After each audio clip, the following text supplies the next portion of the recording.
we must shut down Lagos. If not 1 month, 2 weeks, if not 2 weeks, 1 week, if not 1 week, 3 days. Kaiman guys, I know see the Boda. About na, can shut go down. Yes. But 1 week, 2 weeks. Yes, what to according. No going back. On a only one attack Christmas, I understand December, but not empty. And I can't attack one at Lagos are busy. Go to lab, shop, union are busy. Over the Bagariva, and not the one sign. We will stop this. This will stop. Period. This securities. Oh, I invite. I here. I was securities. Namambra. The IPOBs. We will invite them. Period. Hey. That is part of what we can be doing for them. We secure them jobs. Some of IPOBs have not. They have no jobs. Those IPOBs, we all of them, we protect all our shops and we have to pay them. We have to mobilize for that. We have to do that. We must have our own security so that they will stop attacking us in the midnight, in the morning, in the afternoon. They will stop attacking us in emergency. Yes. When they discover that we have our own security, before they will come, it will take time. They will know that we have our own men there. New Jersey. Olúkálùkù dá tiẹ̀ ṣe. Àwọn INEC, Lagos has 13,325 polling units. 13,325. Wọ́n ní ìjà wà. Àwọn press kan, àwọn kan wá ń pariwo, and this is a bad election, it's violent. Abba. There were violence in 84 polling units. 84 out of 13,324. 25. That's less than 1%. Yes, sir. Kosento Law University, Tony first class to 100%. I want to expect ki INEC 100%. O jẹ́ ká dúpẹ́ lọ́wọ́ INEC ni. Wọ́n ṣe election tó dáa. This is a good election. A section of the press, a section of the country is now saying, this is the worst election. Níbo, ṣé bá ti ṣe election rí ní country nígbà yẹ Ọbásanjọ́ táwọn èèyàn ní more votes than the population of the state. Has that happened now? So on live protest here in Abia State, we are demanding for the immediate release of Nnamdi Kanu. As you can see, women, men, everybody in Abia State is here live and direct, protesting for the immediate release of Nnamdi Kanu. This is Umuchukwu reporting live from Abia State. You can see. This is Abia State. Command protesting the immediate release of Nnamdi Kanu. You see the multitudes of people.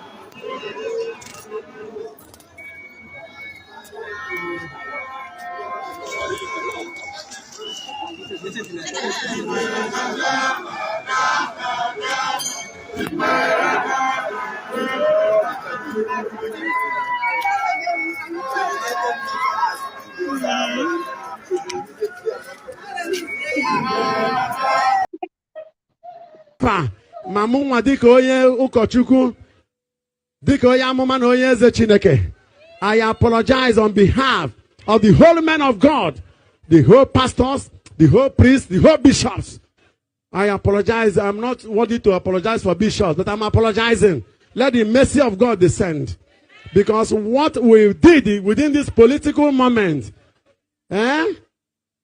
a lot of indescribable political brouhaha and political jingoism and a lot of atrocities we manifested and buried the power of the sacrament beneath political forces, political hawks and vultures. And they want to vulturize the church. And we turned the church into campaign centers. We turned the church into a place for politicking. We messed up the altar. We defiled the altar of the Most High God. How do you want power to move from such altar that have been defiled? We cannot continue with such iniquities. I am Anganiru Nalolo another toa. I major Chuku. And I was only about Kuzima de Bag Ebiaka. Ebaka Gesimeya. Ebesere mother, Seno Chukuna, one among so. I thought he Gutora. I wrote to Chuku Yezem Mando. Or you were Chuku Weda Pasia. You were Chuku Kasokoza. I'm now you bury Chuku. I pray that God will forgive us. Forgive us, O Lord. Forgive us, O Lord. Forgive their church. Forgive your church. Forgive Christianity in Nigeria. We have gotten it wrong this time. Amen.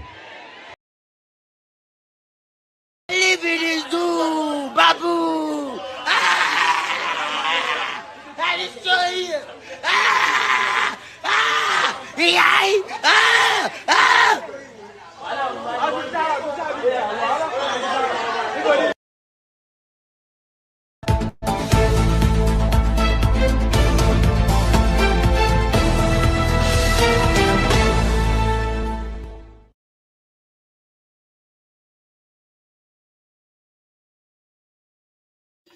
Hello, welcome to another edition of Have Your Say 247. My name is Rodolfo Konko. We're coming to you live from New York City, and it's a beautiful day. This is April 1, 2023, April Fool's Day, and we hope you join us today. We have interesting topics to discuss.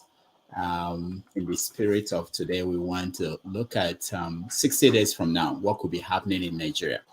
You could have IPOB fighters defending Igbo businesses in Lagos. Businesses have been under attack. They're being set on fire by unknown people. We have a group of youths demanding for interim government. So we could have the Senate President Ahmed Lawan taking over the government for 90 days. And if the situation is not resolved, we could have Chief Justice of the Federation taking over from him.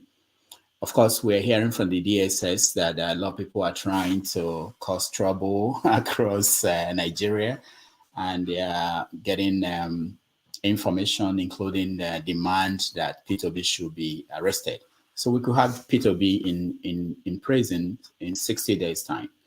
Of course, a lot of people across the world are demonstrating and saying that the election in Nigeria was not credible. They want something to change. We're going to discuss all these things and many more.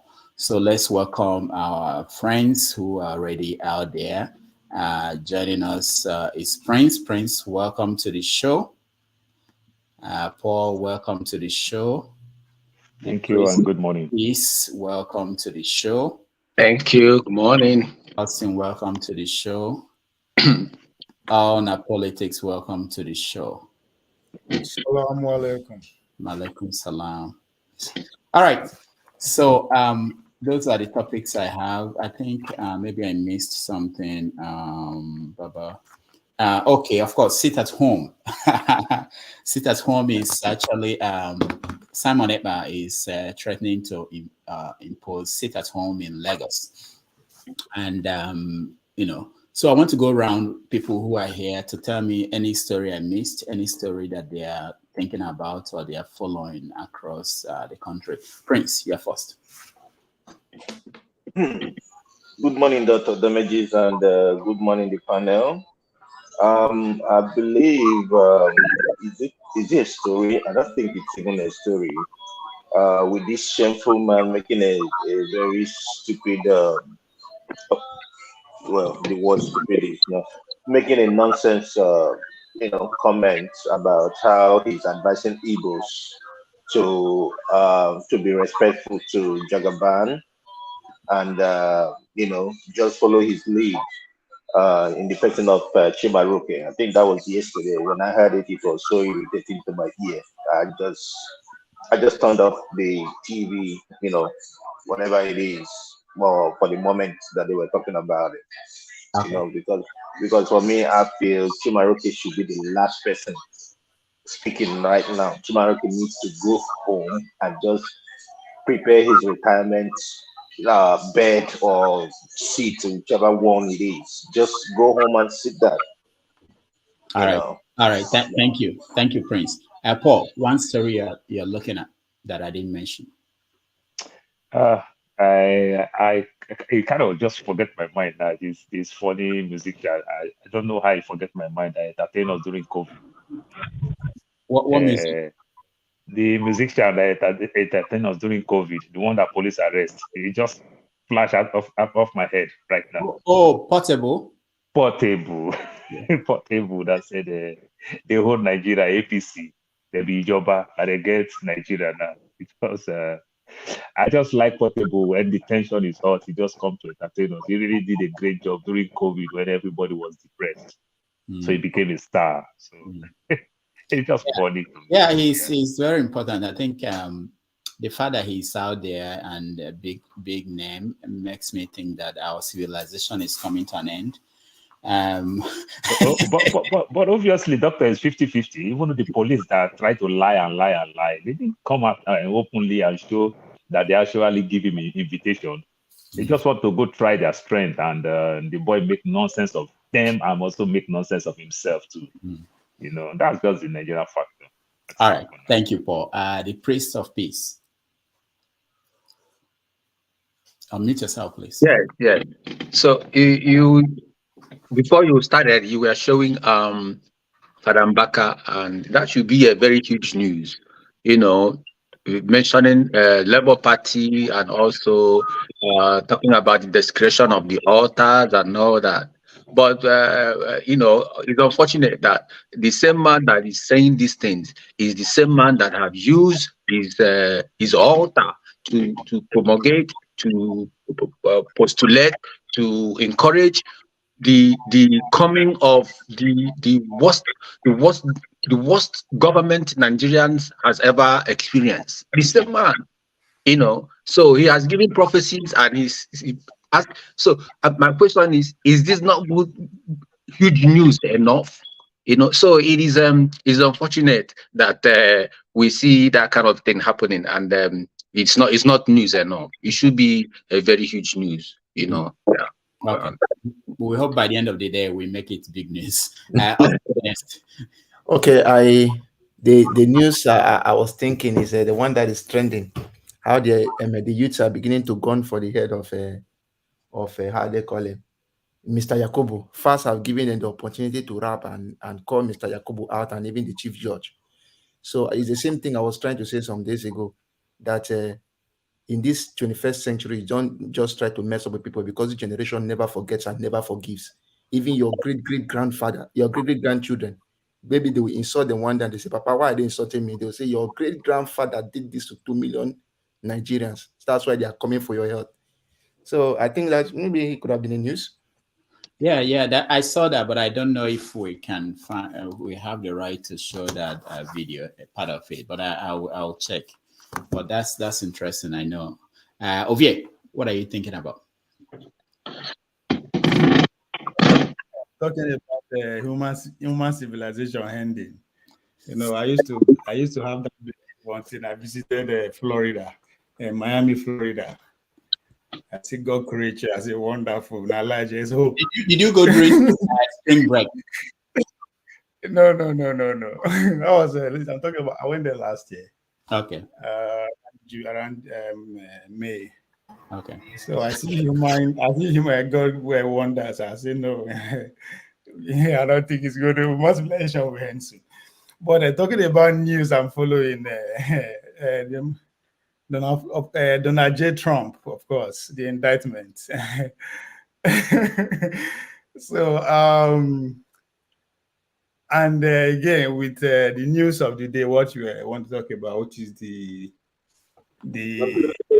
I hate to say Igbos, Yoruba, or Hausa. I prefer to talk about the Igbos, the Yorubas, the Hausas, the Igbo, the BBO, like that. But that too, I see kind of correlation between that and what is happening in America too with their politically speaking, because all on our power, right? Dominance, control. You know, that's all it's about. Both what we want to talk about today and what is happening to Donald Trump. The Democrats are divided because of that. But most interestingly, there'll be an election before an election. That is the Republican primaries before the general election. So that's what it's about. Yeah, those are the two I'm back to class. I'm learning through those along that line. Okay. All right. I don't use no more. I'm learning along those lines. Yeah. All right. Thank you. Shegun. Good afternoon, everyone. Morning or evening, wherever you are. It's nice to be here again. So I think you've outlined a lot of the stories.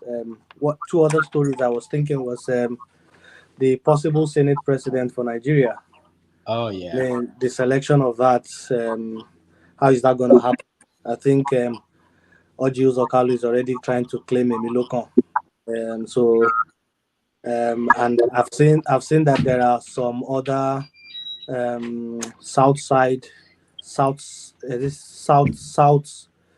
group, trying to push what's this guy's name, Akpabio. So again, whether Jagaban, if he is affirmed after the court cases, will try to use that to unite the country, is left to be seen. And then the other story is about fuel subsidy. If Buhari is removing it by June 1st, I think, what's the incoming government going to do? And I think people in Nigeria should start braising up. I think I'm beginning to suggest to my people to start stocking their food stuff, because when that thing hits, it might be, we don't know what the effect is going to be. So those are the two other stories, apart from the ones you've outlined. Thank you. Thank you so much. I like that. Austin N. Can you unmute yourself? Yeah, thank you, Doctor. Nice you captured it all, but I was expecting to see the man that was removed from the airplane. Oh, who is that man? Yeah, I saw that late. I don't know who is he and why. I don't know. I couldn't get the gist. That's how I was following the Twitter this morning. They didn't really specify the man, but propaganda what did he do? Yeah. What did he do? He came in and said, "You guys are here, and Tinubu is about to be sworn in. Tinubu will not be sworn in. Tinubu will not be sworn in." So they called security on him and they removed him from the plane. That's a good. The strategies they are using now is fine. You don't know who is for and who is against. And also, I would have loved to hear or to know where our president-elect is. Where is he? Oh yeah, you reminded me. We have a video of him walking on the streets of Paris. I'll find it and play it for you. Yeah, with the speaker. We know he's alive. you know that's the point. People say, why are we trying to find where he is? One, he's no longer an ordinary citizen. We own him now, and we pay him. We pay for his security and things like that. So we deserve to know. And because people were demanding to know where he was, he showed up. They showed us that clip. Just make us feel that we should be happy. But thank you so much. Thank you. I think I'll find that video. All right, so let's begin. Let's start tackling the issues. Let's start with the story that just developed and changed a little bit today, which was the Igbo Eze in Ajao Estate, somewhere in Lagos, who said he was going to invite IPOB to come and guard markets in Lagos. Let's watch a little bit of him talking. We will invite them. Period. Hey. That's part of what we can be doing for them. We secure them jobs. None of IPOBs have not. They have no jobs. Those IPOBs, we all of them, we protect all our shops, and we have to pay them. We have to mobilize for that. We have to do that. We must have our own security, so that they will stop attacking us in the midnight, in the morning, in the afternoon. They will stop attacking us in emergency. Yes. When they discover that we have our own security, before they will come to take time, they will know that we have our own men there. I'm not saying a single word to be hiding. I don't hide my words. Let my words go viral. And part of this thing that Igbo must get their right and get stand in Lagos State. All right. So that was I forgot his name, Eze somebody. He was arrested this morning, I think, or yesterday in Lagos. So what do you guys think? Prince Akwachi. Prince, unmute yourself. Yeah, so for me, pretty much the Eze or whatever he is, he in one way he's right, in another way I am gonna say for me it's like putting fuel, inside already burning fire and all that kind of a thing. Because one, inviting those people, where would they be sleeping? Number one, are they gonna be, are they gonna camp them in a hotel? And two, that would give the authorities the more chances of arresting, going there to arrest them, being the fact that IPOB is prescribed, So it's not a good thing. For me, they can get a private security firm that will guard them, because I was discussing with somebody yesterday and she told me that the market that got burnt, that's in Balogun, that they caught one of the guys, they caught one of the boys, and he's about 20 years old. And he said that he was paid 10,000 naira. I said, 10,000 naira to come and burn people's goods, millions? As a matter of fact, why we were saying that is that her sister was involved, that her sister was even in the warehouse when the fire started burning, that it almost got to her. That how she ran to the street and people were pouring her water, she did not know, but her co-worker died. And I said, and then I was asking her what happened to the guy they caught. She said, she didn't know what they did to him at all. So that kind of person deserves to die. I hate jungle justice, but that's the truth. I rest my case for now. Thank you so much. Paul, you're next. Yeah, Doctor, talking about the stories, like my cousin, who is a security manager in one of these private security firms. The dad is in the military, so he loves the security thing. So whenever we talk about security, try to go online and tell you, Russia have this, America have this. I say, young man, I thought you're a security officer, but in this case now, I don't think you can even educate me when it comes to security. What do I mean by that? You don't Google security online and see. No country will put all the things that they have online for you to see. It doesn't work like that. You understand? How do you discuss security in public? You understand? You are not a licensed practitioner. You don't do things like that. If you want to have a strategy to defend yourself, to fight back, you don't put yourself in public. So in that way around, he is the one that is causing anarchy in the land. And that is wrong. You understand? It's an easy, just like the way you have an honorary degree in some of these universities, they call you doctor, so. It doesn't have a staff in the office. You understand? Yoruba people tolerate those things that the Hausa and the Igbo people do in Lagos. And everything. I guess to some extent, he got carried away and see himself like he have a say. You have a say for only your people. So whenever you want to do stuff like that, you close the door and re-strategize and find out how do you guys protect yourself. But coming out like that, it's 100% wrong. And I think the right thing to do is to arrest him. And that's exactly what they did. I really, really appreciate that part. Don't go put some young, vulnerable Igbo boys in trouble. You understand? Because they can arrest any Igbo man now and say it's IPOB. What about that? That is the height of stupidity. You don't do that. You guys are going through so much pain. Doctor, please give me 30 seconds. I'll deviate a little bit.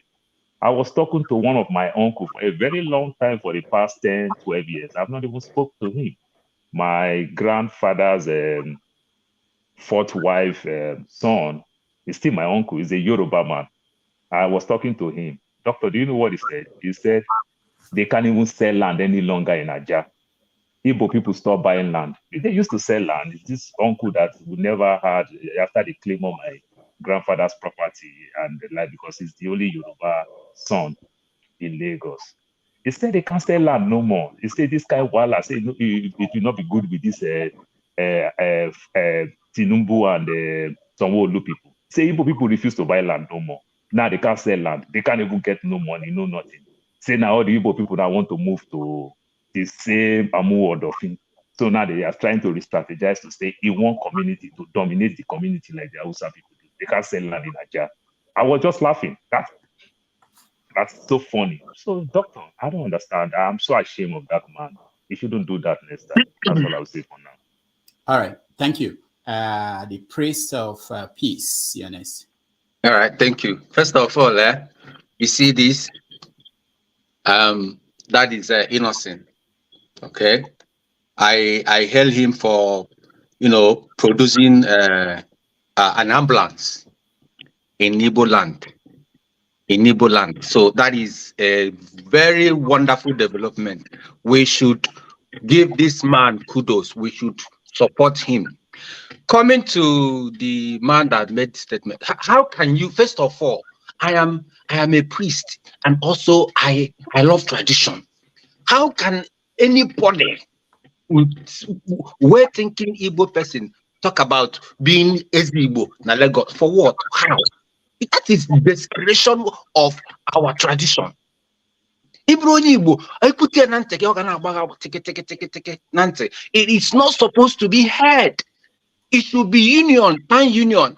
I said something here when the chairman of Igbo World Congress, I said something here on your platform. I said, what Igbo World Congress is doing now is what Oliver the Cook Tirine will say, I believe that is what has killed the Igbo resilience. Now, this man that made a statement, I will not hold him accountable for one reason only, but I will also hold him, accountable for another reason. Number one, MC Olumo incited violence and it impacted us very well. And we are still reaping the effect. Nothing has been done to MC Olumo or whatever his name is. Nothing has been done to him. He needs to be arrested. Not only him, see FFK, see Keyamo, all these people that have been inciting violence against the Igbo and Igbophobia, they need to be arrested. They should leave this man alone. But coming to him, you see, we Igbos, we don't condone evil. We never. If you are competent, you are competent. If you are not competent, we throw you to the dustbin of history. Now, where I have problem is this, because it is, when we talk about IPOB, people should understand what it is. It is indigenous people, 50, 60 million people. That is what it is. It is indigenous people. It's not one person. And when you are doing anything contrary against these indigenous people, you are targeting 50, 60 million people. So what am I saying? What this man did is in collaboration with the agents, provocators. Because what is going to happen at the end of the day is this. We are going to hear breaking news. IPOB attack Yoruba's business in Lagos. Another breaking news, IPOB attack mosque. This is their game to neutralize. In fact, we need to neutralize this with deep thinking strategies. This has to be stopped. This man in question, if I have Ken, I will flog him until he will shit in his pants. He need not to make that kind of statement. He need to be, see, Igbos don't talk too much. We are proactive people. When we want to do things, we do it proactively. For this man to incite this kind of thing when we are already in danger, it is unconscionable. So they have to release this man within the next 3 days. They have to release him because he is working, as I believe. This is my opinion. I believe that this man is working in collaboration with the Lagos State government. Thank you very much. All right, thank you. Austin, you're next. For me, I think I'll toe the line of what Priest and the first person said. You don't discuss security issues in public. You are the one paying the people you want to pay. So if in case you need somebody to act as security guard, you go get them privately and look at them. You don't come out and say such a thing. You will now give how will I say, you give the opponent to the ability to know what you want to do. The best form of attack is when you do it maybe you strike when you least expect it. So my point is that they could have gotten the security people they want to get, try to man their businesses and the rest. You don't come and say it in public. The same thing this person just said, this last person, the last speaker spoke, is the same thing that I have in mind. Tomorrow now, the area boys do something. They use the media that belongs to politicians to say IPOB did this, IPOB did that. And the thing becomes more complicated. And I will still, as we say, we still need to slap the police and the DSS. MC Olomo on the no talk. This one, he don't even shout or collect gun from anybody or shout at anybody. And you now carry the police run to go and say, you didn't see the one that Ononuga did or said, you didn't see FFK or the Sansan they call Keyamo. I don't call him San because he's not even respected at all. They should strip that thing off his head and do it and hit it on the ground. So you didn't see all those ones, or you didn't see the market that people got that was burnt. So sometimes the way Nigerians do selective justice, that's why there will never be peace. I always say that if somebody goes into a contest and is very sure that he lost, then the person will have peace of mind. The case where you go into a contest and you see that some people are favored and others are not favored, there will never be peace. So Nigeria is, first of all, they do selective justice and they are just irresponsible. Always use that word, very, very irresponsible. And I'll still slap the Igwe who called himself an Igwe for speaking that way. I believe that great Igwes talk with their cabinet and they act. They don't come and shout in public. So I'm not happy with his utterances at all. He will put others in trouble. All right. Thank you. Ovie. Yes, I like to see things, from a political angle, because I believe anywhere organized society, the only game that is being played or that is most important is the game of politics, because it's all about hierarchy, it's all about power, it's all about dominance, however where you find yourself. So I'll start by quoting Bill Barr, a former Attorney General under Donald Trump and I think under Ronald Reagan too. He wrote a book called One Damn Thing After Another. He described what happened, how Donald Trump presidency, what led it to the end of his presidency, and to continue to today, where he gave about 3 cases against him, 4 cases. I mean, three being a criminal, 1 being civil, another one damn thing after another. Now, why am I drawing that correlation to what is happening between the tension now between the two, the Southwest and the Southeast?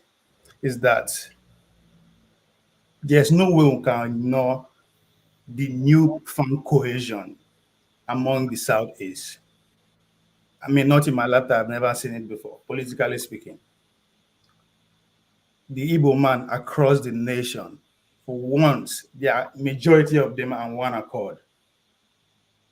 Whether I disagree or I agree. This is the first time I'm seeing it in my own lifetime. And there's a threat against that cohesion. What is happening in Lagos, it is going to continue, one damn thing after another. Let's take it back to Buhari administration. The first 4 years, it was one damn thing after another against the Fulanis, politically speaking, to see if that newfound Togani is going to be dissolved. Why I bring Trump in? Because whether we like it or not, the Donald Trump base is still as strong as it can. So now the division of that cohesion, 90 happened here too. And so that's what is happening. How the only threat to Bola Tinubu presidency, not the first one, if there's going to be another 4 years, is that cohesion that we are seeing within the Northeast. If they can get any other 1 or 2 zone to agree with their message, it is over for this presidency. They know that. So it's going to be one damn thing another. How you respond is what matters. How you respond to what damn thing that happened that thrown your way. Because if you look at the campaign, if you easily see how many times you feel the mention how APC attack NNPP. How many times? The same thing goes to even the PDP, who is their main rival, according to them. Right? Their back and forth was pretty much on the media and mouth and all that. Not as violent, towards the way APC they attack a Labour Party. So if you put all these things together, it's about power. It's all about politics, honor politics. Now people can say, "Oh, why they put on very trivial? People they die." Now human being they play the game. Now human being go die, whether we like it or not. It's all about how we respond going forward. All right, thank you, Shegun. Do you think, apart from, I don't want you to repeat what all the other people have said. I want you to look, a little bit wider. What should have been, if the government is failing to do its job, what options do people have? Well, I think it's quite straightforward. The government have failed in providing infrastructure for people. So people are providing light for themselves, providing water for themselves, providing security for themselves. So if the government has failed in securing businesses, people will want to secure their own business. I mean, that's a natural thing that anybody will want to do, self-defense. So, but the only thing that has gone wrong here is that the guy, number one, has made known what he wants to do, what they want to do. I don't want to believe that as it is at the moment, people will not be making preparation to secure their business because that's their livelihood. So, I mean, yes, they should make that arrangement, get people, but there's no need coming to the public, to say that. And then involving IPOB also then kind of polarize that decision. But it is natural for somebody to want to defend his business. I think the way to go is to either secure vigilante to do that for them or private security to sort it for them. But again, understanding that the police and the DSS were the ones that have arrested it, this is a double standard, really. I mean, people have said MC Oluoma and the co have made insightful statements and nothing happened to them. And then one chief in Ajao Estate is being picked up for that. I mean, the government should sit up. I was thinking that this thing was just dealing about the election, but it is spiraling beyond the election. And it doesn't look like, I mean, with what is happening, it doesn't look like it's going to abate soon. So we're quite in a dire situation if the government does not live up to his own expectation. To buttress a point view, to the extent that I understand that this thing has actually eaten into people. I was speaking to a friend of mine who is in Igbo in Nigeria, and because we were talking about this kind of things, he was outside. We couldn't discuss. He said, "Well, we can't discuss further because he doesn't know who are beside him." So we had to wait for him to get to his house before we could discuss comfortably. Now, this is the extent of which this thing is hitting into people's mind, creating fear and also creating self-defense. So the governments need to wake up, and the election is over. The rest is in the courts.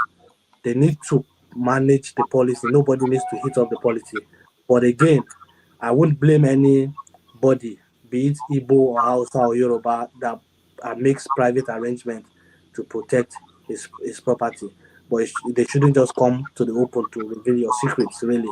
Otherwise, this is going to turn into ethnic war. So it's quite unfortunate that we're here, but again, we'll just keep talking about it, and people should keep, being at alert. That's what I think about this particular one. All right, thank you, Shegun. Thank you, Austin. Yeah, thank you, Doctor, for the statement of that man.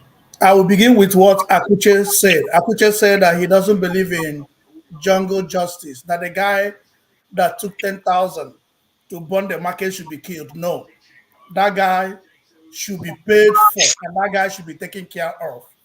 Because for him to take 10,000 to commit that crime means the highest level of inhumanity that guy have faced. Who gave him the 10,000? Who gave the person that gave him the 10,000? They are the problem of the society and not the guy. So just leaving that part. In the statement of this man, only two things are wrong. The two things that are wrong are where he came from. That is the only thing that made that statement wrong.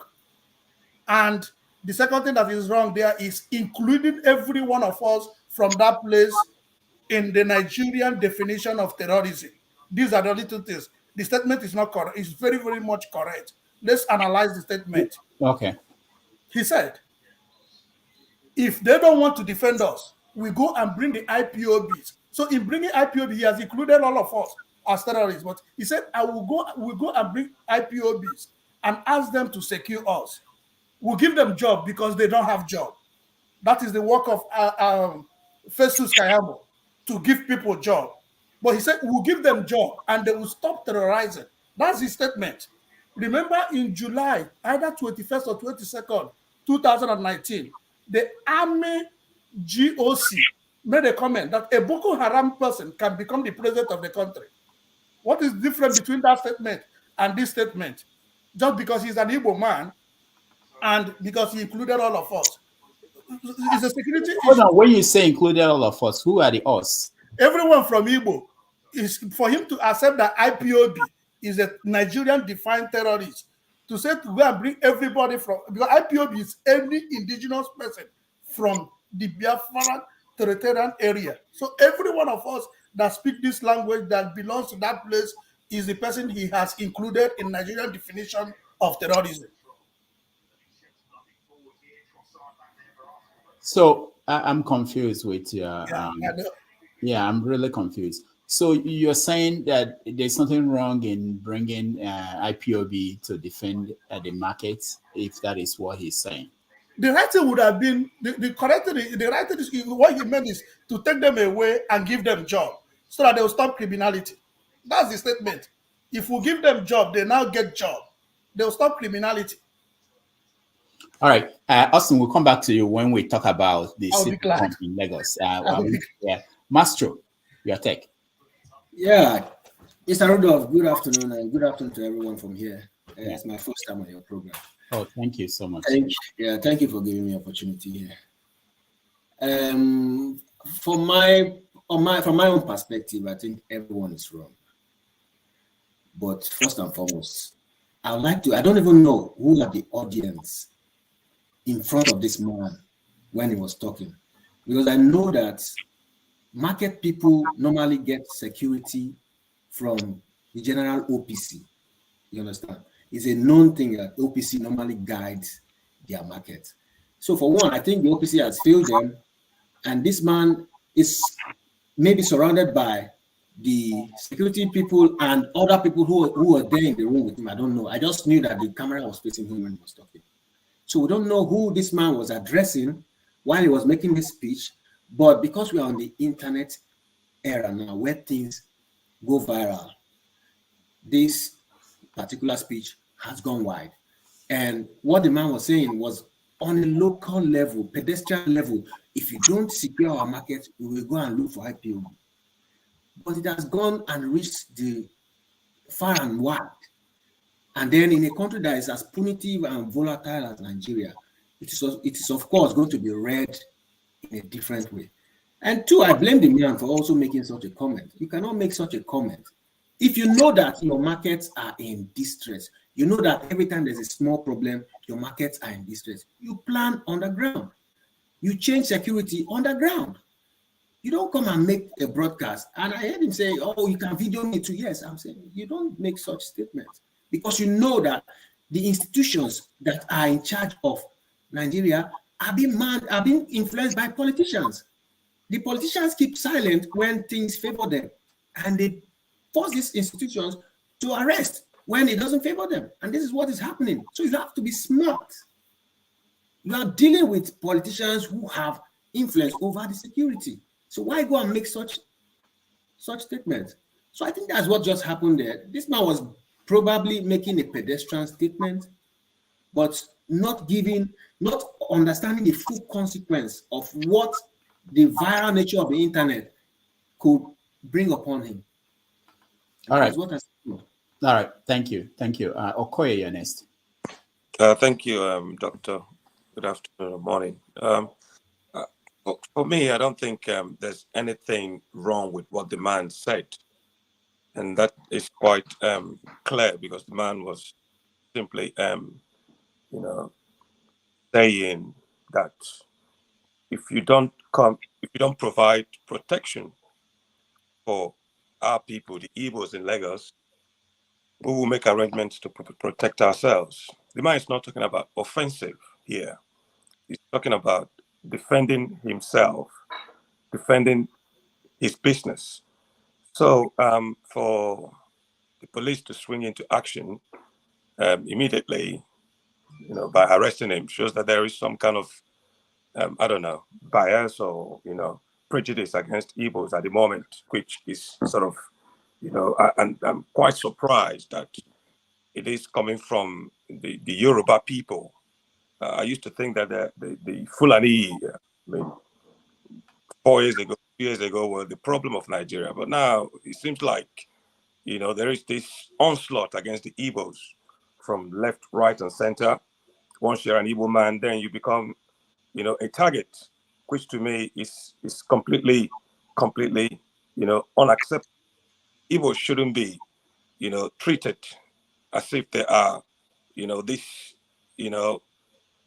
I don't know, outcast in Nigeria, in our own country. Why must that be? And some people will make some outrageous and, racist and tribalistic comments and get away with it. Why? Why would that happen in Nigeria?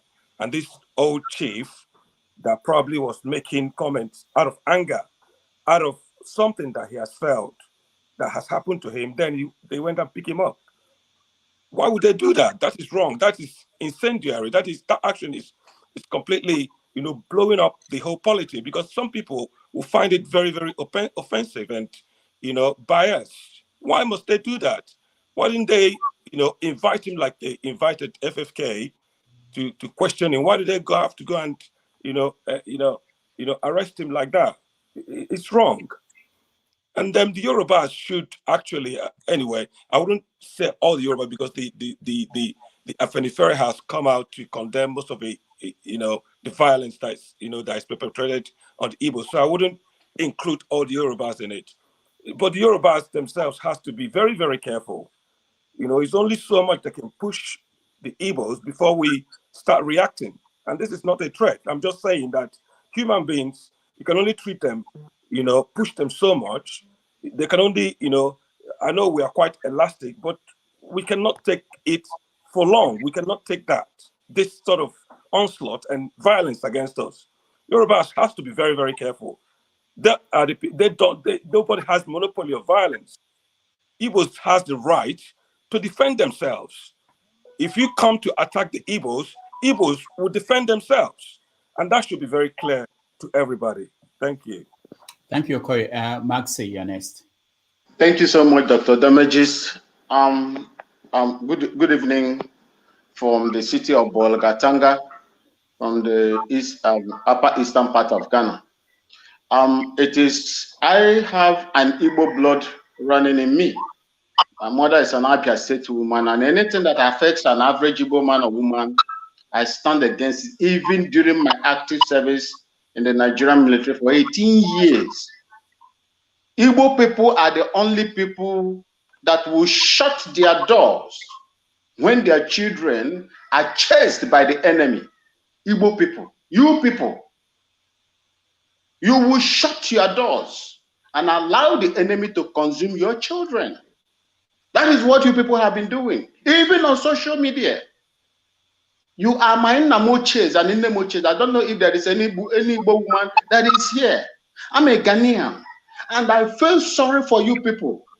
Seeing you speak the way you speak, when your people are being attacked and killed on a daily basis for calling themselves one Nigeria. I was in Kaduna. The Sharia riot was targeted at the Igbo people. Are Igbo people Muslims? Their businesses in Central Bank. Go and check the Central Market, Kaduna, very close to Leventis. Go and check the people that dominated the electronics. I speak with passion, and when it comes to Igbo people, and I don't want anybody to be treated the way they have been treating the Igbo people across Nigeria. Today is Lagos. If that man, is it not in the same Lagos that someone came out and said, if an Igbo son, let me say, Igbo governor whose mother is from the Igbo ethnic extraction, and the father is a typical Lagosian, that if he wins, when you go to school with their children, you should begin to slap them. Is that not what that man said? Is it not on video that someone said, if you are not Igbos, you shouldn't come to Yoruba land and vote, especially in Lagos? What happened to them? What other horrible statement can anybody make in a country that you say you are one, that is worse than this? Is it not a Yoruba Oba that made a very rascal statement as well, that the Igbos will be chased to the lagoon simply because they are exercising their normal, their constitutional right to vote? What kind of nation is that? What caused Nana Akufo-Addo election here in Ghana before he became the president was all die be die statement. Go and check it. That made him to lose the election that time. He's supposed to win.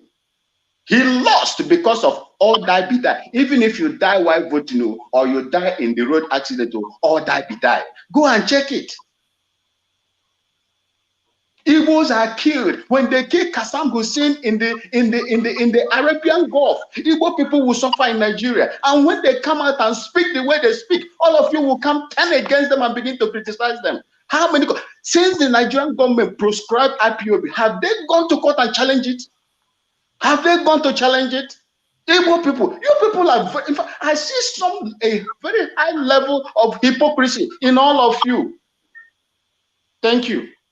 All right, thank you, Mazi. Dr. Chidi.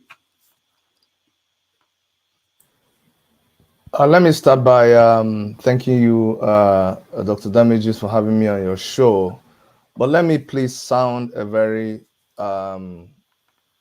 serious note of warning to my brother who just spoke before me, that when you speak, you can speak for yourself. I find it very insulting for you to look me in the face and speak the way you speak. You can have your disagreements, you can feel the way you feel, but don't you dare throw a blanket statement and say Igbo people, and by extension someone like me. I reject your statement and I don't condone it. When you want to, you can speak the way you want about your feeling, but don't. If you're angry about that, I am sorry about it. So that is what I want to say. Damages, So I hope if I'm sorry, if you're angry about what I said, I am sorry about it, and that makes me who I am. Thank you. Dr. Damages, if you won't let me talk, if somebody disturbs me, I will drop down from your show, please. Now, going forward with my time, which that gentleman has eaten into already. In the Bible, if you recall, when in the story of Esther, Mordecai, Esther's uncle went to the king and he said, look at what they've done against my people. And the king told him, I've already given the order and I cannot take it back. But I give you permission to defend yourself. He said that because it is only a tree that hears that you're going to come cut it down, sees you sharpening an axe, sees you sitting down by the tree and resting after sharpening the axe and snuffing your stuff, your snuff, and gisting about how you're going to cut down the tree. And the tree listens to all of these things. And that tree remains there until you come and you cut it down. Only a tree does that. Human beings don't do that. And not just human beings, Igbo people don't do that. Like you see in my title there, I am a Biafran and I am an unapologetic Igbo man. God damn it. When must Igbo people apologize for everything they do? When must Igbo people give reasons for everything they do? And let me tell you out there, whether you like it or not, it's just like a black person saying that I am not black. You're black. You're black. You're black. The indigenous people of Biafra are indigenous people of Biafra. I don't need you to claim you are or you are not. If you are born in Biafra land, you are an indigenous person of Biafra. You may not belong to the IPOB organization, but you are IPOB. You can go and scrape it. You can go and scrape your body and wash yourself with the highest concentrated chemical. It will not wash it off you. Now, my problem with the people who want to be mischievous with this IPOB thing is when you are not able to separate somebody like Simon Ekpa and IPOB struggle. Anybody who wants to be fair to IPOB must never join IPOB with Simon Ekpa. If you really want to talk about IPOB and you follow the statements that have been put out there by the IPOB that was established by Mazi Nnamdi Kanu, you will know that they have nothing to do with Simon Ekpa and his autopilot movement.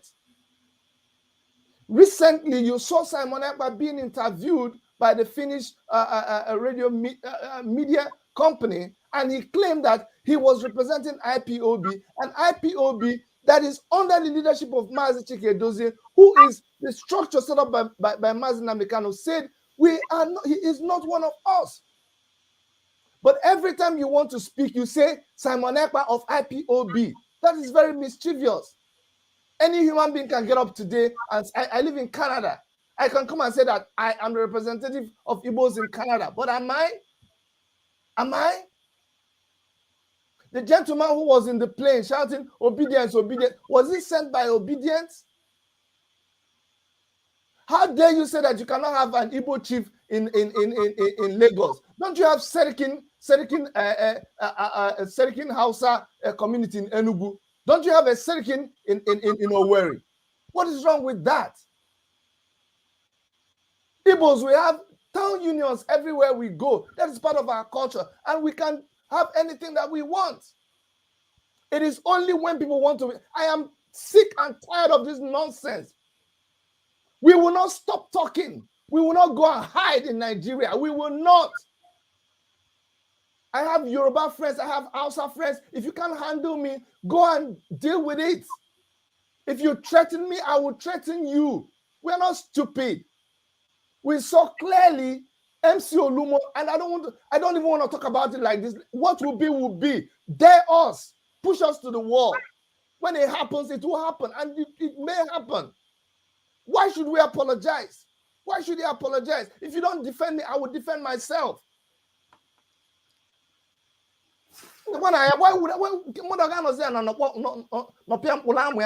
Because of what? Why? Why should the Igbo man be apologetic for being angry? Didn't we see the build-up to all of this? Did we not see the build-up? Did we not see the build-up day after day after day, up until the election day? We saw it happen. We know what people are doing now. They're just looking for excuses to justify what happened in Lagos. That is wrong. All this propaganda that you're mounting to make the Igbo man look, it's wrong. And let me tell you, there is no apology for let it rain, let it continue. Nobody has monopoly of violence. You come, you threaten people. You threaten the Igbo man. There's a policeman standing beside you. You give all kinds of excuses. They keep quiet. You say throw them into the lagoon. They keep quiet. You burn their market. They keep quiet. Why? Okay, they're trying to be Nigerians wherever they are. If you don't want them to be Nigerians, let them go to their Biafra. Enough of all this nonsense. And for anybody who wants to be mischievous, it is not fair. Stop being mischievous with this IPOB thing. Mazi Nnamdi Kanu and the real IPOB, they're going about their thing. They never said there will be no election. They never called for sit at home. The criminal, the thief, and the fraud, Simon Ekpa, is doing his own thing. By actually presenting him or misrepresenting him the way we are doing it, we are the ones endangering the lives of Igbo people everywhere. The man that said he's going to call IPOB, the man is angry, he's frustrated. What do you want him to say? Okay, did you see IPOB in Lagos? Did you? Somebody is coming to threaten them with agberos and you come and threaten my father with saying, I'm going to bring my children to come and beat your children. And my father now says, oh, I'm going to bring my own children now, and you're angry with him. Why?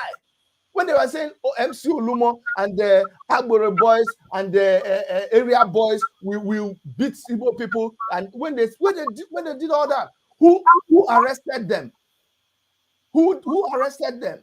And when this man is angry and he wants to talk, he's looking at his back. IPOB is the only thing. It was ESN. I keep saying it. Every Igbo man, it gives me goose pimples. The day ESN was formed, that was the day we felt like we had somebody defending us. And when this man looks to the left, you should be worried. Now, when this man looked to the left and the right, he didn't see the Nigerian police. He didn't see DSS. He didn't see the military. The only thing that he saw that gave him hope was IPOB. When that is happening in a country like Nigeria, you should be worried. How come it's not depending on the military? How come it's not depending on the police? There is something there. And you are angry that he's saying that. All right, Chidi. Dr. Chidi, thank you so much. Yaron, Yesu, welcome to the show. Unmute yourself, please. Yeah, can you hear me now? Yeah. All right. Yeah, thank you very much for this opportunity. And just like what Dr. and Maxi said, I think I'm going to go a slightly different direction, because Nigeria, at the history, we can go back to the history and see how it all started, from the Queen, and when we're given independence. There were so many things that went wrong, and I think we're traumatized by the coups that happened that has led us to this point, because there's so many things that other tribes bring to the table. I grew up in Kaduna, so there's so many stuff that the Igbo people and Yoruba people that are good at that any other tribe doesn't get involved in. And we talk about the Igbo, they're good at the electronics, they're good at the import and export. Those are like some of the highlights that I can remember. So all these things going on right now is as a result of the trauma that we're going through. And there's no state that you're going to go to that you're not going to find any other tribe that is, contributing to the country. And I think one blanket thing that was going on was the Wazobia. Wazobia was a thing that was created to actually unify all the cultures and see the good in it and find our common ground so that we can grow. And that's the only way I feel as a country, as a nation, we can grow. Because you saying Igbo, that a lot of Igbos grew up in the north, they can't fit in back home and they can't fit in where they are, is a big dilemma. But we have to create that sense of ownership. And what's happening in Lagos is injustice. Whether you don't have to be an Igbo person to see what is wrong and what is right. And I think that's what we should be all advocate of. What is it? We should find that common ground that is going to help us move forward. We have other like sports and other cultural days that we put together that can help us grow, because this is the only way I see us going further than where we are in this point. Because let me ask you. Yeah. I know it's easy to say cultural things that something unifies us, but you accepted that there's something unjust going on. How do you think you can move away from resolving that and still have peace? Do you think it's possible? Okay. Yeah.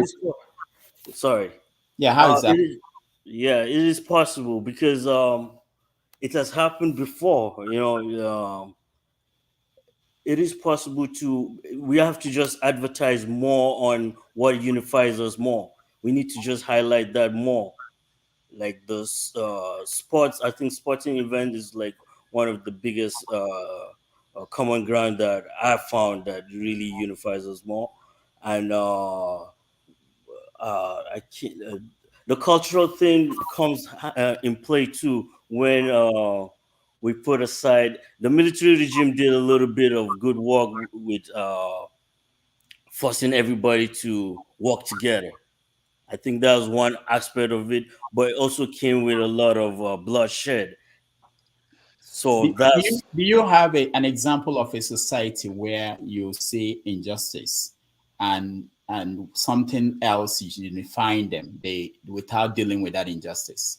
Oh, definitely. I think in New York here, like they have one of the most diverse cultures ever. Like there's so many people from a lot of different countries that you don't even know the names, but somehow the system is working because they have a system in place that checks and balances most of the stuff. It's not going to be right. It's not going to be 100% right. But the major fact is that the injustice has there's a point where you can actually call it out, and for the greater good, for those societies, you just put it in place. Because the way we're running it just by the majority of these people in this cultural area. They're the ones that are going to run the show, whether you like it or not, without listening to the minority voice. So somebody in the minority camp can actually have a better idea on how we can move forward, but we can't do it in the midst of injustice. So yeah, and people keep thinking that Nigeria is diverse. Yeah, we're diverse. We have a lot of cultures, but the biggest example is New York, California. You have more people, you have more diverse people from different countries, they have different cultures entirely, but they created a safe haven that if you're a minority and you're willing to work hard, you can actually make it. And we can actually also come together like that. And I think they gave us a blueprint by that Wazobia thing. I Okay. think we can actually go through that. All right. Thank you. Thank you so much. Thank you. Paul, I will skip you for now. I'll come back to you when we talk about sit at home. And let me go to Igbo Basics. Igbo Basics, you're next. Yeah, Dr. Damages, good morning to all, and we thank God for another day and health. During the war, we had the Ohafia war dancers, and they prepared. They went to the war front. Back, back, tick, back, back, tick, back, back, tick, back. Then what happened next? They were wiped out with machine guns. So that was a lesson as they retreated. You cannot fight a 21st century war with a 20th century method. You can do that. In here, what can I made in Obi? As the guy in Lagos who spoke, he voiced out his mind. It's all a part of where we are today. In the 70s, somebody took uniform, black uniform, and put on all the megats, all the night watchmen. From there, it was called Ego Security in Aba. The security has always been the bottom line of the whole thing. Yeah, I can understand Dr. Chidi and his very forceful and thoughtful presentation. That's where we are. However, what is going on in society now, Nigerian society now, everybody wants to attach himself to the important one way or the other. Hence, people like Tai Belofu in New York wants to go and start talking nonsense about Peter Obi because he's APC chairman in New York. That's Tai Belofu, publisher of African Eye. Like I say again, here what can I make in Obi? And the process of Akuluno, Dr. Rudolph, you should look at that and what is going on with that process, Akuluno, because it's about time that people will take their true Aku. I saw somebody present Enosim Motors. Great deed. The fact remains is And I'm going to talk about what Rudolph Okonkwo as Bayo Onanuga joins the League of Genocide Champions in Nigeria. He goes on to say that those who intend to perpetuate genocide begin by finding ways, using laws and customs to deny rights to the group they intend to slaughter. That was a masterful presentation that goes a long way. I've been trying to find a way to put some kind of imagery to it. If you haven't read it, it's worth reading. The first thing that came into my mind was salt. In your kitchen, you find salt, and you eat with salt every day. So I put salt on one side, I put Nigerian pounds on one side, I put the Biafran pound on one side, I put the old Naira on one side, put the new Naira on one side. I'm still trying to find a way to have an imagery that anybody can see and understand what's going on. So my presentation here is this. For anybody who has been burning Igbo people's market, be it in Kanu, be it in Lagos, be it anywhere, enough is enough. But what Igbos, what Nigerians must do, the Igbo particularly, use your number 6. This is no longer a time. Like I say here, somebody cannot say he's coming to kill you and burn to your market, destroy their means of livelihood, and you sit down there and watch them. The next thing you should do is not to come and announce, I'm going to bring, why involve, bring IPOB? You could have equally said, I'm going to make my own security. And if you said that, use your number 6 so that you leave to fight another day. So let us look into that Akuluno so that wherever good things are, people should go there. And by Akuluno, you will find the strength of the Igbo in Nigeria and beyond. All right. That is my submission for now. Thank you, Igbo Business. Thank you. Can I hear next? Yeah, thank you, Dr. Damages. I think for the first time, I'm agreeing with some of what Dr. Shidi said here. And this, I don't know, but I think this, I don't know what is going on here. I can hear some feedback. Hold on, let me see who.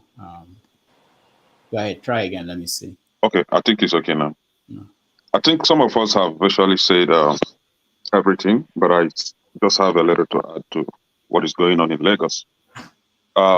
Yes, somebody said that condemn having the SNDibo in Lagos State.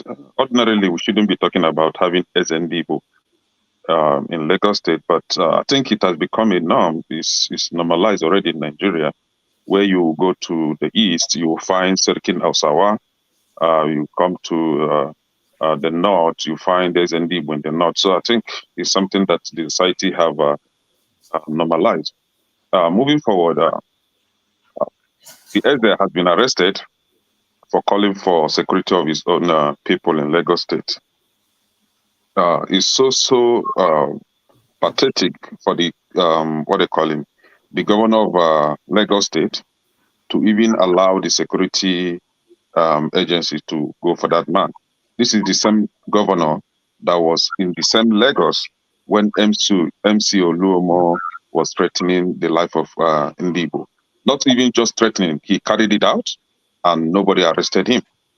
The same Lagos State Police Command was there when the Oba of Lagos threatened that he would dump Igbo people in Lagoon if they vote against APC.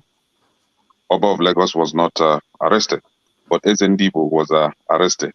You see, this kind of there's one saying in Nigeria: "See finish." Is a matter of see finish. You know, you can handle the Igbos the way you like, but when it is your own people that are threatening the Igbos, you know, you look elsewhere. What's his name? Ononuga, whatever. Literally threatened Igbos. Femi Fani-Kayode threatened the life of, in short, he threatened the entire Nigeria that if Bola Tinubu's ticket is overturned, that they will make Nigeria ungovernable. Nobody arrested Femi Fani-Kayode. But today they are quick to arrest the Eze. But this is it. I may disagree with the Eze, honestly, because IPOB, when IPOB was Christine terrorist, I didn't hear anything from this same Eze. I didn't see any protests in the Lagos State. In Lagos State. I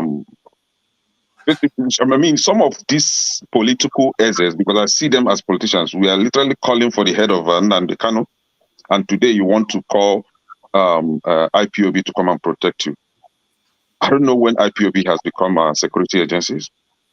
IPOB is not your megad.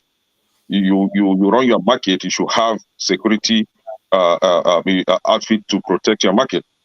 If the state government is not protecting you, make that available for yourself. Protect yourself. You can recruit. We have Igbo youth in Lagos State.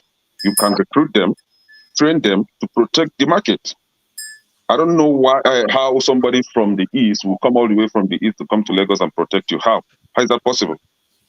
Protect yourself. Last time I called it up here, and some people were like, "Oh, you don't say that in public." Protect yourself. This is Nigeria for you. Nobody's going to do that for you. You are Igbo. All right. You should know that. Can I thank you? We'll quickly go to the people who have yet to say something on this, and then we go back to the second part of this topic. So Ngozika, welcome to the show. Thank you, Dr. Damage. Good evening, everyone in the studio. Thanks for having me on the show. I was going to stay back on YouTube and watch and wait for Mr. One Man Went to Mo to come and be a guest, but I I decided to come in to say something real quick. When things are happening, we should not just look at events at the moment. We should look at the lead up to it. I'd sooner believe anything except what comes out of the Nigerian government's mouth. And talking about this whole SNDBO in Lagos thing, please, it's a complete circus. Any diligent Igbo person, right-thinking Igbo person, should do well to disassociate herself, both from his utterances and from his purported arrest. Now, them, it is still the same people. It's all propaganda, and I do not mince words when I say these people are known for doing the most base things to stir up emotions, to stoke sentiments, and you think they will not go as far as doing this? How convenient! How very convenient that in a time where Lagos is a hotspot, a very dangerous zone for Igbos living there, and SND Igbo, knowing the way IPOB, who unfortunately have been Christian and a terrorist group. Unfortunately, I say unfortunate because they are not a terrorist group. They are not a terrorist group. Let's be clear on that. It was most unfortunate that we sat down despite our protest, and that tag has stayed with them.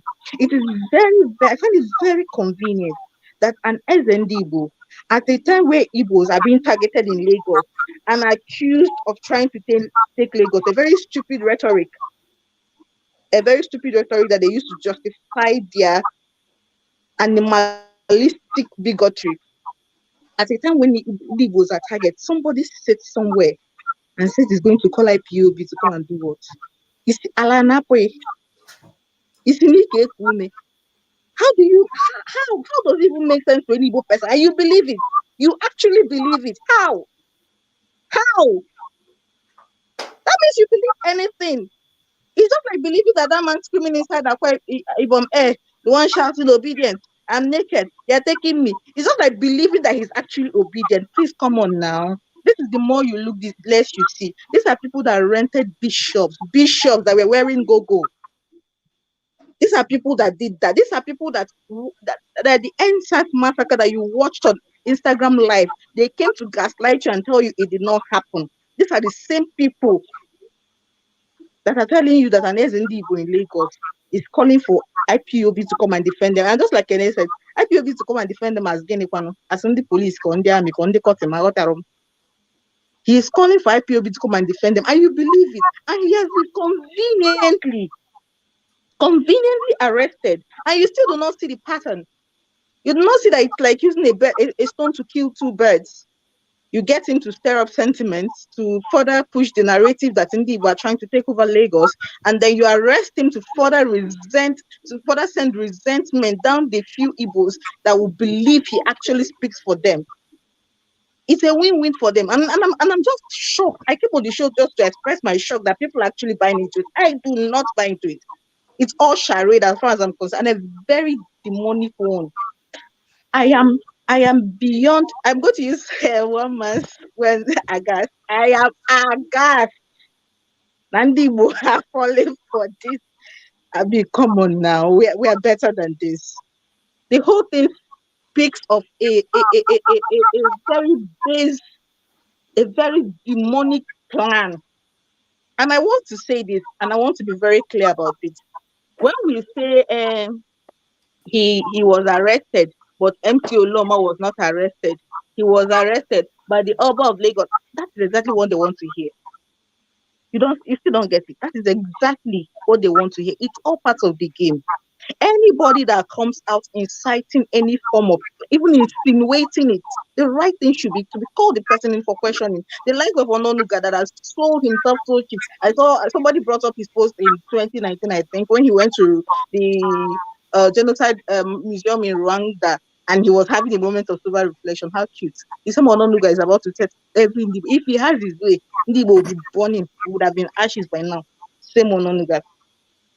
And I will sit here and we pontificate about whether Ndibo can harvest Ndibo in Lagos, about stupid things that do not make sense. And meanwhile, it is unfolding before our very eyes how this deadly game they are playing is going to pan out either way if we do not take hold of the narrative and say things the way it is. All right. Can And I ask Ngozi a question? Okay, Shegun, go ahead. Yeah, I mean, Ngozi, why would you think that this is all a propaganda and that somebody is arranging an Eze Ndibo to make such insightful statement just because they want to skew the narrative? And the reason why I ask is the issues are out there. Shops are being burned.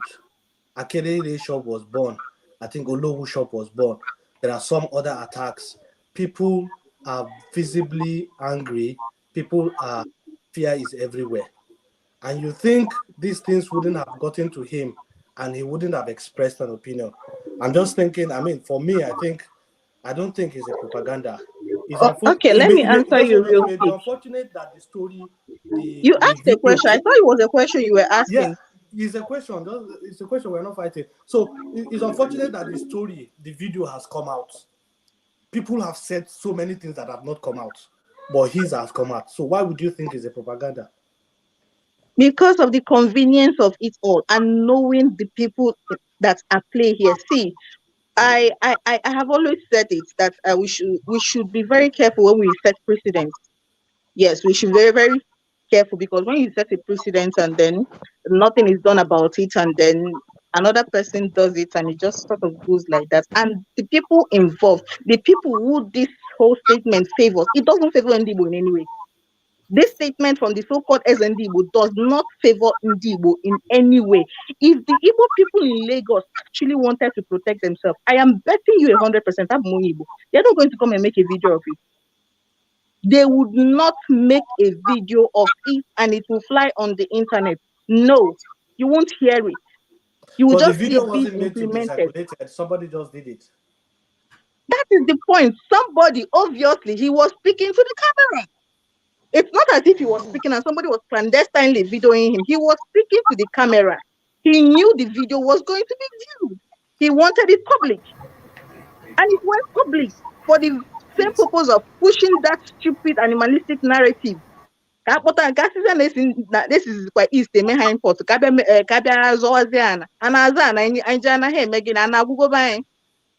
Please, it is just what it is.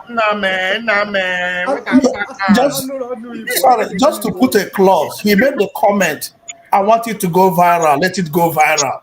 So it was a game. All right. Let's hear from CM. CM, go ahead. Okay. Thank you, Rudolph. Am I coming out clear, please? Yeah. Yeah. Okay. Thank you. Now, without wasting time, because you know, Nigeria as a country is too hypocritical. So as a person, I say it the way it is. Chinua Achebe addressed in Igbo sometime in Owerri. The title was Ahedioku Lecture, Tabugbo. Today is, how do I translate it? Today is timely, or maybe it's early enough. Let me bring it home. If Ndi Igbo, after investing billions, and you do not protect your investment, if Ndi Igbo in Lagos had done this 20 years ago, 30 years ago, this type of thing wouldn't be happening. You cannot tell me an average shop, motor spare parts, Ladipo at Lagos, average 40 million is what? Naira. Just take, for instance, you buy carburetor of Toyota Avensis. Toyota is made in Japan. You buy dollar at about 700 naira to $1. You fly to Japan and buy injector carburetor for Toyota Avensis. You pack it in your shop. Just a very small space it will occupy. Now, an average shop in Ladepo about 40 million. Those that are rich, some are in the neighborhood of 250 million. Business, 300, 500 million got burnt just like that. When they talk of Balogu, that is where they say jewelries, gold. Some have got burnt just like that. You know what it means? What I'm even blaming this man is, why did you even make it open? Why? If it was Osama bin Laden you want to hire to protect you, you should have quietly just keep quiet, go and bring the person. My annoyance, if I see the man, I say, look, you didn't behave like an Igbo man. Those that come to burn your shop, do they announce it openly in the meeting? Do they? Saturday, 25th February, there was presidential election, or there was election in Nigeria. On Monday, 2 days later, I lost my cousin. Why? They looked at him at Ladipo, said no, they shouldn't open their shops. They were ordered not to open. The guy said, okay, let me take 1 or 2 things and go home then, and to my wife. Only to open shop to take something from the drawer. They stabbed him here. Tinubu Sagberu stabbed him to death. He was just like a burst pipe of a public tap. Burst. Blood was gushing out. They ran away. Which hospital will you go to? The guy bled there and died. With 3 children and number 4 on the way. If they had had security guarding their shop, it can't happen now. It can't happen. Self-defense. If nobody can blame you, the fact that somebody, Nigerians build houses, mansion, they will put a gate man and do the fence almost to decking level, and on top of the fence, they put spiral wire. Why are they putting it? They want to protect their investment, because they may have gold jewelries in the house so that a thief cannot come and steal it. So how then do you now have a motor parts shop worth 200 million naira and you go and sleep and somebody set it on fire and you start to cry, hey, CM, you people are abroad, oh, can you people do us fundraising? My first daughter is studying chemical engineering at Unizik. The other one is studying economics at UNN. The other one is going for postgraduate. This is what we've been hearing every morning. Every 5 a.m., the alarm, your mobile phone will go up. This man, they should have done this long time. Today, in fact, I want them to even recruit whoever they are recruiting. Whether it is Irish Republican Army they want to bring in. I'm 1,000,000% in support. As long as those people are to guard the shop at night. In Nigeria, being Igbo is your endangered species. I don't want to go into the maybe because what Oju said then, and they still holding true. It is not the Igbo that we are that is causing the problem, but the Igbo that people see us to be. You see, in Nigeria, an Igbo man must be a Nigerian, like every other Nigerian within the context of Nigeria. Onuma cannot threaten the entire civilization, and they say it's a joke. And when somebody said, I want to protect my destiny, they carry him for what? For what? Igbo say, a jindu emegon, of what use is this life? Where will we go to? 6 years after the Civil War, we hoisted our flag. They said, no, you must come back. And we came back. By force. Our properties were seized. Till today, abandoned property. Reconstruction, rehabilitation, reconciliation. Where was it done? Nothing. People that were set back by 30 months of Civil War. What you need to reward them, you now say you are from, oh, no, it's like you are from Imo State. You must score this cutoff. You are from Zamfara State. Okay, this is your cutoff mark. You are from Ogun State. You are from Cross River. You are from Benue. You are from Plateau. For what? Igbos owe nobody. You see, what you tolerate is what will kill you. If Igbo had done what they are supposed to do, how can you tell me? There are a lot of things to burn in Lagos. Jankara Market is full of Yoruba people. Nobody burns them down. If you go to Tejuosho Market, behind Tejuosho, you have what they call Tejuosho Street. The plank, the timber being sold there are dominated by the Yorubas from Kwara State and some areas in Akoko of Ondo State. Nobody burns it down. Cow is being slaughtered in Lagos in their thousands every day. Some people bring it from the north. They know where the businesses are. They can't burn it down. Beans is being consumed in Lagos. It's not cultivated in Lagos. They bring it down from somewhere. They know where the warehouses, where they are stored bags of beans. Every day, trailer offloading them. They won't touch them. All they are looking for is where Igbo man who brings a Japanese spare parts.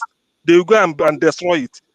For God's sake, this man is dirty. The only mistake he made was to make it open. Quietly, you should have recruited. Recruit if it's a, what is it called? The Mossad, Israeli defense. That is the Israeli Secret Service. If I have the money, I recruit it for them. You protect what you have. You don't have a job. You set up a business worth millions of naira, and somebody will burn it down, and nothing happens. No compensation, nothing. They kill you. If they had done what they're supposed to do, my cousin would have been alive by now. So I don't like to paint things. If you don't like being in the position of Igbo, for what? Where will we run to? If you go down to the east, no way. You come to the north, no way. You stay in the west, no way. Okay, Igbos, go to your place. Where we go now to? If I go back to my father's land, I raise my flag, they will say you want to break Nigeria. When Nigeria cannot protect you, can't I protect myself? What really are we talking about? Let the man engage Mossad. That is my vote. If it's tax, let Igbo pay. We engage Mossad, Israeli Secret Service. Let them come and gather our shops in Lagos. That is the investment. What hundreds of millions of naira? Who doesn't know the cost of motor spare parts? Do you think it's sweet? And it's not made in Nigeria. $1 is more than 700 naira with all the bribe. You go and bring it and then put it in a shop. And somebody will come and in the midnight they burn it down. Tomorrow you start to say, hey, please, for what? All right, thank you, Tim. Show, you're next. Okay. Good evening, Dr. Damages. Good evening, everyone. Did you just call me? No. Good evening, Dr. Damages. Good evening, everyone else listening. I'll touch on a few things because I'm not sure if I'll come back today. With regards to the Eze in Lagos, I quite agree with what Ngozika said. It's hard to believe that is actually what happened. If it is genuinely what happened, then that is an idiot. You don't announce what you want to do like that. Like someone rightly said, when they plan to attack you and all of that, they don't often announce it. The one MC Ulomo announced, he was quickly advised to do a video. So maybe the Eze should take a leaf out of his book and do a video and said, I was only joking. And go and get somebody that he calls IPOB and say that person's, names is Ikechuku, Peter Obi, something, and said, that's IPOB. because that's exactly what MC Oluomo did. And you had the Nigerian police come on TV to defend him, to say he was only joking. So I don't want to believe that's genuine, because remember, what's this son guy, Keyamo? He went on TV and he said, we're going to match them propaganda for propaganda. People need to listen. He said it like 3 or 4 days ago. He said, we're going to match them propaganda for propaganda. The next thing, one Eze came from somewhere, from nowhere, and he's speaking on behalf of the Igbos. Then there's this other idiot that was found on the plane shouting, obedient, obedient. Tinubu cannot be sworn in as the president. And the difference between the obedient camp, and the other guys is, this guy that was on the plane that was caught, there's a Twitter handle I follow. Can't remember the name. I'll drop the name in the chat.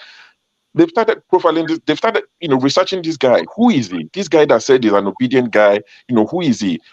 People need to see the things he's put out in the past in support of Obi, if it is genuine. Because obedients are not in support of that kind of behavior. Why do you want to ground a flight just because, a case is in court? Obedients are trying to disassociate themselves from this guy by digging into him, finding out who he is. If it was the other side, they don't care. As long as it's propaganda, it works. They look the other way. So you can't blame people if they genuinely want to defend themselves, protect their goods. Maybe they should call on the DSS, because if you're on Twitter these days, any little thing, you see the APC Agbero, the educated and the uneducated ones, they tag DSS. Even if you say good morning, they will tag DSS. This person said it's good morning. You don't know where I live. Maybe it's morning where I live. Everything they've reduced the DSS to a local vigilante group. So maybe the Igbo should speak to DSS and say, you know what, we actually want to contract you to come and be looking after our shops and protect it. Because that's what I see the DSS as. They're meant to be a secret organization, going around and tweeting like a blog, saying there's a plan to install something government, a temporary government, or whatever they call it. Interim government. If there's a plot to do that, please arrest the people. We should find out after you've arrested them. When they're in court, that's when we should find out. But telling us, just to warn you, there are people planning this. That's not your job as the DSS. But how can you even trust the DSS? DSS son was on Tinubu's campaign officially. One of his sons was on the campaign trail for Tinubu officially. This boy had pictures with Tinubu, tweeting that, something, praise God, Tinubu won and all of that. And he was tweeting days later when he was exposed that, he has a right to support who he wants to support. Yes, you do, but it leaves an impression. It's like the son of the MI5 chief saying that he supports Richie Sunak openly. No, you shouldn't do that. It might not be against the law, but morally, that's wrong. So when people complain, when people are saying these things begin to add up, you can't fault them. MC Oluomo said what he said. People who attack the next day, and you want them to trust you? No, they cannot. There's a deficiency of trust. You've robbed the people. Now they're showing us a 3-second video of proof of life. That is what they've reduced Nigeria to. They are sending us a 3-second clip of the president strolling the street of France. 3 seconds. And those 3 seconds are probably the best 3 seconds they could find. To say that, by the way, your president is alive. He's able to take 3 steps. When people were saying this guy is not healthy, they said, are you a physician? They were asking dumb questions. Are you a physician? Are you his doctor? Do you have this? Do you have that? You can't blame people. These Ononuga people, all these Yoruba Ronu people, since the election, there have been about 2 or 3 attacks in the southwest, allegedly by the Fulani headsmen. Where are the Yoruba Ronu group? What have they said about it? What have they done? It's politics, like Ovie will say, but I'm saying it from a different perspective. It's politics. The earlier people open their eyes to see that these things is politicized, the better. Yoruba Ronu. I mean, Ononuga was saying, he tweeted the other day, Ononuga is a proof that fools get old. That guy is a fool, a big one. He tweeted about 2 days ago saying that a lady in France has been asked to pay 12,000 euro fine for writing or saying things that are derogatory against their president. That's Macron.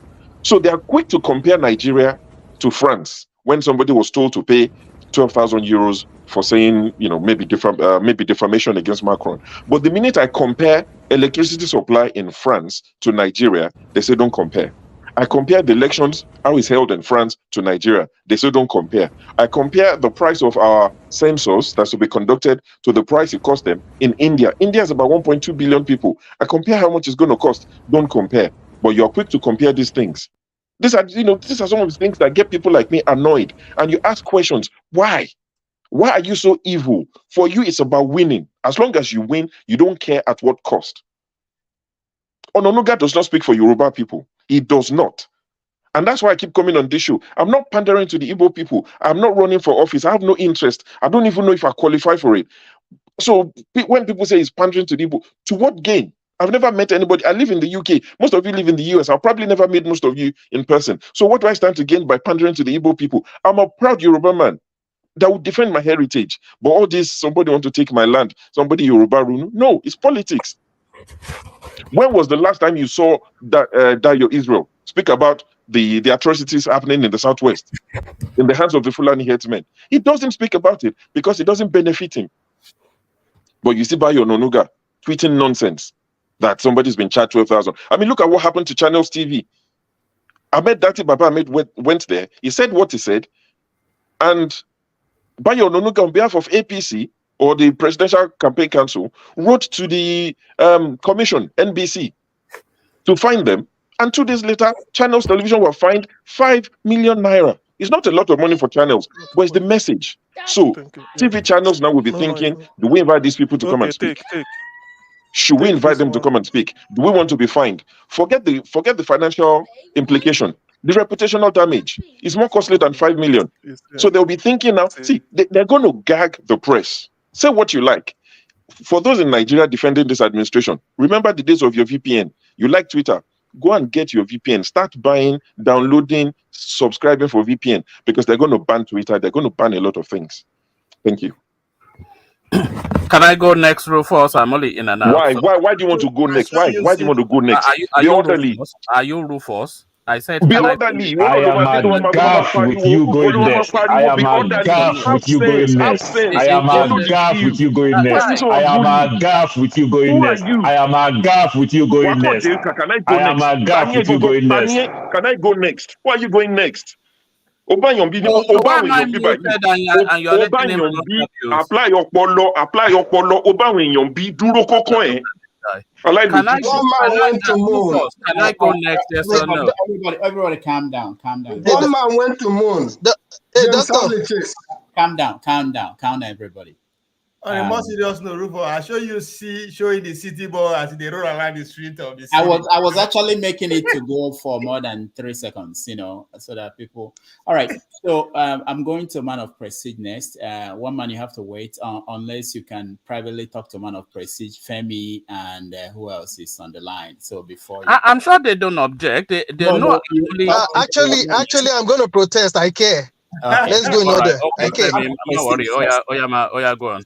Man of Prestige, go. Let's see if the Man of Prestige will be prestigious enough to say, let one man go. Be prestigious. It's really about San Diego, isn't it? Really, it's a man that is not clear in his own thoughts, so I'm not sure he's able to say anything. Rudolph. Yeah. I've not spoken. You did. That's true. You did. Most people they spoke only once. Man of Prestige. One man, where did the wrong go? Man of Prestige, go ahead now. Okay, thank you very much. It may not seem like it, but I do have a life outside of this, so I'm not really able to spend all day like maybe others can. Calm down. We're coming to you in three more people than you, Ernest. 2 more people, you, Ernest. All right, go ahead, Man of Prestige. Good morning and good afternoon, everybody. Yeah, I greet everybody. Anyway, you see when I talk about Nigeria, like I said, I'm on the on the angle right now. Nigeria is not a country, so anybody can say what they want. I'll say it. I mean, that's what I call finicking justice in Nigeria, selective justice. I mean, I'm not condoning what that man said. If it is true, he's an Igbo man. I mean, he's an Igbo man if he wasn't planted. So I'm kind of 50-50. What somebody said, I think Ngozi said it. That could be it. That may not be it. So nothing about APC surprised me when it comes to Nigerian politics. I mean, this is some people who went and buy, pastors. So what couldn't they have done when it comes to Nigerian space? But having said that, I don't agree with what he said. Whether he's talking for the IPOB or not talking for the IPOB, I don't agree with what he said. But this is a selective justice in Nigeria. Where is Bayo Ononuga? Where is MC Oloma? And where is the other guy? Why can't they arrest them? If you're going to do that, arrest everybody that says on utterances that is not right. Yeah, that utterances is not right in my own opinion. So arrest everybody. Why we have selective justice in Nigeria?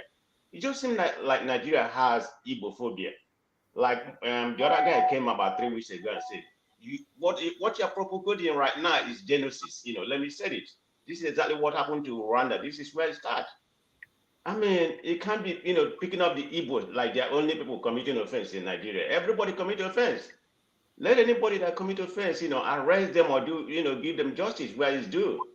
I mean, like what happened in Abuja, the guy that, flagged the plane. I saw some space. They said, the man is an APC guy that was doing that. Why would you do something like that, for your own risk? I mean, the current situation Nigeria is right now. You go say you want to hijack a plane. I mean, who is the right-thinking person that will do that if it is not planted? I don't have the evidence to prove what is not planted. And I don't have any evidence to say it's an obedience. So this is where we have Nigerian space. Nothing in Nigeria surprises me anymore. I mean, we're supposed to be having, we're having an obedience protest in LA on the 8th by CNN, Sunset Boulevard. And there's going to be a Washington rally on, I think, tomorrow. But look at what APC, they have come up with their own rally. What is it? They can't even, decide what they're going to do. It's only when obedience is going to do something they decide they want to protest. They're going to have a counter rally in Washington, D.C. on the 3rd. You don't surprise me if they come here, go to New York and rent homeless people to come, to come to their protest, to make up their protest. If there's anybody that's going to come on the protest anyway, they're going to rent people. So nothing surprised me when it comes to APC. I mean, Nigeria is a fair state in my own opinion. Okay, I don't care what anybody said. I mean, that's what I have decided. Nigeria is not a country. I mean, nobody, you just selective, you're making people not to believe anything. Nothing is working in that country. So that's what I'm going to say. Thank you very much. All right, thank you. So for now, everybody, apart from one man, spoke at least once. So let's hear one man. And then we go to the second part of this story, which was, because this started, I think this whole thing started when Simon Ekpa said that he will order a sit at home in Lagos. And I think that was the beginning of this conversation. And then the chief said it. So let's hear from one man, and then we go to the second part of the story. And then we move to the other topics we have, which are very important too. Go ahead, one man. Oh, all right. Pardon me. All right. Thank you for having me, Rudolph. And good day to everyone. And hello, Nkozeka. So I was actually going to come in. I wanted to come in when Chidi was here running his mouth. So hopefully he comes back, because the jig is up for that guy. And I've been looking for that window to give him a public flogging. So maybe today might just be that day, with the fake beret and all these put on acts that they hopping from platform to the other, twerking and acting silly. But I will leave that to one side. So Chidi, if you want to come back, because maybe I need to address you in a public space. But going to this in this Igbo or something or the other in Ajao, telling us that he's going to bring in IPOB militia to Yoruba land to come and intimidate Yoruba people. So we dealt with that at length on my platform yesterday. It was actually the topic of discussion that we dealt with on my platform yesterday. And what we concluded was that this guy needed to be picked up, and swift as flash, he has been picked up. Just grateful that he wasn't shot, but certainly he was picked up. So he should be picked up, because if you look at the trajectory of this language, then you can see that the embers of discord is being fanned by that obedient space. It kicks off from their main man, Obi himself, who sent all these dog whistles to his space. And then that was picked up with that now infamous interview by Yusuf Dati Ali with Shein Okunba with Shein on Channels TV, when he amplified the dog whistle that their master... Baba Ahmed, you have to change the man's name. You said Ali. There's no Ali in his name. It's actually Ahmed. Don't worry, he's a Mauritanian. So how would I know what I don't know. I'm not Mauritanian. So how do you want me to contend with his name? Address the man properly, please. Am I a Mauritanian? I'm an Oyo man. How do you expect me to know how to pronounce a Mauritanian? It's a Yusuf Ali something, from Mauritania. So you're not Don't bringing even Ngozi know back. why What's Rudolph the fun in being here if allow Ngozi is all not manner on? of Omwale to come here and be making noise. I want Omwale now. Don't know. Yeah, look at I don't know why Yeah? One man, it would be Rudolph nice if you allow take Obi's name out of your mouth. One man. Hold on. come here and be Look at making this guy. noise. Somebody who do not have Why the don't you shut this guy down? somebody who can I tell thought I lies to had the high floor. CM, hold on. No, I Speaking just voice, speaking. speaking voice half-wit. I don't know, man. One man, your time is you're running out. You're out of time. So go straight. I'm out of time. No. I say you're running out of time. Go straight to the point you are making. Yeah, no, I was building a narrative, and I'm being chopped off both by Ngozika and the half-wit in the heart. So you say I've lost my train of thought now, but I was sequencing what's landed on this. So one man, let me ask you. Since you lost your thought, let me ask you. So are you saying that you are trying to imply that this is something about whistle, that it started from Peter Obi down to these people? Will you say the same thing with what happened with MC and Nanoga and Femi Fani-Kayode? Are you okay with what they are saying? What has Femi Fani-Kayode said? You want me to start reading it for you? What you hear from Femi. What did Bios say? This man can never say the truth. He said Can Peter you- Obi can used you- the can 11 you years sh- to can you get a shut the bachelor's degree. half-wit Can in you the just heart remove this Somali? Can you shut the squeaky voice? Is this what we do now? You're all this empty. Come on, man. Please, can everybody? Can you just shut the half-wit? Get rid of this Somali. Let us do something. When I leave, we can do the. We can't have this, can we? Really? What's Very going on? irritating gorilla. It's almost like a caricature now. I know you think it's drama. Oh God! All right. So unbelievable. We have to go and this is not. It doesn't help anybody. I thought that everybody here, you guys you want to share your ideas. We really have to get to the point where people can have a conversation. You can even listen to people you don't agree with. We have to get to that point. If one man come here, but doctor, I don't know, maybe because you don't understand. Mama, wait, hold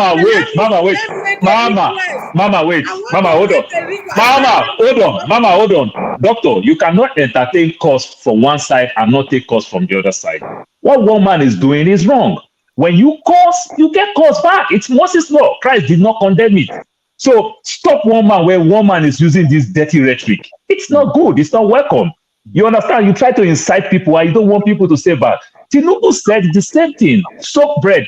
Maybe you don't know the meaning. I know the meaning. I was born, raised in Yoruba. They call you people that you people eat bread without water so that you don't go to toilet for 1 week. That's why he says soak bread. If you trace it down to what Ononuga are saying, it's wrong. So one man should stop this course. When you curse, you incite people. That is what cause CM to do what he's doing. Go ahead. Dr. Dameji, when you bring one man into this platform and he pour all his vomit down, in no account should you remove him until he answer us a question. MC Oluomo incited people. Igbos were killed. Their business are being burned. He doesn't see anything wrong with it. IPOB just raised up their man and is coming here to talk bullshit. Please, what he cannot allow us to do in his platform must not be welcome in this platform anymore. All of us here, we've been to one man's platform one time or the other. Apart from me, not me. He kicked you out. So why should he come here and be pouring nonsense? So if he vomiting nonsense, please give me permission to answer him. Because I'm not going to take this nonsense from one man again in this platform. Because he deliberately come here to incite people. And when they want to talk, he call people name. He might be like goat and dog. Nonsense. With the Gorimapa hair. Make him stand up, make we see who he be. Why will he come here to insult my children? For what? If he try am today, not cut me, oh, me and he go get am hot. Or you tell him, make him stop this nonsense language in this environment. If you don't stop him and you stop me, I go call New York, me and you go wear one trouser, Dr. Damages. All right, thank you, Maicho. Doctor, please, I beg you. I'm hearing a lot of it's Excel talking. I'm hearing a lot of high-pitched languages. Yeah. Can we do it like this? If somebody starts, just yank him off. Later you talk to them offline. Then you bring them back. Because this is getting, I mean, this is not good for the platform itself. Yeah, it's not. Immediately somebody starts, yank them off. No matter whose axe is God, whose ox is God. When you say immediately someone starts what? Immediately someone starts to use rhetorics that are harsh on another person. Just yank the person off, talk to the person offline. If the person wants to come back, he'll come back. Okay, please. All right. Please. So that's it. So when someone starts sorry, Rudolph. Why was I set to the back? I was given a narrative and I was being insulted. No. You use some insulting words. Like what? I don't remember. I don't memorize this. You know what you cannot call people. One man. It called me anomaly. Do you know what anomaly is? No, not anomaly. Hold on, guys. Hold on. You guys know what you are doing, everybody.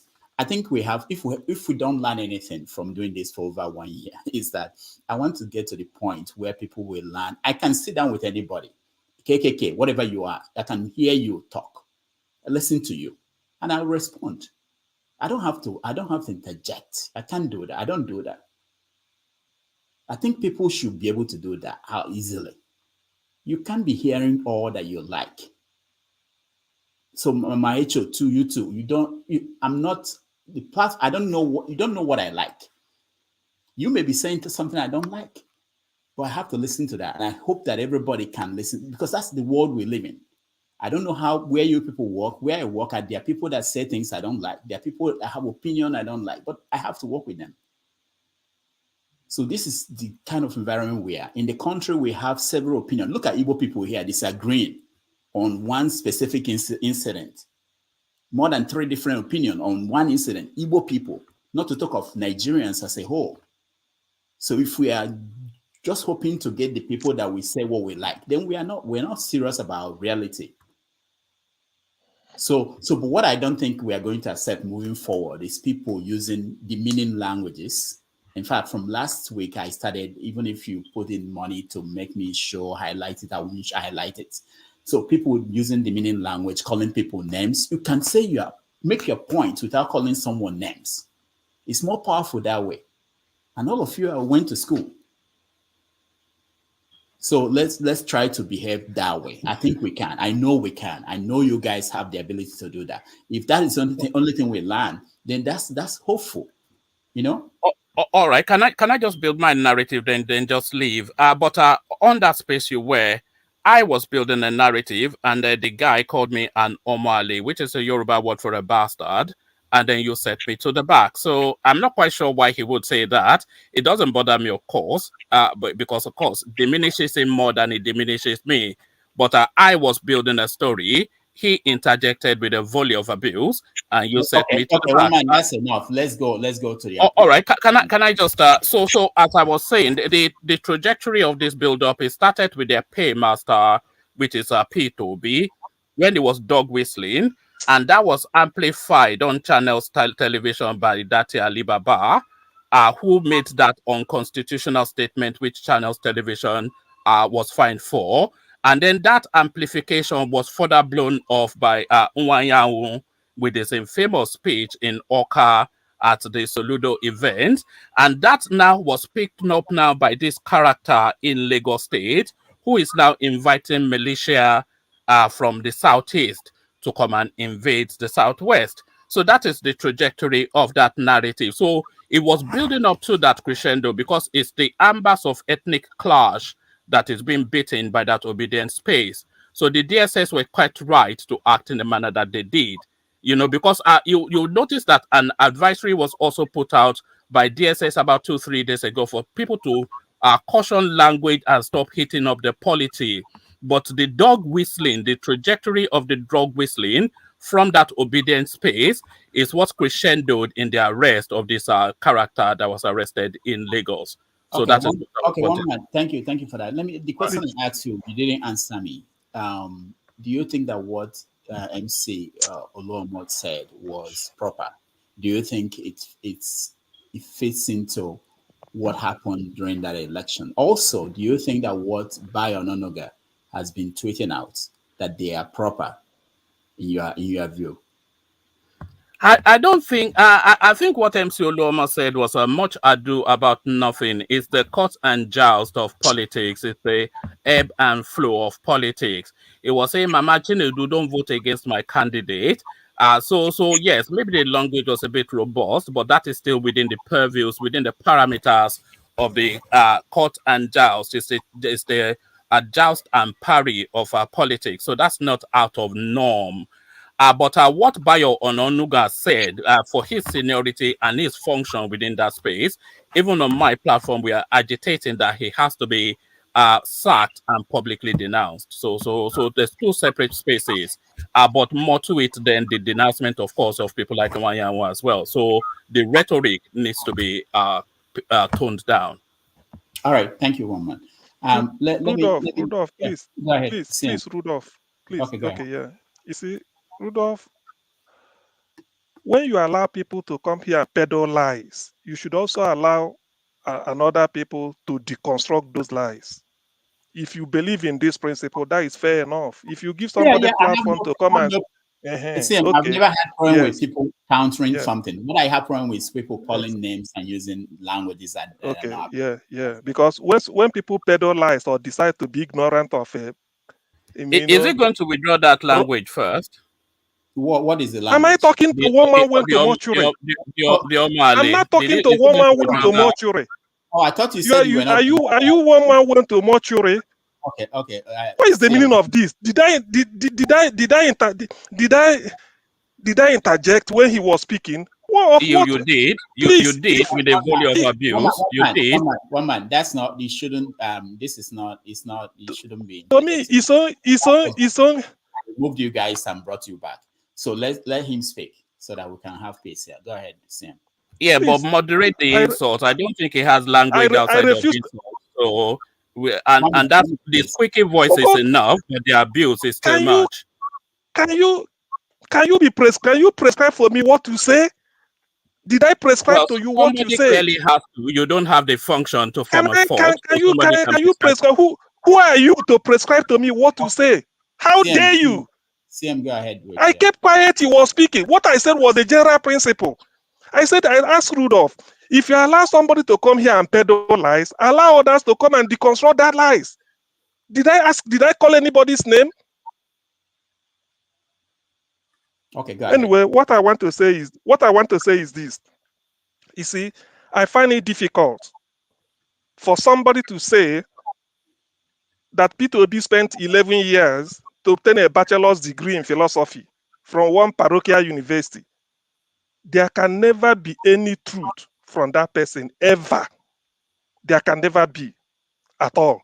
I wish the person what my cousin went through. For somebody to come here, I regard here highly. You come here and deny the massacre of Ndi Igbo in Lagos. You deny inciting through Twitter by somebody like Bayo Ononuga. You want to twist what Oluomo said. You want to twist it. I can't be alive when that will happen. Even if nobody will speak up, I will speak. Even if nobody will say, and that's why I continue to say what I continue to reiterate what I've said before.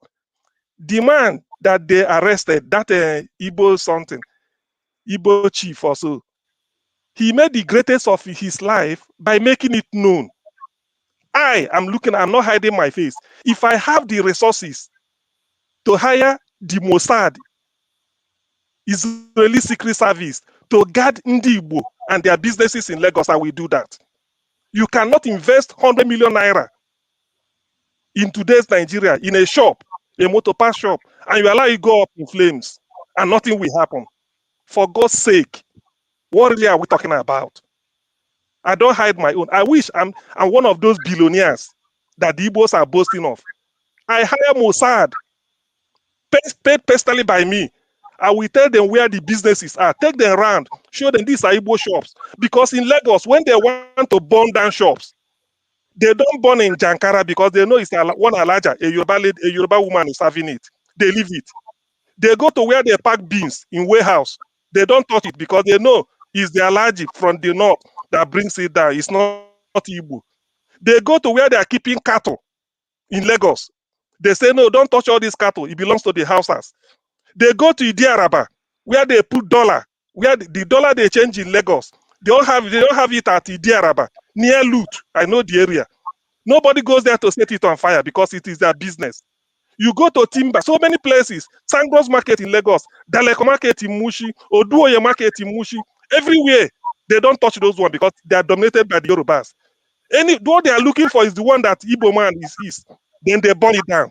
Every day, they will keep calling us from abroad. Send us money. Our children are in higher institution. Then when I come here and talk, somebody will be painting white, black, and black, white.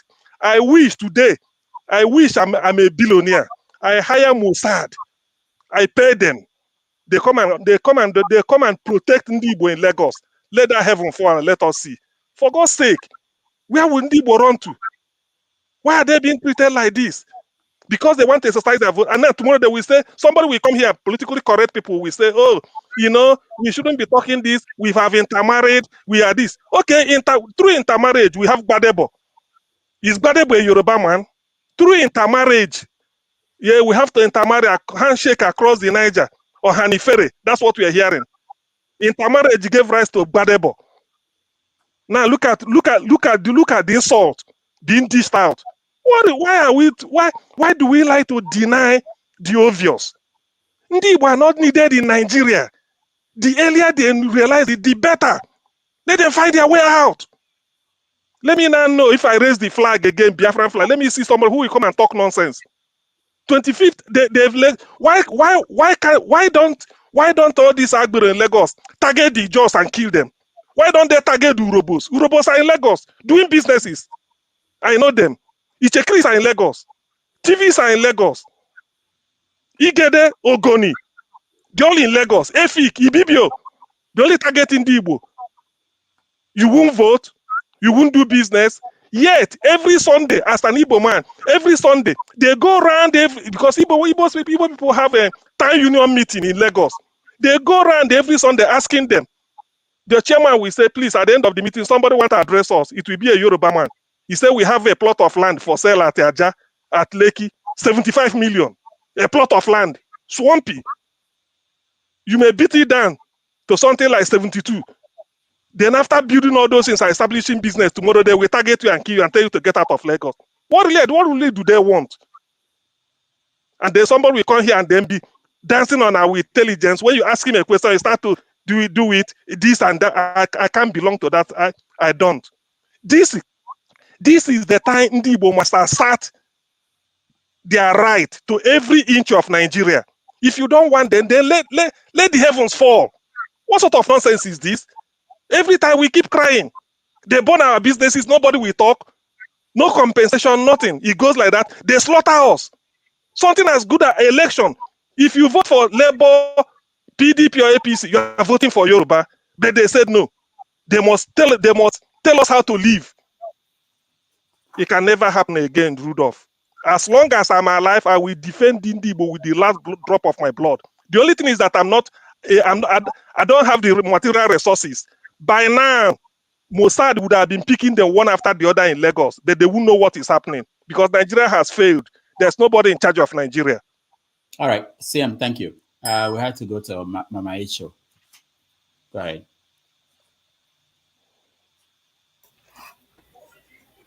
CM, I feel your pain. But I'll show you one thing. This impunity will be dealt with. This impunity against the Igbo race in the Yoruba land will be dealt with. If Nigeria justice system don't give us justice, I will drag Nigeria government, I will drag Lagos government, I will drag MC Oluomo, I will drag Tinubu, I will drag APC. And if this year one man not take time, you will be dragged to the International Court of Justice. What did you say about cautioning language, Rufus? Yeah, you heard me and you heard me right. Mama I am not, listen, Ogaudo, I am not going to tell you they pretend, say. We have to land this. You're not being heard. I muted you, Mama Echo, so don't try. I muted you. This is the thing. You could have said everything you want to say without saying yeah, one man. You don't have to. And make your points. People have to learn this. It doesn't make it better. It doesn't make it beautiful. Nobody's hearing you, Mama Echo. So if you're speaking there, nobody's hearing you. So the point I'm making is this. We have to learn this. You can continue to say what you are saying without saying yeah, one man. It's not because of him. Tomorrow you may be angry with man of prestige and you call him a man of prestige. We should be. No. It's just that you are angry with him. That's all. So I think we have to learn this. I'm planning to have this on TV. This show should be on TV in Nigeria. We can't be showing this. These are people abroad. Most of us, they're in America. We speak this way. We can't debate. And we are talking to people in the villages in Nigeria who are listening to us and hoping that we have. Well, let me ask one question. Hold on, let me finish. Okay, when I finish, you can ask me a question. So we shouldn't be doing this. We should be better than this. What do you expect people who have not seen Lagos, who have not seen Abuja? How do you hold on now? Let me finish. How do you expect them to communicate and have a conversation? If we, all right, say what you want to say, Mama Echi. I use that language, you stop me. But when he called the vice president of Labour Party, when he called her one mischievous name, you didn't stop him. Go back and play that video. One man, I want to ask you one question. When they come to this world from your mother's womb, did you come with land? Sorry, can you caution that? What's going on, man? Can you caution it? It's going to degenerate again. My mother is not on the platform, so why should you come with land? Okay, so hold on. One man, when you were being given birth to, did you come with land? Sorry, that's crossing the line. Surely you know that. And if you are going out of this world, what's going on? Are you going to go with land? Okay, so hold on, Mama Echo. I can't be doing this. This will not flow, if we have to do this. That's why it's better that people should just lay your point. Give us what you are thinking about the issue. Stop attacking people. Stop. Just tell us what you think. Please, about the issue. What is the topic? What you think about the topic? We'll move on. I am asking questions. No, you don't ask questions. Just go tell us your viewpoint. That is my viewpoint. So when he was talking, nobody interrupted. He called the vice president of Labour Party one useless name. You not stop her. Who is he? A Mauritanian. What is a Mauritanian a curse word? I called him a Mauritanian. And let me this also is a Nigerian citizen. He was born and raised in Nigeria. You can only trace him to Mauritania, his parents from Mauritania. You have kids in UK. I have kids in America. They are Americans, they are Britain. But their parents may trace back to Nigeria. I am more Yoruba than you because I was born in Lagos, the enlightened Yoruba. You were born in Oyo, the timid Yoruba who knows how to do only one thing and one thing alone, just to cause and sell pepper in the street. All right. Paul, hold on. Let me one more thing before we continue. I am not rounded up. I know. Everybody was interrupting me. I know. See, if I interrupt people for here today and you block me, Mama Echo, hold on. One more thing. This is very important. Mama Echo mentioned it. I leave people when you call public officials, public figures. If you call them names, I don't really care. I mean, there's a higher, in journalism, there is a higher threshold for them. They can't really sue anybody. They have to deal with that. So that's a different thing. But when people are here, people who are here or guests who come here, you have to respect them. That's all I ask for. I don't care what you call Babangida or what you call Buhari. That's your own. But when you are talking about people here, respect them. And as much as possible, let's stay on the issues. Okay? All right. So Mama Icho, finish up. Still part of my issue discussion. Which of us here came to this world with land? I want to know. Which one of us will go home with land? And because of that, you have to kill my Igbo brother in Lagos because of land? And when they want to talk, somebody when he miss road, go UK. He miss road, go UK. You know, if the UK not even can change that. In village head, in village mentality, you see they can't have the waka. He go come here because they vomit rubbish. And Oromo incited people in Lagos. One useless policeman comes and a lie.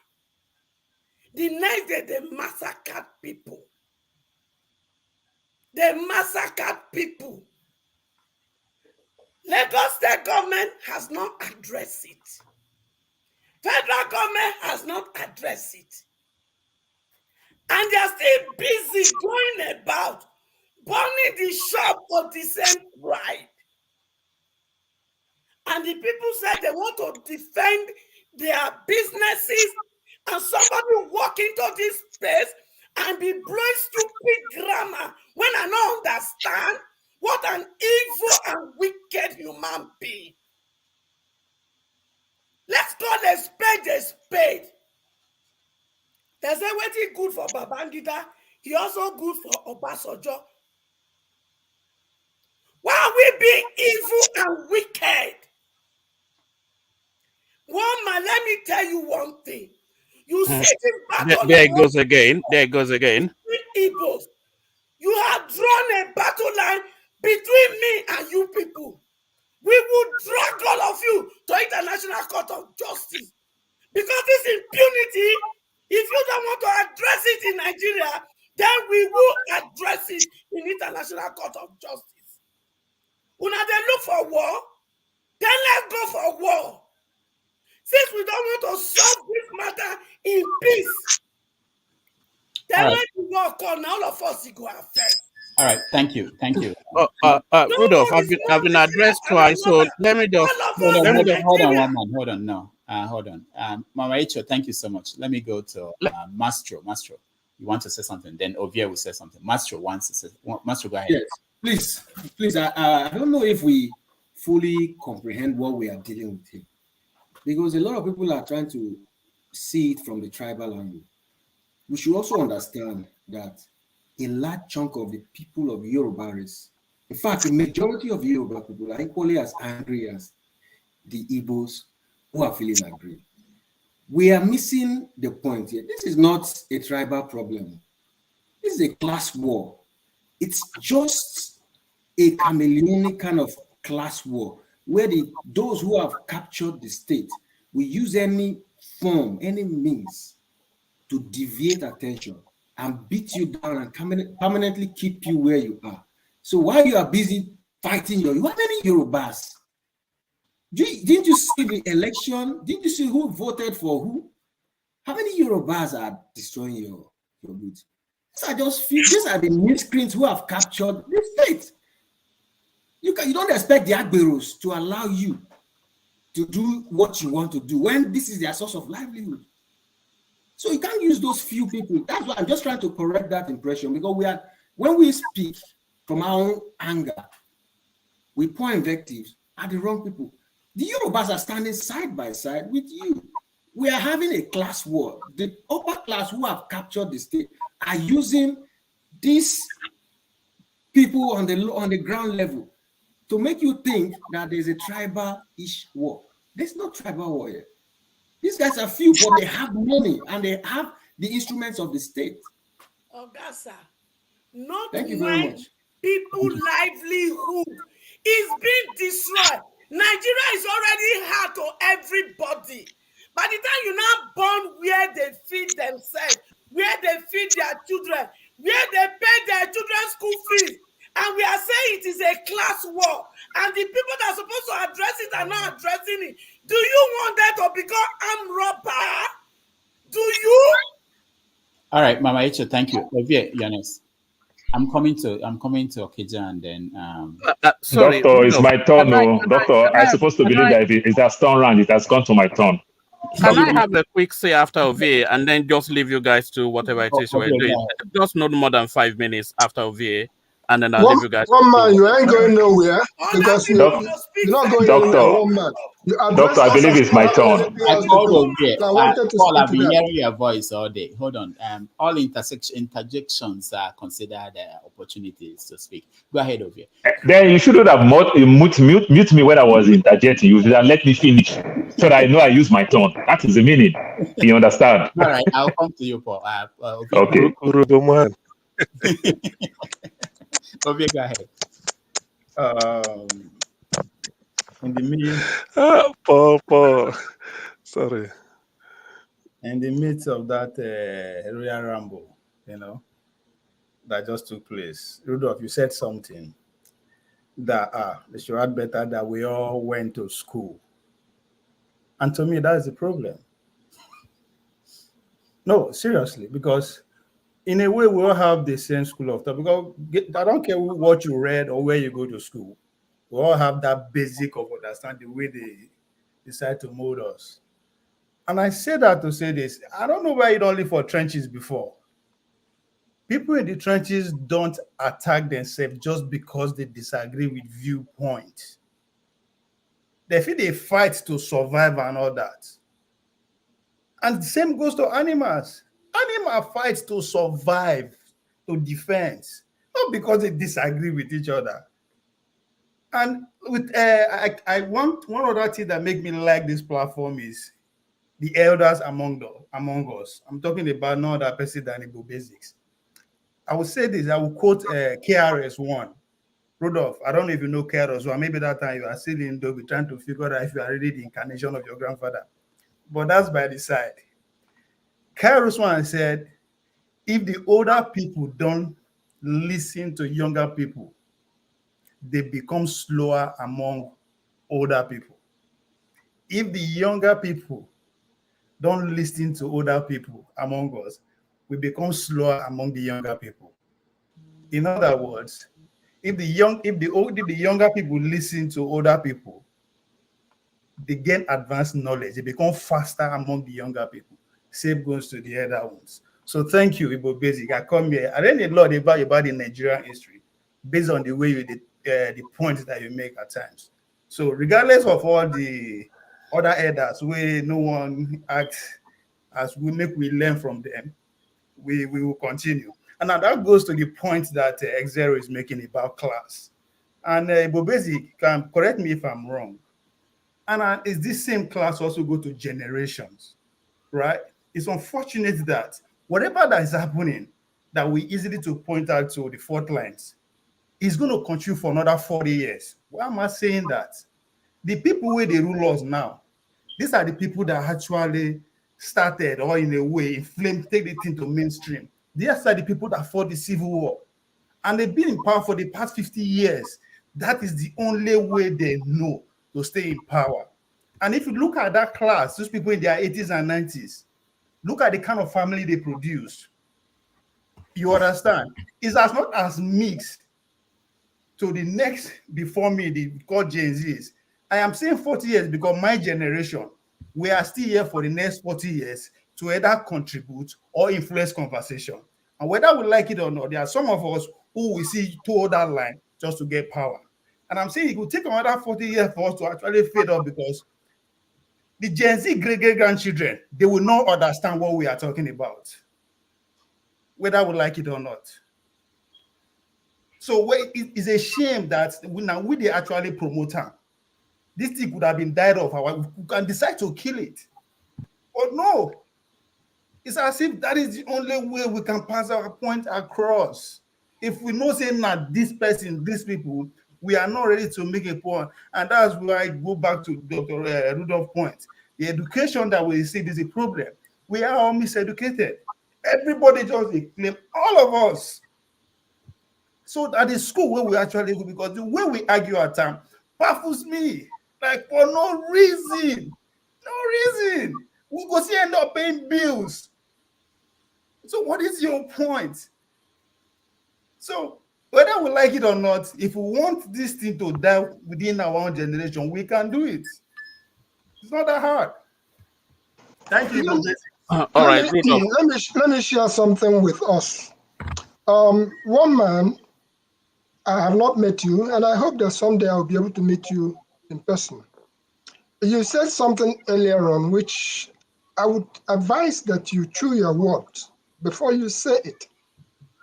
All of us, a lot of us on this platform, we have very serious things doing, but we find it pertinent to come to this space to share some of our thoughts or what we know about.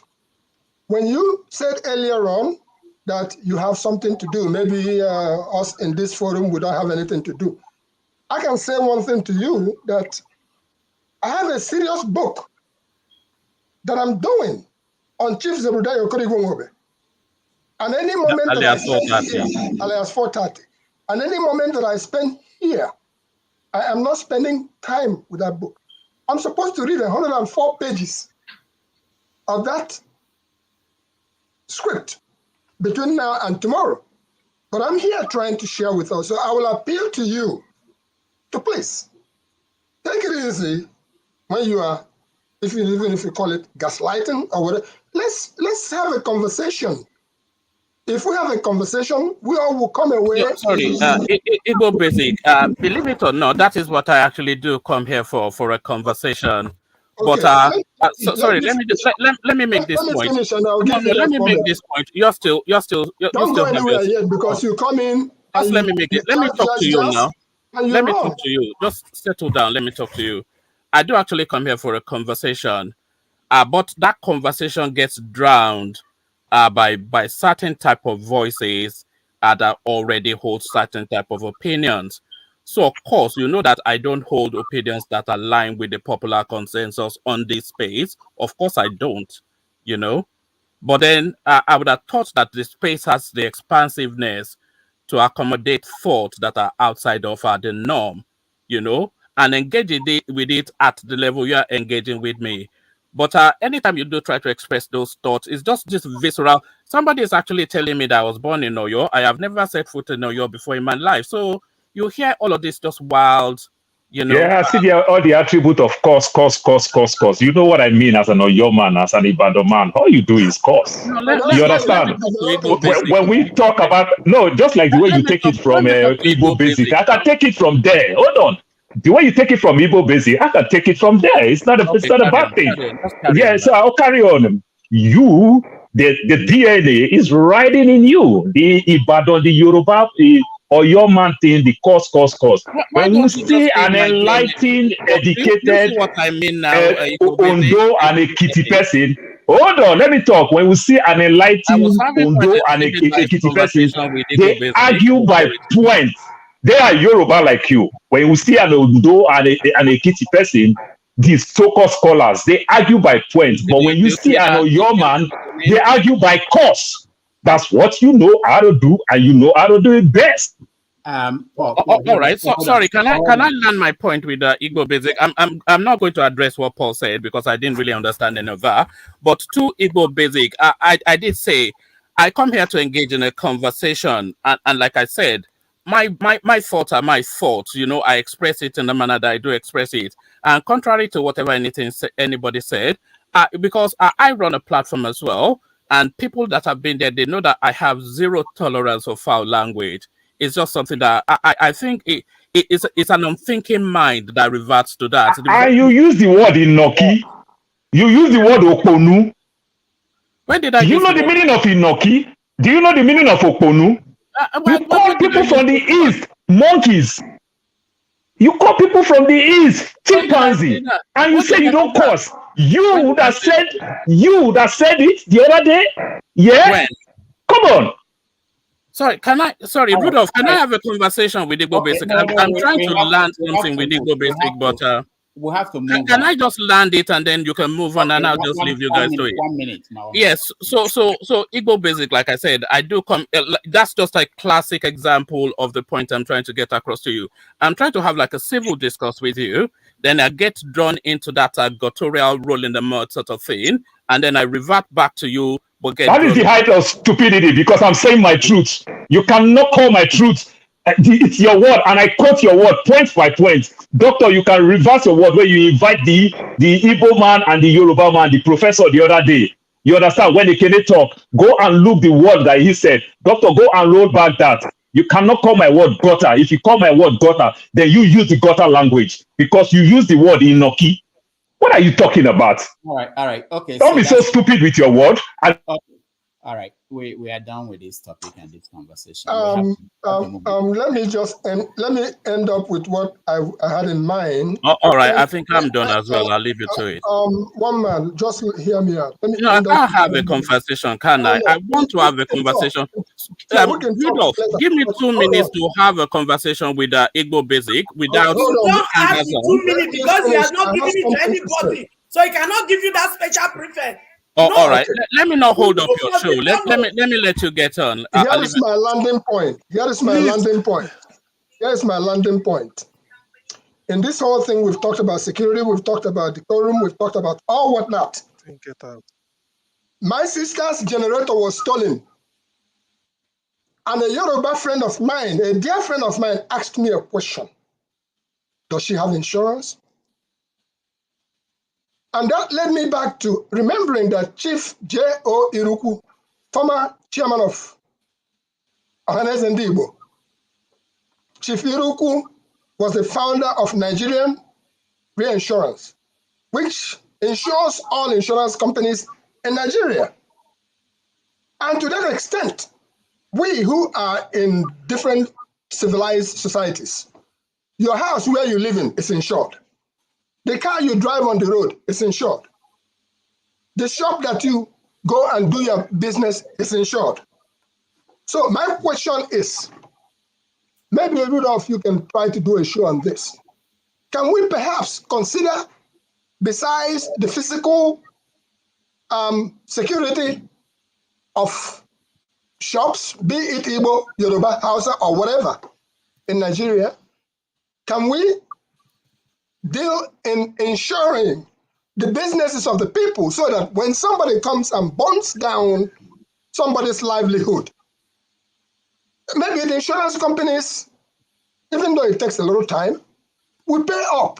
And if the insurance institutions and the banks are involved in this whole process, maybe before somebody goes and do an MCO Lomo talk on the street, you think twice because somebody is going to have to pay for it.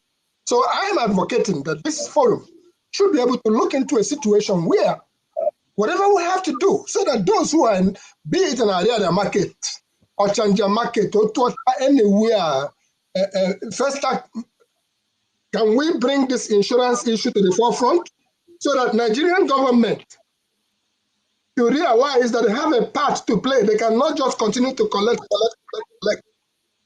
I am talking about insurance because it's obtainable everywhere. The bank, Silicon Valley Bank, fell the other day, and you are told that if you have up to $250 in your account, that you don't have to worry. So that brings me to, in Nigeria, as you are messing up with the people's livelihood, if you have money in the bank and such bank failed, do you have a recourse? Do we have such a thing in Nigeria? I've just thrown up some questions here so that we can be able to, a food for thought. Instead of fighting it all out, it's not always physical. Thank you, Igbo Basics. So Igbo Basics, I am not a billionaire, I'm not a millionaire. I don't know why millionaires cannot think about insurance. I'm the one that will think it for them, come with that solution for them. But I can tell you, I can really tell you that they must have thought about it. I can tell you that insurance in Nigeria, as far as I know, you have car insurance when you were in Nigeria, you know what it means and whether they pay you. I mean, every aspect of Nigerian life is not the way it should be. So probably it's not working well. I'm sure somebody's thinking about it. But I think I don't think we are going to stay here and figure out how to ensure goods in the market for people who go to China and go to other places and import goods. So they will think about it and come up with something. All right, let me freest society on earth. We do as we wish, as we will. We don't do anyhow. Let me just say one thing before Kija speaks. Let me say that people I've seen people commenting and saying, stop bringing this person to the show. I don't bring anybody here, nobody. I welcome people when they come. So, and I will continue to welcome people when they come. I don't bring anybody. All right. Okay, Jana. Wait, please, let me say one thing.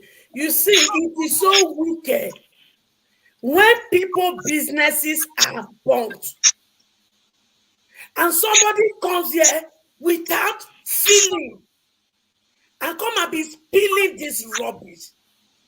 Nigeria is already hard when they have their businesses. What will it look like when everything they used to take care of themselves just go away? How many markets since election till now that has been burnt that belong to this specific tribe? Are we provoking them to war? And I hope we are ready for the war. How can we have a president and this is happening? He's saying nothing. And we say we have a elected president to be. Let's even say he's selected.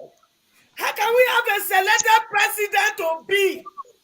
And he's already enjoying our taxpayers' money. And he's still saying nothing. Echo, thank you. We have a governor in Lagos State. And he's saying nothing. The other guy said he want to give them 100,000. 100 million. We 100 million solve this problem. We are evil. We are wicked. If we can see this with unity and we celebrate it as if nothing happened, heaven will judge all of us. The blood of the innocent and their spirit will judge everyone. Nothing. All right. Thank you, Mama Eche. Let's see if we can get Okija to. I don't even drive it. Okay. Doctor, maybe after Okija, you just let me talk and go. Since you and this your invitee that is messing up my day, just let me talk so that I will go. All right, go ahead. Okay. Paul, hello. Yeah, can you hear me? Okay, good. Yeah. Yeah, go ahead. Okay. First of all, Dr. Damages, I have to start with you. I think you give one man a lot of time on the show, and then you have him rebut. You have people ask him, you making things, spill out of control. First of all, if he comes here, you want to put this show on TV. I hope you watch, like, even if it's Fox or CNN or other news outlets. You see how they talk, when they come, the way they talk to people, they don't throw shade, they don't throw innuendos at people. One man comes here all the time, he calls you Rufus, and you don't even, you try to correct him. That's not your name. My name is Rudolph or Dr. Damages. If he doesn't want to speak and say your name, you should get out of the show. If he comes here and calls Dati Ahmed or some other name, people correct him. He says it just like people call Kamala, or some racist white people. They just call her whatever they like to call her. You see, the reaction of people. So if you don't put your foot down, this is your show, and tell him this is his name. If you don't want to say his name correct, you get out and go somewhere else where you can perpetuate, your hate or whatever you are trying to arrive at. So this year show, you have to stick, make it. If you want to put it on TV, you have to, put it on the ground. You can't let him just run and walk and say anything he wants and denigrate people, openly and passively. Okay, that's what I have to say on that. But the Igbo man, whatever the Igbo man that said something in Lagos, I don't. To be honest with you, the mistake he made was, raising IPOB. If he had said he would impose security, it wouldn't be an issue. But from what I know, like I know about Alaba International. When they were having a lot of issues, with miscreants, and even custom, Alaba International, they took the security matters into their own hands. They went to Aguleri and Umuleri. They imported, subdued from there. They came with all their, like machete, whatever, all those things, even with their charms or whatever, and they were guiding the market, and the whole issue stopped. Even when custom used to chase containers into the market, it abated a little bit. Okay, so how many shops are you going to protect? How many IPOB members are there? How many are you going to import? You have to take security into your own house. You have members there who are not, doing much. You can engage them to, be security. There are other market areas. So many, okay, for instance, Omata. I remember there was, when I was living in Mancha, Omata, they were having problems, with chiefs attacking bosses on the road, armed robbers attacking bosses on the road. What they did, they trained their own men and armed them up, Omata security. They were guided, taking bosses to Lagos. Okay, that's one of the things they did. And I remember there were cases when there was issues in Lagos. Omata, or Lagos traders, Igbo Lagos traders, they appealed to Omata sent boys from Monicha, to help them protect the market. So I don't know, but people have to understand, what is going on, okay, in Nigeria. The politicians, they've opened, so many things, and people are taking advantage of it, and hoodlums. These are not Yoruba people doing it. These are just hoodlums, just doing something because Tinubu and his gangs, they have made the land fertile for them, to do whatever they want to do. The markets are being born. They find out that in some of these markets, Yorubas are the market. For someone who has, done business in Lagos, I understand, it's some markets owned by, operated by Igbo people and Yoruba people. They have market union, and this market union, they have Yorubas and Igbo people in the market, in the union. All of them, they sit together, and then profile security would they have to use to protect their market. So this is not something, this man, he doesn't have to come up here and be talking about nonsense. He will just talking nonsense. They should sit down, find out how they would deal with security.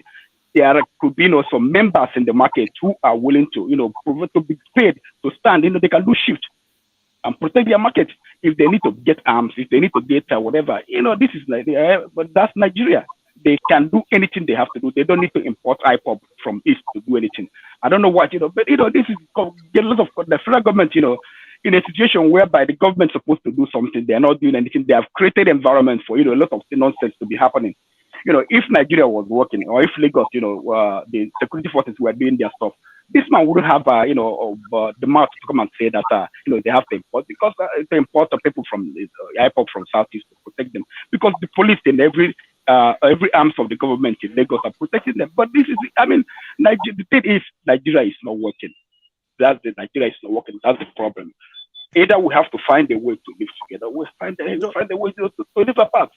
That's the problem. It has nothing to do with the people per se. It has to do with the law, the rule of law.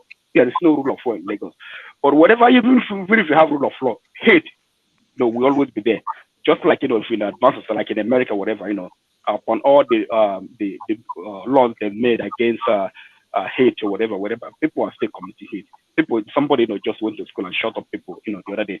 It's going to happen in Germany, no matter what, after the genocide against the Jews or whatever. You still have far right groups in Germany. They have all far right groups in all over Europe. Obi was saying something about, you have to deal with, the next generation. No, it doesn't end. Another generation, they read books, these things are the books. They go there, read books, and they want to implement them. You see in Germany, if you go to Germany, you see far, most of the people in the far right group, in the far right movement, they are people born, they never saw this, the World War. They never saw whatever happened, in Germany. They were people born, probably, some of them in 90s, 2000. They joined this group. The same thing in America. Hate will always be there. If you think, that you can emulate it, you're making a mistake. What you have to do is that, the rule of law must apply. When hate, commits an evil, the law must be there to protect people. That's what has happened in Nigeria. It's not happening. Thank you, guys. Thank you. You see, Can I just speak? just 1 Dr. minute, Rudolph, please. Just 1 everybody minute, has speak please, more than please. twice. Just 1 minute. There's something Okija raised that really triggered my destiny. You see, the man, the Igbo chief in Lagos, said he will import security to protect their businesses because the government is not protecting them. Now, one man came here to say that they are importing IPOB to come and intimidate Lagos. You see, that is the type of bro. The man said IPOB. The man said that's the mistake. He said IPOB. He used the word. I listened to the video, except if I listened to the wrong video, he used the word IPOB. The IPOB is coming for a purpose, not to fight anybody, but to protect, to guard the stores, but we know, the connotation. That's we know the connotation. The IPOB. We know the connotation. We know IPOB. Some people use number 6. Use number 6. You don't have to IPOB. Use number 6. You don't need to add IPOB. Just add. You can import security. Just like I told you, I was born and raised in Onitsha. I know much about Omata. So I know that when they were sent to Lagos, Omata was even sent to Kanu. Okija, I agree with you. I said he shouldn't have made it open. Secretly, you bring in security to guard your store. That's all. You don't need to take. You don't need anybody's approval. His mistake was announcing it. Do it secretly because people that come and burn your shop, when they do the meeting, do they announce it? So why must you announce that you want to protect your stores? 40 million, 100 million, burn down.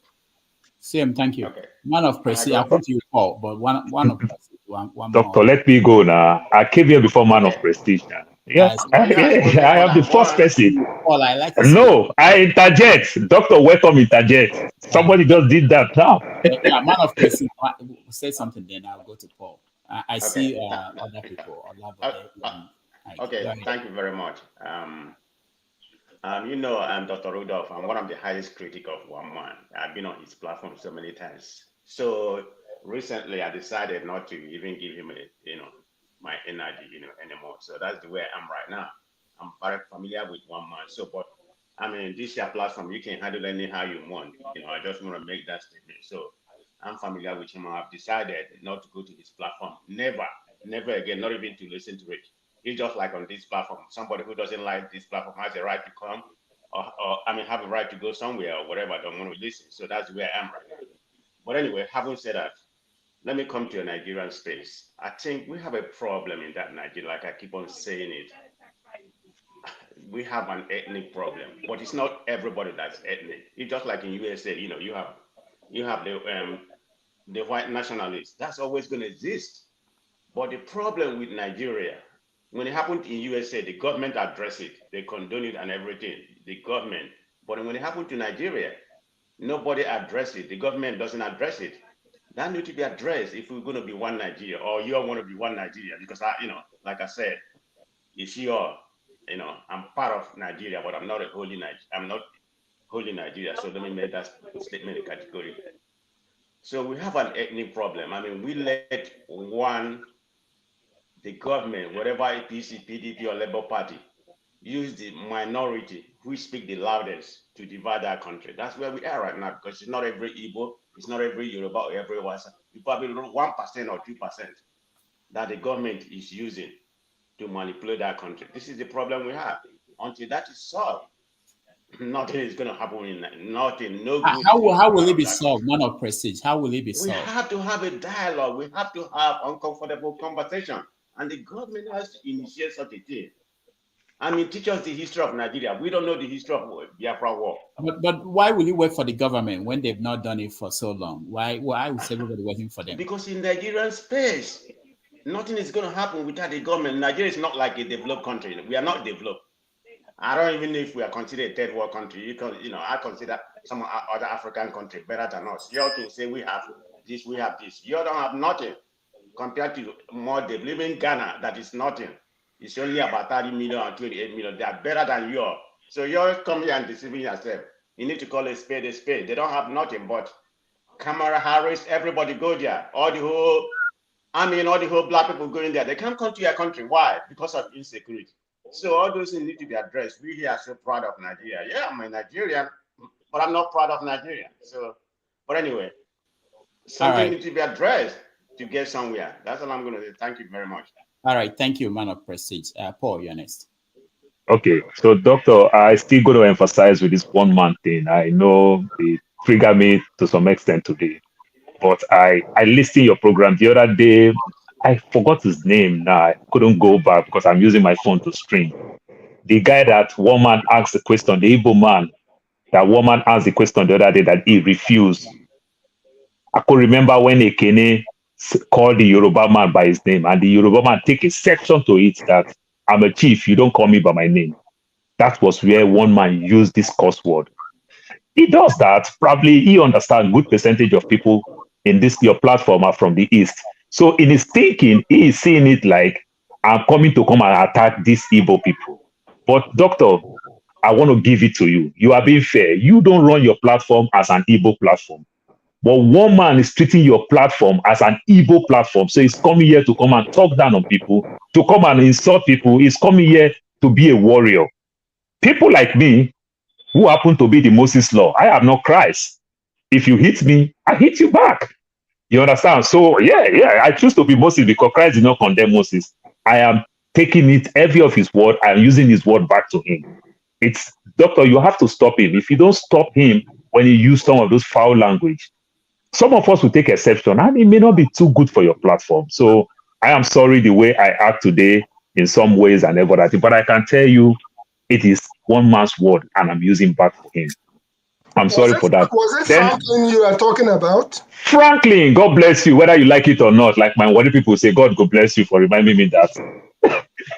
So, talking about my Igbo people and this thing that is going on, it's kind of funny. You see, when the Yoruba people do wrong, the Igbo people condemn them. So if the Igbo people also do wrong, it is expected first for the Igbo to condemn themselves. And I'm so happy. The percentage today for the Igbo people to condemn what an Igbo man did wrong, it's you can't quantify it. Maybe only one person that is supporting that mistake that Igbo man make. You see the level of maturity. I just really, really appreciate it, the way everybody did here today. It makes me happy. Doctor, today is not my best day. I'll come back maybe in 1-2 hours. I'm sorry the way I act. No, it's okay. It's okay. I actually understand why people sometimes people lose it, but I just know that we have to control our emotions. Let me just before we go on, let me just announce that tomorrow we have Rufai Oseni joining us for Africa, 90 Minutes Africa, and it's going to start at 9 a.m. New York time. So 9 a.m. New York time. He will be here for just an hour, so it's going to be very fun. So anybody who wants to join us, just to make it clear, it's at 9 a.m. tomorrow for 90 Minutes Africa. And he's looking forward to encountering thank you. all of you. So I will, because we don't have the normal 3 hours we have on Sundays with our guests. So what we're going to do is we're going to, I will just talk to him for maybe 20 minutes and then we'll let people, because the most important thing to me is for people, all of you here watching at home and those who come into the studio to have an opportunity to talk to these people. I don't have the best questions, and I think you guys come up with wonderful questions. All right, let's go to... So, doctor, you will not entertain one man tomorrow to come and call Rufai that is from Ebonyi State. I hope you don't entertain that. Thank you, doctor. Bye. Right. Okay. So, Dr. Damages, before you go too far, a man of prestige says something about history. I'm a little concerned that when some of us were going to school, we read about the history of the Kanuri Empire, the Mali Empire, the Oyo, and all those empires. We read history. For those who are educators, I don't know what is obtainable in the Nigerian space today as far as history is concerned. But what I do know is that the history of the Nigerian Biafra War, or the Civil War, as we call it, I don't think it's being taught in the school or anything like that so that future generations can learn. What is obtainable is history still being taught in school today, and particularly as far as it's concerned with Nigerian space. Are you asking me? I thought you have people in Nigeria. No history, no history. No history. Obasanjo remove history. Maybe we not know how they use coffee to they carry our money to go. When what did we name? This Idi Amin Kasha with coffee. When they lost our money, they remove history. Maybe we don't know all those ones. So let's bring back history into Nigerian space. All this nonsense when I put also with the cough all of them. All right, thank you. Thank you. Repair Nigeria for this in our old age. They call for all of them. All right, let's welcome to the show. Olabode, welcome to the show. Yeah, good afternoon, good morning, and good evening, my brothers and sisters. Yeah, it's another privilege to be with you guys again. I've listened a lot, though I come a little bit late, but thanks. I want to start from what this Mr. All Night Politics dropped when he was saying something that this thing is more than ethnic wala. It's not what we are looking at.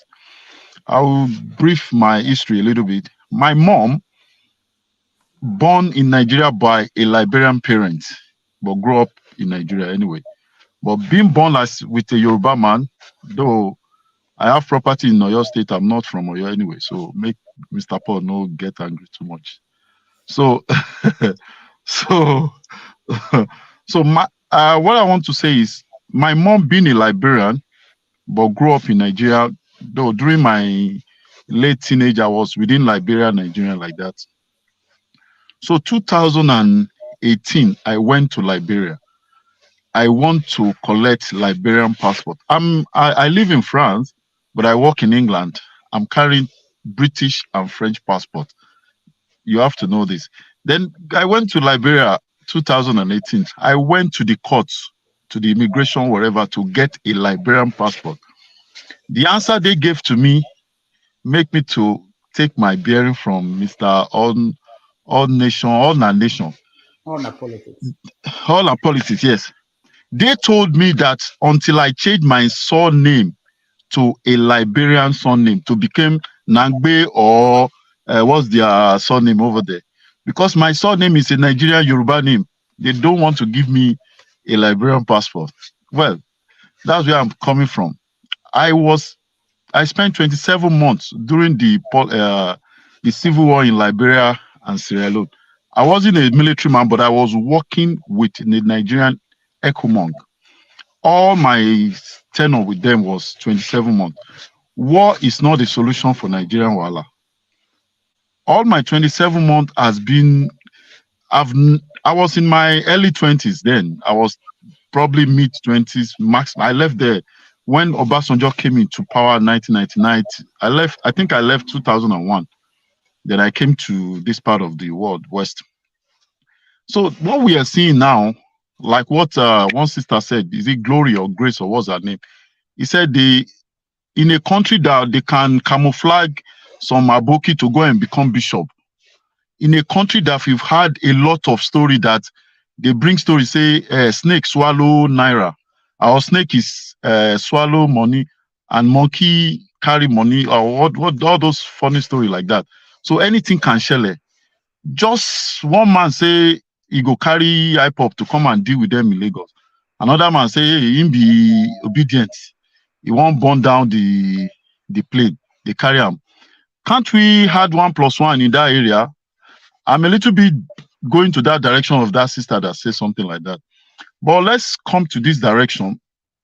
All of us, I've said it the other time I was privileged to say, they bring Obi to swim all of us, say, make we follow Obi. When somebody has stood his ground over 3 decades, though the man did not have money, but they go carry him. I'm talking of Omoyele Sowore.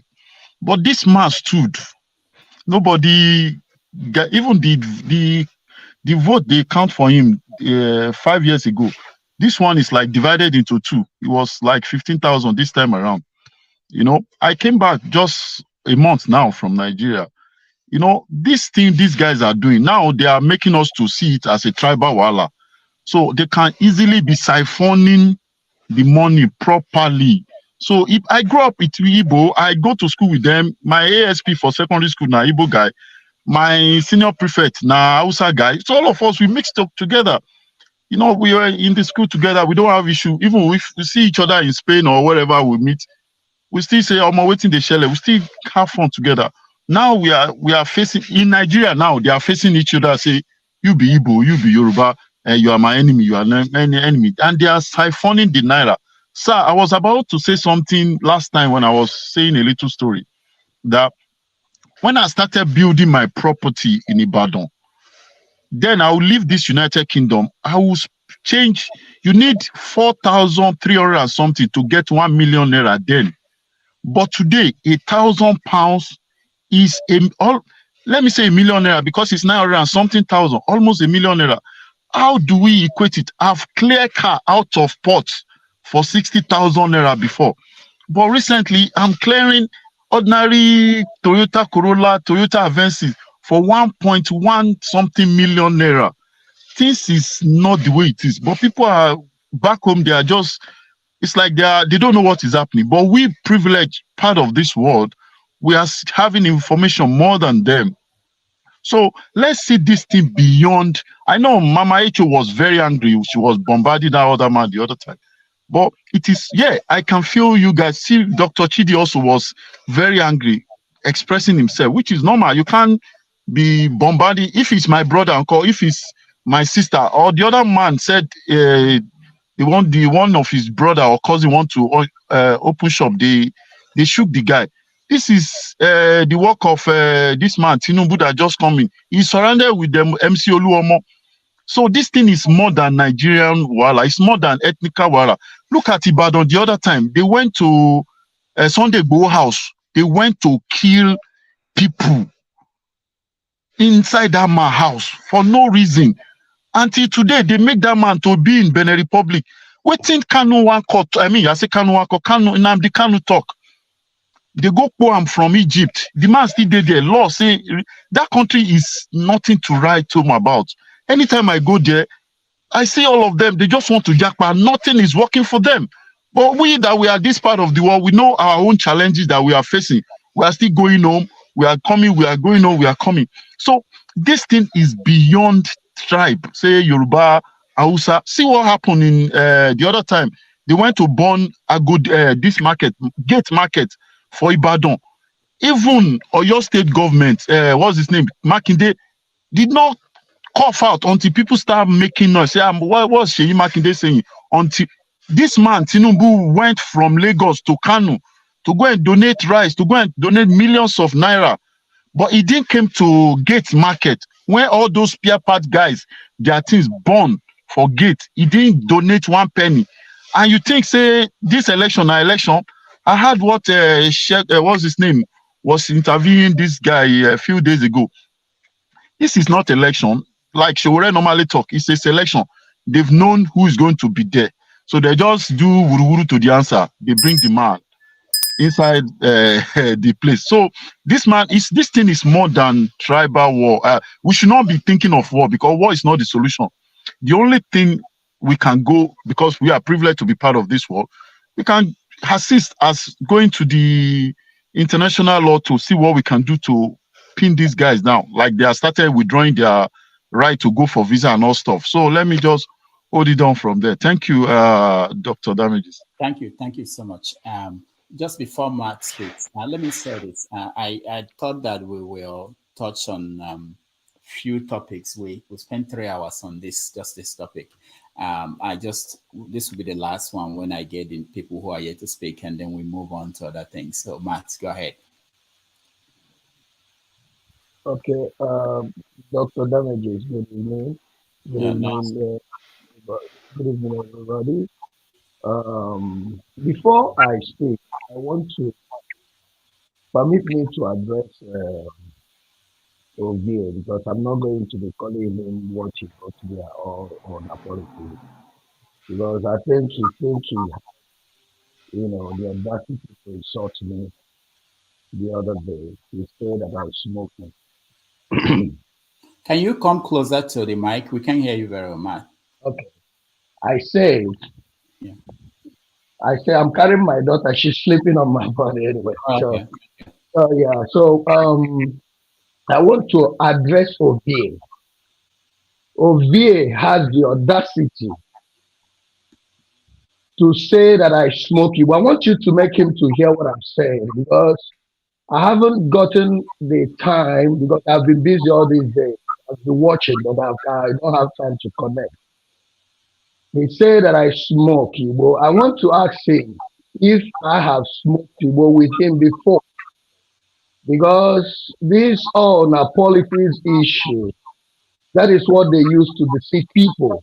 You understand me? I'm not in the line of honor politics.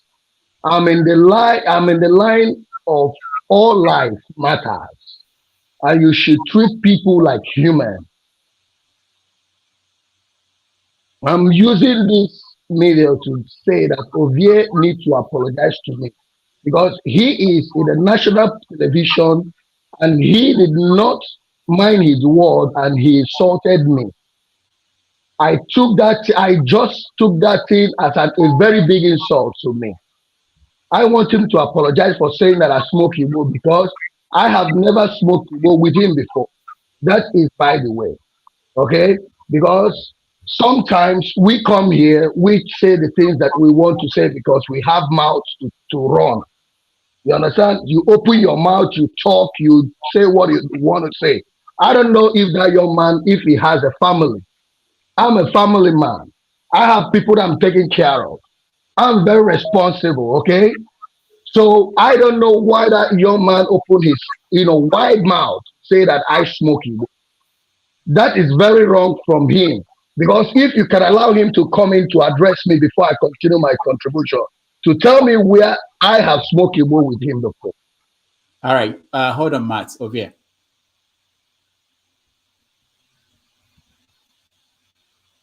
Okay, go ahead. Unmute yourself, Ovie. Okay, Ovie is pretending not to hear us. Okay, don't worry. Let him pretend. Let me talk. But I want to be. I want to be civil. I don't want to. I don't. Hold on. Okay. I was talking to you. Did you hear what Matt said? I don't know when that happened, but Matt said that you said in the previous episode that he was smoking. He smoked Igbo. So he wanted you to apologize because you've not seen him smoke Igbo before, and so I don't know if you recall saying that, and if you should apologize for saying that. Who, me? I should apologize to who? To Matt, that you said he smoked Igbo. When did I say that? I don't. Matt, can you remember when that? Okay, the last time I was. They smoked Colorado before, so. If you know what, Ovie. Yes. All the time, I respect everybody here. When I want to talk, I talk based on whatever you have said. I don't go to your person to speak things that that will make you look. Excuse me. I have told you. You said this thing in a national television, and I have not gotten time because I've been busy. Today I have that time. Thank God that you are here. I want you to apologize to me, or if you want us to rain insults on all of. If you want insult now, I can now start my own right now. Understand? Because I want you to apologize to me for saying that I smoked something. Because you have never seen me smoke anything before. Okay, Matt, hold on. I'm a responsible. This is in a national television. Matt, hold on. Okay. Matt, hold on. Go ahead, Ovie. Can you? I don't. Matt. Well, this is shocking to me. If you can prove it to me that I said that, it's not a big deal. I will apologize. But you have to remind me when I said it and why did I say it. All right, Matt. Can you tell me when I said it and why did I say it? Then that we apologize. Hello. Yeah, go ahead, Matt. You see, we can't put this on TV, this kind of conversation. I'm shocked. That's what I'm worried about. So we will have to get. You know what, Dr. Damages. Since he is pretending not to, since he is not, now Ovie doesn't have memory to remember things. Wait now. And he I doesn't, think wait, don't worry about that. Don't worry about that. Don't worry about that. Don't worry about that, because you insulted my person. I had a lot of people that commented. Let me tell you, I have a lot of people that commented on this, and that gets on me because this is my personality. I have never insulted you before. I respect you. But you said such to me is very insulting because you don't know me. I don't know you. I see you only in the tele. We talk here, and everybody respects himself. But you say. Wait, Matt, I seriously, boy, this is, if anybody can actually, I need like two people to say yes. Mama, you wait now. I'm laughing not because I'm not talking. Mama, we are not talking to you, please. Can you just hold on, please? No, you don't tell me many times, say, can you hold on, please? Hello? Colorado. So, Mama, can you just hold on, please? Hello? No be you that they talk about here. If two people can hear it, can just back him up what he's saying, I will apologize. If you cannot remember, because I can't. If just two people here say yes or yes, you said it, then I will say I will apologize. Okay. Dr. Damages. You know what? I'm person that I don't lying is one thing that I forbid.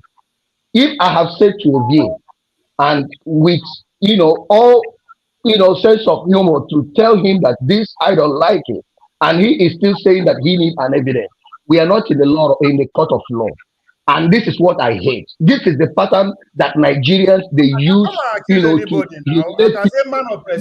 something happens, wait, let me come. Whenever something happens, you want an evidence. But you said it. Why do you need evidence for what you know that you wrong? You know that you said. Why do you need evidence? So if that is the case, I don't want to go on and on with this.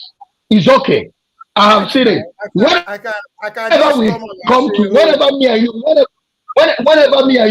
me and you get to something again on this platform, maybe next time, I will now tell you, this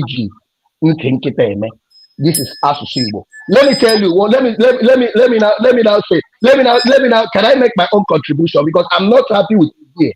You understand me? But can I make my own contribution now? He's taking his time already. You have taken more than 2 minutes. Okay, no problem.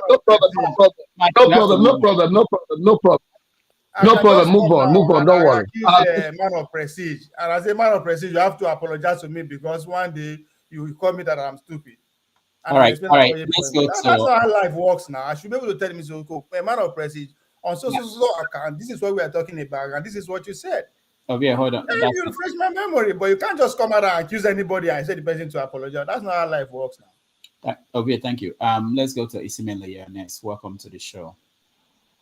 Hello, Dr. Damages, and it's a beautiful day here.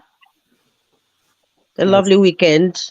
Good. So, what's the topic about? I'm happy to come here, and mingle and have a good laugh and fun. I don't want no stress, no blood pressure. So if you're a drama, whatever, please don't bring it my way.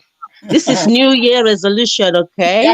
Actually, since you asked, let me refresh memory. So we started by talking about Igbo chief that basically said he will in court bring the IPOB to protect the Igbo businesses. But we moved on because he was arrested. But beyond that, what I wanted to put together was also the story that people protested in Abia State, in Aba, I believe. Some IPOB members and the police shot them and 5 people died.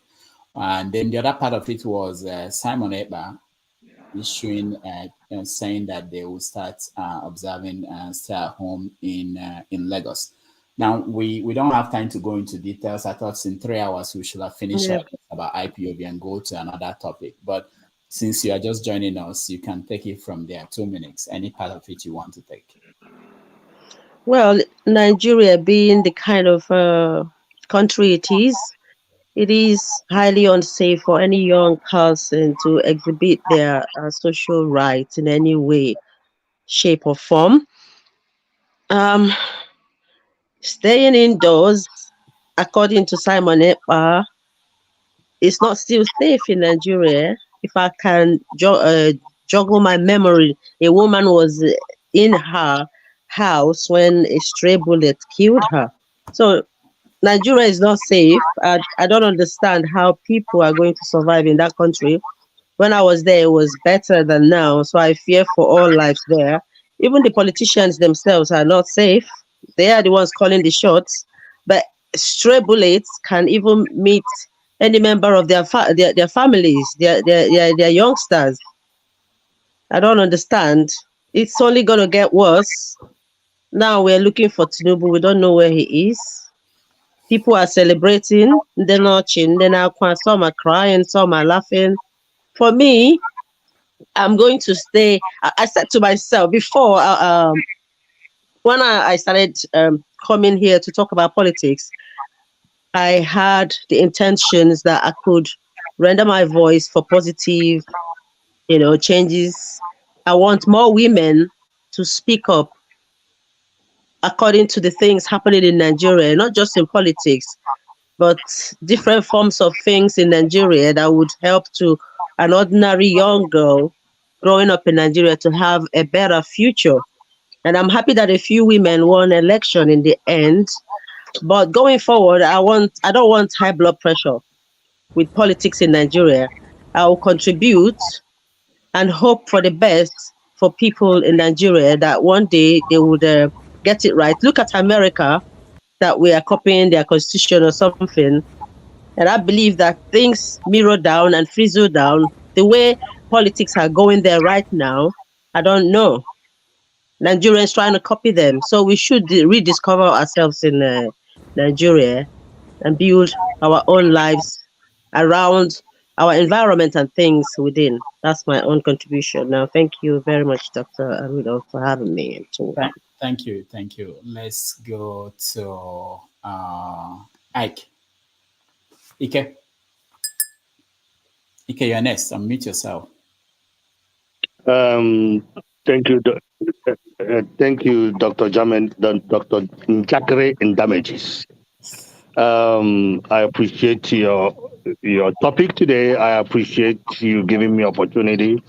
I try to come in. Sometimes I might not make sense, but I try to make sense in all of this. Because all of us, even though we live in Western world, we have stake in this, in what is happening in Nigeria. Unfortunately, the Igbo guy, whomever he is, I think fundamentally, I don't know what possessed him, because he could have handled it much better way.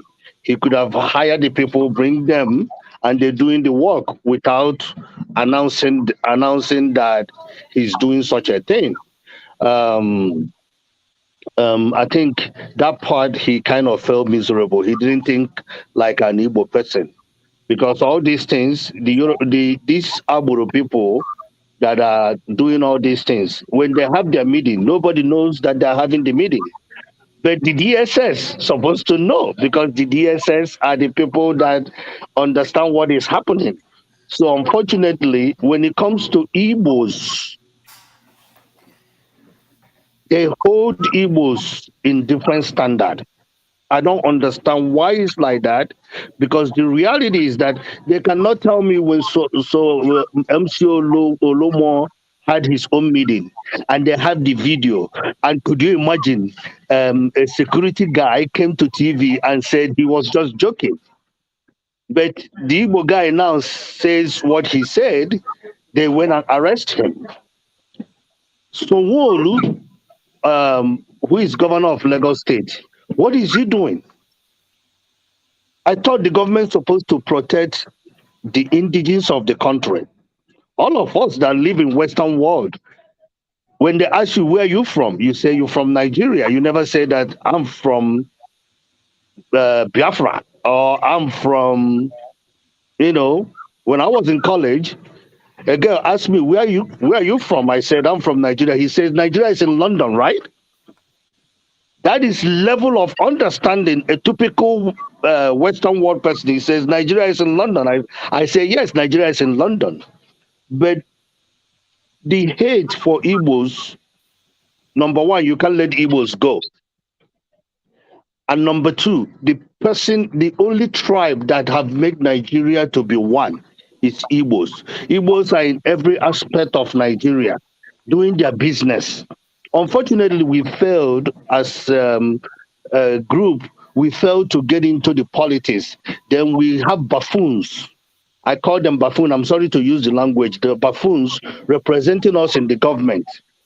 But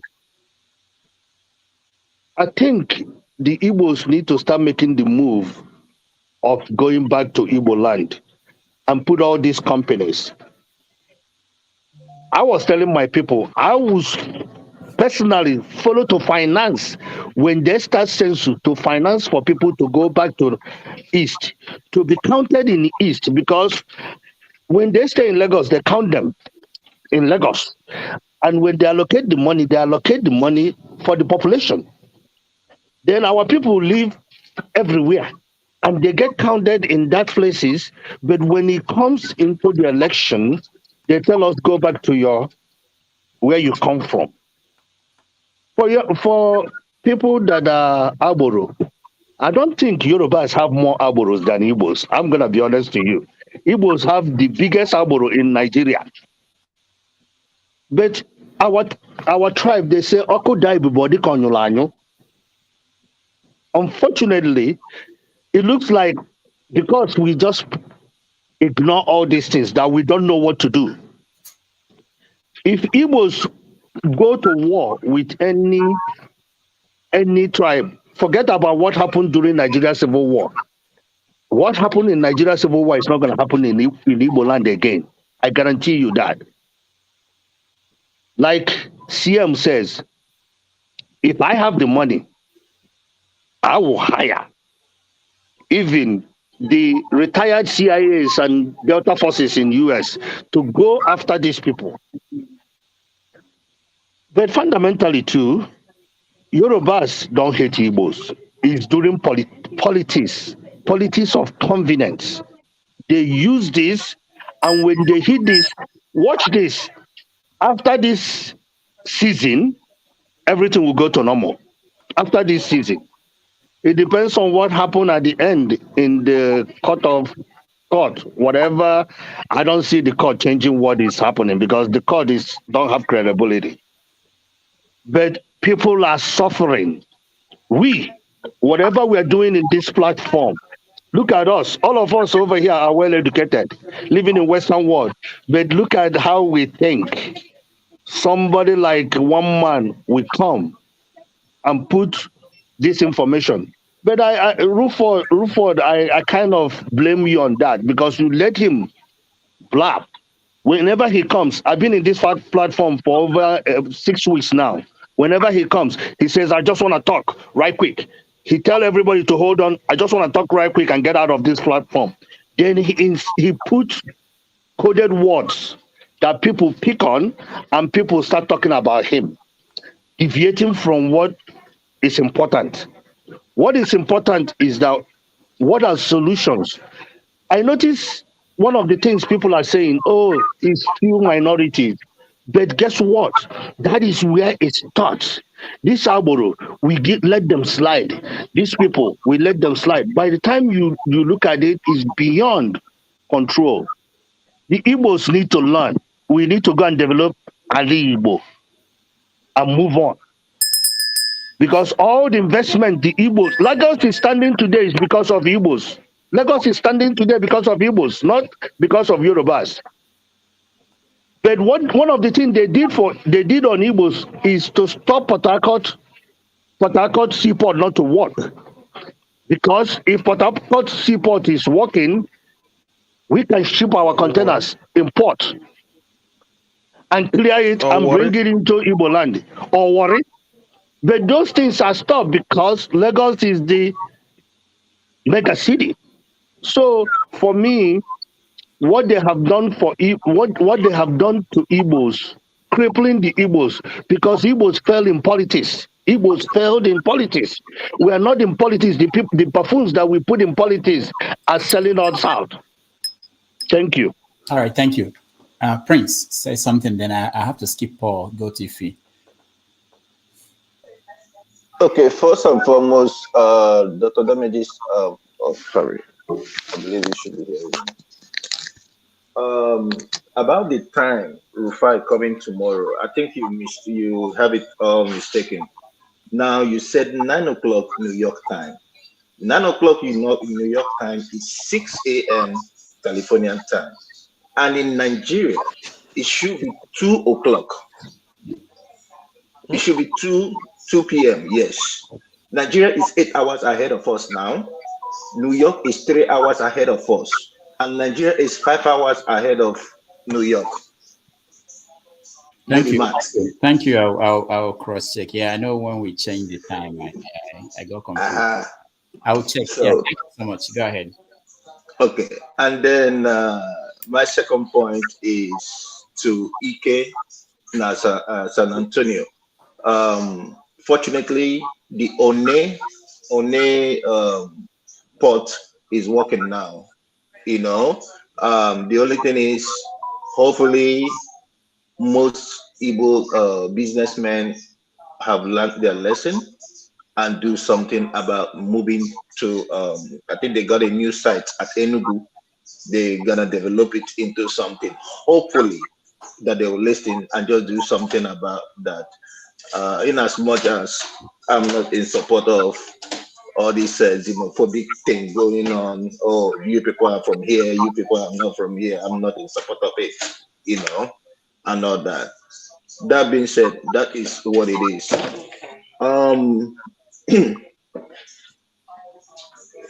Another thing that I think we've talked about the Igbo king, whatever, or chief enough, you know. That man, you know, enough have been said about him. So let me not dwell on that.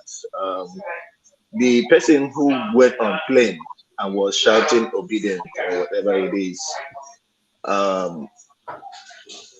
I think watching it, I kind of have to watch the video again and again. I see some kind of either conspiracy or some kind of like propaganda, you know, just because if you look at things that are happening in Nigeria right now, you will shake your head. Look at the political parties.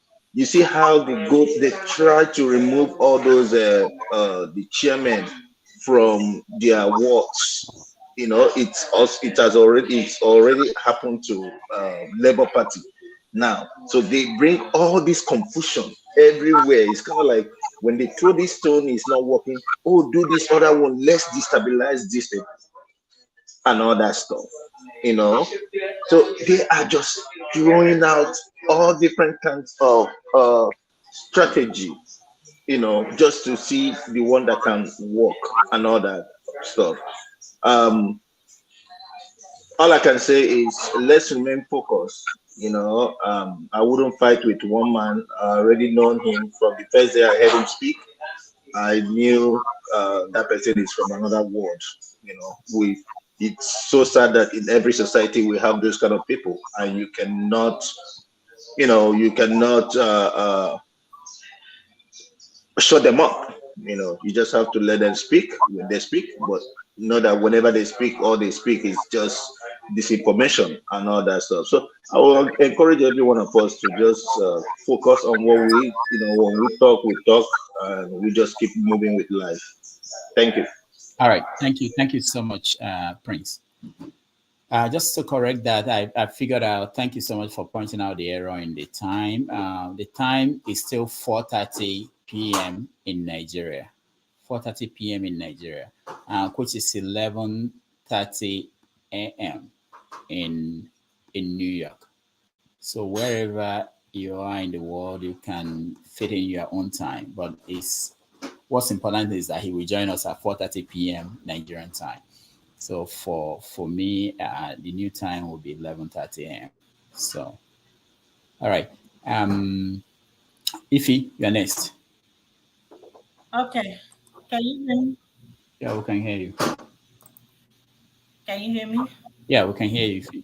I don't have much to say. I know Paul is gonna get angry with me because I go back and forth with him. Hey, Paul. You know, I still love you though. I mean, hi, listen, I think everybody, we are all saying the same thing. Ikena San Antonio, I listened to what he said very well, and that was exactly what I was talking with one of my friends this morning at work.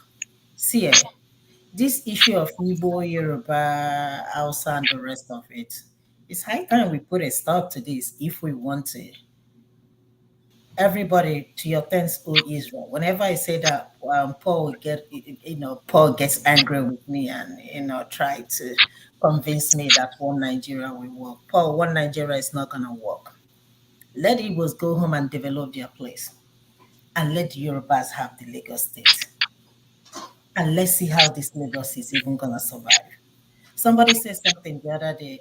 Was it yesterday? Either on VS channel or so, I can't remember.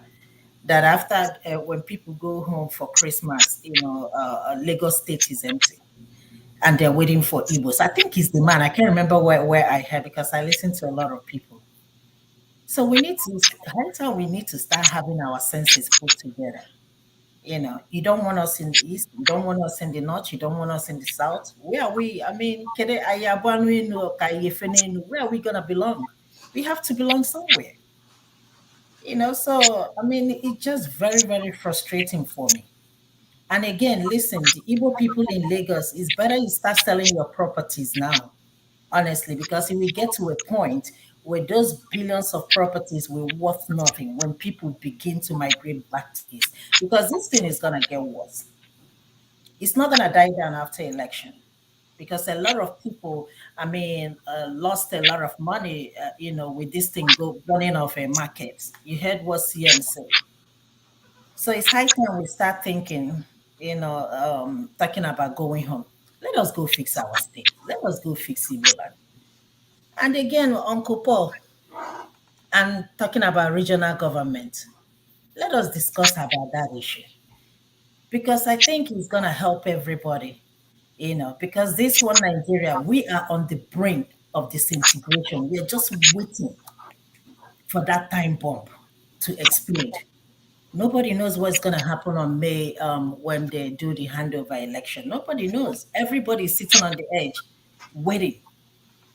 We don't want to get to that point. So let us sit together, decide how we're going to go our separate ways. And let us do that and let there be peace in Nigeria. If you can fix your area, fine. If you cannot fix your area, you don't have to say it's Hausa, you don't have to say it's Yoruba, you don't have to say it's Igbo.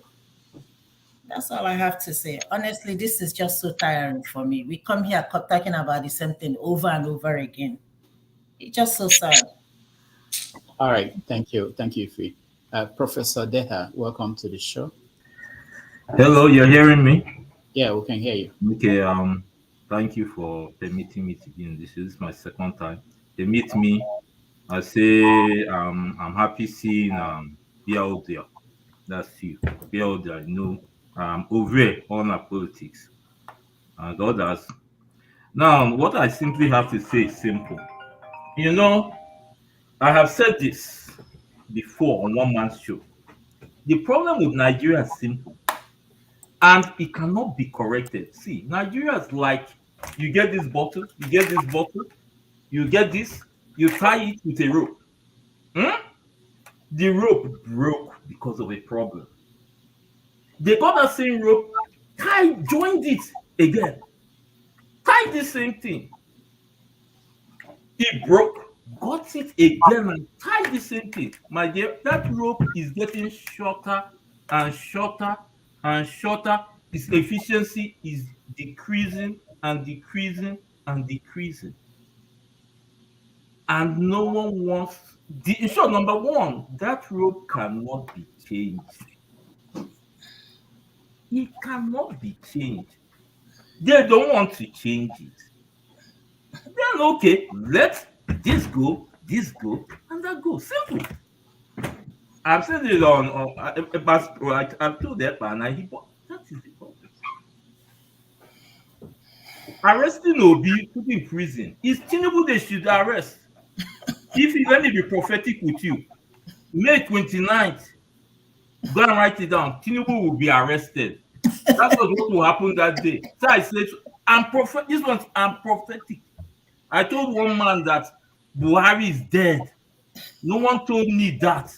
I saw it before then. So you see, when you go in a country with all these lies, trying to pamper it, and there's nothing going to work, my brother. Wait, did you say that Buhari is dead? Wham! Let's leave that one a go. I got that one I say on his show a lot. Let's leave that one. Nigeria is. Do you know where Tinubu is? Do you know where Tinubu is? See, Tinubu knows that Kanko and Igbo could be over. That's why he's missing in action. And see, Tinubu has wasted his resources. He's going to meet more. See, that man knows something. He rigged the election. Do you know that he's picking his cabinet as you speak now? Go and write what I said down. He'll be nabbed that day. Go. Who will nab? Second time. Note this date, April 2nd. Nothing will happen. Tinubu will rule. You will see it. Okay. Whatever you say, I have said it. That day you come and meet me. So you see, we just have leaders that don't want to help the nation. They just don't want to help the nation. You understand? It's just a very sad scenario, about this matter of Yorubas and Igbos. They just cook up the fuel and they begin to box themselves. I know we are not the best of friends, but all the time something will come in and put this thing in stage. So you see, I just wish they could think well, but nobody seems to be thinking. Prof, hold on. Let me ask you again. So this Tinubu news, is it God that told you, or you? No, I'm not saying. Me. This my own is based on some prophecies, and it's all over social media. Yeah. Apart from that, prophecy from God. Let me tell you something. Before the election, is it prophecy from your data, or from God? From me, before the election, I knew Obi will be rigged. I told my wife, "Come." Prof, where are you? What part of the world are you? I'm in Ohio, USA. I told my wife, no election. She wants Obi. I told her this is not they happen. So my brother, I'm not going to talk much. Maybe you know these days. Let's watch and see. You understand? It's just very sad when a nation, the right person to be arrested is Tinubu. If based on your, I'm seeing on the live stream, IPOB defense Igbo business in Lagos, Justice Ariwoola-led Interim government, Peter Obi heads to prison. Now, who's meant to head to prison? It's him. All right, thank you. Let's get reactions. CM, you wanted to say something? Go ahead. Unmute yourself, CM. Yes, thank you. Yeah. You see, why sometimes why this whatever is going on in Lagos, I like to take it home. Then when you take it home, then you will understand how painful it is. In Nigeria, people are barely feeding. And those of us are abroad, you scavenge for money. Of course. Gone are the days you see Igbo businessmen with elementary 6. Most of them are university graduates. Of course. No job. Bachelor's degree, political science, 2-2. Sociology, a suit, 2-2. He will tell you, I read agricultural economics, Federal University of Technology, and Owerri. 2-1. What can I do? Do I come to Europe? Some will tell you I'm old enough. I want to let us stay here. Then you organize money. Sometimes overdraft. He said, brother, if you can send some money, I will send it to people going to China to help me. They will start small importation and just opening the secret. They will gather like 10 people, gather money. Not all of them will go, send it to China. Then they will ship good for them. And they will be selling. Before you know it, they tell you I will not be going to Japan. Before you know it, the 2 million you gave to them, they've turned it into 80 million. As you are knowing, you say, I have shop up to 40 million. Okay, you conducted the election. You sense that I will vote for Gbadebo, and Gbadebo is not Yoruba enough. You prevented me from voting. You burnt the polling unit. It's not my property. You burnt the ballot paper. It's not my property. It's INEC. Then it's okay. Oh boy, let's go home and then let's go and relax with Nollywood. Only for me to wake up in the morning, my 40 million is on fire. Oh God, How am no. I going to pay the school fees of my children? And when you look at it, you analyze it. It's selective. When they prevent people from voting in Ajegule anywhere, it's not only Igbo, some Urobo, some Ichekiri, some just some this might also be living around. But everybody goes home. But when you now want to incapacitate people economically in Nigeria, you will now find out that, oh, that shop, why not go to Jankara market, where the Yoruba sell lace, expensive. Nobody can burn it. Go to where the houses, Fulanis, are selling cattle. Some 200,000 one. You see them packed there, nobody will touch it. Bags of beans from Bauchi coming down, allowed to bring them. Go to Idiarab and burn their, what is it called, Bureau de Change business. Nobody will touch it. It's only Igbo people they will be selecting. Why? That is the issue. If you want to burn Lagos, there are a lot of things to burn in Lagos. There are so many business everywhere. If you want to burn Lagos down, that is your passion. I mean, you are free. When you set fire in Broad Street, it might end up in what is it called? Somewhere in Dodam Barracks. You continue burning, they will know that you are burning Lagos. But you only have to leave it. Agarawu, even Agarawu in Lagos Island, they will leave everything. But when you now come out to take stock, it's only Igbo. Why? That's what we are saying. Why select? If you want to burn Lagos, you burn Lagos. Then everybody go home. So now, anger. That is the thing. So that is the painful. And then before you know it, and then you lift your mobile phone. Uncle, brother, please, even if anything, I know, even if I say, or someone will be telling you addresses where to go in UK that where you can get second-hand engine and send to them. You say, All please, I understand that in the UK they dismantle car. This is after doing all these things, this is how it goes. Then people that have been commanding 50 million businesses are now beggars. You know what it means to put a woman through a Nigerian university. You know what it means? You have to pay double because if you don't want her to, go astray. This is what we hear. You say, look at, I have 3 girls, I have 2. How do I send them back to uni? How do I do this thing? People managing businesses before, they're selling their cars. Now they are back to square zero. It's painful. You can't sleep unless you don't have human feeling. You can't sleep. And they pay tax. And they pay tax to Lagos state government. Sam, thank you. So, I have to stop you. I'm sorry. I mean, because what you're saying is not important. It's just that you've said it before, and I want us to move to a different topic, which is also important. Dr. Dame, can I say something in reference to what we are saying? I just want to give you some information. Oh, okay. Okay, go ahead. Yeah. I'm just referring to what people were saying about the land selling in Lagos. They have not said the land, throughout this year, that things are going down after the election. That is definitely true because I have an investment property in Nigeria area, which we are thinking about what to do, whether to relocate it in Imo or wherever. That is definitely true, because people that show me the land, of course, some other things we have over there, they gave me the same story. I just want to let everybody know that's a true statement. It's not a made up. Okay. All right. Thank you. We're going to move on to the next topic, which is that young people are protesting as we speak every day in Abuja.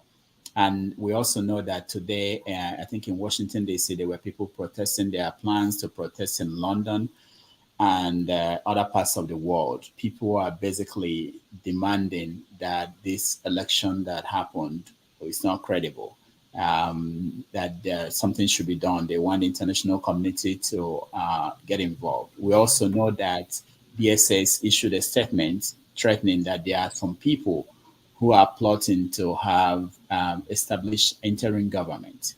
So I'll play a video of some of the youths who were protesting and what they wanted. They stated it in this video. So we'll come back and have a conversation around that.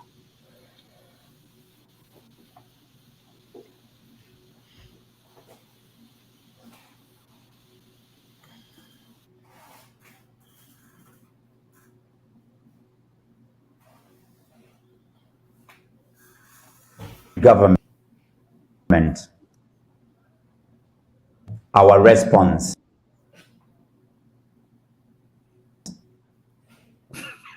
The 2023 elections were a milestone in our electoral history, bringing it to a centennial, to a full round by September. We often wonder what thoughts may have pranced the minds of the first Nigerians who voted in the elections of September 20th, 1923. But people like Herbert Macaulay were resolute in their desire to birth for Nigeria the right of franchise, which legal fabrics the Clifford Constitutions of 1922 provided. Thus, the nationalist race began coursing through a labyrinth of political development leading up to independence in 1960, reaching full franchise in 1979. The first electoral deposit of our post-colonial history was reportedly marred by widespread violence and manipulations of results. A military takeover following the failed coup of 15 January 1966 would lay the bricks for a 29-year military rule spanning 5 coup d'etats. Yes, we are all well acquainted with the horror of those years and how much of our economic might perished in the flames of corruption and mismanagement. With the return to civil rule in 1999, 6 years after the annulment of what is adjourned as the most free and fair election in our political history, came a new glow of hope, illuminating the hearts and minds of Nigerians to pursue their dreams of justice, equity, and fairness. Political participation marked a new high. Nigerians felt their country return to their hands to mold it according to the specification of our founding fathers.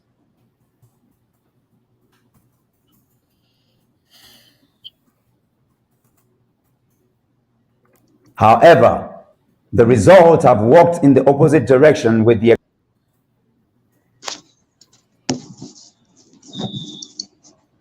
expectations of ordinary Nigerians 24 years into the Fourth Republic,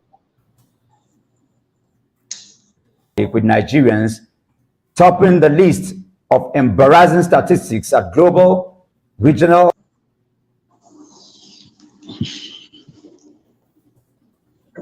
and sub-regional levels. The political class, peopled by new and old politicians and political houses, spread a culture of incompetence and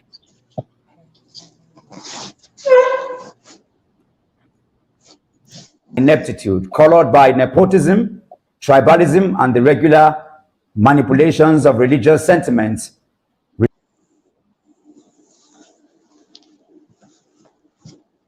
returning every election cycle to sow seeds of discord among ordinary Nigerians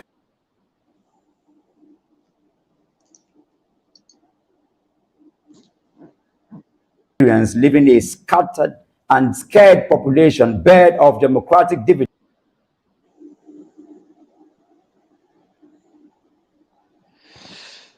behind. Apathy grew and flawed. Rigging became a popular vocabulary in our electoral lexicon. In most states and at the center, the worst of us led the best of us to doom. We can never account for the human cost of this dark period of our democracy and how terrible our institutions were traumatized But the weaker they become,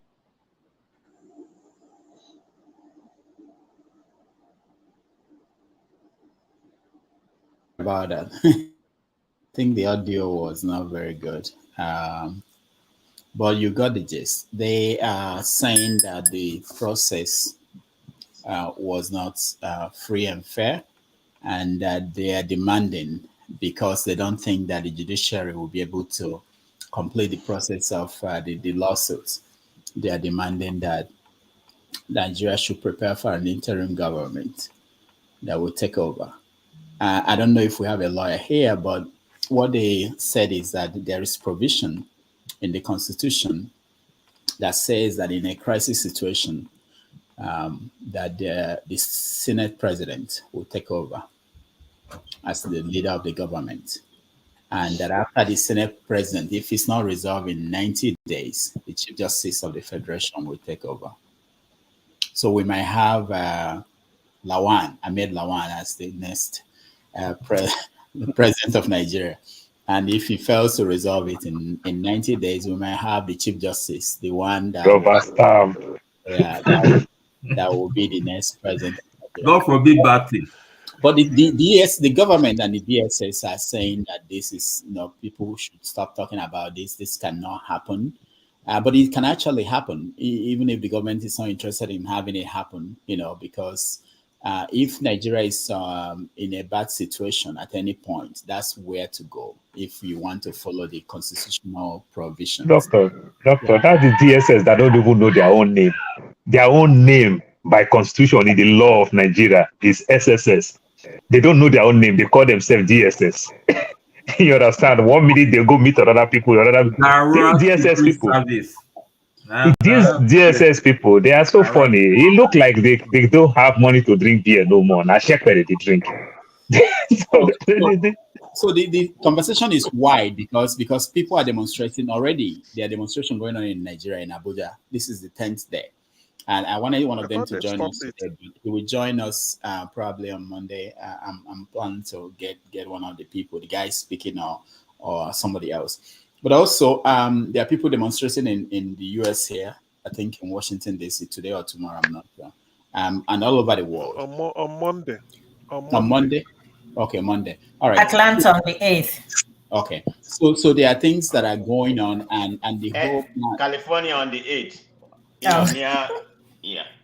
So even though the government is saying now also the opposition, I mean the opposition, sorry, California, we're in California, please.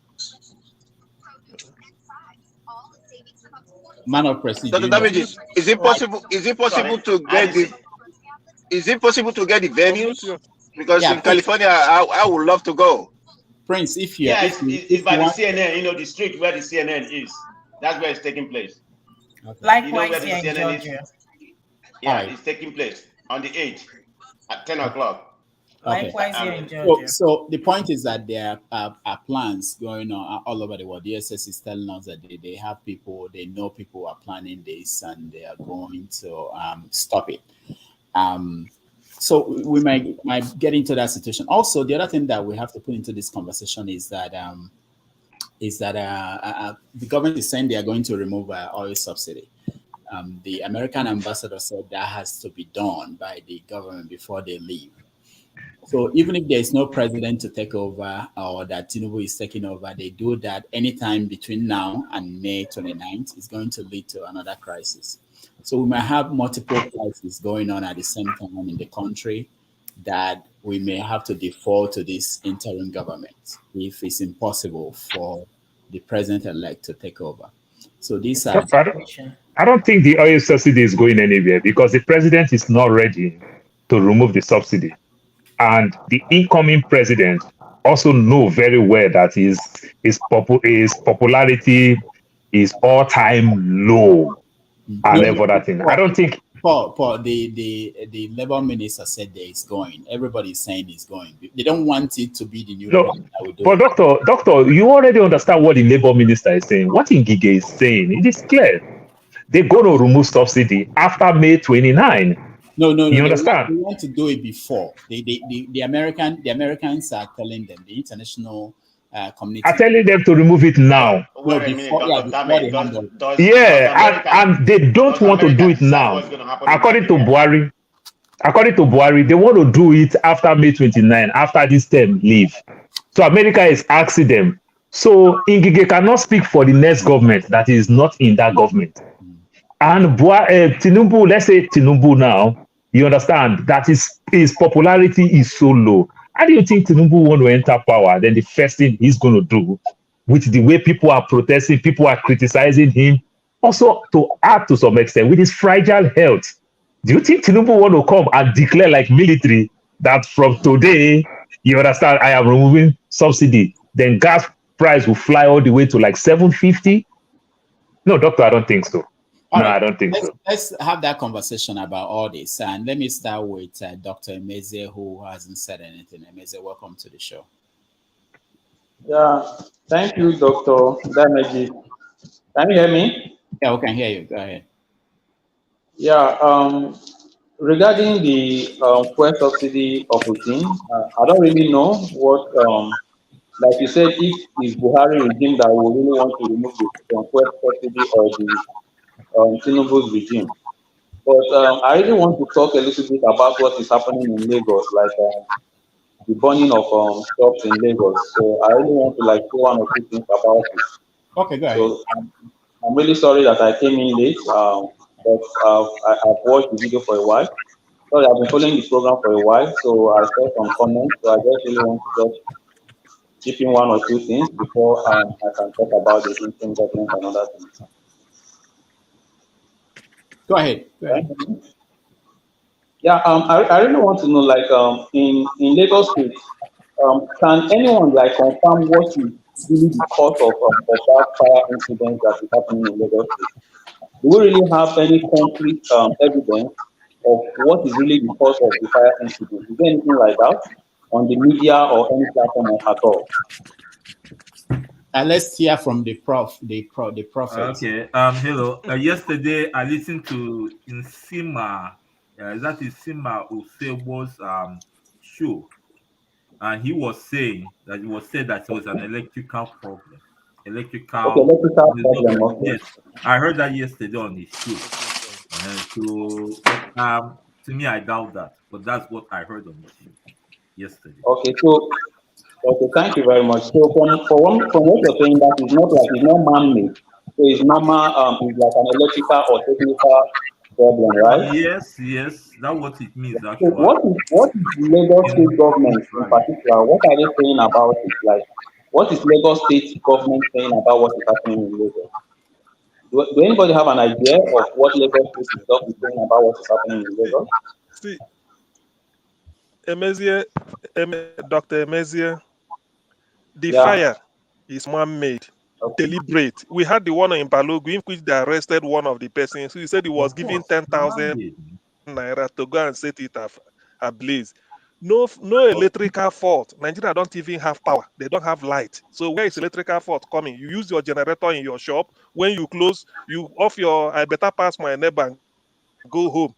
Okay. It's deliberate. And then what you tell you is deliberate again is, if Lagos should burn, there are places that should burn. But this is selective.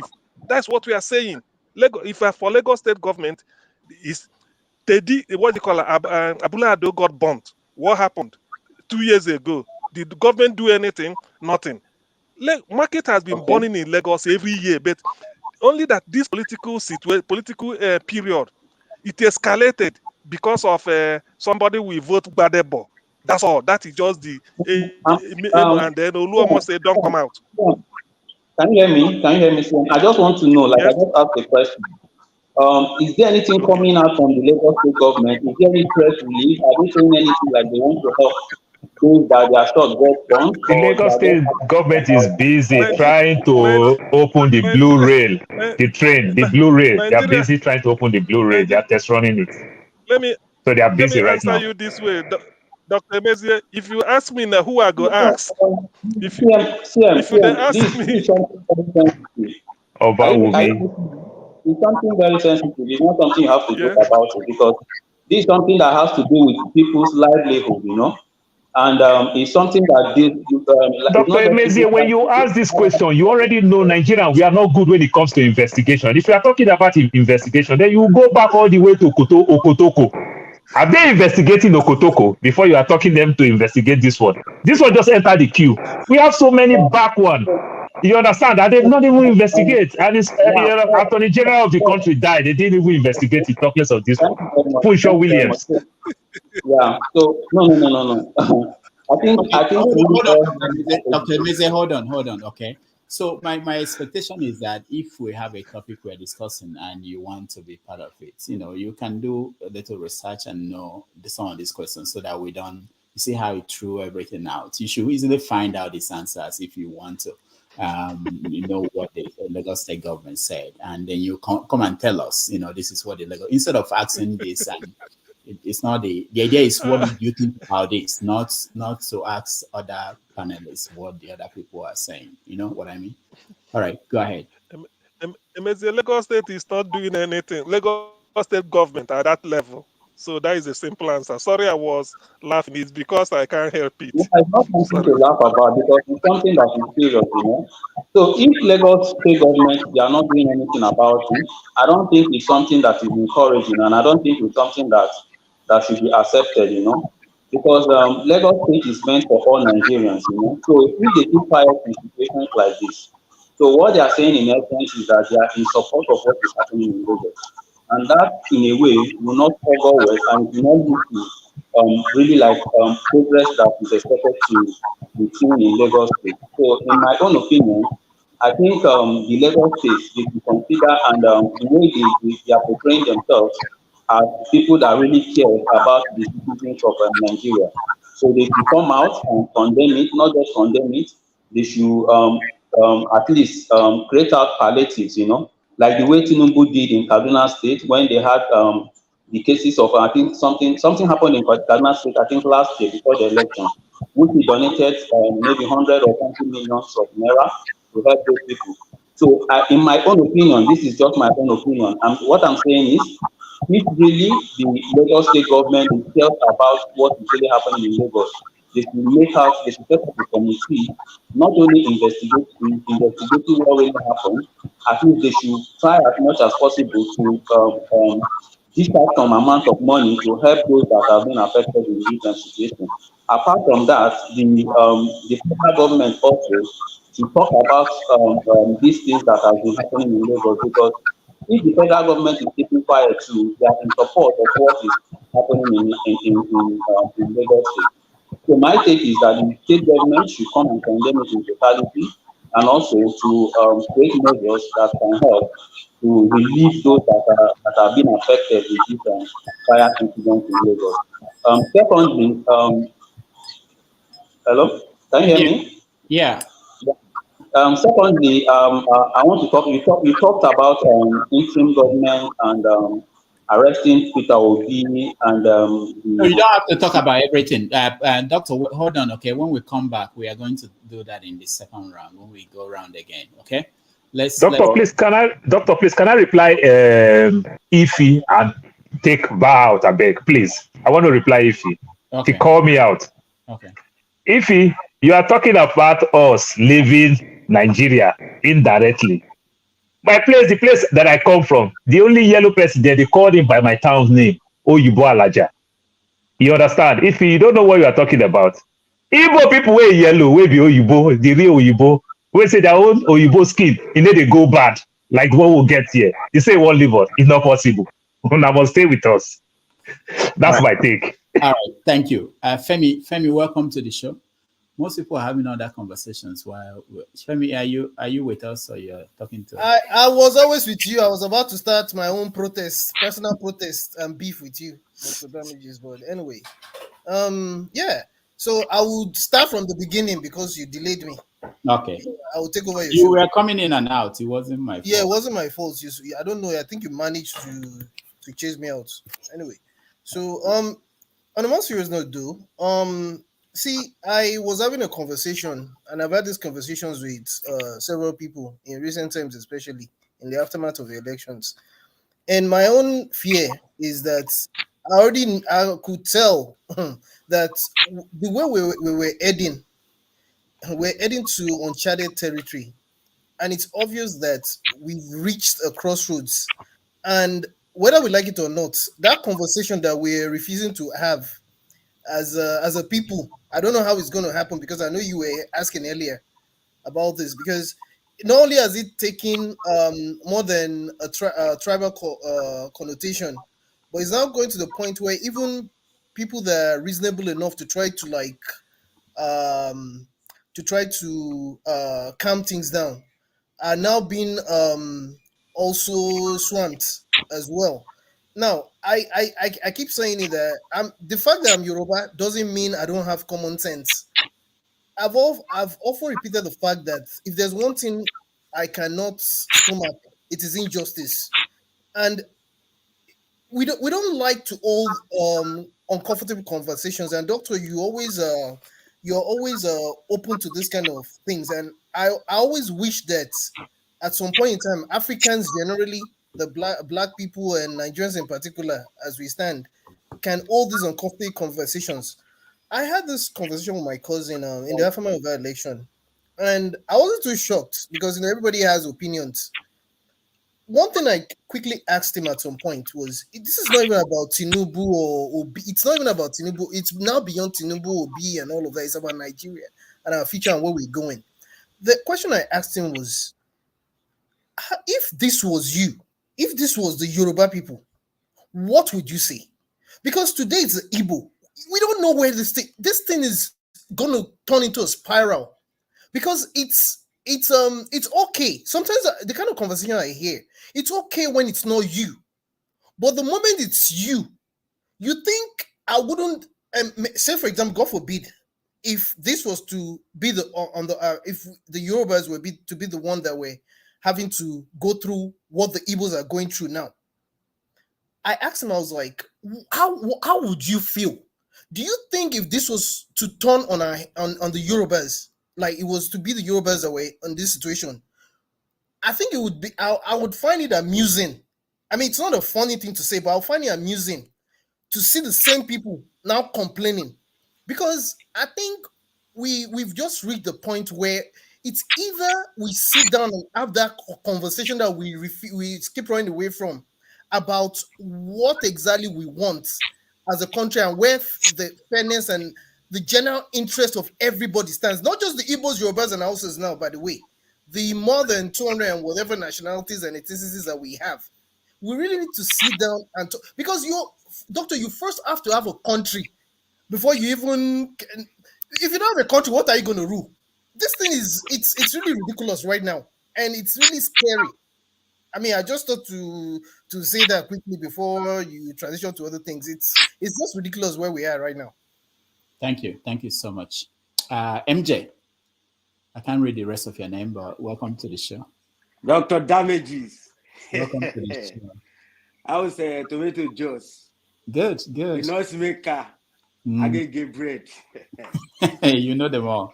Of course, I've been following you for a very long time, but today is my first day of coming to your live show. Yeah, thank you so much.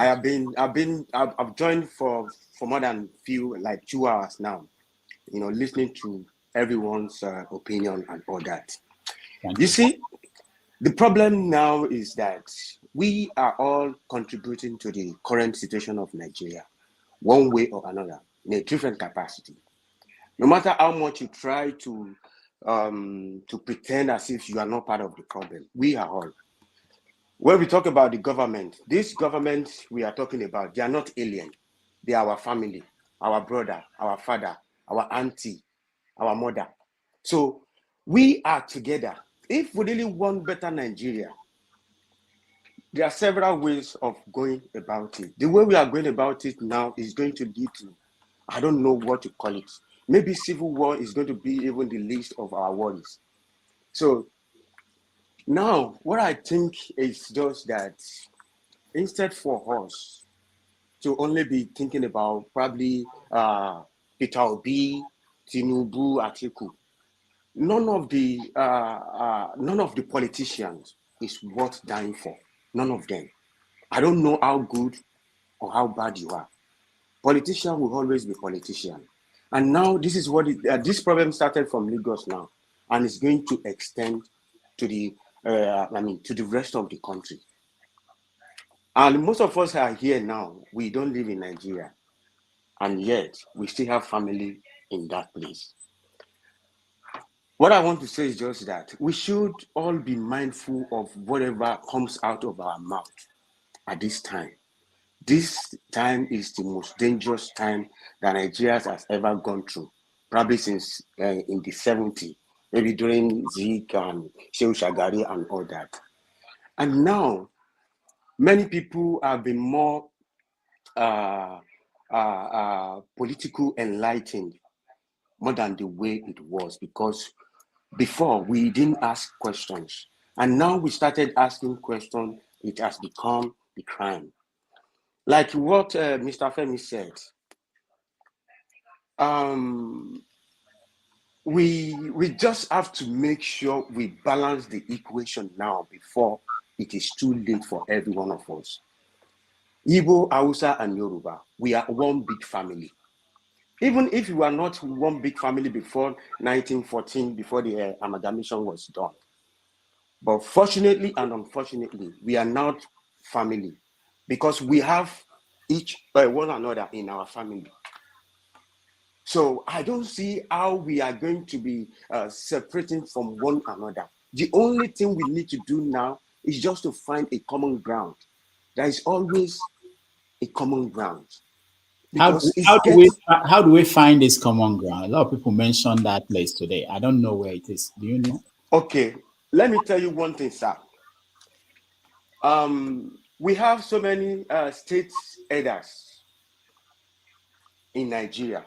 Probably in each state, we have some credible state headsmen in Nigeria. If we start from these people, or these people call themselves and say, okay, we need to sit and talk about the current situation of Nigeria, because I can never say you are not my family. You can never say I'm not your family. We are family because we all carry the same passport. Forget about somebody saying I'm from Biafra, I'm from Yoruba land, I'm from Yoruba nation, I'm from Ariwa.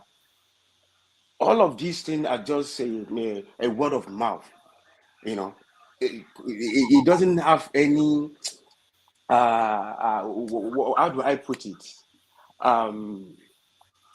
Let me just say this. If all these elders can just come together and say, okay, for the sake of the of this new generation, because very soon most of them will leave us and it's just going to be only us. So that is why I don't like it now that when probably Obasanjo, Ayo Adebanjo, they started trading wars, what you call Bode George and all that. This no time for all these things. Everybody that are fighting for this politician, they're only fighting for their immediate needs, not for the benefit of the masses. All right. Then we have some other what's called religious leaders as well. They can also do the same.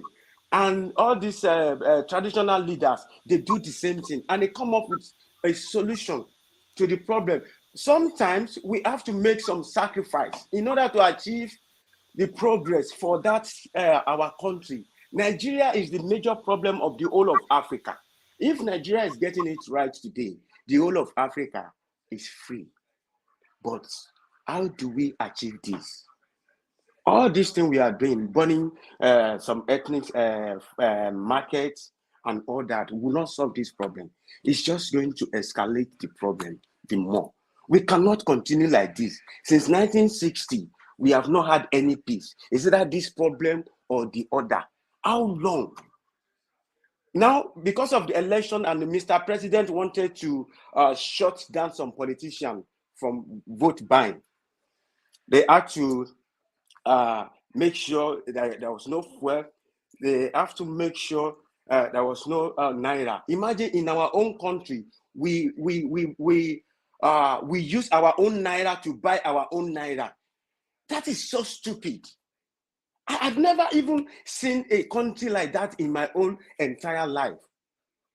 So this is not going to take us anywhere, but to only to destruction. I don't want to say much because I don't want to take the time of others. But if I have the opportunity to speak again or to join your live, I'll be able to, Thank you so much, MJ. Say some more. Thank you. We You're welcome, appreciate you. Yeah. All right. So Ngozika, let me come to you. So are you ready for interim government? Is it being discussed where you are?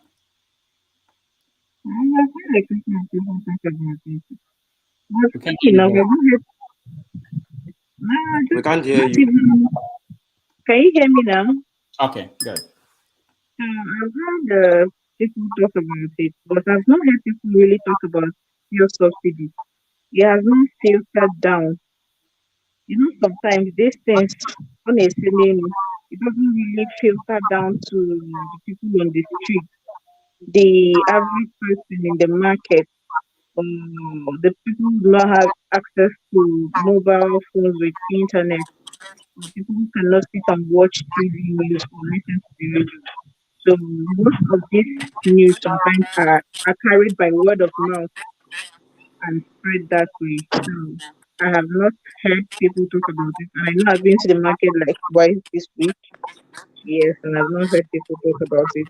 And I'm really interested in this fuel subsidy because I feel it's a two-edged sword. The positives are there, but knowing the Nigeria government and this particular government in particular, and its penchant for always implementing not so well thought out policies, I do not have any faith in this fuel subsidy. And again, it's so convenient that he's dumping it onto the next government that is going to come in, because that's where the real work would be. Everybody's angst will be against the next government that's coming in. They had to wait till the end of the administration so that whoever is coming in will take the brunt, because we know that with fuel subsidy, of course, they've been doing what they do best with the money they've been budgeting to claiming to use to subsidize fuel. We know what's been happening to those money. They've been stealing it, embezzling it. So pretty much we've been buying fuel for ourselves without any subsidy, even though they told us there was subsidy. So them removing it in a good way, they won't have any fuel subsidy money to embezzle. But in another way, it's going to spike inflation. And as it is right now, things are hard. The thought of, and there's this funny attitude with Nigerians. Once the price of fuel goes up, even mama that is getting intraun from her backyard and is selling it in the market will increase the price of her intraun.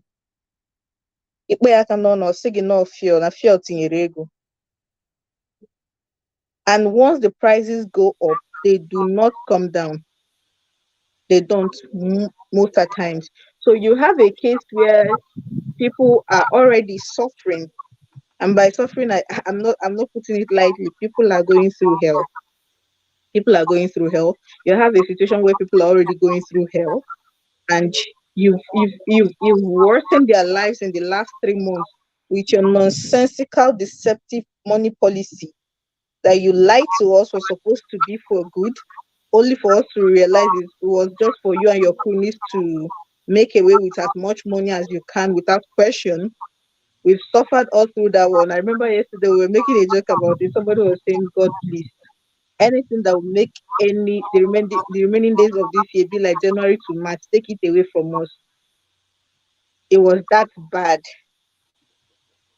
You've had people suffer monetary policy, not well thought out, and now you're going to bring this fuel subsidy that I'm very sure they've not thought about how to cushion the effects on the people that are going to be most affected. And I want to say this very clearly. When we play politics, it's very funny because when you are like, I'm supporting these people because it is my party, I'm a card carrying member, I don't care what policies they implement, I'm a card carrying member, I have to support them.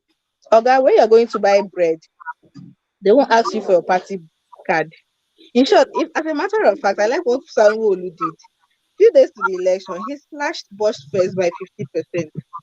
The people held him. They said he was trying to cushion the effect of the monetary policies. And I asked them, if he was going to cushion the effect of the monetary policies and he slashed it by 50%, few days to the election, not even when the money policy was biting hard, this was few days to the election, and he's telling you he's cushioning the effect of the money policy.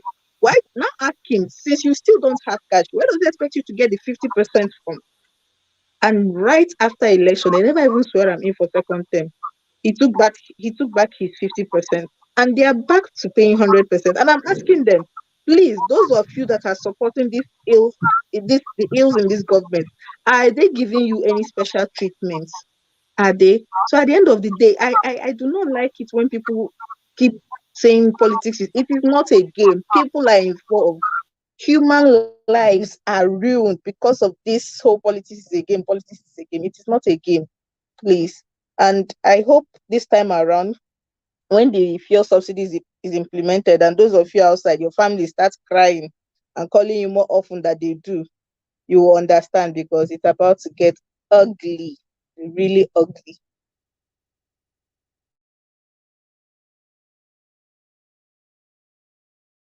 Thank you, Ngozika. Solo, you're next.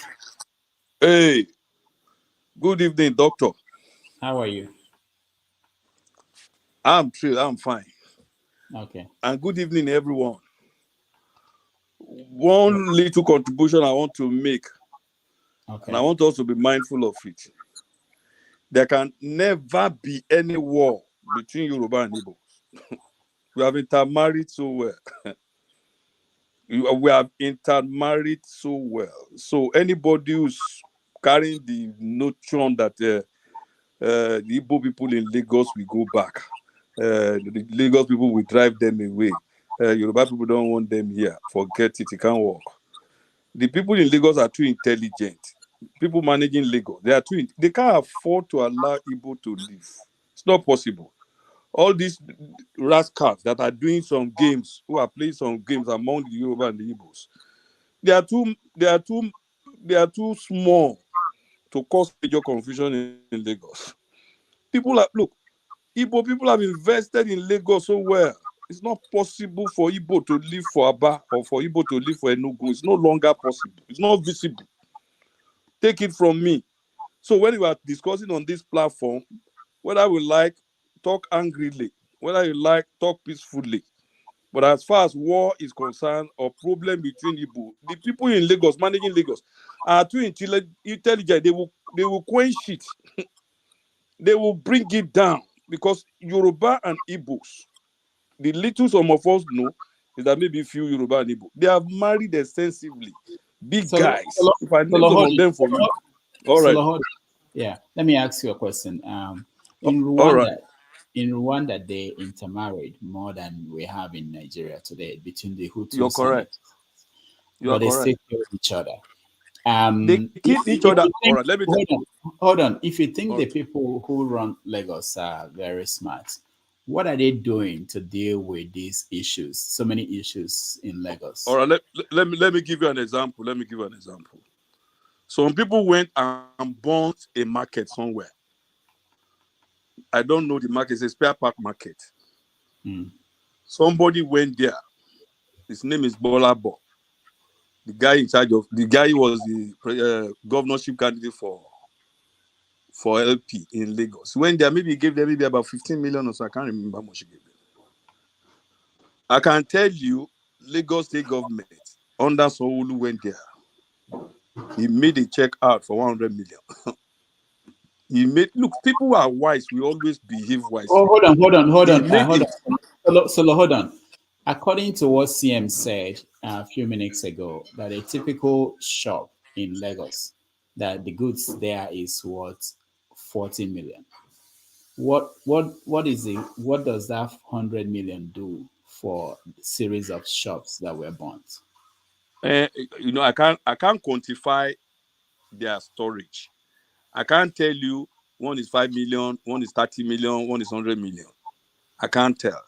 But I can tell you, by the time those guys look at the worth of anything there, and they make 100 million available for that stretch of shops, because I've looked at the damages they did there. Some set of area boys, nobody sent them. Nobody could have sent them to come and destroy. These boys are just rascals. These are hem guys. These are rascals who wants to take up some responsibility on their behalf, on behalf of others. Nobody will, but Tinubu will not have sent them. That the governor of Lagos will say go and burn one market somewhere. It's not possible. It's not. What does that market constitute? What does the market constitute? That's the only market we must burn. So let's look at it from from other angles. You see, when people who are not sent to go and do a job, they just implicate those who are their leaders, those who are the leader in government. What really happened there? I can't tell you exactly what's the cost of the, but the mere fact that the man went there and make 100 million available. If those people got lawyer and protest again, they can make additional money available, but they can't do without them. Forget it, Lagos, they cannot do without Igbo in Lagos. It's not possible. All right. Thank you for that contribution. Eddie, welcome to the show. Okay, Doctor. Good evening, everybody. Good morning. Depending on where you are. Yeah, I've been following the show for some time, but haven't had the opportunity to come in. Anyway, I would say you can't. You see my name. I changed my name from Eddie to Eddie Kwanzaa. So at least to make people that know about the Eddie Kwanzaa song, at least when you see it, you have something in your head outside whatever you're going through. Something to cheer you up. Hence, that's why I changed it. But I'll just touch on one or two things. I heard when one man came in. I think the one man issue is people shouldn't follow fire with fire. Show one man love, because if one man feels this platform is a hostile environment for him, so when he comes in, either you ignore whatever rhetoric he's throwing, or you show him love. That way, he's going to. You can't, because once you give him whatever, he's going to give you back. So that's by the way. As for the solution, we should be looking for solutions. That's what I think. Not about bringing like the man mentioned about protecting markets in Lagos State. Yes, you have to protect markets. Even in the UK, yeah, they have security in most of the corporate offices and businesses. So you have to provide security. Take your security into your hands. Protect your businesses. If you protect your businesses, there's no way when somebody, whether Agbo or not, someone will infiltrate and cause damages. And for the what they call it, the taking out the subsidy. I won't take anything past this government. After all, Tinubu made a statement while Buhari is still there that Buhari is trying to sabotage his campaign. So what makes you think he's not going to take up subsidy and blame it on the outgoing administration? They can do it. It's politicians. They will do whatever they think is right no matter what the population think, no matter what the populists think, they will do whatever suits their political ambition. So let nobody think they're not going to take out that oil subsidy if it's what they think is right. And lastly, I was watching a video on what's her name, Keeping It Real, about some guy in America that is coming out for mayor. I've forgotten the state. Some Nigerian guy of I think Yoruba extract. I've forgotten the state. He's contesting for the mayor. Alright. Yeah. Then I just went back to I wanted to post a comment there, but I said no. Let me hold it. Let me not go and stir conflict. But I'm thinking, looking at you, do you think with what has happened in Nigeria in the past 1 month, do you think Nigerians from other ethnic groups would support that candidate just for the mere fact of looking at his name, that his name is I've forgotten, but I saw his name he's got a Yoruba name. Do you think people will, because these things have gone beyond Nigeria now? It has, so if in my area where I live in England, if I see somebody with sort of a Yoruba name coming to, if I was an Igbo man, do you think just the sentiment, I'll be like, oh, these guys don't want us to do this. I'll do this in reciprocation. So I think we should let people understand that this is beyond Nigeria. It is beyond Nigeria. It's everywhere in the world. So let's tolerate each other, because if it's a white guy is doing this to a black guy, he will complain. Even if one man is in England, if somebody is attacking his child, say no, because you bear a Yoruba name, you're not going to go to this school, or you're not going to be this. He's going to get angry. So you shouldn't do that to people that are not of the same ethnic extract as yourself. So lastly, I would say everybody should live with love and I like that love thing, Eddie. How do we show love to one man? Can you help us? No, Because I feel if one man comes now and says, because from I'm not going to I'm not going to say whatever he's trying to do. People can see it. Even people can see what picture he's trying to paint. You don't bite it. Don't bite it. Just allow it slide. Let him make a statement and let him go. You don't have to agree with him, or you don't have to curse him to. I mean, you could say whatever you want. People won't pick. It's just like you go to a math class, or you go to a class that you don't like. No matter what the teacher says, no matter the demonstration they do, it will go into one ear and come out from the other ear. So you don't have to bite whatever he's saying. And you people go to his platform. I've never been to his platform. I would like to go to his platform. But you don't go to his platform and antagonize him as well. You can disagree with his stance, but you don't go there and call him out or cut him. So I feel that's what's happening. Prof, yeah, you can show him love and buy him flowers or coffee. Right. Mark, welcome to the show. Anyway, thank you. Thank you, Eddie. Mark, welcome to the show. Thank you, sir. Yeah, my own is like two parts. The first one is what do you call it? Those burning the market down. Obviously, this is all primitive. I don't know if you guys have seen my comments. I've been chatting about it in live chat.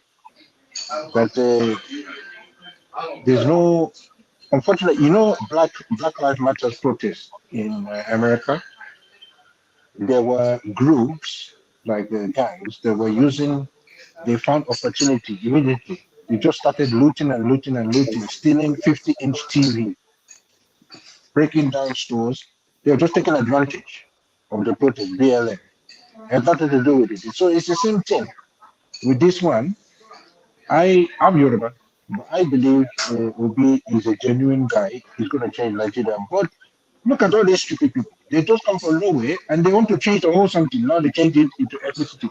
And that idea is very primitive. And now he's even trying to take the major topic of the whole thing, which is, I think that's not very fair at all. That's very primitive. It's taking Nigeria backwards instead of forward. That's what. Then the other one, I think there's some rumor that these guys who is burning down the markets are APC thugs. I don't know if this is true. Oh, I don't know. If they are, then that is also bad.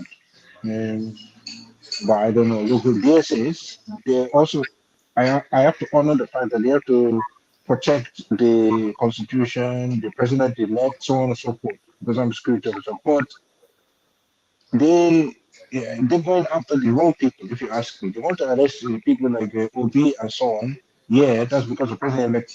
But they're not doing anything about violence in the election. Not doing anything about even these people in the burning down the market. They've not done anything. So if you ask me, if the DSS are doing the job, that should have sorted out the people burning the market a long time ago. All right. Thank you, Mark. Okay, similar. Let me come back to you. I'll come to you next. So, in the next 60 days, Nigeria is going to face all these crises, all these, and none of them is easy. So, what do you think? I mean, there's still possibility. We're not kidding when the DSS said that they've identified the people who are planning to have the interim government, and they are pointing at Labour Party and their people. So, and they've been letters written that Obi should be arrested. So, if you wake up one morning and see that Obi was arrested and detained, what do you think will happen? Well, if Obi is arrested, he won't be the first in a high position like that got arrested, especially where he comes from and who he is, what ethnicity he is, to make a statement It's like having some. It seems as if to me that some tribes are good as being used to make a base in Nigeria, and then when they do that, it's like we're going to teach you a lesson, and there is nothing, absolutely nothing you're going to do. You all go back to your houses and do your sit at home, your places, or your states, or the places you live in Nigeria. We get was like a shithole. Excuse my language. But with people, if you know you're being, if you think you're being disliked, what should you do? How are you going to present yourself going forward? Do you want to be part of Nigeria? If you want to be part of Nigeria, what is Nigeria?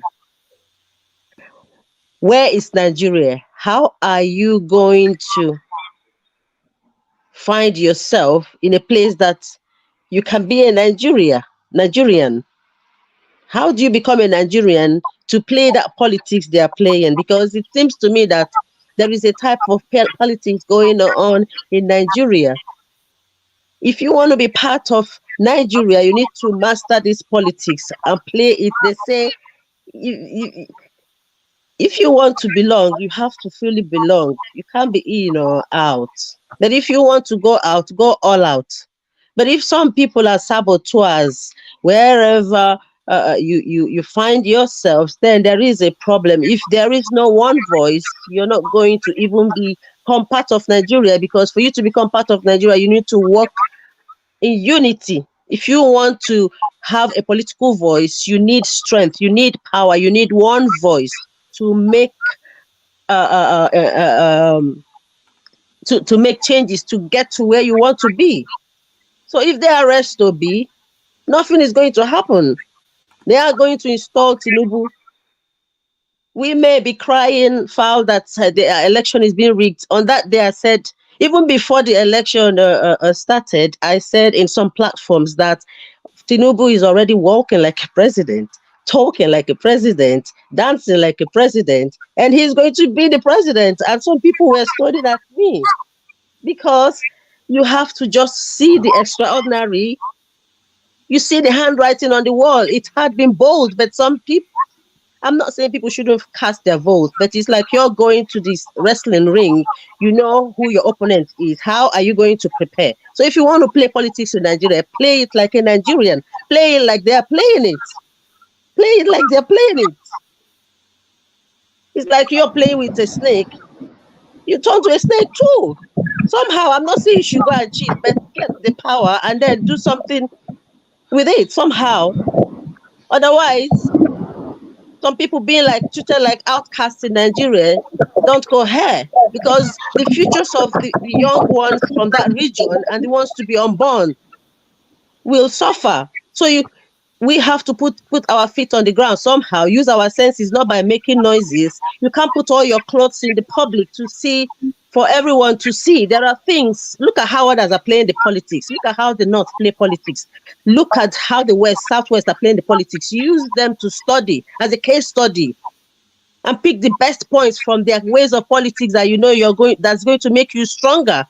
You can't keep crying and crying, no action. Take action, please. All right, thank you. Thank you so much. Let me go to Ovie and then Igbo Basics. I'm looking at people based on the time they spoke last. Ovie, go ahead.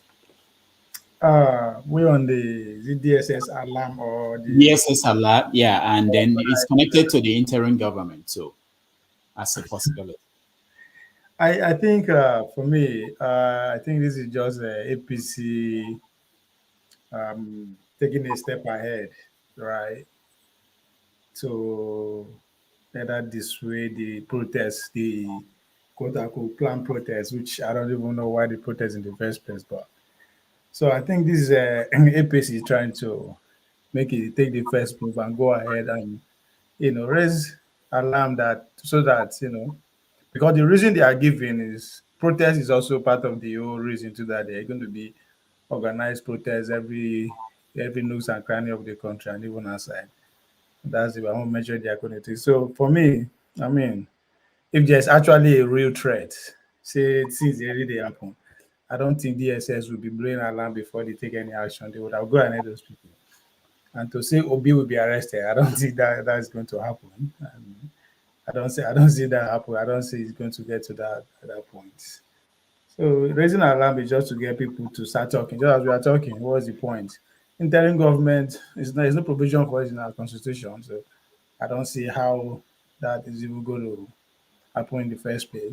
And just like my conclusion about the election, the majority of the elites are appeased. They are kind of in agreement with how the election pan out. So the issue of is even going to degenerate to the point that the civil or anything civil unrest is going to be very hard at this point. Going forward, though, I cannot promise 2025, 2026. I cannot tell you what's going to happen. For sure, there will be the job of the system. That's my own projection, but not immediately. Not now. Bola Tinubu will be sworn in, whether we like it or not. They might now end up whatever court is going to rule. That one, no, no. But if you say I should predict to, what's going to happen? Okay. Just as I predict that the election will be very peaceful, and it was peaceful. I'm not agree with that, but there was peace, and I see the peace standing test of time too. All right, thank you. What basics? I believe you're talking about interim government as of now. Yes, and the fear of people who are proposing that, and they are not hiding. You know, they came out. The DSS came out and said that they were kept in a hotel somewhere in Abuja where they were throwing stones and preparing to put in an interim government. They came out and said, "This is what we are saying, and this is why we are saying it." Well, the handwriting is on the wall. First of all, this is not the first time that Nigeria would have an interim government. I believe that Ernest Shonika, I believe he was an interim government. Yes. Okay. That was before the current constitution. Yes. Constitution or no constitution, Nigeria is a place where if you talk too much, Abacha would ask you which constitution, this one under my table or which one. Just as we know, if Nigeria is really operating under its constitution, would Nnamdi Kanu be in prison as we speak? So let's look at Nigeria as a very unique place, our way, as they call it, my way or the highway. First of all, Alhaji Bola Tinubu, who is somewhere in France or somewhere and wherever they showed us very quickly, a short clip of the man walking down the street.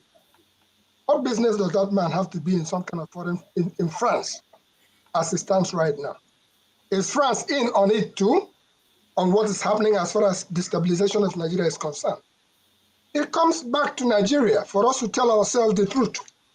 The proponents of interim government and the DSS or SSS, those who say some people are planning, don't forget that it takes the north, the south, the east, the west for anything to happen in that country.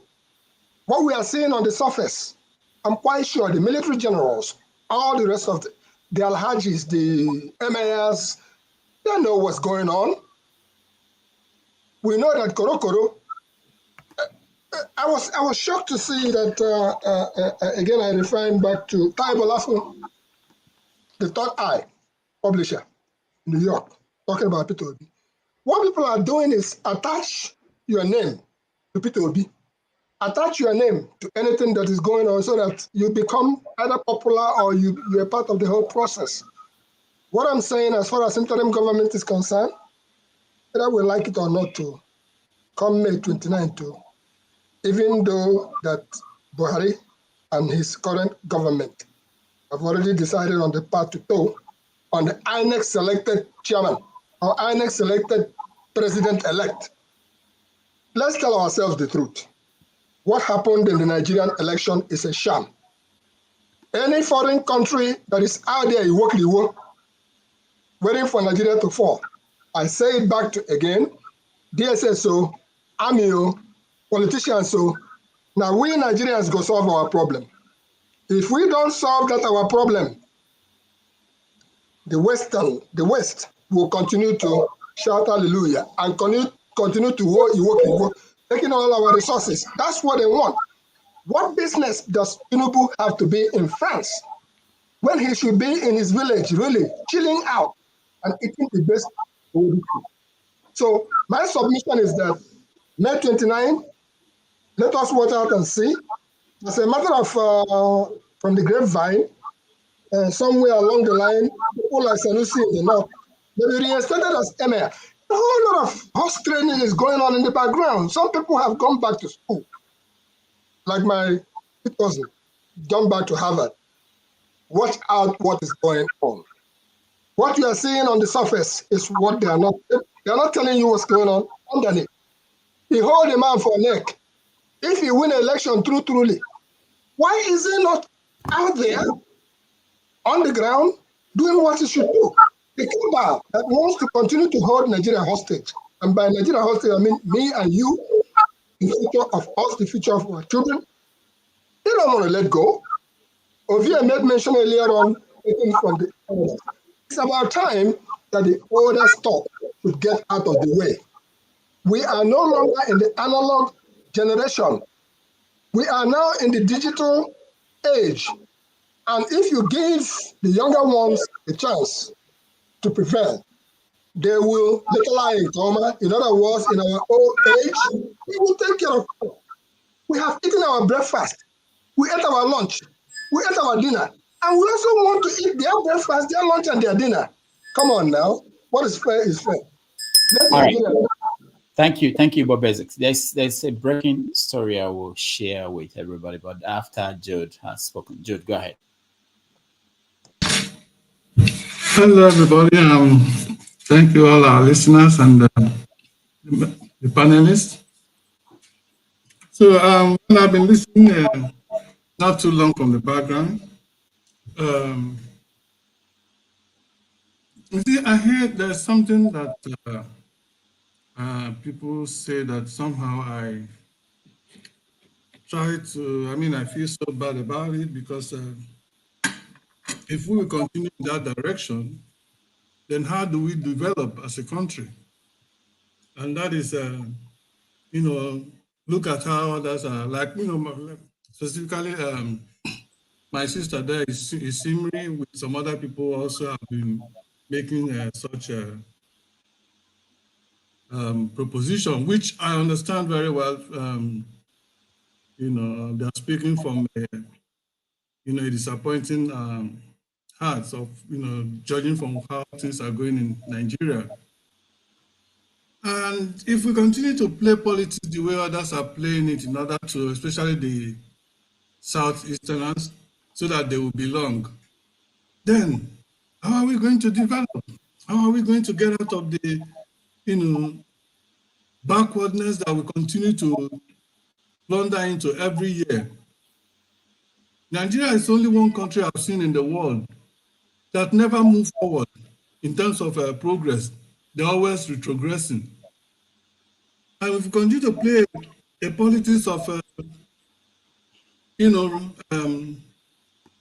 sectionalism, a politics of tribalism, a politics of, religious bigotry, and so on and so forth, how are we going to develop, knowing fully well that those are the factors that have brought us to where we are today? The Igbos, people, their properties being destroyed every time, like a few days ago, the one that happened at Olowu Market in Ikeja, and so on and so forth. I heard some people here, I heard some of the commentators here trying to exonerate the Yoruba, the governors and the Tinubu from what is going on. If I have to say, you see, I am someone that, I damn every political correctness. I say it as I feel and as I know it. Tinubu and the Yoruba politicians are the ones simply sending these idiots, those riffraffs, those hoodlums, those agberus, those Yoruba agberus, children that they have turned to be non-entities and turned them to be agberus in order to continue to use them to actualize their political selfish ambition. They are the ones sending them.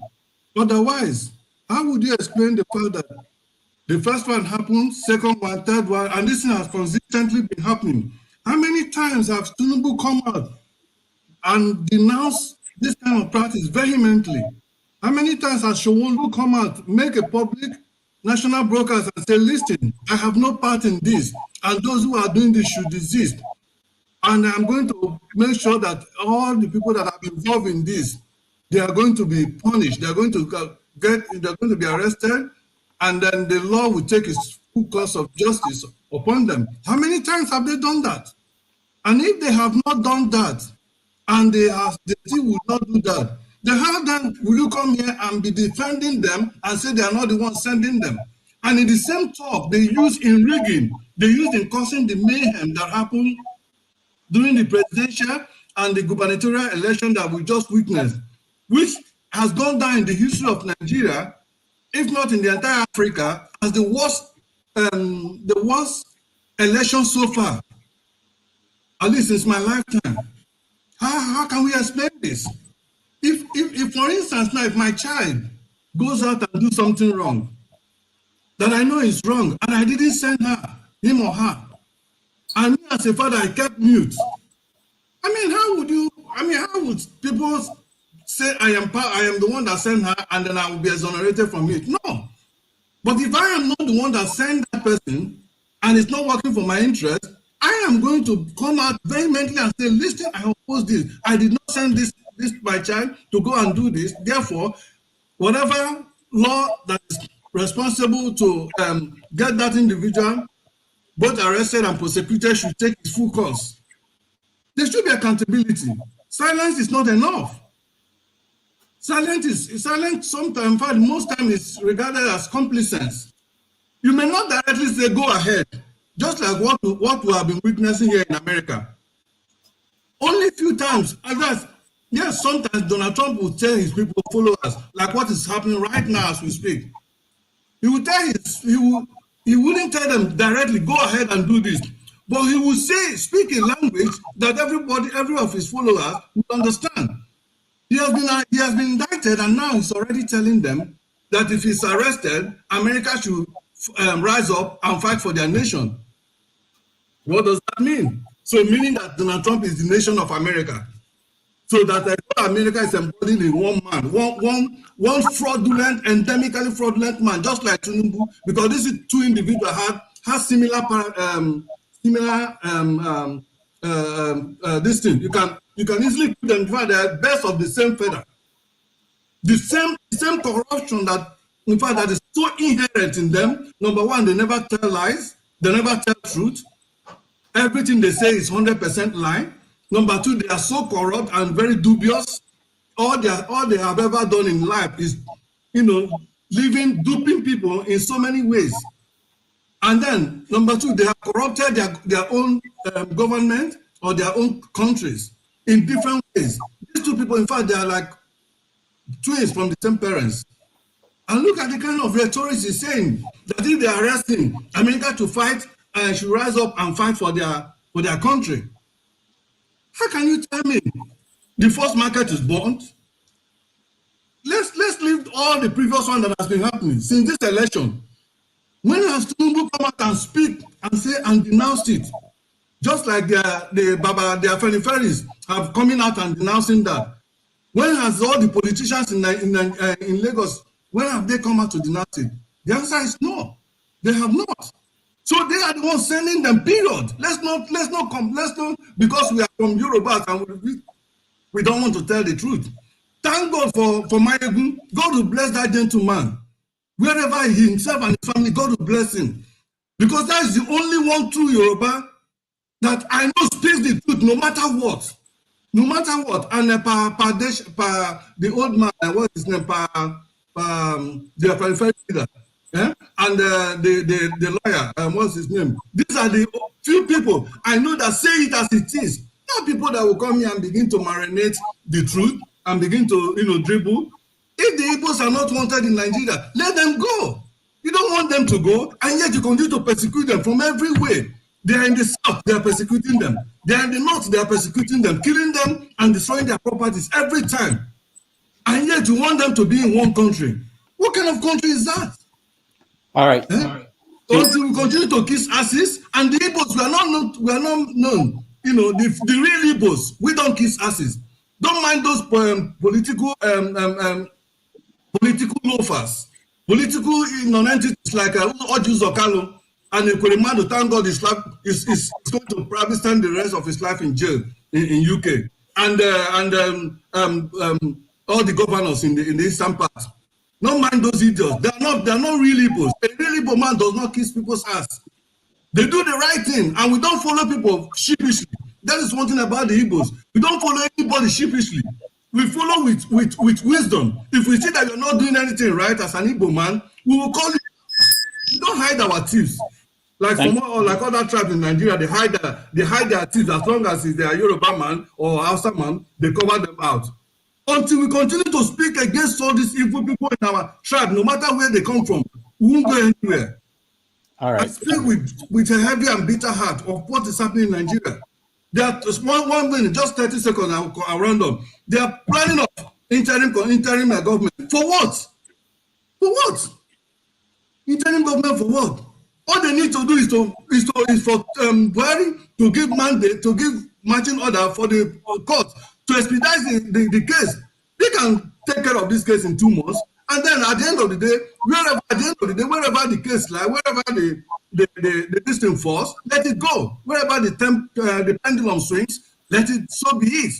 If at the end of the day, Tinubu is still found to be the actual and authentic winner, despite all the rigging and everything we have seen, fine. But whoever that find out to be the authentic leader, at the end of the day, go ahead. All right. What do you need for interim government? Thank you, guys. Thank you, Jude.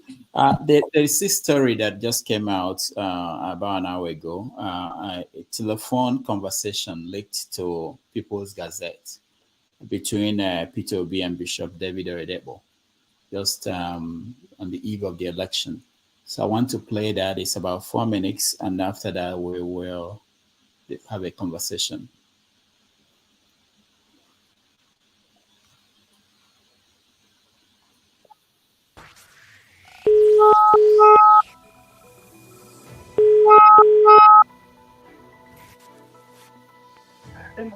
Good morning, Daddy. Praise the Lord. How are you, sir?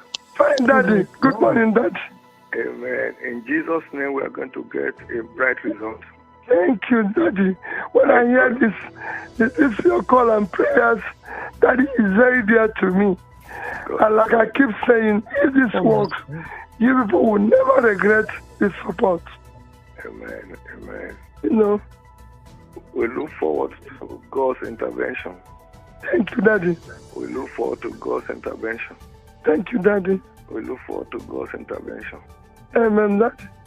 Daddy, I need you to speak to the people in the Southwest, your people in the Southwest, and Kwara. Okay. I've been in touch with Kwara people. The Christians in the Southwest and Kwara. This is a religious war. I believe that. You know, I did the release, Nigeria going forward. Yes. And I'm coming out with the second one today. Wow. Thank you, Daddy. I wanted it out before when they won't have any time to do damage control. Thank you, Daddy. So, but in the name of Jesus, this project shall succeed. Amen.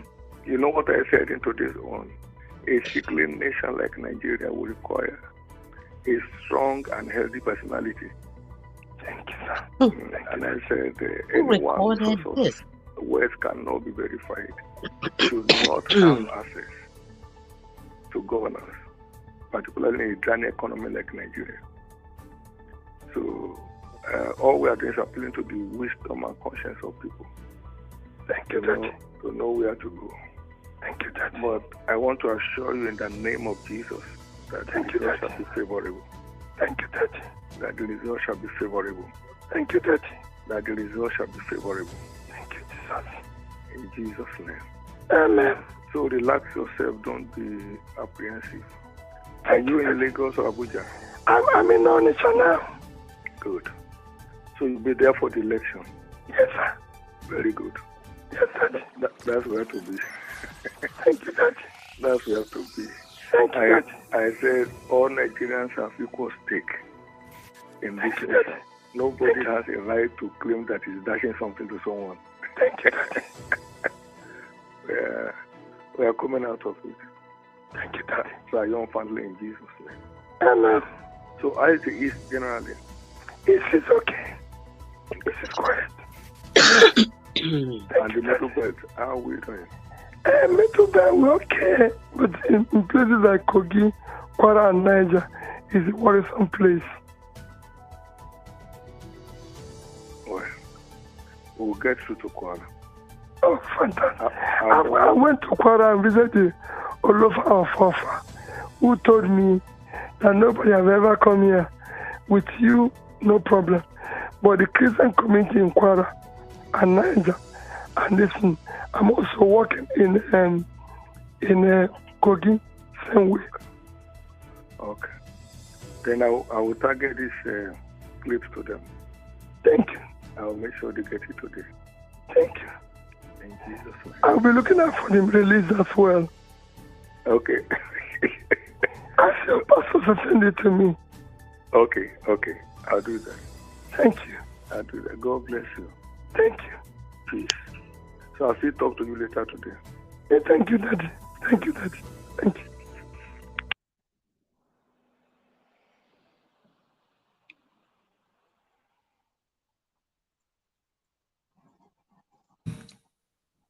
I wonder who recorded that, or the tap is their conversation. Of course, you should know that phone calls in Nigeria are tapped. Actually, maybe everywhere in the world.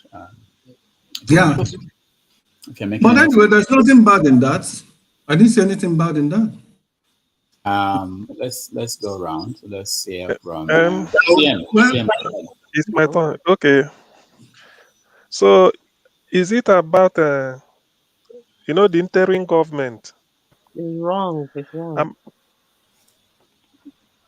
The phone. Sorry? The phone conversation. Well, did you hear the phone conversation? The conversation I played. Okay, yeah, I had the phone conversation. To me, okay, well, a quick take on the phone conversation. Okay. I can understand P2B, like what I understand it to mean is that is it not is it, I think Adeboye, is it Pastor? I think Adeboye. Bishop Oyedepo. Oh, sorry, Bishop Oyedepo. Sort of reassuring P2B, calming him down that God will intervene. And then the punchline is a sick country like Nigeria cannot be entrusted. I mean, it requires a strong man to be, sort of a healthy person to handle it.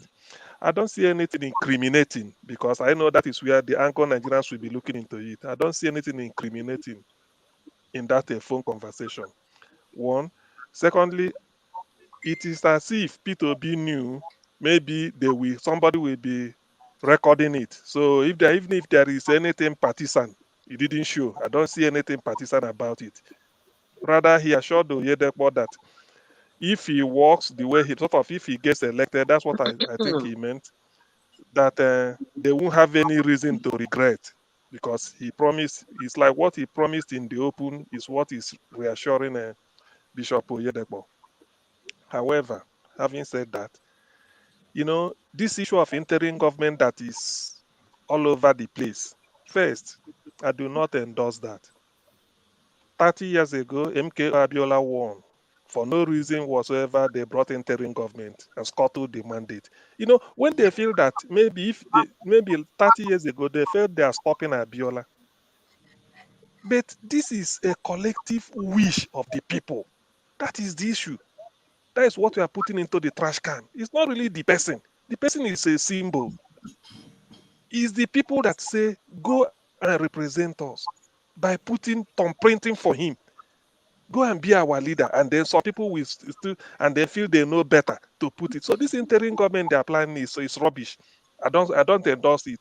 For one, rather what they should do is to tell the court or the the tribunal, they should work morning, afternoon, night, including Sundays, to make sure before the end of the month or latest first week in May, this case is trashed. You see, Why it may be difficult for them to do is, this is a case that is clearly rigged. INEC bungled the election. It's as simple as that. You were given 3 ballot papers on the same day. Simultaneously, you were asked to thumbprint, vote, and you voted. Put them in different boxes. They were all tallied. You uploaded 2 and deliberately left out the result of the presidential election. If it were a case of card reader in those days, they say card reader worked in some part of Kogi, it did not work in some part of Ikiti. It works in some part of Lagos, it did not work in some part of Uguno. We know. But this is all through the country, 36 states and the Abuja. No single polling unit uploaded the presidential result election. That is deliberate. That is wicked. And moreover, Nigeria has to pay through the nose 350 billion naira to conduct this election. The system we went to use was to correct the error of card reader and, in those days, incident form that made Jonathan not to vote in 2015. This system has been used in Anambra. Nobody's challenging Soludo in court because it was open. It was used to return Obaseki in Edo State to second term. Yes, please. Yeah. Sorry, I'm not cutting you short, but I wanted to, like, we know this, all you are saying now, but most people have had it many times. In terms of we know it. Let's moving forward. The question is, you are talking about interim government. What do you think about it? Let's move it forward because of time so that everybody can have opportunity to weigh in. The interim government, they just want to fly a kite. Obi won the election fair and square. Let the court look at the figures. All it requires is this is what the youths are saying. They're saying if the courts they are not able to arrive at a decision before May 29th, they are saying that, and the Obi's vice presidential candidate also said they should not swear in the Tinubu and his vice. So what do you think in that situation? That's the issue. See, I will be my own man, Rudolph. Let me be my own man. If they do all these shenanigans to your tent, O Israel, that day I will say, Igbos, declare your Biafra straight away. With all this, we can't be messing, monkeying around. Yoruba, if you want to remain Yoruba nation or you want to combine and be Nigeria, be. But this, I always say it, Peter Obi is Nigeria's last chance. Let them not think that they are more intelligent than us. You refuse to upload the system, then you use the trick.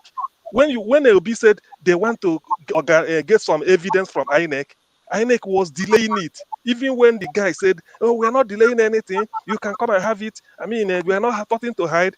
They went there. The lawyers, Obi team went. They couldn't allow until the last day, and they couldn't get all they wanted. Yet they are delaying it. Now they are trying to say maybe before you know it, May 29 is here, and we can conclude. Who are they deceiving? Look, Nigeria should count themselves lucky that Nnamdi Kanu is somewhere. Otherwise, that day, I can't take this shit. It's too much. Who are they really trying to deceive? Interim government after 30 years. We put it and do for what? What is so sacrosanct about the unity of Nigeria?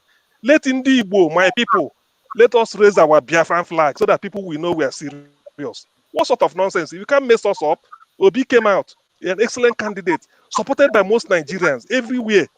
And then somebody will just go and collude with INEC. Uploaded every result except presidential distance so that they can go and TPEX it, and then they are telling us interim for what? What mess? If you ask them for referendum, they say it's not in the constitution. Which part of the constitution provided for interim government? I want to know the section. If you ask referendum, they say no, it's not in the constitution. Referendum is not there. But interim government, you want to smuggle it through the back door. Interim government was because we are in the military and we want the military to go. And they cheated MKO. Later, the guy died.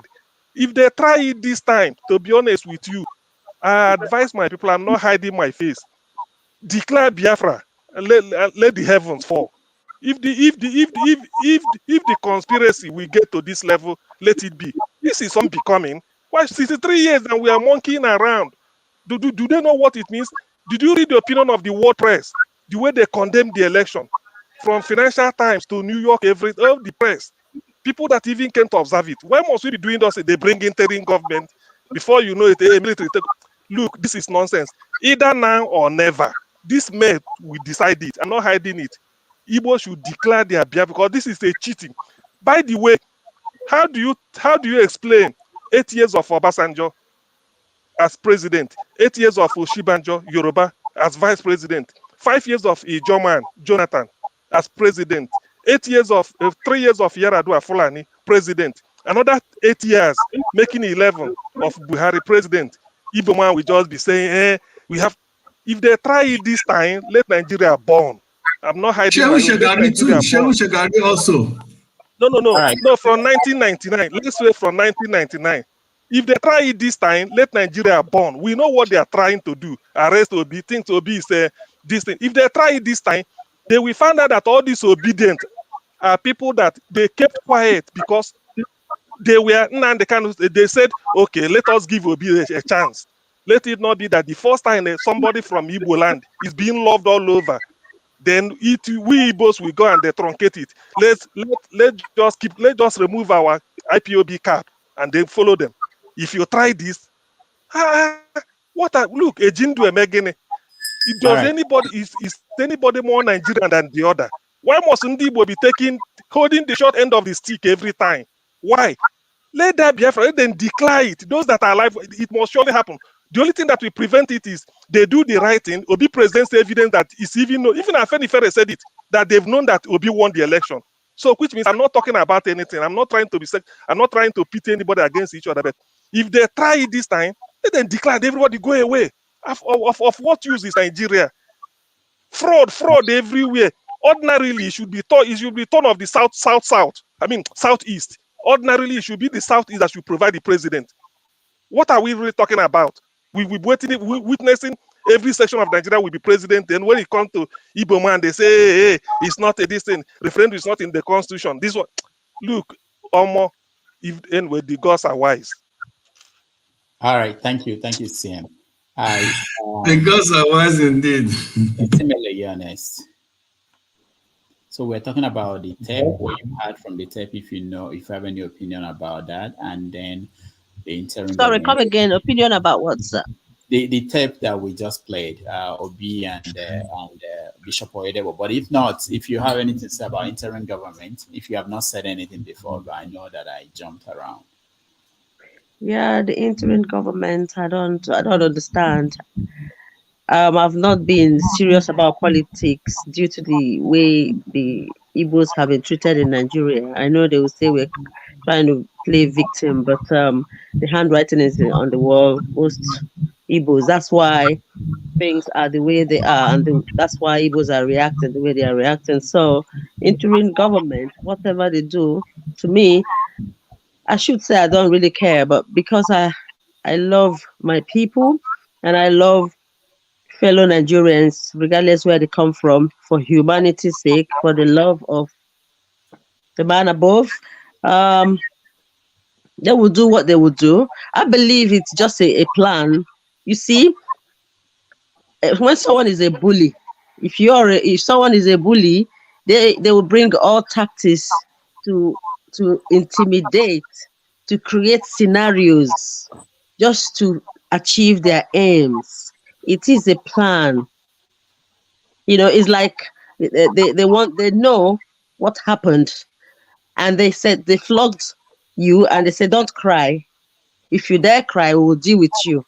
And they now start accusing you want to overthrow the government. They have all the ammunitions, they have all the armored cars, they have all the flying jets from America that they can use to throw. They have all the nuclear, whatever. So for me, it's just jargon. No one is going to stop. If they want to swear in Tinubu on that day, no human being can stop them. They will wipe them. And as for the tape, I was shocked somehow. I know that phone calls are intercepted, but privacy in the world that we live in today, even when you stay in your house, sometimes we had the issue with UK talking about the China and what's this, the Huawei phones, Huawei, something like that, or about espionage happening. The world is becoming a very, very detrimental place for the human race, not just in Nigeria. You need to be careful. I don't know. Even the air we breathe now, you should be careful the where and how you breathe it. Where are we headed? Thank you so much, Dr. Emeze. Unmute yourself, Dr. Emeze. We get a lot of noise from you, but let's hear you. Sorry, Dr. Damage. Sorry, one more thing. I wanted to say as well, not that Peter Obi should be a coward. If he had something to say, he would say it. Obviously, he would know that because of the way he stepped out and who he is, where he's coming from, all eyes will be on him and things will be done that has never been done before to do, to any standard. So I'm not shocked anyhow, regardless. All right, thank you. Okay, Dr. Emeze. Yeah, thank you, Randolph, for giving me this opportunity again. So, regarding the interim government, I don't think, from my own perspective, I don't think that will be possible. And again, I think it would be delusional for anybody to think that Peter Obi will be arrested. This thing is all about propaganda. APC, they are full of propagandas. They are dishing out statements, making up things just to distract the people, and again to distract the cause which Peter Obi is trying to achieve. So if you say you want to arrest Peter Obi, on what grounds do you want to arrest him? Peter Obi has always been, throughout his campaign, he has always been peaceful during his campaign. He has never insulted anybody. He has never said anything against that is against the Nigerian constitution. So why do you want to arrest him?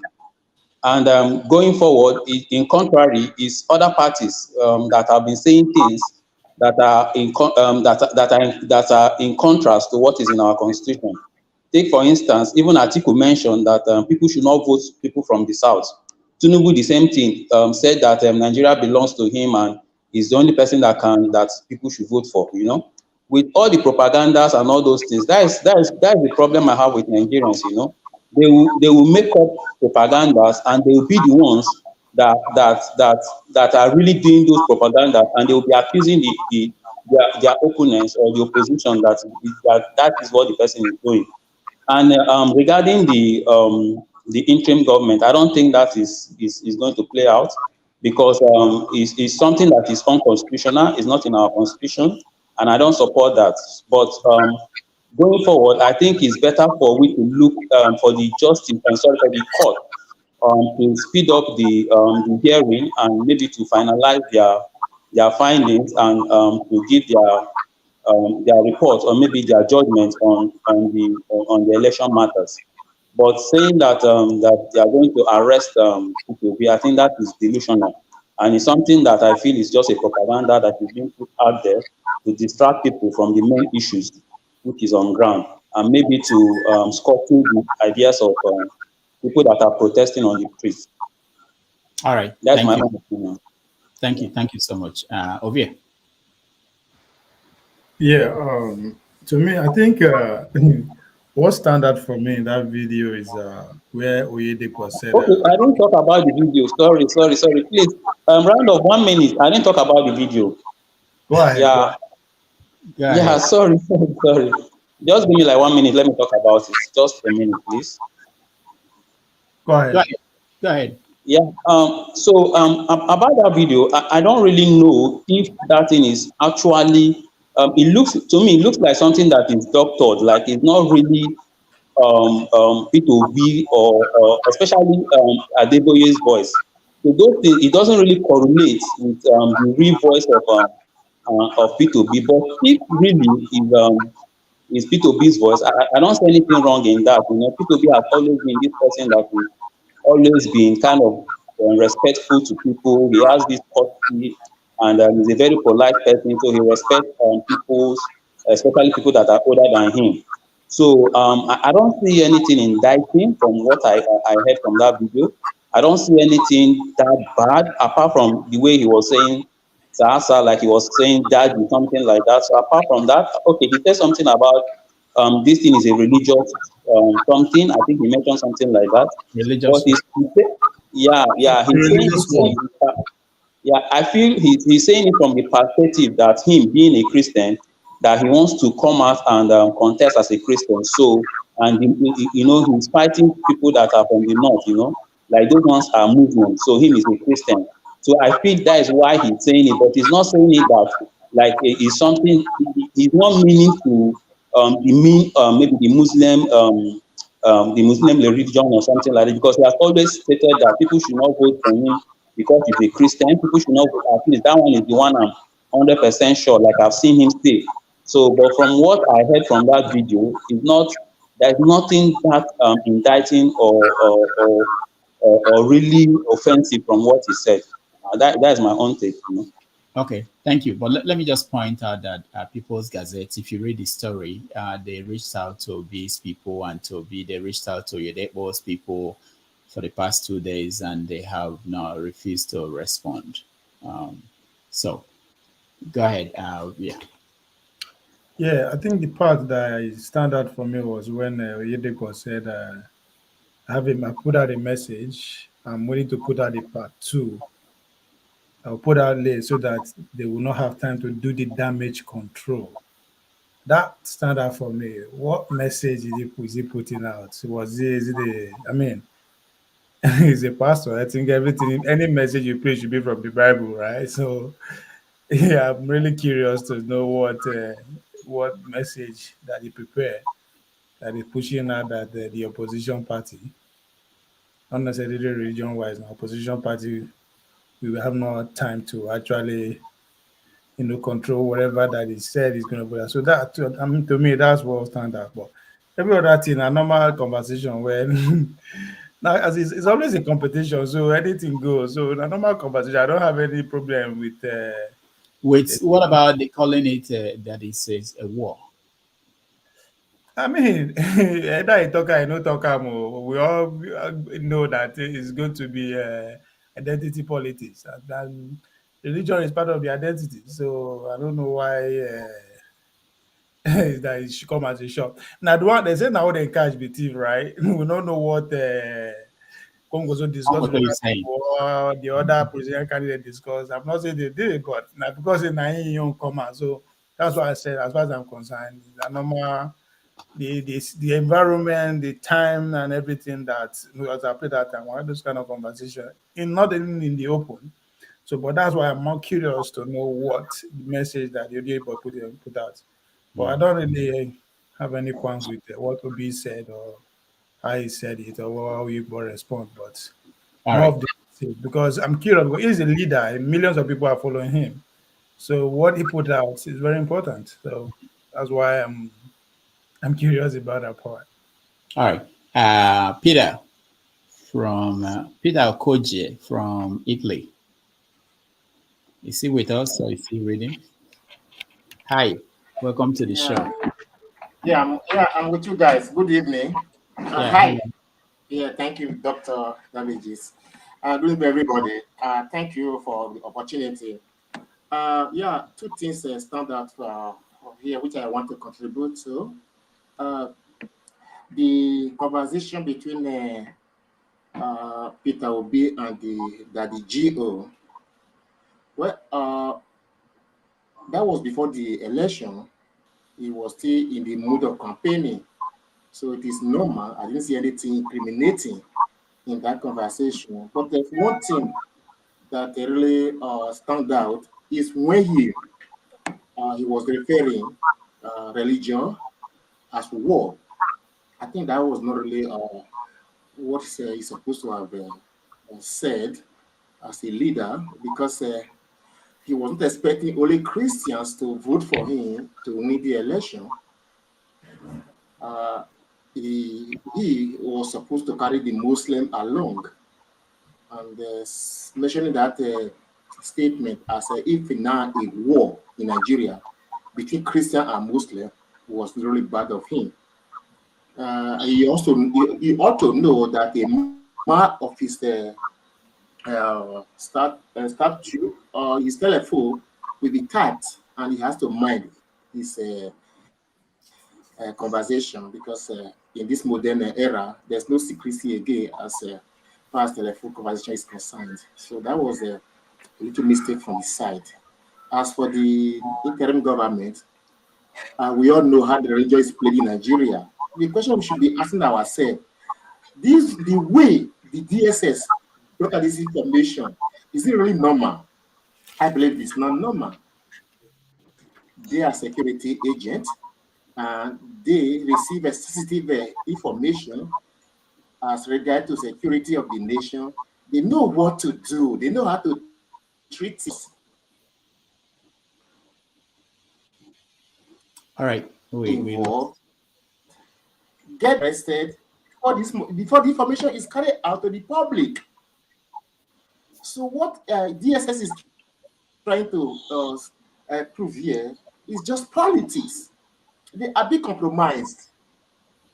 They are just trying to bring unnecessary tension just to cover their acts. There were so these instances they're supposed to have even react. In case of MC Olumo or something, they didn't say anything. That was an open threat to the security and peace of the nation. Now they are telling us they have information.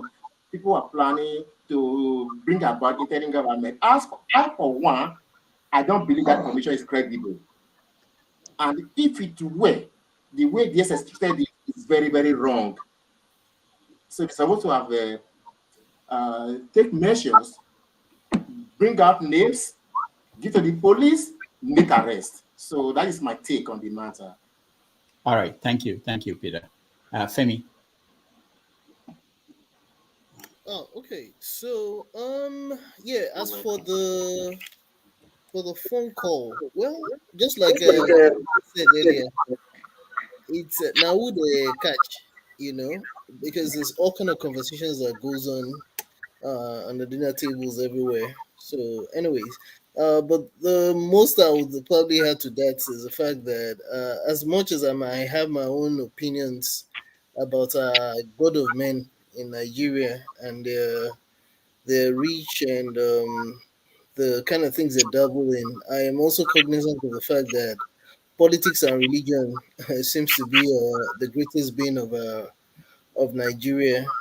Basically, I mean, as much as we might want to seemingly tend towards the fact that there's really nothing wrong with it, we have to be mindful of the fact that there's going to be people on the side of Tinubu, for example, that'll be like, hey, Shabi, we told you.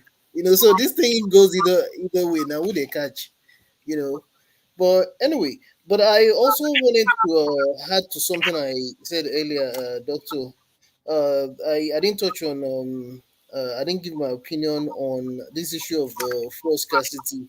And I wanted to juxtapose that side by side with something I know that you probably would have seen, but probably just missed out on talking about.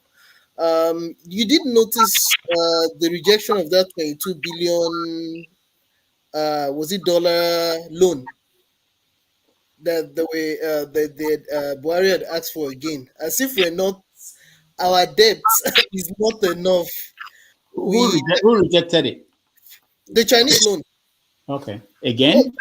Yeah, that 2 billion one, and then they had to tender a new one, and then the House of Reps approved. I think it's 900 billion now, down from 2. Let me be sure I'm not saying something. Yeah, initially it was $22 billion loan request that was rejected by the Chinese, and then the House of Reps kind of accused a counter request that was made. I think it was during the week.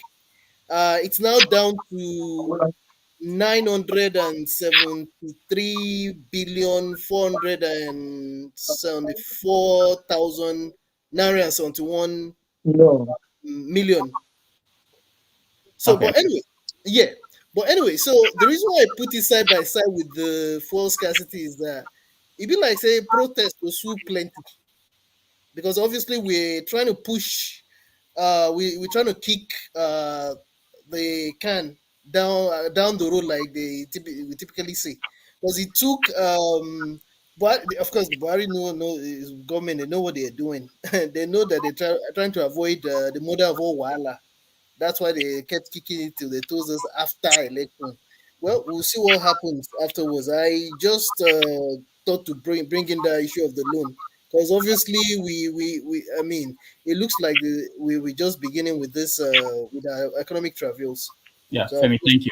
again, The truth is that we don't have money to pay for anything, so they have to remove that subsidy, or the government will not be able to function right, to the limits. All right, Jude, you're next. Let me start from the tape. You see, regarding the tape, yeah, like some of us have commented, I think that religious aspect. First of all, I really doubt if that tape, if that tape was actually from Peter Obi. But let's assume it's from him. The aspect of the religious, the war between the religious war, that is the aspect somehow I kind of would say it's not, it didn't go down too well because already he has been accused in some quarters that he played the religious card. However, the other candidates right from the word go have put up their religion in forefront. Okay, so but consistently, Obi has always said, his campaign ground that they should not vote him because he's a Christian. Okay, but if you look at it very well, this a war between the Muslims and the Christian. Muslims, right in their every time in their mosque, they have always been told that even that the worst Muslim is better than the best Christian to lead Nigeria. So they should not allow that. This is a religious jihad. Okay, so that is what they have always told them, and that's the way they have always voted, even if at the end of the day they continue to vote against their self-interest. So even if Obi said that, fine, so be it. But personally, I wouldn't go that way. Now, concerning the interim government, I still say, what use is that? I know maybe they want to use it to buy time, because definitely Tinubu is not going to be sworn in. Those who are waiting that are hoping that their forefather, alias Ashiba, Shaga Bandit or whatever they call him, is going to be sworn in. He's not going to be sworn in. And then again, why is he not going to be sworn in?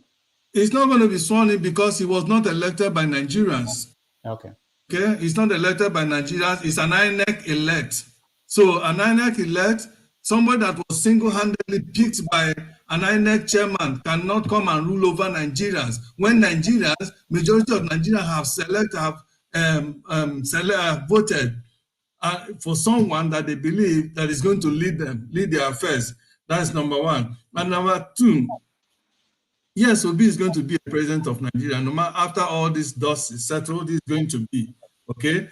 But like my brother CM have said, if by any reason Nigeria continue to tow this is part of destructive part of segregation, seclusion, and sidelining of the Igbo race. If they continue to tow this part, and at the end of the day, try to hinder Obi from regaining this overwhelming mandate, then they should kiss Nigeria goodbye as a country. It's going to happen. Oh yes, it's going to happen. If Obi did not regain his mandate and they try to continue to do, because the conspiracy is obvious. Let's not come here and begin to pretend that there's no conspiracy of Nigerians against the Igbos, that the Igbo man will never rule Nigeria. There is a conspiracy about that, and it's playing out in broad daylight. Because if Obi wasn't an Igbo man, trust me, all these things wouldn't have happened. Okay, Jude, thank you. It would have happened. Thank you. Before I go to Igbo basics, let me just point out for those who are writing that the audio is fake.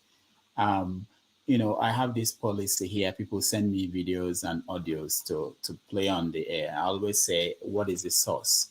I want a source that is a news source, credible source that will put their name as people who put out the audio. And this one came from People's Gazette. And if you read the story, you can go to their website and read the story. As part of the story, they spoke to Obi's people, they spoke to the bishop's people, They gave them the opportunity to respond. They said, we will respond, give us time. And after 2 days, they have not responded. And they decided to publish the story. So, Igbo Basics, go ahead. All right.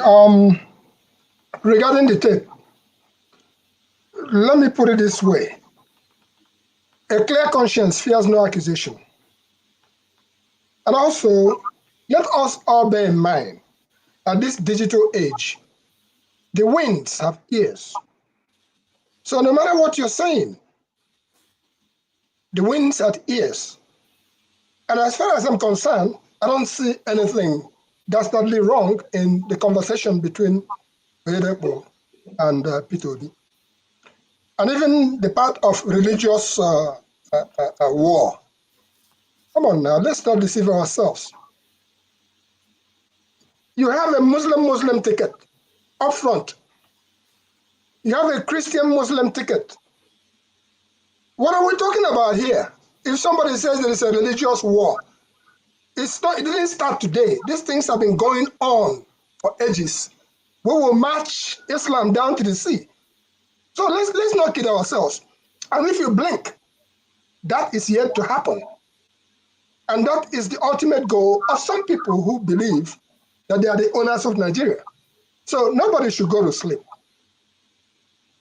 As far as the interim government thing that we just talked about, I looked at US Africa Online by Chidi Amuta. It says that the interim government is fiction and a scare tactics. Be my guest. None of us can truly say what's going to happen on the 29th. But I still believe that somehow, Tinubu might end up not being sworn in as president of Nigeria. Why do I say that? If we are to base on all the, not just allegations, all the things that has happened as far as Tinubu is concerned, is drug fiction in the United States and forfeitures and all the rest of it. And people are saying that, first of all, he's not qualified to be there. I will be ashamed as a Nigerian if Mr. Tinubu or Alhaji Tinubu is sworn in as president of Nigeria. Because wherever you go, besides being looked upon as a 419, even though you are clean, they're going to be looking at you as a drug-infested person when you truly are not. For me to summarize, Nigeria is at an undeclared war. Let's not deceive ourselves. Nigeria is in an undeclared war. Why do I say it's an undeclared war? People in the villages, people everywhere are suffering. Some people are having it made good. They can fly anywhere, they can do anything. But people are finding it difficult to feed on a daily basis. Igbo Basics, is this the first time Nigeria is in that place where people are finding it difficult to feed? This one has gone beyond certain... We were there before, and we are there again. And this time around, what I'm trying to present here, the only difference is that you're not hearing...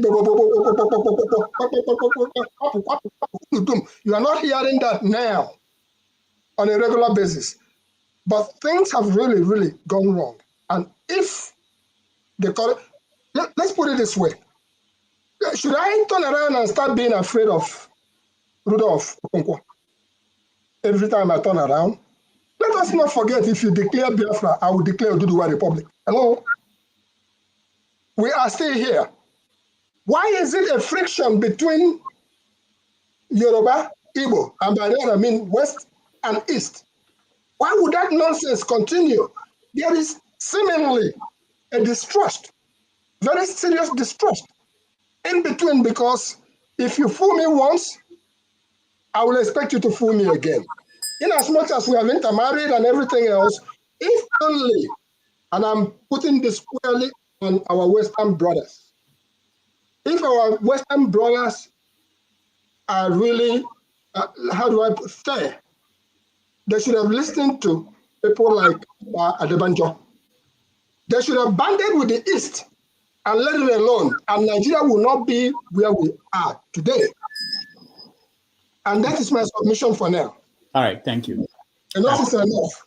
Eddie Kwanzaa. Yeah.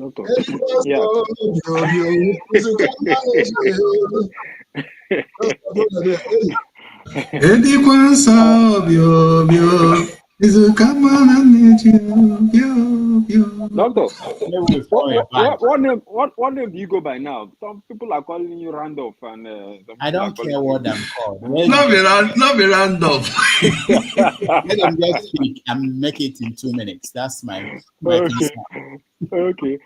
Looking at the tape with the emergence of technology now, it's easy for anybody, even videos. I'm using Nigerian space, not in the Nigerian space. You can even deny, if you see me kissing a girl now and they catch me and bring me to my wife, I could deny that is somebody photoshoot me and put there, So that tape can be, if they confront whichever, if they confront Oyadipo or they confront Peter Obi, they could categorically deny that was used. That was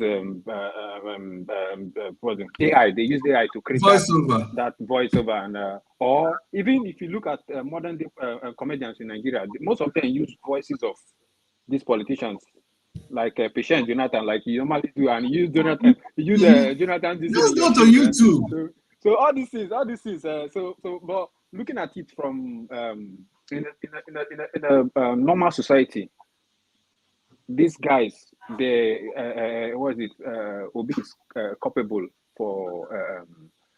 In fact, everybody, both Tinubu, both Shetima, they have all used religious sentiments in their campaign and whatnot. And looking at the Pastor Yadepo, how will I say? He's one of the biggest pastors in Africa, if not in Nigeria, if not in Africa. So having this conversation with a politician, I don't think it's good. And what if someone else was caught with, maybe Atiku was caught with the emirs, not emirs, what they call them, the people that are in charge of the mosques, and what if they were caught? People will still show this light that this religious thing. So we have that religious problem going on in Nigeria, which I condemn those statements like this is a religious war, or talk to your people in Kogi and all those whatnot. But that's what is seen on ground. He's saying what is seen on ground, that it's about Christians and Muslims. Now it's not about APC and Labour. So that's what he sees, which is there are Christians in Labour Party and there are Muslims in Labour Party, same as APC. There are Christians in APC and there are Muslims in APC. So yeah, I think that's wrong. And when my uncle CM was talking about if they don't declare Obi as president, they will declare Biafra. My question is, what's going to happen to the business, the Igbo businesses in? Because once you declare that, what's going to happen is you're expected to go back to the east, isn't it? So what's going to happen to the businesses in Lagos, in Port Harcourt, in Abuja? So I know how emotional we are with these things now, but I don't think declaring Biafra will help people that have businesses in Lagos and in other places. So, and as for interim government, honestly, I think Nigeria needs a reset, but I don't think the reset politicians will do the reset for us. I think the military should come over, but people that have really experienced, because during that listen, I was still in primary school, during 1998, Abacha I was still in primary school. I think 98, I went to secondary school, So people that have experienced the brutality of the military will say no, but I feel like the politicians, we need a reset. That's my opinion. I think we need a reset. All right. Thank you, Eddie. Let's watch, before we continue, let's watch this video because you're playing into the audio we listened. I will then go to Henry.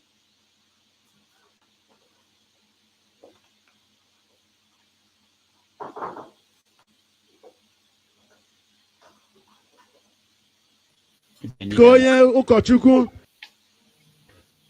dịka onye amụma na onye eze Chineke, I apologize on behalf of the whole men of God, the whole pastors, the whole priests, the whole bishops, I apologize. I'm not worthy to apologize for bishops, but I'm apologizing. Let the mercy of God descend.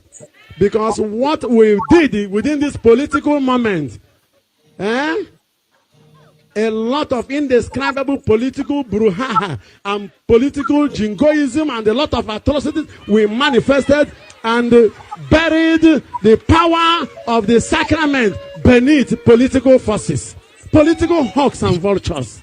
And they want to vulturize the church. And we turned the church into campaign centers. We turned the church into a place for politicking. We messed up the altar. We defied the altar of the Most High God. How do you want power to move from such altar that have been defiled?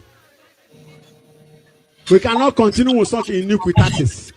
I am Anganiru na alulu anado toa. Ayi mejoro chuku. Anazo neba kuzini madeba gebi yaka. Eba kage simeya.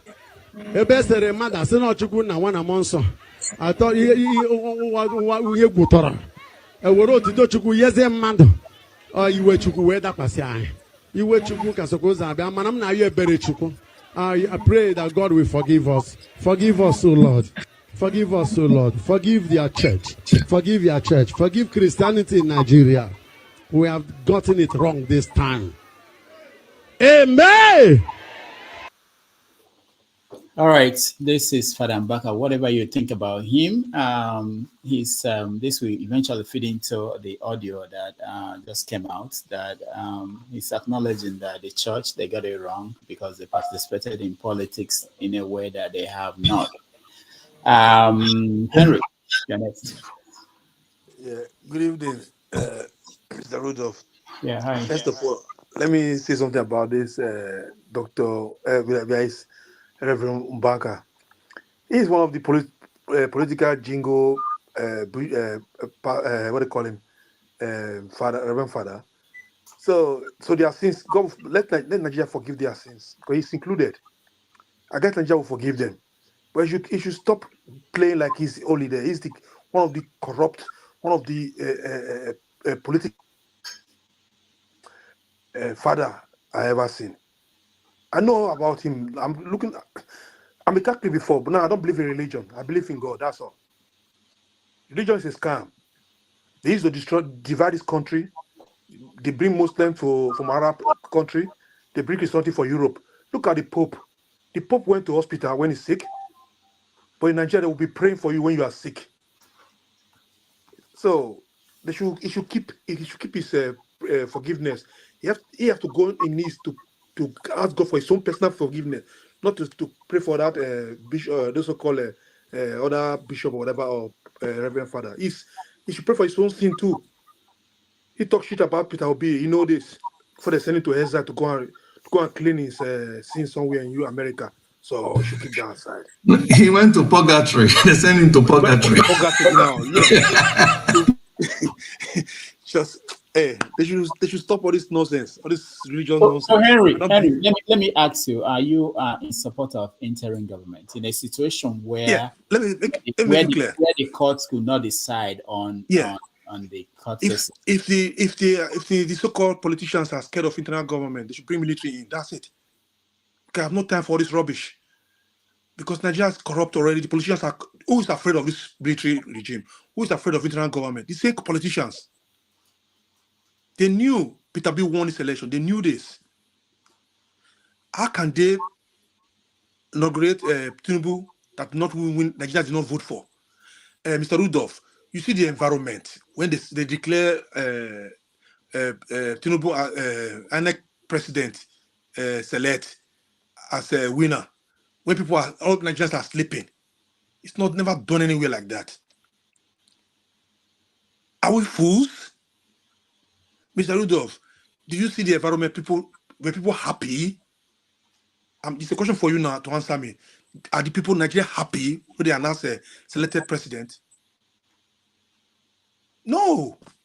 It's like answer. Oh, I didn't know. I thought he was talking to the viewers. No, you, Rudolph. He was asking you. No, actually, there's one funny thing. I saw a poster of a party, victory party for Bola Tinubu somewhere in New York. So, oh God. Rudolph doesn't. He You're doesn't want talking to about answer. He doesn't want to Nigeria. answer. Rudolph, come on now. Wait. Okay, No, Rudolph. don't worry. I said that before for one reason. So I know the person who was organizing it. So I called. He told me that he's removed. Rudolph, They these are moved story. another place. Answer the question. This Rudolph is a politician, no. I know Forget this. about this. He's a politician. Answer. I know. You see, the Lagos Tinubu came from. Tinubu originally not from Lagos, so Osun State, whatever I come from. But he live in Lagos. Yeah. He's Jagaban of Lagos. The Lagos like a dead Betty Grand. He looked like a Betty Grand. There was no celebration. He won. They said he won. He won as president, but there was no celebration. So, hello, come on. Even a blind man knows this. Peter Obi won this election. If not, why they were delaying to give permission to the Obi team to go to the to check distance? Why they were delaying these things? INEC collected 300 billion for this cheap fraud. The fraud was so cheap. Primary kindergarten cannot even do this kind of fraud to council. You can see it so like for kindergarten, they cannot even look at everything right from the beginning. When people want to go and bring a fake bishop, everything is about APC's fraud. Everything is fraud. Okay. Look at the so-called guy they say they got from airline. This 1 minute, please. The guy from Venezuela is obedient. It's the same fraud. So my own take, and I still stand by it. When military was ruling Nigeria, I didn't feel it. Discipline was on the way. They pay salaries, no fighting on the streets, no armed robbers anywhere. All these politicians will be scared of military. If they cannot even give Obi court could not finish the case, they should give it to military or internal government. That's it. That's it. Yeah. Or they should go with let them go. Biafra go their way. We can support Biafra this time now because they are just making it so like they are the one who's better than other Nigerians, like the so-called Yorubas or Yoruba is the major problem right now. We're not seeing Hausa saying, "Igbo, go your land, go to your state." It's Yoruba now these days. I'm not a Yoruba, I'm a Benin, I'm a pure blonde Benin, but I hate what they're doing. It's not right. Thank you. So I support internal government or military rule. Please, Rudolph, I have a question for Eddie Kwanzaa because he said something about I wanted to, before you know, I have a question I've asked Eddie Kwanzaa, and that question is this. Eddie Kwanzaa, you have to please be honest because people will listen to you. Have you ever wondered why on 25th February, out of 3 elections held simultaneously, only 2 were uploaded and the presidential was not uploaded from not even from a single polling unit throughout the over 174,000 polling units in Nigeria? What do you at all reflect on it, and what was your reflection? That is the question. Doctor, can I just answer quickly? Yeah. Go ahead. Yeah, okay. So yeah, the presidential result specifically wasn't uploaded. Why? It's bad. It's bad for our political development. But if I understand where you're going to, the result for APC wasn't uploaded. The result for PDP wasn't uploaded. The result for Labour Party wasn't uploaded. Oh gosh. So if I don't know, but all the entire presidential result wasn't uploaded. I feel it's bad. So I don't know where your question was going to. The House of Reps and Senate were uploaded. You were given 3 ballot papers. 1, 2, 3. You voted at the same time and came out. Put them different boxes. Throughout the whole country, not even one. What does that? Don't that ring a bell to you? Okay, so let the election be cancelled. On that basis, let the election be cancelled. But you can't just say on that basis, can candidate A won and candidate B didn't win. You understand? Let the election be cancelled because if you gave 3 ballot paper, 3 ballot paper, whatever they call it, and you have only 2 declared. We have to continue. With a 1 minute. 1 minute. 1 minute. Yeah. See, my brother, let me just make you clear. You said you should cancel the election. It's not making no sense like that. They have agencies. They give they have their own copy, right? They should allow the party who went to court to go and inspect this their so-called secret they're hiding in their beaver, what they call it, or whatever they call it, IRS, what they call it. The results are there. So we should forget about cancel. Don't should cancel the election. Forget that thing you are saying now. Exactly. What cancel? They have results. Cancel what? But it's Nigeria. It's not going to happen. Can I just 30 seconds? No. Please, you people are just chopping into my time. Being grabbed back. Shegun, go ahead. Okay, good evening once again, everyone. It's nice to be here. So, on the leaked phone call, I think for Bishop Oyedepo, I mean, everybody has known that he's always taking sides in all the elections. It's not the first time that he's foraying into politics. So for him, it's not a problem.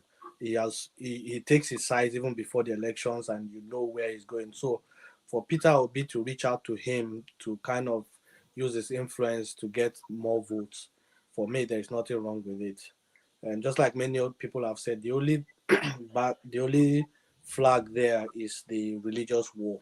Now there's this accusation against Obi that is using religious bigotry to gain votes. Now this is going to be an ammunition in the hands of the opposition. How they will spin it, I don't know. This is similar to what Tinubu said, that power is not served a la carte. You have to snatch it. You have to do this. So it's similar to the same thing. And I know even on this platform, we've used it to really fire Tinubu. So I believe this will be an ammunition in the hands of the opposition. How they spin it is going to be difficult. If, for example, it was two politicians talking, I believe they could come out and easily say it was doctored. If this is true on the basis that Rudolph has presented it, which is why on the basis that I'm going, then it might be difficult to spin it. But again, we know that other people are doing it, but it doesn't make it right. That religious connotation really makes it difficult to argue. So that's the only snag on that phone call. I think that religious connotation, you know, and when he was saying that speak to the Christians in the Southwest and all that, so it shows like he was really going for the religious aspect. On the interim government, I know before the election, Afe Babalola suggested an interim government. Now, who is this interim government really going to benefit? Either the people in power on APC side, is it really going to benefit the opposition?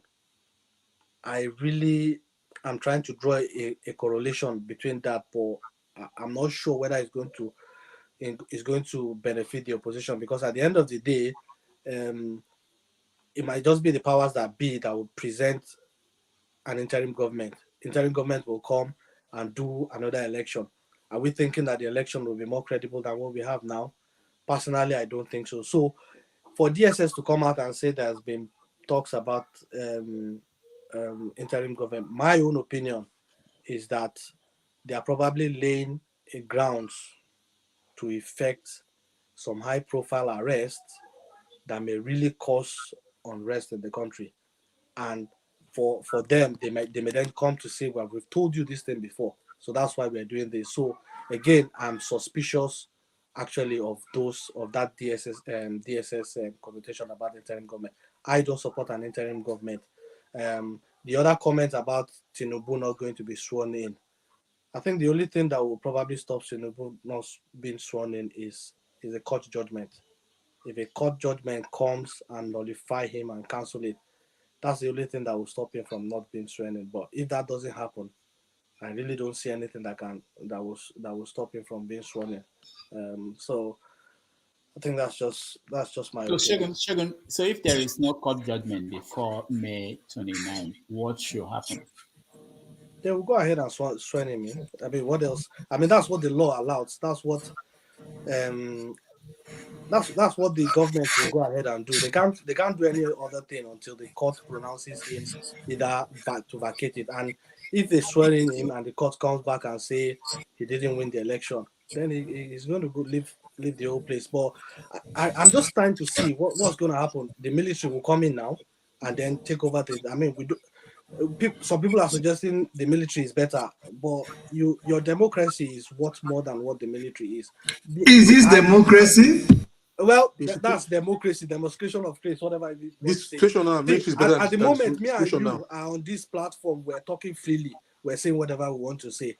If the military comes, we won't enjoy this freedom that we.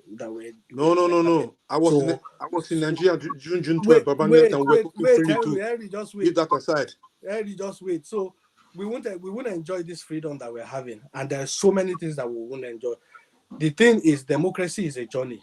I'm not saying accept what has happened. I pray that the courts will really do the right thing, and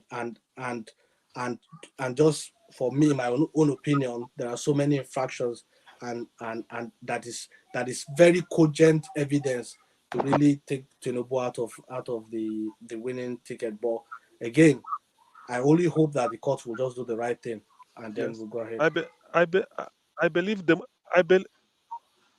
I believe democracy is a journey. I believe you is a journey, but it's not a journey between only the Fulani, Yoruba, and the Ijaw.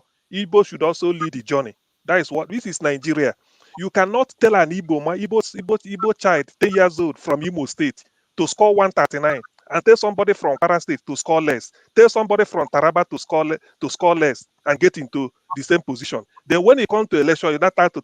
If Nigeria cannot allow Peter Obi take over, let it cease to exist. For what? For God's sake, Jonathan is a John man. We voted for him. We voted for Basanjo. We voted for Fulani Yaradua. So when it comes to everybody, the rest of the country voting for Ndigbo, because of presidency, because of Obi, they didn't upload the result. Go and TPEX it, and then you are inviting me to come and be debating that Tinubu won. Where? Nigeria should cease to exist by May 29th if Obi is not on the throne.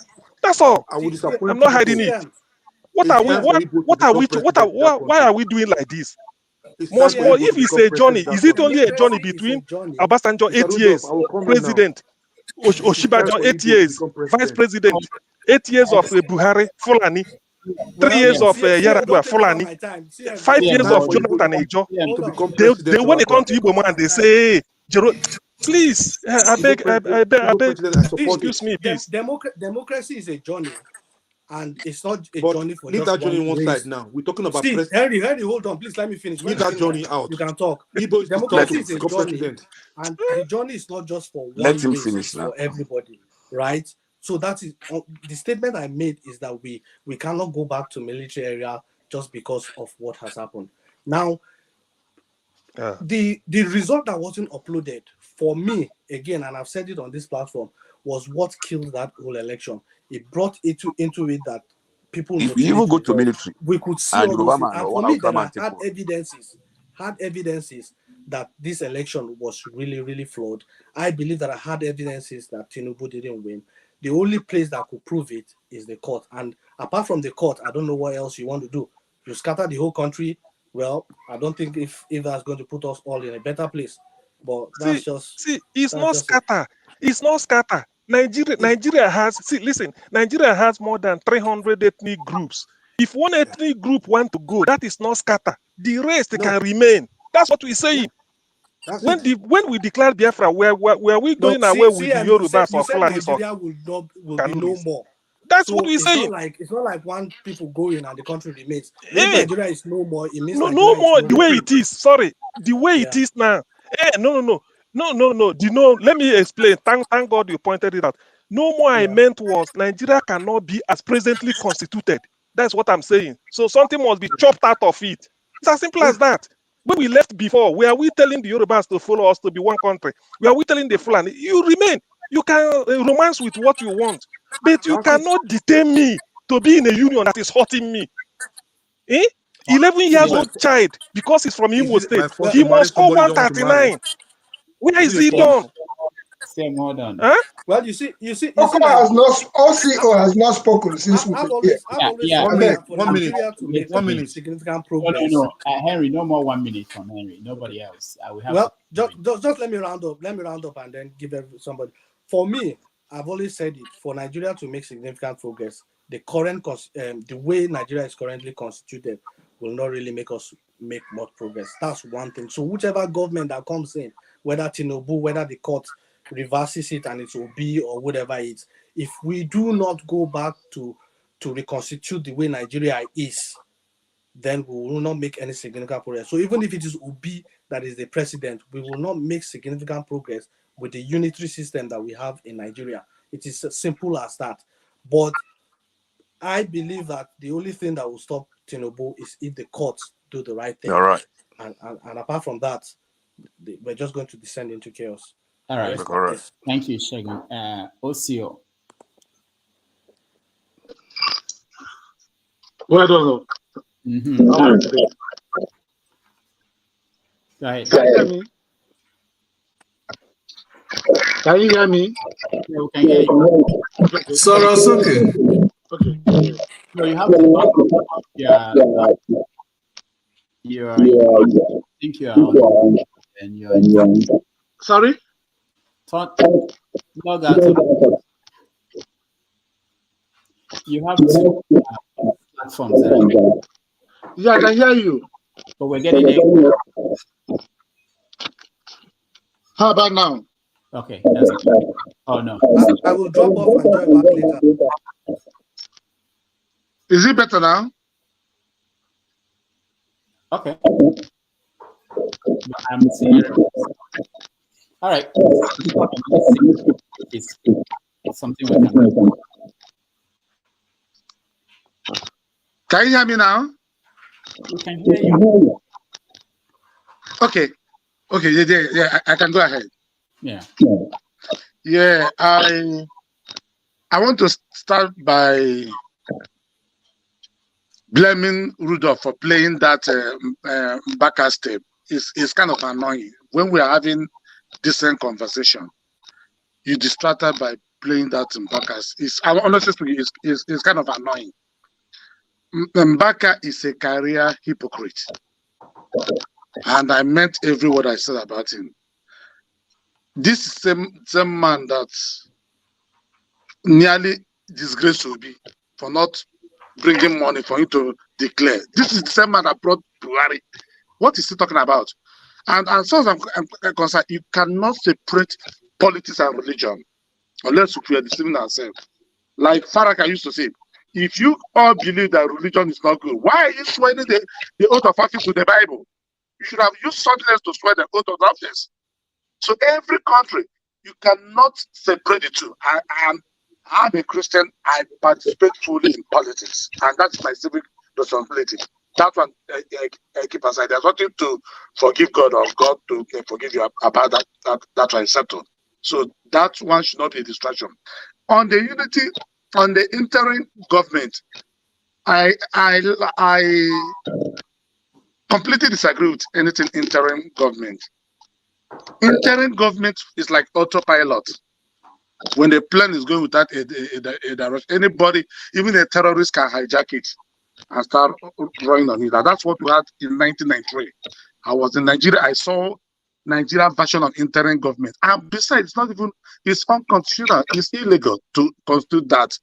Abacha, they did it with and Babangida and Abacha did know what they did, and they played that. So they tried to do it again. The only thing I can say, everybody that go to not everybody that said that he went to the university graduated. Some people, they matriculated, they never graduated. Before the final year, we find out there were fake results, so many of that things. And I must give kudos to Obi by going to court. In as much as I don't believe in Nigerian court system, I would rather say, instead of having interim government, let them swear in the man they have elected for themselves. Why pursuing the legal option? Because I believe in the legal system, even though I don't trust the Nigerian legal system. Now, let's allow, because to be honest with you, unless if you have not followed documents, I have been reading a lot of documents from INEC. Obi has a beautiful case. And I will challenge anybody who has never read everything Obi is presenting. What people are saying, oh, is it only 3 points? You need to go to the detail. Exhibit one by one. It's on the internet. What Obi is challenging. Obi has a case. And there's no way INEC in their good conscience or the Supreme Court for the integrity of Nigerian court system will do otherwise. That's on one side. My brother that's saying, CM, that we should go. I heard him, my brother, to leave Nigeria, that divorce you are seeking is only easy on social media.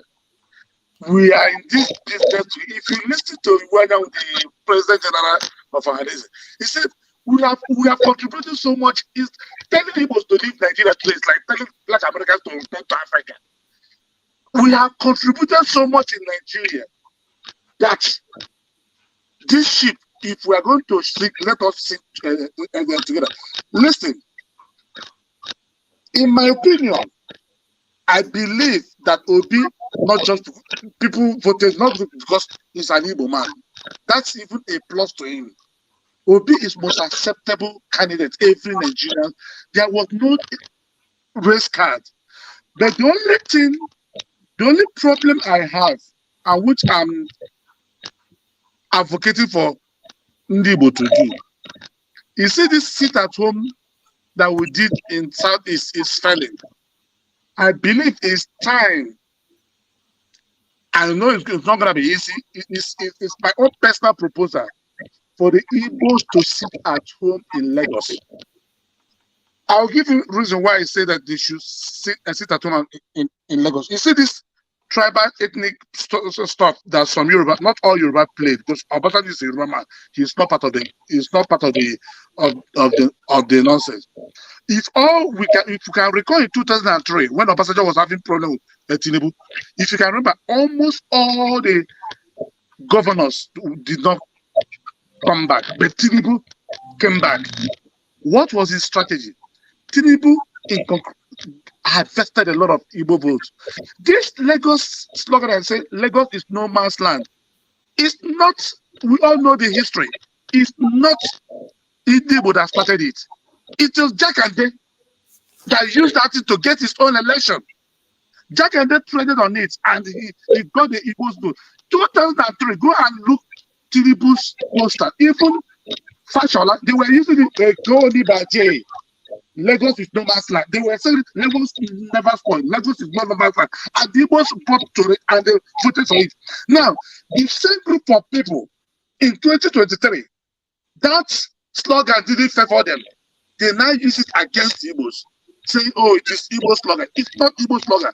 It was Jakande that first said, Lagos is no man's land.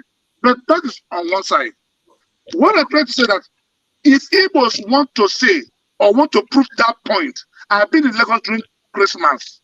If you're in Lagos in Apapa, before I left Nigeria, I did plan for him. When Igbos will leave all the markets and go to East during Christmas, you will think that Nigeria has collapsed. If Igbos, because the way they are burning their shop, it breaks my heart. These are people who have nothing to do with politics. They are burning their shop for what? And you know, not even an Oba will stand up to repeat people. Say, stop doing this. Rudolph, you know why I'm doing this here? If you started attacking the livelihood of the people, that is when this issue of Biafra, that's when the single war will start recycling in their mind. You can't be pointing people's, somebody who is a petty trader, you're pointing their shop. I have people whose shops have been torn in Alaba, in Aspanda, and all the rest. If people can shut down their market across Nigeria, I know we can do it. If they can survive the war of 3 years, they can survive shutting down their shop in Nigeria just to make a statement that indeed you cannot take us for granted. Because why we are saying this, maybe somebody close to you has never called you from the jail. Hey, bro, they just burned down my shop. You will not understand that statement. A lot is going on. And if you understand Usomo Danfodio's philosophy about one Nigeria, you will see that what is happening on the grassroots is not a nice play. So if Peter Obi said it's a result, which with all due respect, I don't believe in that tape. If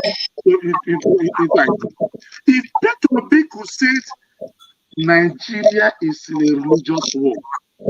I don't see anything wrong with it. He's just saying something. He's just becoming like Donald Trump, something nobody can say outside. He's had the audacity to say it in his privacy. He didn't even say it out. So it's a fact, but we don't want to be politically correct. Nigeria is at war. And Buhari, the APC don't understand it. Thank you. All right. So, Matt, you're next. Okay. Good evening, everyone. I have a chance to ask him questions. Can you hear me? Yeah, we can hear you. Go ahead. Okay. I want to excuse me. I want to just contribute based on what I just saw right now on the internet about some evils going back to establish in Igbo land, because I've been an advocate of all this while. The first time I joined this your program, I said it. The problem we have is that we love investing in outside Igbo land, assuming all these billionaires that we have that are investing outside Igbo land, they have all these things put in place in our land. At least 50% of our problem would have been solved. Okay, that will now attract those Yorubas, Hausa, and whatever to come to Igbo land to invest also. But the way Igbos are playing their politics is what I don't understand. What Obi said, myself, if you ask me, I will tell you I don't see any problem about that. Obi is not an Hausa man. Oh, sorry, Obi is not a Muslim. Obi is a Christian. So if Obi has anything to discuss or to seek a spiritual advice or covering, he will not go to Imam. He will go to a reverend father or maybe a pastor. So he's still on the line. Whatever they have published, the man didn't say anything. Nigeria is at war. Is a serious, serious war. I saw what happened at Aba. The whatever they call them, the security men went and killed some IPOB or guys that were parading without guns. They shot many people like ahead. I saw the videos. So all these things, whatever Igbos do, becomes a kind of, I don't know what I will say. This Igbophobia, like Obasanjo said, that is what is going on in Nigeria. I don't know why they hate Igbos the way they do. Why Igbos keep showing them love. Our brother said that we should show one man love. You can show love. The person you are showing love will be there stabbing you. When you show love once, they stab you, man. You have to think twice and redress and take another steps. You may not always hate your enemies, but you can eat with your enemies with long spoon to avoid problems. I'm working here in Europe where I have Oyibo and all that. Do you know there are some people, they don't like me?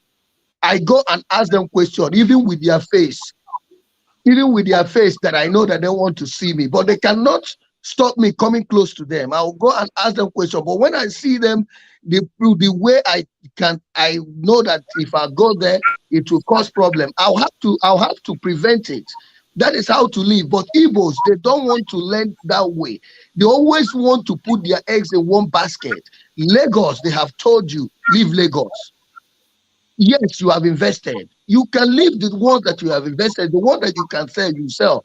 But remember that you have a place that is still virgin, that you can go and invest. Calabar is there. Calabar is a heaven on earth.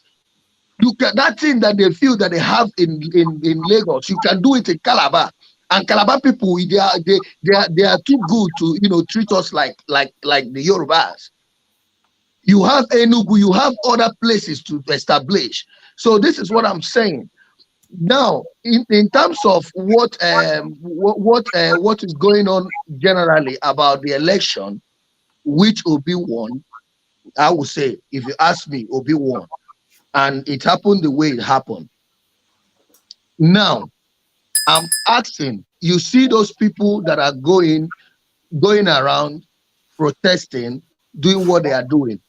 I'm asking them, please, they should go back to their houses. This is going to cause issues that no one can be able to control. They should wait. Let court pronounce. When court pronounces, then you can, if you want, if you don't like it, you can come out on the street. But what they are doing now, this counter protest they are doing, when they choke, more problem will come out and everything will be on Obi's head. So I'm advising them to take it easy, to pipe down low, to redress a little bit and wait until court pronounces the judgment. Thank you so much. All right. Thank you, Matt. Let me go to concerns. You're next. What they are doing now, hello. This counter protest they are doing, when they choke. Hello. Yeah, concerns. Go ahead. Good evening. Or good day, Mr. Rudolph. Yeah. And good day, everybody there. I really like your program. You're one of the Nigerians I admire so much. You and Mayegun, and what's the other man, the Dele Farara to me. I admire you people so much. And I think that I believe one day you people should be one of the statesmen of Nigeria or even participate in police of Nigeria because people have good hearts for that country. So for what B said to the pastor, well, let us not deceive ourselves. There's religious war. And this government has made us to know that there's religious war. All the people that this government have been employing, appointing, are all, most of them Muslims, 90% Muslims. So if somebody come and tell you that we're not in religious war, the person lying to himself. Even this election, we'll talk about what happened in the south.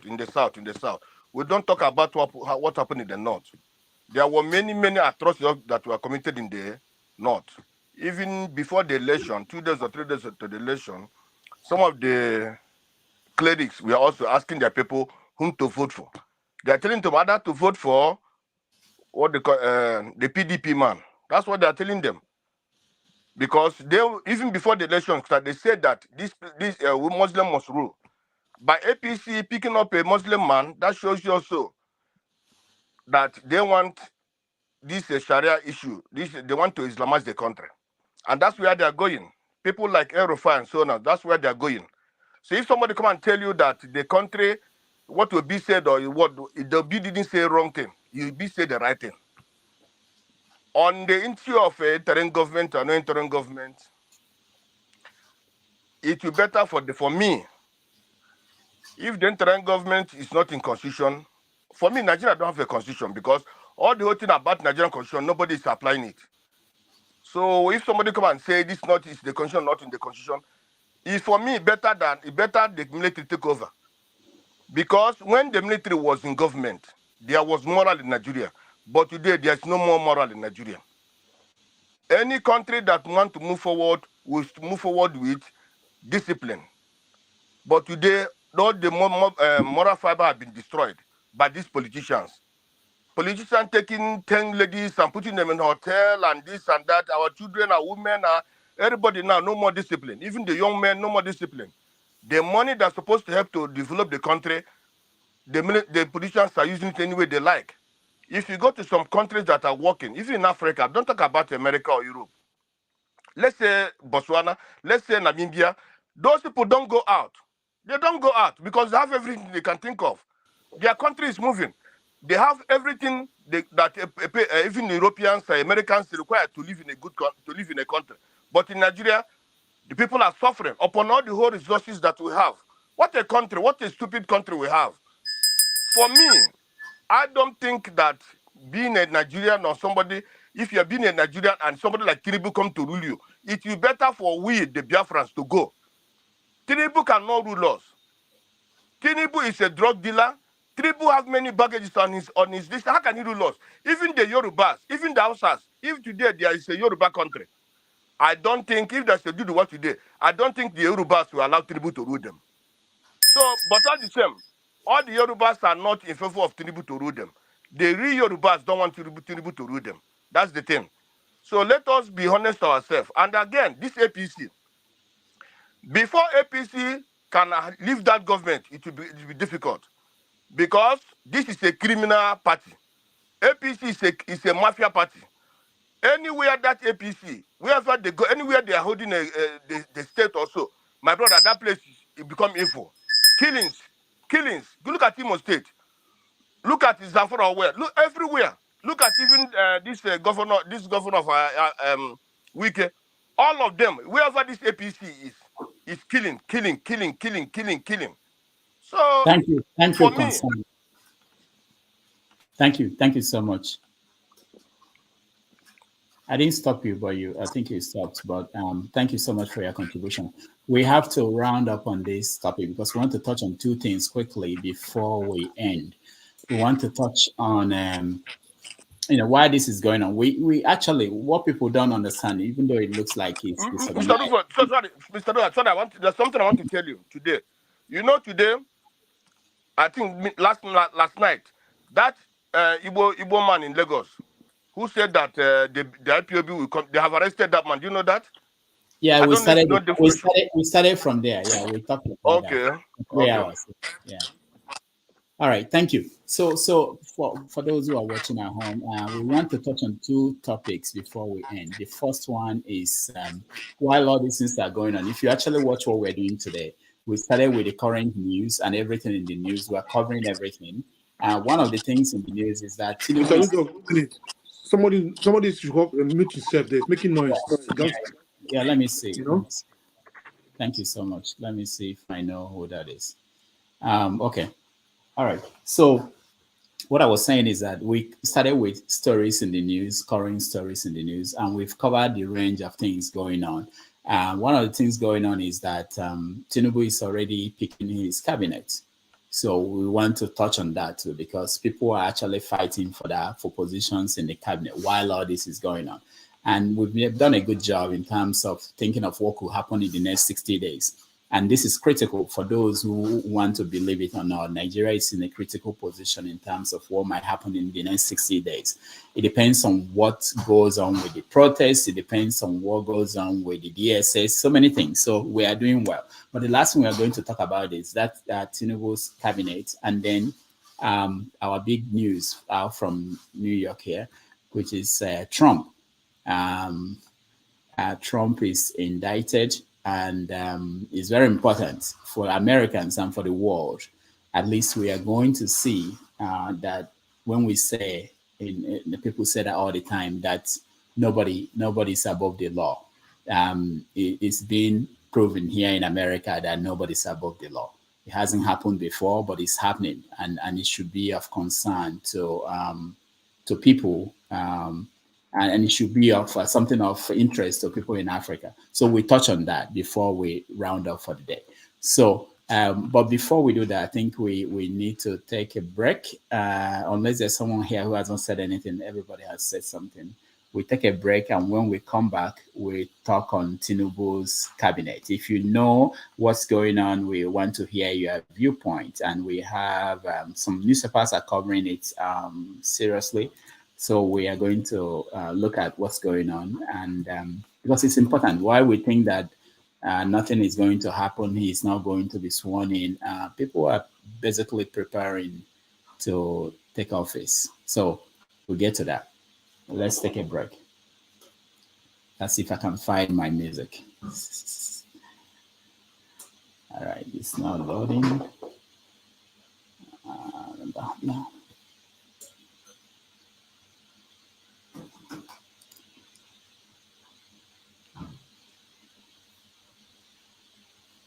right. I think I need help with. Dr. Damages, can Yes, I ask you for something? Go ahead. Please, can you help me just for a special intro? Play Which Way Nigeria? Can you just find a way, play that music for once in your program? Which Way Nigeria? This is the situation we are right now. This You're is right. the situation we are right now. You're right. And let me tell you that if I had the right to play any music, I would be playing several music that will be songs that would address our issue. But I'm limited to what I can play because of copyright. So that's why. Okay. Yeah, of course, I agree with you. It's one of those songs that I think we should be thinking about. We're actually at a crossroads. People who want to be serious will tell you that anything can happen at this point. And that's why when you see the DSS issuing statements almost every day, there is panic. So it's not because they like it. It's just the way things are. But hopefully we will all be discussing this. We'll be here and hopefully be part of the people that will have that conversation. And so let's take a break and we'll be right back. Did you find the music? I couldn't find the music, but I found something else. I think we should watch it. Okay.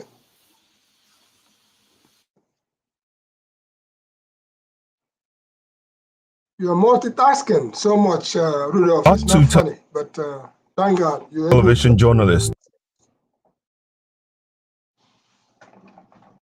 in Nigeria today.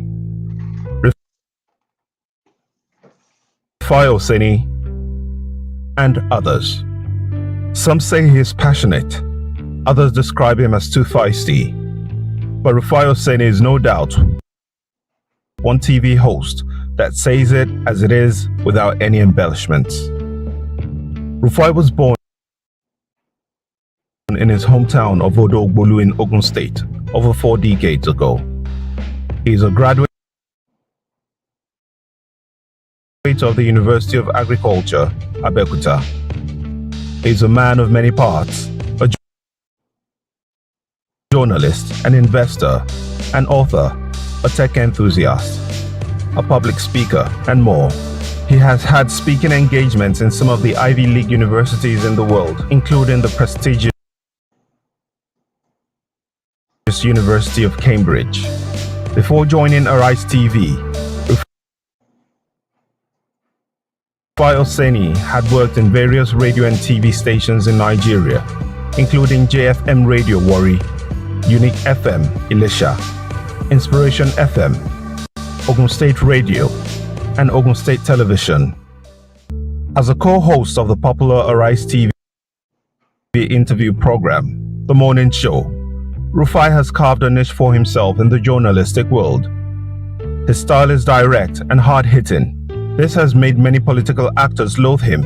He has had a run-off with many political actors on live television, including Festus Keyamo, Reno Mokri, and most recently, Ayodele Fayose. Specifically complained about you and your attack on the people you don't believe in as a politician. No, I have a right to do my job. You can't complain about me to my colleague. Excuse me. That's not I am right. equally telling you I know where you are. That's all right of you as well. Rufai Oseni has also been involved in a few controversies outside the screen. He was once involved in a traffic infraction incident in Lagos in which he accused a police officer of pointing a gun at him and trying to forcefully take his car keys from him.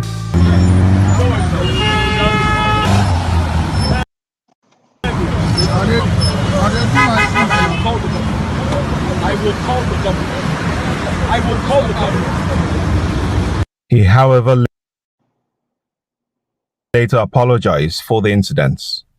I'd like to apologize to all parties over what transpired during the incident with the police when I was stopped for driving on a bus lane. Besides his tough journalistic and controversial persona, Rufai Oseni has proven himself as a lover of Nigeria and a supporter of young people. As an astute entrepreneur himself, he has helped mentor numerous startups in the country and is helping young entrepreneurs to raise funds for their businesses and advance their careers. He has also given himself to impact knowledge to young Nigerians by volunteering as an English teacher in various campuses of the Open University of Nigeria. With a career in media spanning nearly 2 decades, Rufai recently revealed he became a target for desperate characters for his strong opinions on Nigerian politics. When people abuse me for doing my job, I don't relent. People have often threatened my life. See all sorts. We were on a call yesterday and somebody was saying, watch your back. And for me, an established publisher with over 6 books to his credit, Rufai's passion for a better Nigeria finds its way to his books. An example is his book, Inyis, Nigeria's Journey Through Fire. He argues that to make progress as a people, we need to have veritable conversations, and his published works are intended to stir these conversations. So we're not having the conversations. Look at the Twitter sphere or the Facebook sphere or any other sphere on social media, the armchair critics all around. We're not having the veritable conversations. And that's why I keep writing. And I hope people will read.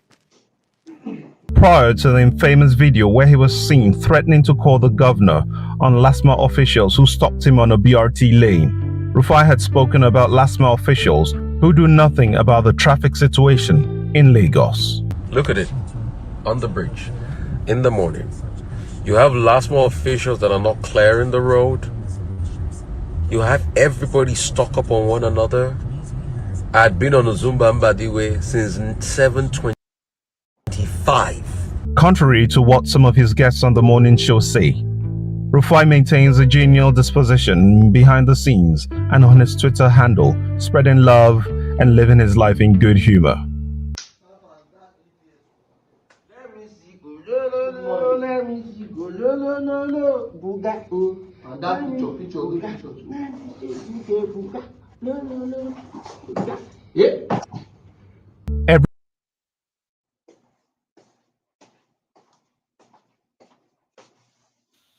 All right, so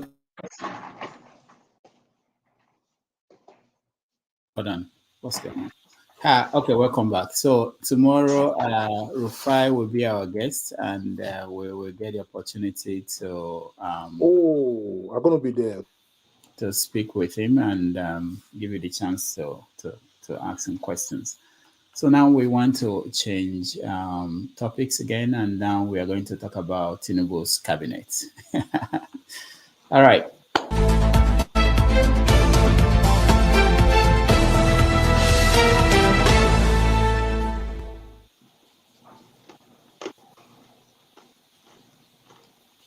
Okay, so who knows what's going on? Part of why he's in France, according to some people, is he's staying away from the pressure in Nigeria while he decides on the people that he wants to be in his cabinet. We can't pretend it's not happening. Mr. Rudolph. Yes. He's trying to France or whatever he's trying to go and rest. Yeah? Somebody make that country to become accommodable for people to come and rest. Why you don't make his country to rest? Nigeria is big enough to go and rest. That's a good point. Nigeria is big enough. You can go to the north. You can go to the east to go and rest there. Why you have to go to UK or France? Why? No, it's Ashiwaju. He can't rest in Nigeria. Don't you know it's Ashiwaju? No, I thought if you are going to play a soccer match, you are going to acclimatize in the country, in the place where you are supposed to be playing the match. Why would you be acclimatizing in France? Are you going to be ruling the people of France? Or is this an indication of what is yet to come? Because if this continues, if he picks his cabinet while in France, it then means he might be quartered in France or Europe, as the case may be, for the rest of the period, if that comes to pass. Nigerian politicians don't have shame. So didn't Buhari rule Nigeria from London for the most part of the years? So it's the same thing. So, do we have anybody here who knows what's going on? From newspaper reports, that's all I have. We understand that the Speaker of the House of Representatives and Fashola are interested in being the Chief of Staff of Bola Tinubu.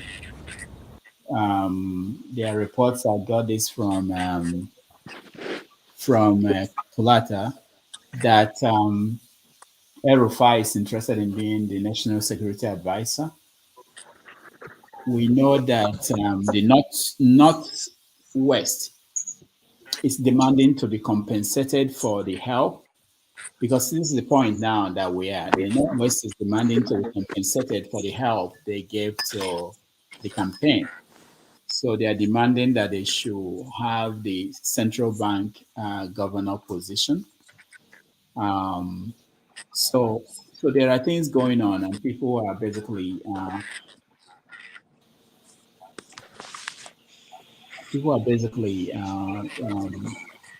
moving. Yeah, go ahead. Hello. El-Rufai cannot even secure his own state. He want to become a security national security advisor. Nigeria is more than Nollywood, man. And of course, we talked about this last week. Hello. Hold on, who is speaking? Solo, is that Solo? Solo, hold on, okay. We're saying that It's me. Hold on, Solomon. So hold on.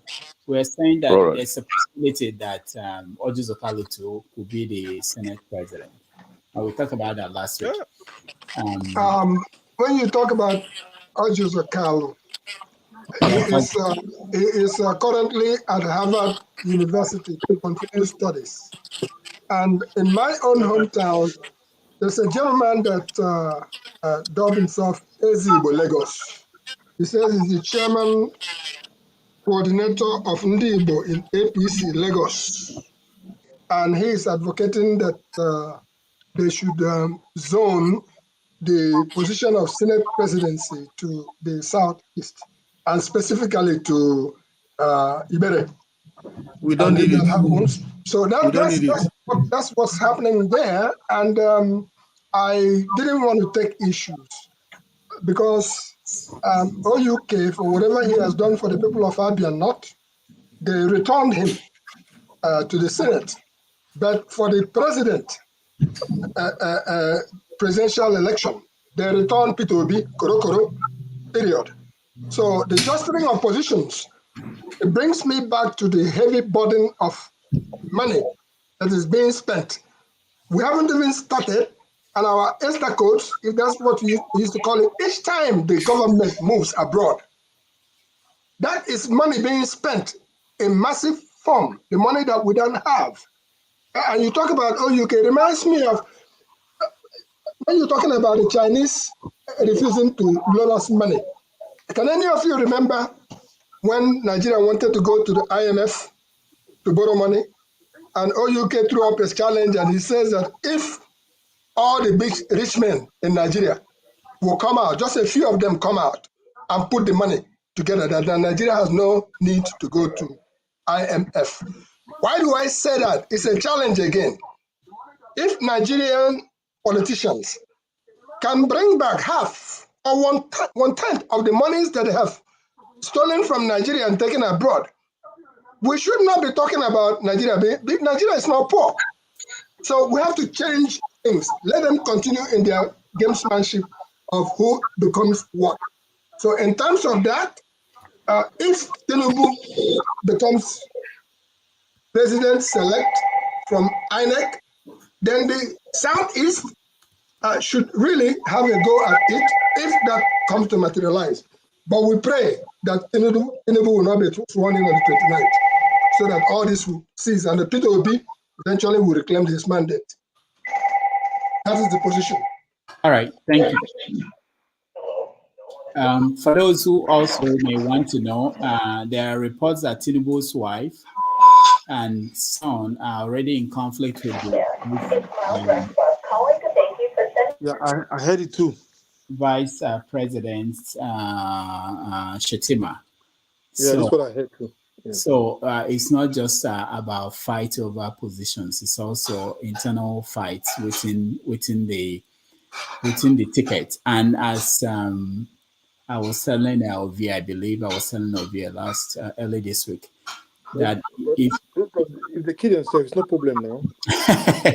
if Tinubu continues to stay outside the country or appears to be weak, there will be more of these conflicts.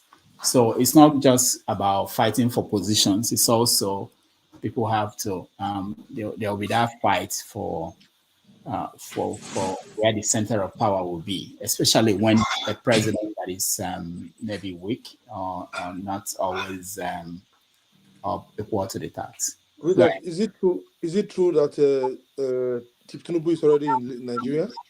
Because somebody from the private chat said, Mark, his name is Mark. He said he's already in Nigeria. Oh, I don't know. I saw it in the video. He landed in his private jet. I think today. He landed today. Yeah, that's what I saw on the YouTube. All right. Okay. All right. I guess that nobody here has any information about Tinubu, so we can move on. The cabinet. Nobody here knows anything about what's going on. You always sneak out and sneak Yeah, in. you don't look at that story at all. See, deliberately, do you know why I want to avoid it? Because when you start sort of answering these questions Rudolph is posing, it means you have accepted the result given by INEC, so which I do not. So But that's why I keep quiet. It's not because of anything. Newspapers don't. Have you seen? Because I've seen one that because was turned down by the court. Have you if seen one in the history of then Nigeria? that is when you debate. Is there anyone that have been my brother rigged like this, and then the court now my turned brother it back Henry, if at presidential level? accept the It's not. They have never done one before. All the elections before Henry, this if one you accept the have result only been given by INEC, it means you've accepted everything. I didn't. So I didn't do. I made my own clear. Not even this word, not the next word. Until the No. court sits, Over my dead body. then we take all it from the elections before huh? now. Which one is free and fair? Which one is not rigged? Solomon, what are you saying? I say there is no election done in Nigeria since 1999 that has not been rigged. That is so There is no now. single one, unless we want to deceive ourselves. Massively rigged under Sojo, who was elected. But Not even elected, he was elected. This one is so no, there's no doubt. There's no doubt. There's no doubt. You know, they graduate over years. Those They errors. graduate from one level of it's okay. criminality to another. That's why we have this. We should have evolved. This one, I told you, Rudolph, I've told you, they use their wicked structure to do all this thing for everybody. I didn't mean the election was free and fair. All the things were uploaded correctly. Who have all these stories? They should have ringed it in a mature way. Very good. It was very mature. Very, very. That's a good language. That's very good. Exactly. They did it so badly. Kindergarten. So cheap and so stupid that everybody will know. You can imagine somebody who has 8. Why is so bad is that you just change the post as if you are changing goalposts. That's what they did, and that's why most people are annoyed with the result. And I'm not blaming anybody who's annoyed with the result. But by and large, let's go to the topic of Dr. Damages. You paid. So that you ask people to give. Who knows? Who has an idea to give you money? The cabinet will look like. Let me tell you the truth.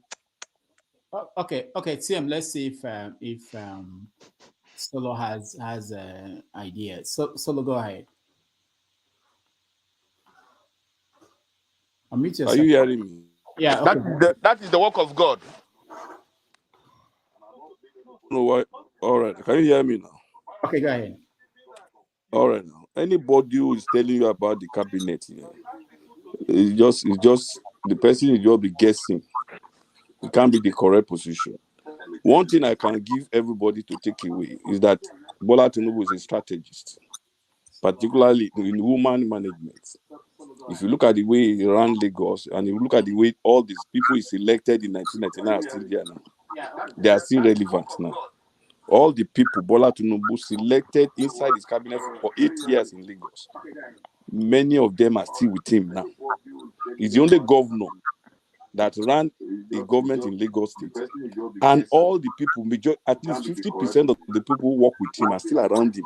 Bola Laki, they were there. Fashola were there. Vice President, they were all there. They are still part of him now, to let you know the way the man picks his people. I have no doubt by the time he starts picking his cabinet, all of us will be happy this man pick a good cabinet. Number one, in picking cabinet, it's not likely to be tribalistic like these guys are doing. It's not likely to put all the security chiefs from Lagos. It's not likely to do such a thing. He will not do it. He will not likely to pick all the security chiefs in Nigeria from Southwest. He won't do it. So one thing that I know that man can do is that he knows how to pick his people. He knows how to source for good resources. That's one advantage that all of us will enjoy under him. If you look at the way he picked Ben Akabuzi, he picked Ben Akabuzi. Akabuzi is still there till now. Akabuzi is still there till now. Since 1999, he picked that guy. He's a personal friend of mine. He picked him, Ben. He picked him in 1999. In 2023, the man is still in government. The man is still in government, moving from one level of high performance to another level. So what am I trying to bring to shore now is that by the time he comes out with his chief of staff and the people that will help him pick, because he used people to pick people. He doesn't just pick people. He used people to pick people. He used some other people who knows this guy. And by the time he sits with you, and there are people who are given the grace. When they sit with you and talk with you for maybe 15 minutes, they can easily tell who you are. They can easily tell what you are capable of doing. Some people are not so gifted, but there are some people whose gift is just to pick the best material job. And that happens in major corporations. And because this man of his background as a guy in ExxonMobil, you will note that in those days, in Mobil, they don't just pick any material.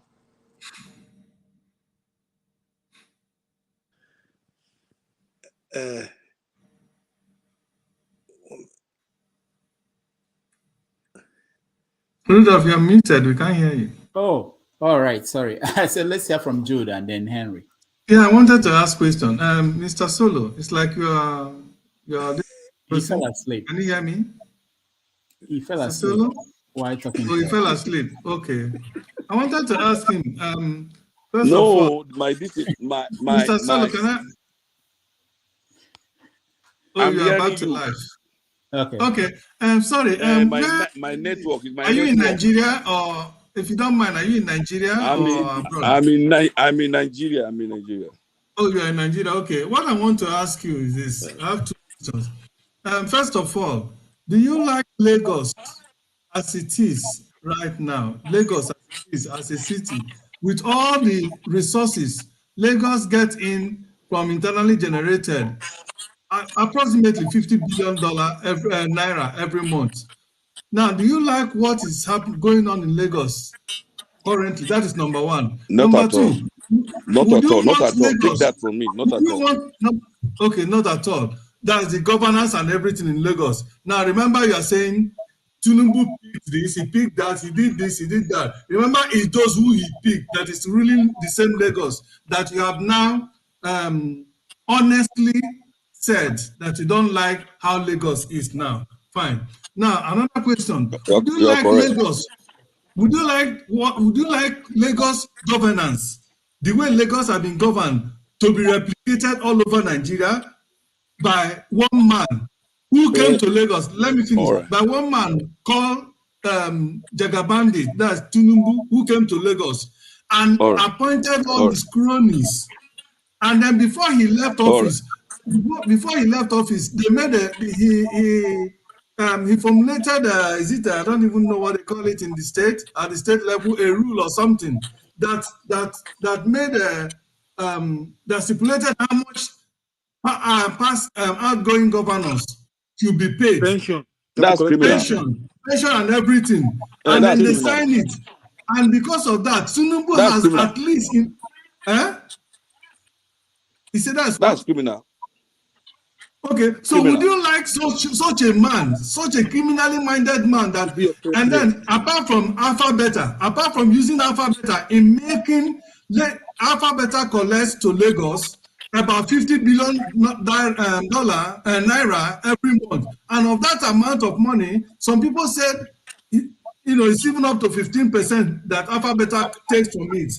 Okay, now would you want that same man, that kind of man, who have appointed all these people to cover up all his nefarious activity, how he has garnered every resources in Lagos? Tinubu literally those are the criminal side now. Would you like such a criminal to be a president of Nigeria? I say those are the criminal side now. Look, some people have the good. What else are we talking about? Listen now, we don't want any criminal. You have asked your question. Let me reply. You see, in every human being, they have their good part and they have their bad part. In every human being. As you are now, you can't tell me you are all good, 100%. You don't have anything that people say, all right, this one is negative. There's no human being that is good. There's no human being that is good. You will see some part. When Obi, very neat guy, he worked in Anambra. Look at the way people antagonize him for investing in buildings. The same way, all of them are politicians. You know what I want you to take away is this. Lagos doesn't have an opposition. They don't have a good opposition. And Obi LP should have been the best for us in Lagos. They scuttle it. Because these people in Lagos that we have to sit up, they scuttle it. They mess up the election. Please, can you explain further how? How did they scuttle it? Very good. Very good. You see, if you want to face people like Sanwo-Olu, you must look for somebody who has nice experience in negotiation, who has qualitative an experience you can compare with the people that are there. When you are coming, Bode George and some of his team members brought in Gbadebo. Gbadebo has no experience anywhere. I am sorry, my brother Solo. Sorry to interject. Okay, before you continue, sorry, I'm very sorry. No, because what I want to ask him, it's important I ask him this question. So what you're saying, it presupposes that the election that happened on the 12th, on the 11th of March in Lagos is a fair, credible, and transparent election. Is that what you're saying? No, I can't say something. Hold on. With all the killing, hold on. In all honesty. Remember, all of those things are on tape. I say, hold on now. You have said something. You asked a question now. Put the CV of Gbadebo somewhere. We are not talking about CV. I'm asking you the election. Forget about the CV. The election. Did it happen in all honesty? I say, listen now. Just listen. Let me just put something across. The president of Ukraine is a comedian. Hello. The president of Ukraine is a comedian. He's a comedian. That's why that place is in war. It is inexperience that put that place in war. My brother, we're not asking about the CV. I'm asking about the election. Was it transparent? Was it fair? Listen now. You have said the question. I say just listen. You see, a place like Lagos, you don't give it to judges. A cockroach can be elected. You don't visit in a democracy. A cockroach can be elected provided is free and fair. Let the man speak, please. I say, listen now. If you be fair to yourself. Bring the CV of Sanwo-Olu. Bring CV of Gbadebo. Put them side by side, and tell me if you have a corporate enterprise. Will you take this man to come and be the MD, or will you take this one to come and? That's the question. My brother, the same question you asked me now. Let me ask you: if you have a corporate organization, will you hire Tinubu or Obi to run that organization? That is my question. I can't hire the two of them. All right. So why are you hiring Tinubu to become president of Nigeria? Okay, hold on.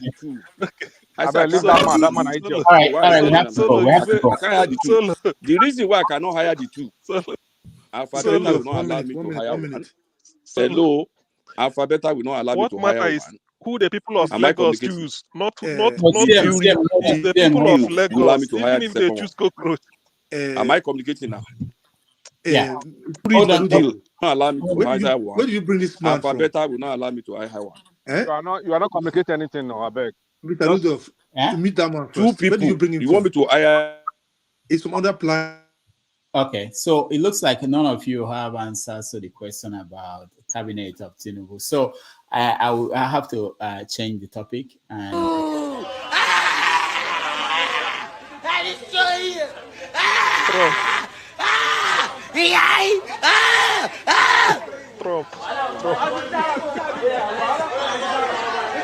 Who is this madman you are bringing to us? Are you saying Who that is this madman you are bringing to us? You're showing us. So, Jude, are you saying you don't know him? Who is that mad guy? Is he one of those Agberu, Tinubu's Agberu? Oh, That's portable. That's portable. What's wrong with you, That's dude? Are you not in portable. Nigeria? That is portable. It's one of the Tinubu's Agberus now. Nigerian superstar. He said it there. Which kind of superstar? Anybody that just do one thing and tomorrow is in the TikTok has become a superstar. Come on, give me a break. Not me talking. I ain't talking. Say be superstar. Nah, Tinubu Agberu. He even said it himself. All right. So we're moving on. Let's talk about better thing, bro. Not yes. Put that guy again. Make a list. Okay. Zoo. I'm a zoo. So sometime next week, Donald Trump, former president of the United States, will come to New York City to be booked, and he will plead guilty or not guilty to 34 charges that came as a result of hush money that he paid to Stormy Daniels. Mr. Rudolph. Yeah. If they find him guilty, if he's in prison, I will come and visit him to go and see how it is. Because I hate him with passion. Just continue with your presentation first. Yeah. So that's the background for those who do not know. I don't expect that there's anybody here who is not aware of this. So the question is, we start with Lucky. Lucky is in a dark place, so we assume that he's in Nigeria. We want to know if you are going to watch it, what your expectations are, and if it will have any impact on America and the rest of the world. Lucky, welcome to the show. Yeah, good evening, everybody. Good evening, sir. Sorry, I'm on the road. I'm in Senegal. I'm not in Nigeria. Oh, Senegal. Okay, I like Senegal. Africa, say darkness everywhere. How are you, brother? No. I'm fine, sir. No, we have light here. 100% light is pure. No problem for light. Just I'm working on the road. Senegal, 100% light. Nigeria is. Sorry, I don't have any interest in about Donald Trump case. Okay, tell us what you are interested in. Just tell us what you. Yeah, just about this Obi. I'm listening to this. The other man who is saying that Tinubu know how to organize people to rule. I don't. And they're asking one question: if Tinubu and Obi, which one you go to employ? Still go to employ? You don't go to employ anybody. They say that Tinubu have. He said Tinubu have that strategy to employ people. No, you want to employ for your company. Who can you focus this one? What kind of life are we living? That is the problem with Nigeria, my brother. Are you sure you are living in Nigeria or you are living in US? If you are living in US, you are talking like that. I'm saying you are a betrayer. You just betrayed the whole Nigeria. Eh? If you are living in Nigeria, you are saying something like this. It will be better for you. So you can live in darkness and live with the blood. My wife is here now since 5 years. You don't want to go back to Nigeria again. Eh? I tell you to go back. You don't want to go back again now. So only 5 years, come here. You don't want to go back again. You never see bloodshed. You never see gunshot. Why is she not interested in going back? He's not interested now. You never see gunshot. You never see bloodshed. You never see darkness. You never go and take water for someone. You never carry the couple for her since 5 years. You see, this African country. Eh? Oh. You sit down there telling me that Tinubu know how to organize people. Bastard. Bros, at the verse, make this guy get out.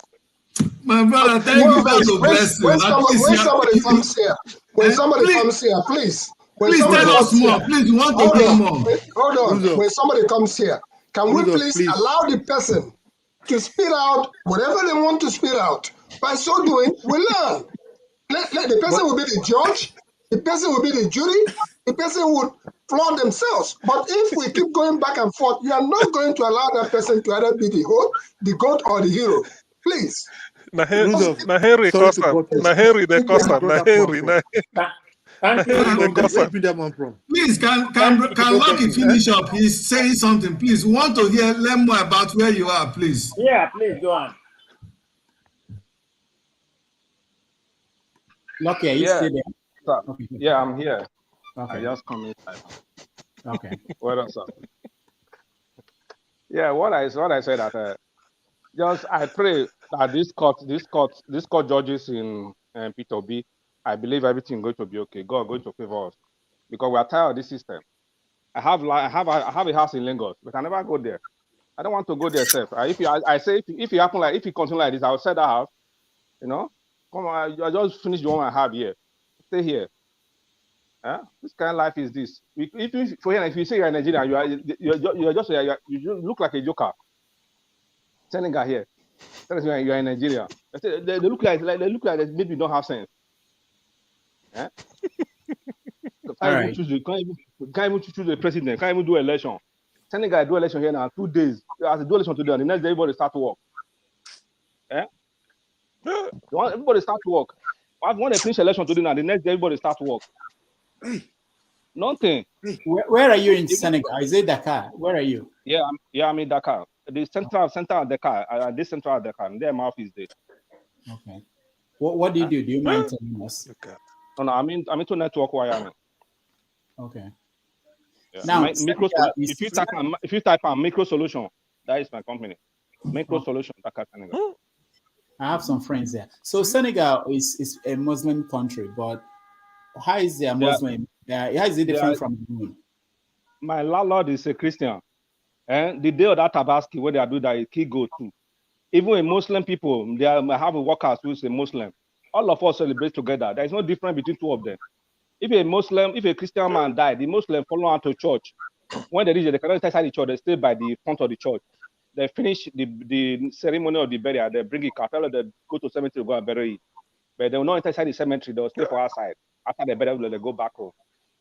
Even me myself, I go Muslim. This Tabasina, when they are finished, I go my Muslim friends' place. We go and eat. When I'm doing Christmas and New Year, they come my house. They come and eat. There's no difference between. Even they are saying there's no difference. There's no problem of saying you are a Christian and you are a Muslim. No. They are the same. Senegal. Even their president started that kind of system before. That kind of system say they are jailing opposition. They don't know. They never understand the J2 opposition. And the third one want to jail now. They lie. They don't agree. They say if you like, make that guy committed it, you cannot jail now. Last week said we not go work because the guy go to court. They say if you come out now you are your own. Because the citizens say if you jail that guy, they'll burn this country up and down. They'll burn this country down. The boys, small children, the last demonstration what they do, even the gendarmerie, the police, all the whole police station of France police station, even their police station, they burn out. The boys inside they burn the police station. Say they want to jail their opposition. They don't agree. That is said, if anybody want to contest with him, he will bring that person down. Because once you go to jail, in their law, once you go to jail, you cannot rule. He do to two people. He want to strike the third person out. They say like no work. Anytime that guy is going to court, they'll close the whole country. Because if they make any claim, say they want to jail, they burn everywhere they go. All the police station, all the whole companies, bank everywhere. They scatter everywhere they go. They'll give them 2 hours. Say 2 hours we want to destroy. The not 2 hours, they'll buy drink, give police, buy water to give police. After I don't drink, if finish, they'll start to stop police again. Police will destroy them too. Love it. Police cannot shoot anybody. 24 hours light there. 24 hours light. They don't pray. They don't pray for light. On I get water. On I get pipe-borne water. Live 24 hours. You cannot even. Water. What about water? Water 24 hours. You have water. Have light. Just Senegal. Senegal. And people want Tinubu to rule them. I see my wife now 5 years and I might hear gunshot. You never see blood. Okay, make it go back home and say like if I go, maybe we can go to. Not let them go. Maybe not go kill them for you. All right. Thank you. Thank you, Lucky. Thank you so much. Thank you, Mr. sir. Show, welcome to the show. And if you welcome back. Thank you, Dr. But you there paradise, you there heaven. Hey, Rudolph, how come you don't wait for me? From this man's mouth What's the now. matter? I'm You not have your nice friend day. anymore. Oh, man of prestige, welcome back. And over You here, have welcome like back. the power slide. So I wanted people to discuss Tinubu's cabinet. They have nothing. So I wanted people to discuss Donald Trump. Yeah, can I talk about Donald Trump? Yeah, go ahead. Yeah, you see the arrest or the impending arrest and booking and mugshotting of Donald Trump is highly significant, not just to America, but to the entire world. Because we have always had, that nobody's above the law. But unfortunately, in many countries, we have never seen this come to fruition, except maybe what happened in England, in UK recently, where the former prime minister, had to answer a question, and then in France also. Otherwise, but for US, for somebody like Donald Trump to finally, after many years of dubious and crooked activities, he will finally be booked, which he has avoided for many years. He will finally be booked and then will be locked up in jail in a holding cell before they arraign him. I think that's a good development. That will lend credence to the fact that no one is above the law. Because if you are not, many of us in America here knows that if any of us have done just 1/20 of what Donald Trump have done, we would have been in jail for many years already. We would have been in jail.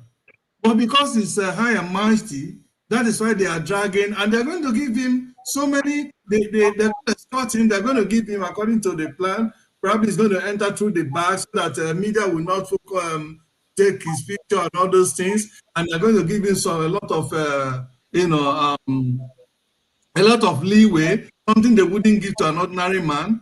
Well, but at the end of the day, the truth remains that this man, it's high time he answer for all the atrocities he's been committing, both against humanity and against, even himself, because he has literally changed American politics. If not that America stood up, rose up, and fight and take him and then vote him out. If he had still won the second term, by now, we would have been in a dictatorship country. That is a fact. That is given. Because no American president had ever done half, at least to the best of my knowledge, what Donald Trump has ever done in the history of America, introducing, number one, alternate truths. That today people have alternate truth. Alternate truth means you can cook up something for yourself, irrespective of all the abounding evidence to disprove that, and you can say it's a fact. That has become your fact, and you get people to believe you, irrespective of the fact that it's just. Hold on, Jude. The issue I have with the way we debate things, what you just said now, is that illegal? Has it anything to do with why he's been arrested or been? He's arrested because of the hush money that he paid. Yeah, so let's stay with that instead of talking about things that are not technically. Okay. You have to take permission from the state of New Jersey to use alternative facts. Kevin Conway. You see, that it's not only that we are by next week we will know everything that is going to be all the charges that will be leveled against him. Yeah, but alternative facts will not be one of them. I know it's not going to be, but I am saying it as it affects everything about this country and how it has split the country, the United States into two. That people up to today still believe that Donald Trump won the election of 3 years ago. All right. This same alternate facts. Can I speak? Yeah. Okay. Thank you very much. Before I proceed, I'm going to greet my brother on apologies. I know he's a mega. He's coming from a mega point of view. Yeah, that's why I brought him. Yeah, he's a mega Trump. But that notwithstanding, I'll be very keen to listen from him when he talks. So yeah, I greet you. But anyway, having said that, I just want to make some point about what you said, so in case you want to watch it, because I follow American politics. It's unfortunate, more than I follow Nigerian politics. In Nigeria, they do something with impunity. Everywhere is corrupt. Even here is corrupt. But at least there's accountability for whatever you do. It's going to happen, regardless of how much you have or how much you don't have. So what's happening in America right now is unprecedented in Nigeria. In America, that has never happened before. The person that I come close to, from what I read, I wasn't in this country at that time, was Nixon. He could have been in this position, but fortunately or unfortunately to him, he was pardoned by Gerald Ford. So that's why he wasn't, indicted or whatever. We could have been talking about a second time of something like this happening, but that didn't happen at his time. So for the Trump case, he's going to be coming to New York. He's coming in on Monday, but he's going to be booked on Tuesday. So if you want to watch it, it's going to be at 2:15 p.m. And he's going to be coming from the front door. That's what they said. It's not going to be from the back door. Good. They were negotiating. Hold on, let me finish, Jude. He's going to be coming from the front door into the court. He's going to be booked and everything, but his mugshot is not going to be shown. Unless Trump wants his mugshot to be showed because of he want to pander to his base and raise money from that. He can request for that. But New York people, they don't have, they say they're not going to show it. But if Trump requests for his mugshot to be shown, so don't expect his mugshot, except he wanted to be shown. He can do that. Then the second time you may see him when he was going to the court, inside the courtroom, you're going to be seeing him when he's going to be going to the court. So I don't think you're going to be able to see when the court is, presiding or whatever. But some of the journalists are requesting to show it. So I don't know what's the outcome right now. So having said that, the point I'm trying to make, nobody's above the law. So is he going to be on handcuffs? I'm not a Trump supporter. I'm from a Is he going to be on handcuffs? No. You're not going to see that. I don't know. He's not going to be on handcuffs. I don't know. They have negotiated. What? I don't know about handcuff or whatever. Unless he wants it to be done. Trump. Anything is possible when it comes to Trump. Then Donald Trump is above the law. Then. Huh? That means it's above the law. Of course, somehow. He's not above the law. I mean, this is not Nigeria. Okay, where you practice banana politics. It doesn't happen here. If other citizens, they can handcuff the other citizens, what they can handcuff him? Exactly. They're going to put Just tells you on CNN that GOP leaders rally around Trump after indictment. He's going to be given the same like ordinary person. He was asked to turn himself in, and it's going to happen on Tuesday. Forget about what DeSantis was saying. DeSantis was trying to say that he's not going to give him out. DeSantis doesn't have a right. DeSantis is playing politics, He says he's not going to, this is my jurisdiction, I'm not going to release Trump. He can do that, but on our politics, like Obi said, anyway. So the point I'm trying to make, this is America, it's an example like, I think I understand the reason why Dr. Damek brought it. It's showing the world, what can happen in a real democratic country.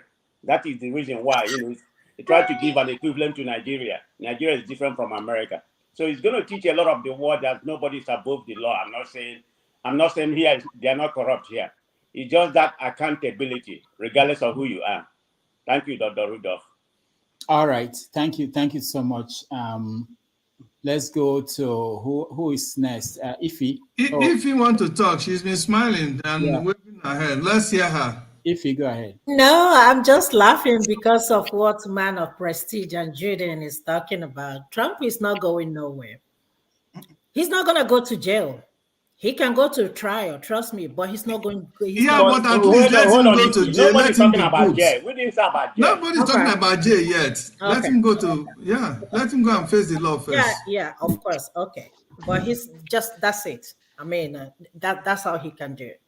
Okay. He's not going nowhere. Y'all leave Trump alone, please. But he may be convicted. Even if he may not go to jail, he may end up being convicted. He's from Georgia. No. Leave Trump. It's okay. It's all politics. Listen, Trump is going to run for 2024. And I didn't vote for him last time. But if he runs again, I will vote for him. I want him to run because he has damage. He Then has he will damaged. win. If he He has runs again, damaged he's gonna win. Republican chance.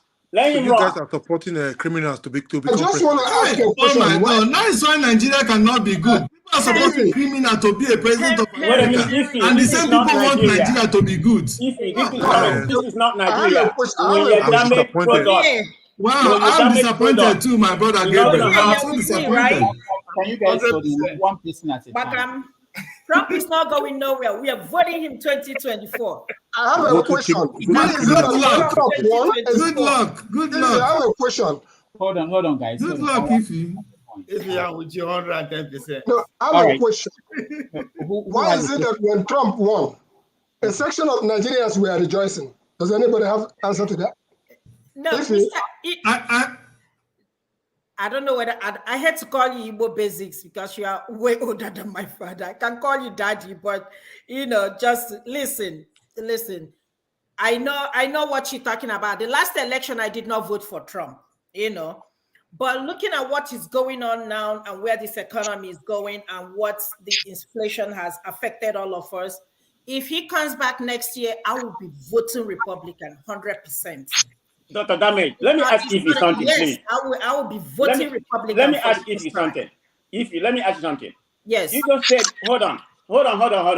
Forget about your political affiliation or whatever you want to vote. That's your own right. But you just said something about the economy. I mean, which one is better? Let me tell you something. You see this war going on over there with Russia and Ukraine. Okay. If Trump, had it been that Trump is in power, this thing will not happen. It will Why? not happen. Because he's an ally. He's an ally of Putin, right? No. The Democrats are part of this problem, honestly speaking. How? This war going. How? Come on now. Explain. Because they were telling them that they're going to support them. They were telling the Ukrainians, Zelensky, that they're going to support them. Wait a minute. Are you not supporting them? in support of what Russia is doing? Invading an independent country. Listen, and you think that's proper? Please let my sister speak. Yeah, Daddy, thank you. Man of prestige, calm down. I know where the debate is going. I know you're a Democrat. I am an independent voter. I'm not a Republican, neither am I a Democrat. But next year, I'm voting for Republican, okay? Good luck. Let me tell you something. All these things started because of this war going on. Remember, the gas was almost $10. Something that has never happened in America. So sometimes you need to come to the table and negotiate with people. Yes, we know that Putin can be radical. After somebody invades your own house, negotiate? Because he's crazy. What are you saying? You can sit down and negotiate with somebody. Everything is not all about war. So how are they going to negotiate with Putin, who just woke up and went and invade another country and start? Let me tell you something. Jews, go and provoke North Korea. Let them go and provoke North Korea. All right, hold on. And they're negotiating with North Korea. Okay, let's. North Korea did not invade another country. North Korea did not invade another country. You don't want peace. You don't Mr. Rudolph, let us talk a little bit. Okay, all right, hold on. Henry, stop taking it personal. I'm not fighting you. We are just okay. Let me hear from Ovie. Then I'm just disappointed you say you're going to vote for president. Let's hear from Ovie. My brother, don't take it personal now. This is your choice. Now my choice be this now. Okay, calm down. okay, Ovie, go ahead. Donald Trump facing 4 government-run investigation, 3 criminals and 1 civil, targeting himself and his businesses. He's not been targeted because of his crimes.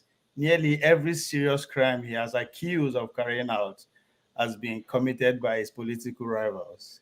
He's been targeted because he is deemed dangerous for his willingness, at least rhetorically, to reject the Washington consensus regarding liberal free market and free trade policy, as well as the idea that the US should oversee a global empire. He has not only belittled the ruling ideology, but urged supporters to attack the apparatus that maintain the duopoly by declaring the 2022 election illegitimate. Now, that's from Glenn Beck. That's from Chris Edges. Share post. I guess it's Glenn Beck. Glenn Beck. Okay, go so ahead. Now, Yes, I'm with Ify Trump. I don't see Trump going to jail. As a matter of fact, I will be surprised if they actually take his mug shot and fingerprint and all that. You know, I will be surprised. I will be surprised if I see him in New York. But that is by the yeah, that's going to happen. They may not show it. Let me just correct you, okay? Make I talk now. I'm not saying that is exactly what I can say. I will be surprised if all this thing happen, right? But I think the bigger picture here is about 2024, right? Just as Ify is suggesting. Now, even the Democrats are divided into two right now. The portion of Democrats who don't want to see Trump. They want to see him gone. It's dangerous for the system. They want to see him gone. But there's also other part of Democrats who have beaten him and believe they can still beat him again. So they want him back. So what you are saying that is going to happen is to rally the Republican up. There's going to be an election before election. The Republican election primaries is what to watch out for here. So whether we like it or not, these base are not going anywhere. They might not be crazy as we all expect them to be, but they are still very strong. The idea is to make sure Trump come back as a Republican candidate. But the Republican establishment are going for Don Santis. So that's where all this thing is leading to. At the end of the day, 2 years from now, Trump will still be in the news. And that is what that part of Democrat want. They want everybody to keep talking about him just to rattle the Republican up. And this is what this is about. The idea Republicans are more united. Yeah, the idea Democrats are divided. You don't know what you're talking about. The idea that Trump is a criminal is ridiculous. I mean, all the class, all of them, who is a saint among all of them, right? So the idea that they're going to embarrass him, it's all about who they embarrass, like we're talking about. Jude, listen, Jude, don't take it personal. It's not personal. Let's hear from other people. Okay? Ovi and Ify, we had you. Show. Okay, Jude, my turn now. Adewale. Let's hear from our brother Show and Adewale. It's quite interesting listening to American politics. You know, it's one thing I can take away from that is when people talk about politics in this part of the world, America, UK, there's a clear difference in ideologies and things like that, and that quite interests me. And I'm hoping that Nigeria will get there someday. I used to follow American politics keenly. But over the last 2 years, it's been quiet. The comic relief that Trump brought to the tables disappeared, and I found it boring since adults have come back to take over. So I've not really paid much attention. I'm not, is it DeSantis or DeSantis? Because I watched Stephen Colbert yesterday for the first time in like 2 years since Trump's case came up. I thought, let me check on Stephen Colbert. So I watched that. I know it's very left-leaning, but just to get, what's going on in America. It will be quite interesting to see what happens. I don't expect them to jail Trump. It's still politics. I don't think they will jail him. But it's good that at least he's been indicted. Not because I have anything against him, It's just that the law has taken its course. And, like I've been joking with my friends, I said that could never be my country. Never. Well, people will tell you we're not ready. It took America 300 years to indict their first president. Ours must take another 300 years. That's how people think. It must take us 300 years to indict a president. No, nobody in Nigeria is going to be indicted for anything, not in the next 20 years. Buhari already said, he's missing his cows. He wants to go back home to Daura. He's ready to wind up. So, it'll be interesting to see. I think if Trump runs, I think he'll win.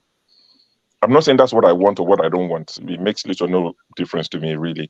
But I think if he runs, I think he'll win.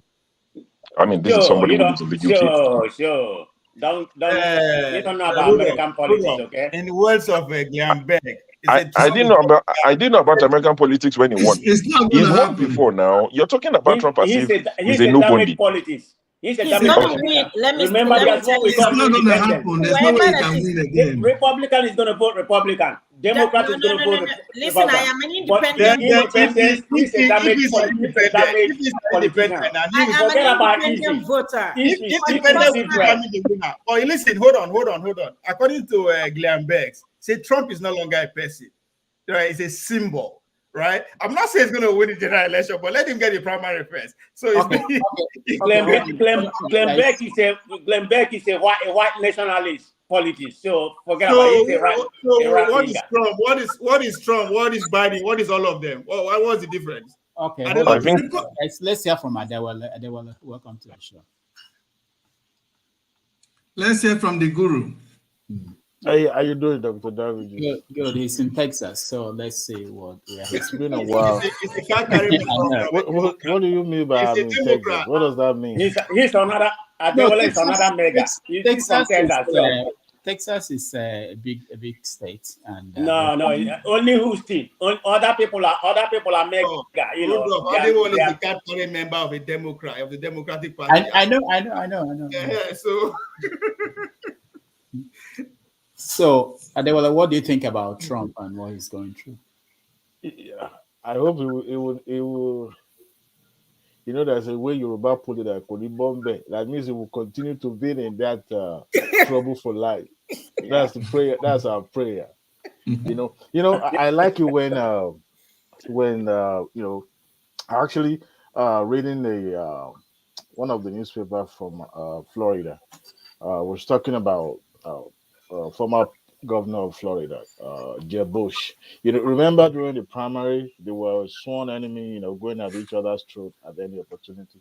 Only for me to read it now that Jeb Bush is saying that the trouble Donald Trump is into is political, so to say, simply because the Fed, dropped the charges or they didn't actually pursue it, but now the state is now pursuing it, so it makes it, political.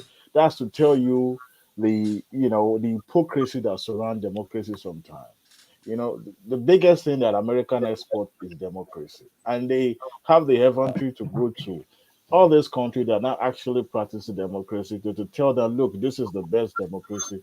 I mean, the best system of government that you could practice, but only for them, for the first time in the history of this country, that's always propagating democracy. Now, to even convict one president, now, voila. Now everybody is happy. People will throw party if they condemn. That man get convicted. I understand Of course. it's a felony. Some of the charges are felony and also misdemeanor, but there's a chances that they will be pleaded, down to misdemeanor, and that would not probably won't carry more of jail time. That would just be Probably fine. It would just be fine. there's no way, because if you look at it, he was guilty of it. His finance director was found guilty, and Yes. also his personal lawyer was found guilty surrounding the center point of this charges. So there's no way, one way or the other, it will not be fried, if you know what I mean. It will be fried, but not completely burnt, but it will be fried to some extent. But I can't wait for that milk shot. I will plaster it on my wall. But remember, there are so many other cases hanging on, and this might even give them a boost to now start bringing those ones. Some of It's them not will gonna go be. nowhere. Trust me, Judge. Some of them Forget will about be. it. It's not I gonna mean, go nowhere. like I heard from pundit on television that even if he get convicted, it will still not stop him From from running. From running, yeah, But it will I still think, run. but I think the Democrat will, seize that opportunity to capitalize on that during the campaign to let them know, look, you can't have a convict becoming your An president. ESCON. A lot I of mean, Democrats. A lot of Democrats are well, against the Democrats. So a lot of Democrats will be voting Republican next election. but I must commend the district attorney in Manhattan. That guy has a gut. It's not every day. Look, I live in Texas, and without saying much, I have an idea of how things run sometimes.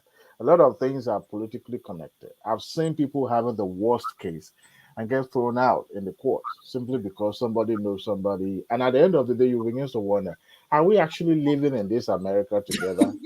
No, for real. I've seen, if as a matter of fact, there was an incident that happens which I'm very connected to. And at the end of the day, I was told that, look the other way around, because number one, I had no influence on the case anyway, but it's just that I'm also a party to it. But I realized that most of the things that happen sometimes are politically, they have political undertone. But then this one is in the public now. I don't think it's, by the way, don't expect to have media in the courtroom. It's not going to happen. It's going to become a humiliation I just can't wait for that mugshot. I can't. You know, he's lashing out there. The children are lashing out. Everybody is lashing out in I tell you, you're not spots. gonna see that. I will. You know why? Have you watched Billions, Rudolph? It's gonna happen. I will see that mugshot. Have you watched As a Billions, matter of fact. Rudolph? Hold on, guys. Hold on. Anybody watch Billions? Yeah. Hold on. 33,000 emails, and then you acid wash them or bleach them, as you would say, a very expensive process. So we're going to get a special prosecutor, and we're going to look at it, because you know what? People have been, their lives have been destroyed for doing 1/5 of what you've done, and it's a disgrace. And honestly, you ought to be ashamed of yourself. Secretary Clinton, I want to follow up on that. I'm going to let you talk about email. Because everything he just said is absolutely false, but I'm not surprised. In the first debate, and we in the really, first the debate, audience needs to calm down here. I told people that it would be impossible to be fact-checking Donald all the time. I'd never get to talk about anything I want to do and how we're going to really make lives better for people. So once again, go to HillaryClinton.com. We have literally Trump. You can fact check him in real time. Last time at the first debate, we had millions of people fact checking. So I expect we'll have millions more fact checking because, you know, it's just awfully good that someone with the temperament of Donald Trump is not in charge of the law in our country. Because you'd be in jail. Secretary Clinton.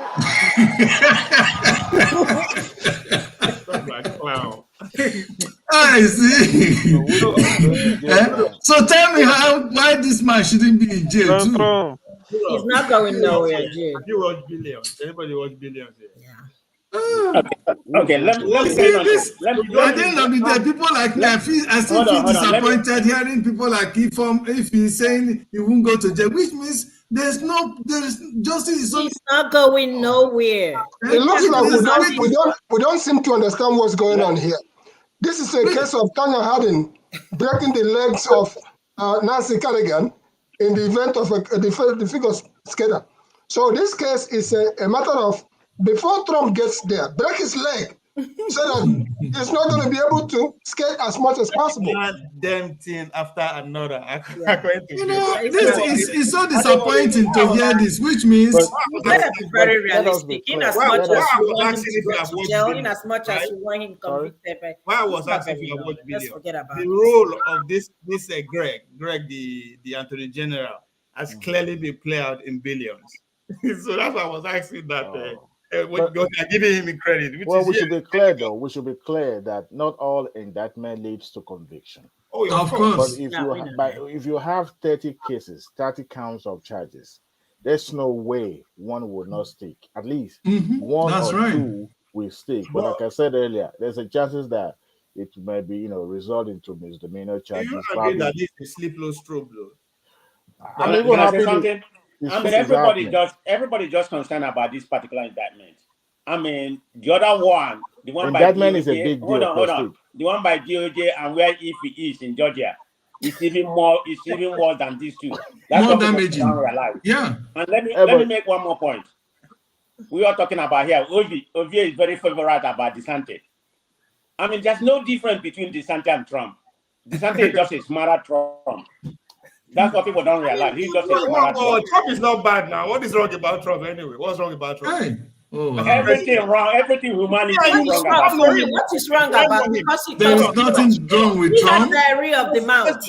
There's nothing wrong with Trump. He has diarrhea of the mouth. Hold on. We don't know him one on one. Apart from the diarrhea, I don't understand how you. Oh my God. We don't know. I don't know this man one on one. So I don't know. We are talking about his. We are talking about his. As a president. We are talking about his antecedent over here. Yes. As a president, he did better than the current one. No, he's not. He's not. The same. Wait a minute. I don't know whether these people live in the same America with us. We really live in the same America. He inherited Obama. He inherited Obama presidency, Obama economy. Okay, let me tell you. Yeah, so go on. So what I'm saying, everybody's talking about Trump. Trump was just lucky to come at the right time. He inherited Obama economy, and it just happened to be boom. That's what's happening right now. Look at the unemployment. It's better than when Trump was in power, and Biden is doing well. People don't realize what Biden has achieved. He's doing well. Yes, he's doing well. For me, I'm doing better right now than Trump time. Okay, So I'm not doing Considering better now. considering the COVID, considering where we are coming. Yeah. Okay. The economy is good. Forget about the inflation and everything. Can I just have 30 seconds, Rudolph? Can I just have 30 seconds? Now, let me tell you guys briefly. If you and this, let me tell you guys about this man we are talking about. This is a man, right from secondary school. He was paying people to take exam for him. Okay. About him is like Nigerians. Do you have evidence? Do you have the sister? There couldn't have been any more evidence than the sister who came out, who wrote a book, and came out to say all of this. Okay, there couldn't have been any evidence than the sister, the same family. She said, present the evidence now. God have mercy on you. Ify, let me ask you, what has happened to you? I know about Ovie, but what has happened to you? About what? About you become a mega. Okay, hold on, guys. We crucify those at home in Nigeria, but the one here we are defending them. I don't know. Allow other people to talk now. Only you cannot just be making points. Allow people. You see, I'm laughing because I'm seeing how people who were in one camp when we talk about Nigeria now they're in different camps. America. Let's welcome. Hold on, okay, welcome. AB, welcome to the show. AB, welcome to the show. Charles, welcome to the show.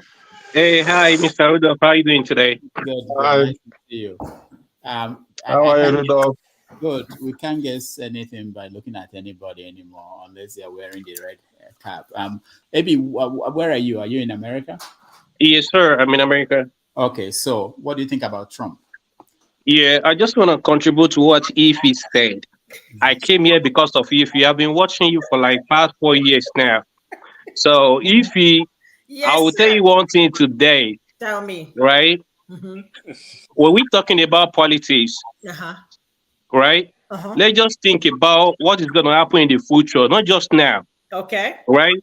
Let's think about our children. Let's think about the generation yet to come, not just today, not just because of what you're earning from any politics, right? Let's just think about what is going to happen in the future.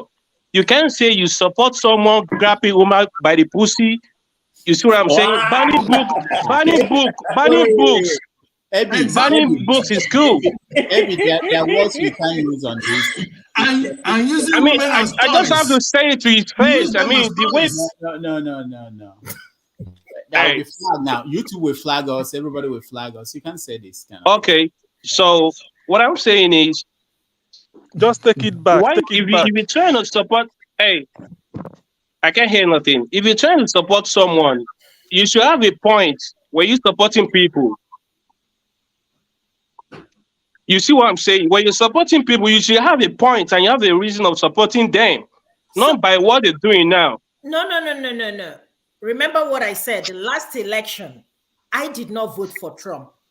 But if Trump comes 2024, I will vote for him. Why? Just tell me the reason. Just tell me single points. Tell me the reason why I should not vote for him. Just tell me the reason. I'll tell you some now. I've given you some points now. That's my choice. He's better than Biden now. Okay, AB, voted for Biden. AB, that's enough. If he said that Trump will not go to war, will not have gone to war, and Trump, the inflation, Trump will control it, put it in his pocket. Yes. So he's very disappointed for real. And Trump will send her some flowers during her birthday. Okay, hold on. Before we go to Charles, let me hear Ovie. What's up? Yeah, first of all, the man of practice is saying that Trump was lucky he came at the right time. No, there's nothing like luck. Preparation meet opportunity is what luck is. He was prepared and he had arrived at the right time. If Obi had won this election, he would say he was prepared, was ready for the moment, right?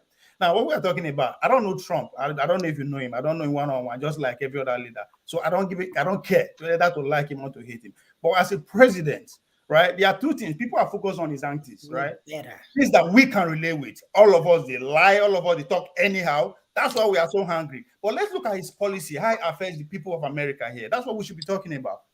You cannot compare Trump policy, the Republican policy, as compare what is happening here. Yeah. No, this one is just focused on the ideology of people who don't chop belly food, not necessarily what the ordinary person is facing in America. So what are we talking? You can argue that it's not about Trump or about Biden. We can talk about his personalities. So what is his But policy? not Okay, what is his policy? We can all agree. We can say, Nothing. oh, it's not about the single Absolutely man. nothing. It's about Okay, please, can you tell us about his policy? Because during his time, the tax reform they formed, the rich people got richer than ever. Tell me about his policy. This has always been like that. Come on now. Even the first break, who benefited from that? Every president make the rich richer. That's why they are president. That is the whole point of being a president. Make the rich richer. Make the wealthy wealthier. That's why you are a president. Okay, thank you. Let's go to Charles. Charles, you're next. Yeah, hello. Yeah, you're next.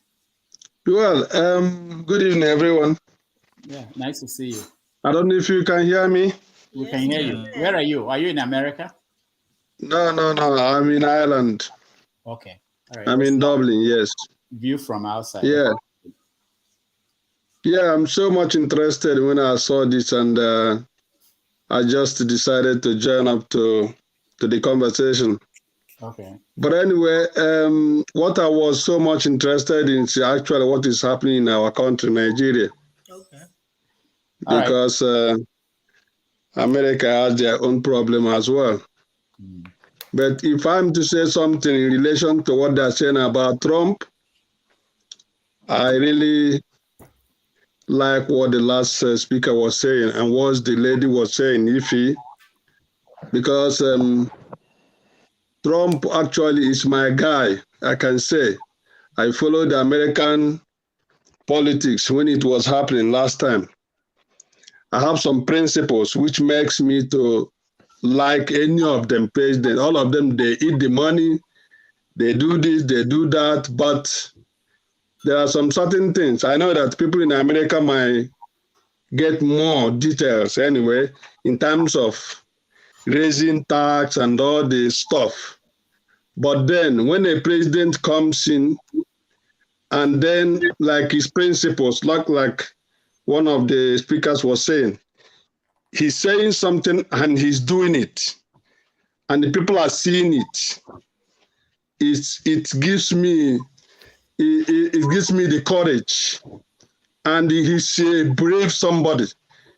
He's I don't know how I will explain it. Trump, he talks so much, but it's of his own. It's not someone that be reading from somewhere. He can stand up and speak hours with knowledge, and whatever he says, and people will understand what he's saying. Because all these things we are saying, just comparing to our own country, what is going on, how it's supposed to do, how it's supposed to be, and so on and so forth. But anyway, we don't compare America with Nigeria. But we are trying to make them to understand what is going on, how Nigeria is supposed to be. Because all this stuff we are going up and down, we are just trying to get our own country to be like other countries, even the neighboring African countries, which are so much far from Nigeria. And their population are so small, and we are still lagging behind. So I'm not a politician or whatever. But what I'm saying is this, that everybody has his own plus or minus in terms of politics. Politicians are using us so much. So we shouldn't kill ourselves or bother ourselves because of Trump or this person or that person. We should try to see the way to focus on what is happening now in our country, especially what is happening to our people now at home. These recent things are happening now in Lagos, in Nigeria as a whole. There's a way we can contribute. All right, because I see that what we are saying now is this, so that things will make up, and then we say the things that will just make us to bring a suggestion or a help to what is going on now. Because personally, it's just disturbing me. It's just worrying me when I see things happening. Crooked people are just coming in to make us, just to disfigure us.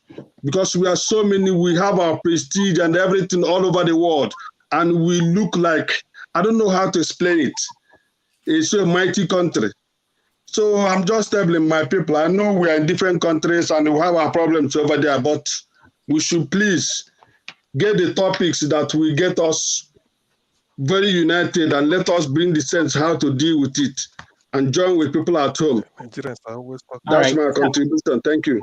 Thank you, Charles. Charles, we've been here for almost 8 hours, so we touched. I know. I've been watching you, and I didn't want to join up before. Thank you. All right, Kenneth.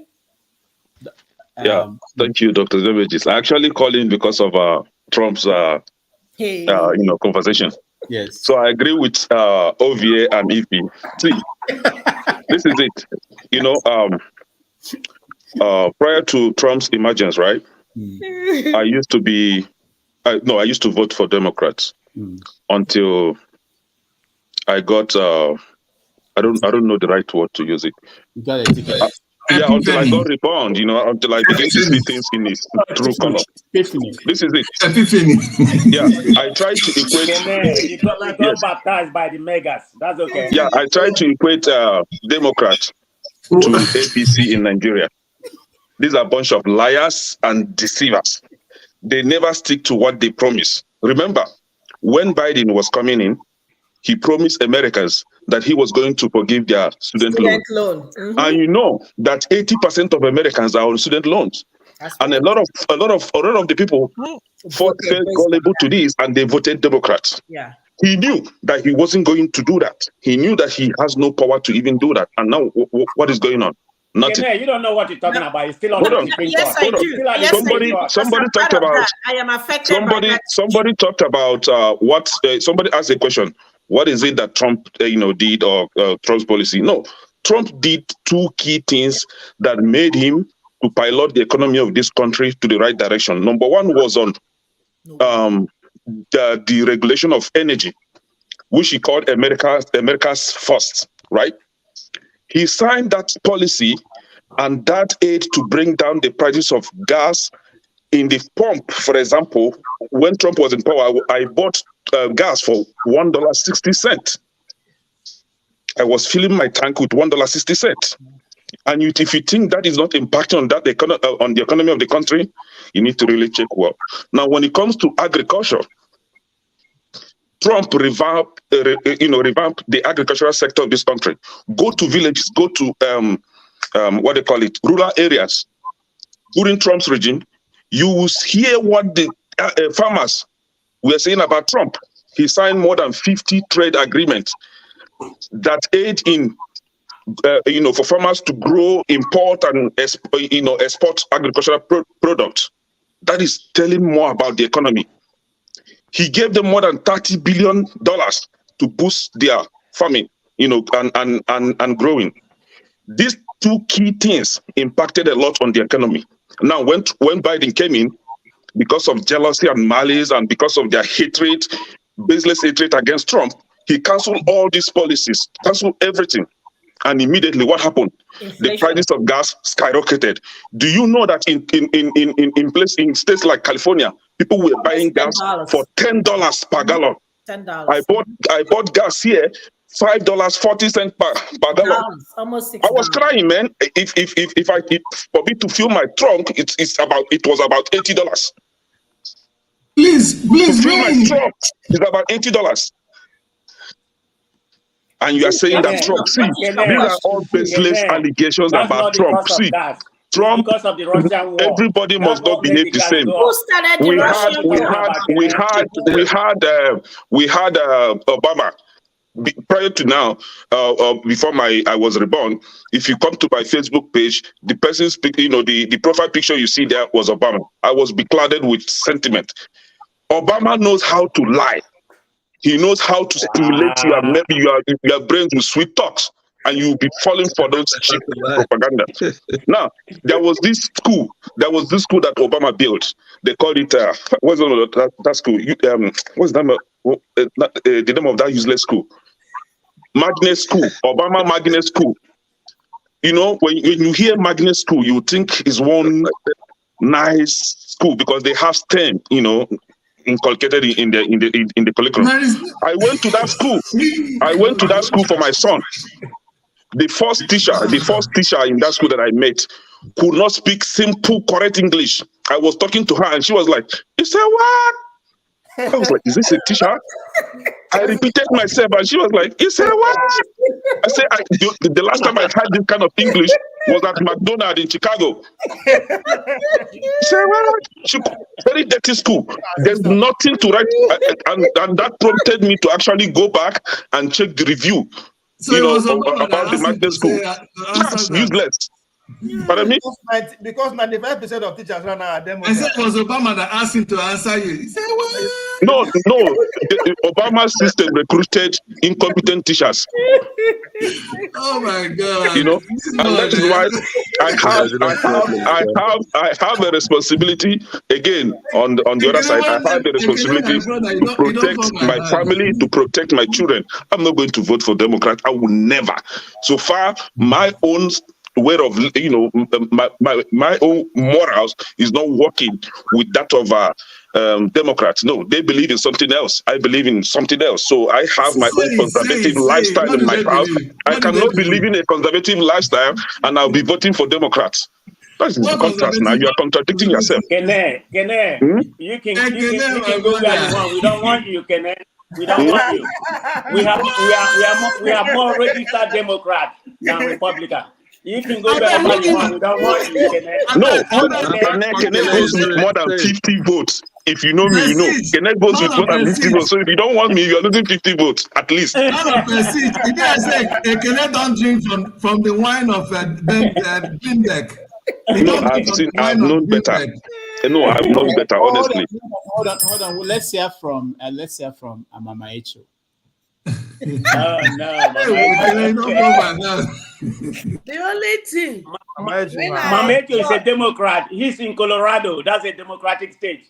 The only thing I enjoyed during Trump. Now, because I discovered he was the senior agbero of America. Good. That is right. I want making go meet to Nubu because they fit to rule Lagos. Exactly. Every time when he throw that bomb, I go just say, senior agbero, you not fit here. Now Lagos, Nigeria, now you deserve. You see, just outspoken. Let's just be realistic. I'm not just outspoken. We just tell it the way it is. Let's stop. In as much I'm not a Republican. Hold on, let's hear from Mamacho, please. In as much I'm not a Republican, but there's something I love about Trump, even in his agbero behavior. He's a man that can stand up today and say, "You, this country, match your break." And he takes decision without looking back. Without looking back, yes. He takes decision. With his decision. Yes. Mama Isha, I'm not cutting you. I'm not trying to cut you. No, I'm not trying to cut you. I just want to add some salt. This is it. Remember when Buhari came to White House and after meeting with Trump and left, Trump said he doesn't want to see this lifeless woman being at the White House again. He said that thing. Did he lie? He said that thing. I don't want to see that thing. He did not lie now. He's very outspoken. Hold on. Let's hear Mama Echo. On a serious note, if you compare that Trump statement about boo-boo, he's right. A president that he was asked in another visit that your youth population is increasing. What is your plan for them? And he started telling me about climate change. It is only a lifeless human being that can say things like that. And another period, he came to tell me that my children are lazy youth. Mm-hmm. Then he now reached this period of election. The youth now proved to us they are not lazy. Because somebody who they choose, he said, look, if you want to help me campaign, I don't have shishi for you.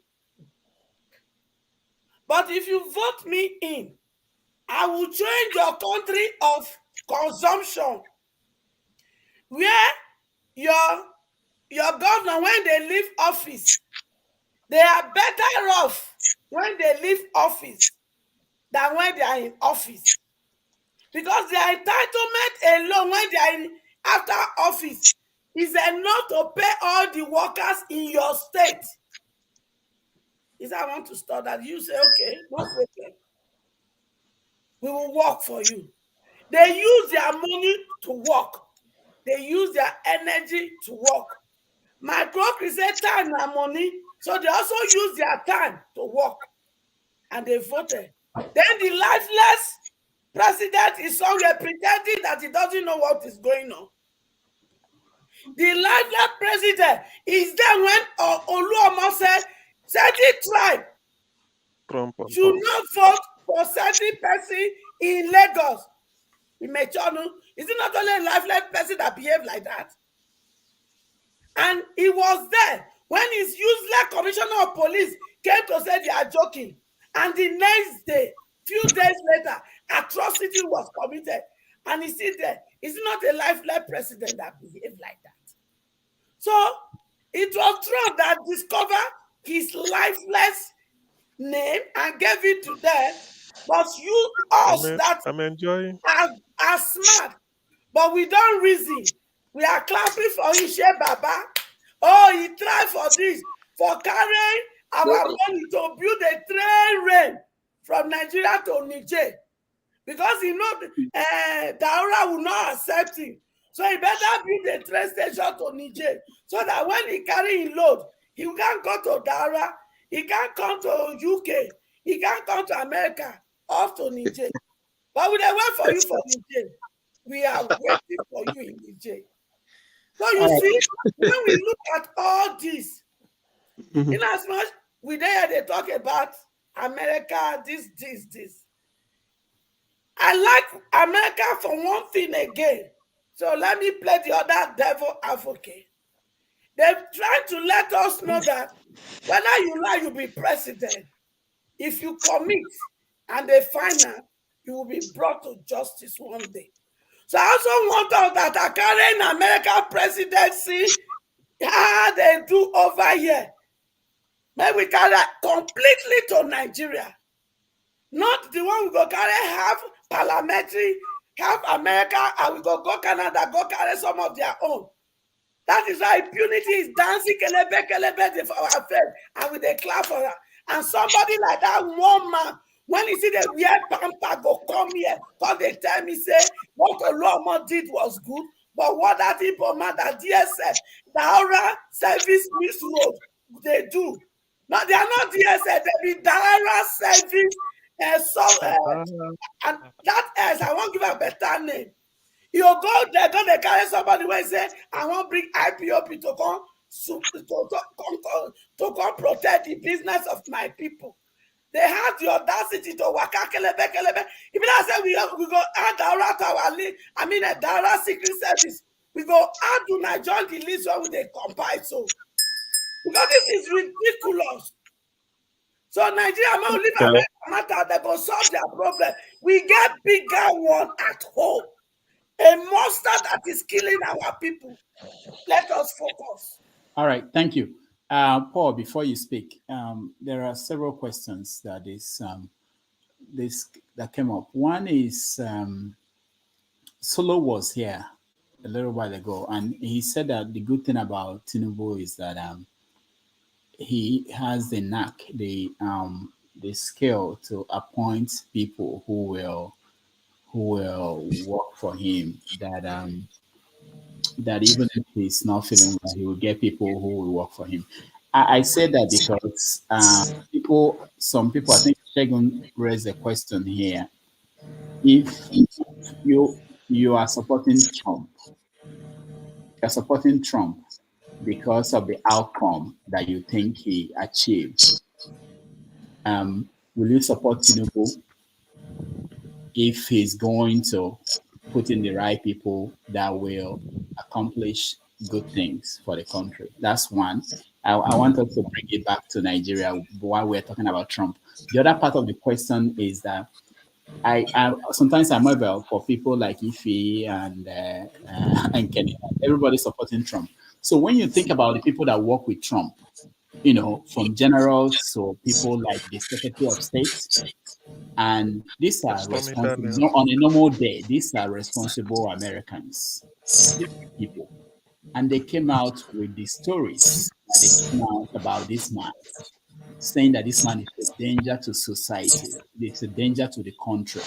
No matter what he accomplished, when you think about that, these are people that on a normal day, you know, forget about, you know, normal day. These are the establishment people who run a society like that made it the way it is. And Republicans too, most of them. Yeah, Republicans. Okay, so you think it is okay? Okay. But how did you measure their sense of responsibility? How do you know how moral they are? You couldn't know. Okay. Hold on, everybody. Hold on. The third one I want to raise, so we can connect it to what we're discussing, is this this thing that most of you have seen. This is a picture of a newspaper published. You guys can see it. Yes. Yeah. It's February, October 15th, 1998. 1998. This is Bola Tinubu, and on the first line in the paper, the story says Senator Bola Tinubu. Doctor, let me correct one part quick before you go, before you forget. A reputable newspaper house. Yeah, the Guardian. The Guardian. Okay. No, the Senator Bola Tinubu 52. So he was 52 in 1998. And he read this, it was his age, he was okay at that point. And then yesterday, 2 days ago, he celebrated 71. So even if this age is accurate, he should be 77. 87. Yeah, no, 77. 77. Yeah, 77. Okay, so the case against Donald Trump, I know it's complex what I'm trying to shape up, but I want us to expand it, is that even though he did something small, it follows the trend of what he did in New York over the years that he got away with. But in the case of this Stormy Daniels, they now broke it down. There's nothing in this case, by the time it's revealed, the 34 charges that he hasn't done in New York over the years in his business dealings. So here we have Trump about to pay for what he did for many years and got away with it. And in Nigeria, we are opposing someone like Tinubu because of all these stories. Okay, the age, we're opposing him because of even the education. Trump has the same issue with education. We know that somebody wrote for Trump in an exam. I know if he is questioning how do you prove it? But the point, that's okay. The point I'm making is this, that you cannot, I don't think anybody who is opposing Tinubu for all these reasons, and you are also supporting Trump, then it's conflicting. So I want hypocrisy of the highest order. I want to hear from them. If you hold on, I want to hear from Kenny, and then we go from No, but wait, you know that Trump. Okay, you want to hear from me? Okay, about this is it. Trump run a school in this system that you don't need to go to school and you get a degree. You don't need to. No, yeah, DeVry. We all know the story of DeVry. He used money to cover it. That was the first time that I found out that in America you can get a degree without going to school. No, he paid. He settled. He paid many millions. Yes, I think $25 million.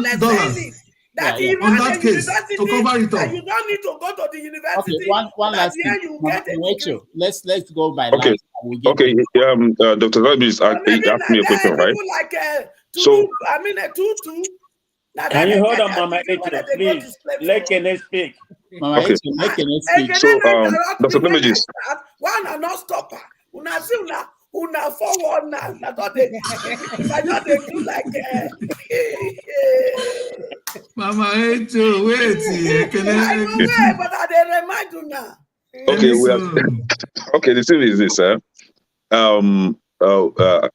if I should go by Dr. Damage's last comment against Trump, someone writing an exam for Trump. I think there was also an allegation that somebody wrote exam for this guy, Biden, when he was in law school. So there was an allegation concerning Biden, someone writing an exam for him in law school. So I think it could be just propaganda. But this is it, right? In as much as, okay, let me put it this way. What is happening in Nigeria is entirely different from what is happening in the US here. Yeah, it's not. In Nigeria, we have a candidate that all his life, all his president, what they call it, past activities, right, ranging from his name, his date of birth, how much he was earning when he claimed that he was working with one oil company, and his drug activities, everything is false. Everything is just against morality. Everything is against the law of the land. Now, Trump, Tinubu is celebrating his 71 year this year. His daughter is celebrating 61. So Trump had him when he was, Tinubu had him when he was 10 years old, right? Now, Tinubu had... Yeah. So Tinubu, everything about Tinubu is unknown to everybody. Everybody. Nobody is going to come out and say, this is Tinubu. Everything is just unknown about him. This is somebody that is, somebody that claimed to have gone to school in Chicago, but he actually stole somebody else's certificate. So he is claiming to go to school with somebody else's certificate. So for him to even qualify, to even vie for that presidency is something that we should be questioning now. So INEC failed on that area. So Tinubu shouldn't even come close to INEC office, not talk of even contesting.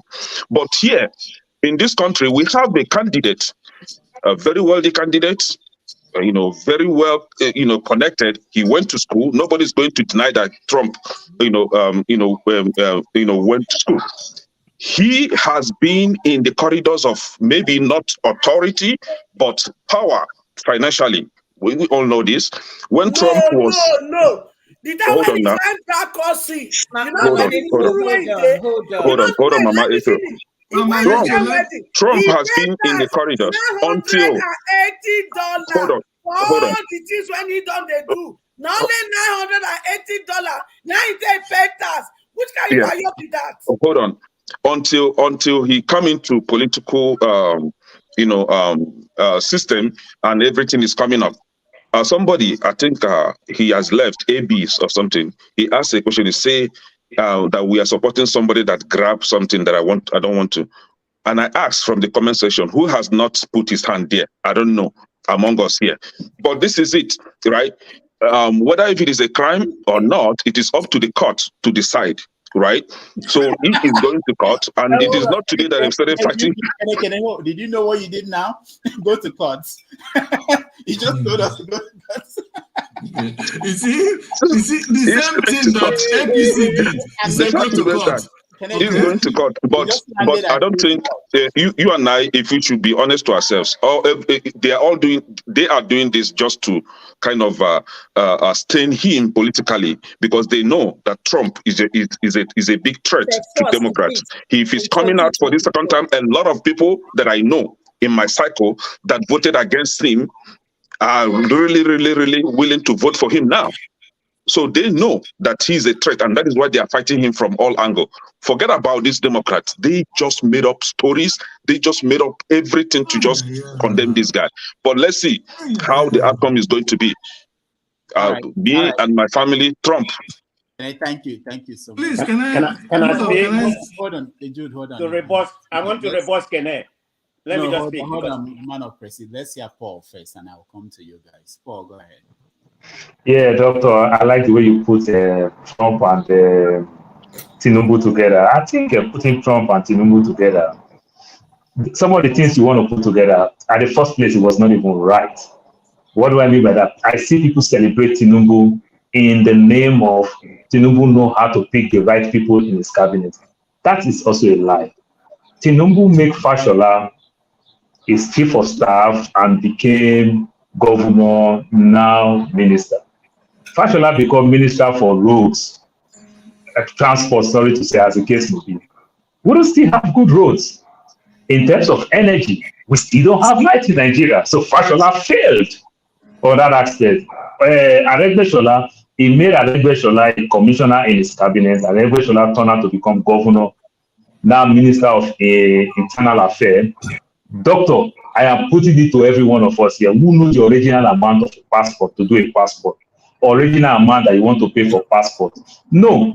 Every one of us pay different amounts.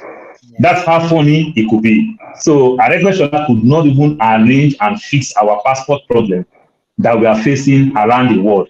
Some consulate around the world, maybe the directors who manage those places might just do well and everything. But we know passport, we are still having problems all around the world.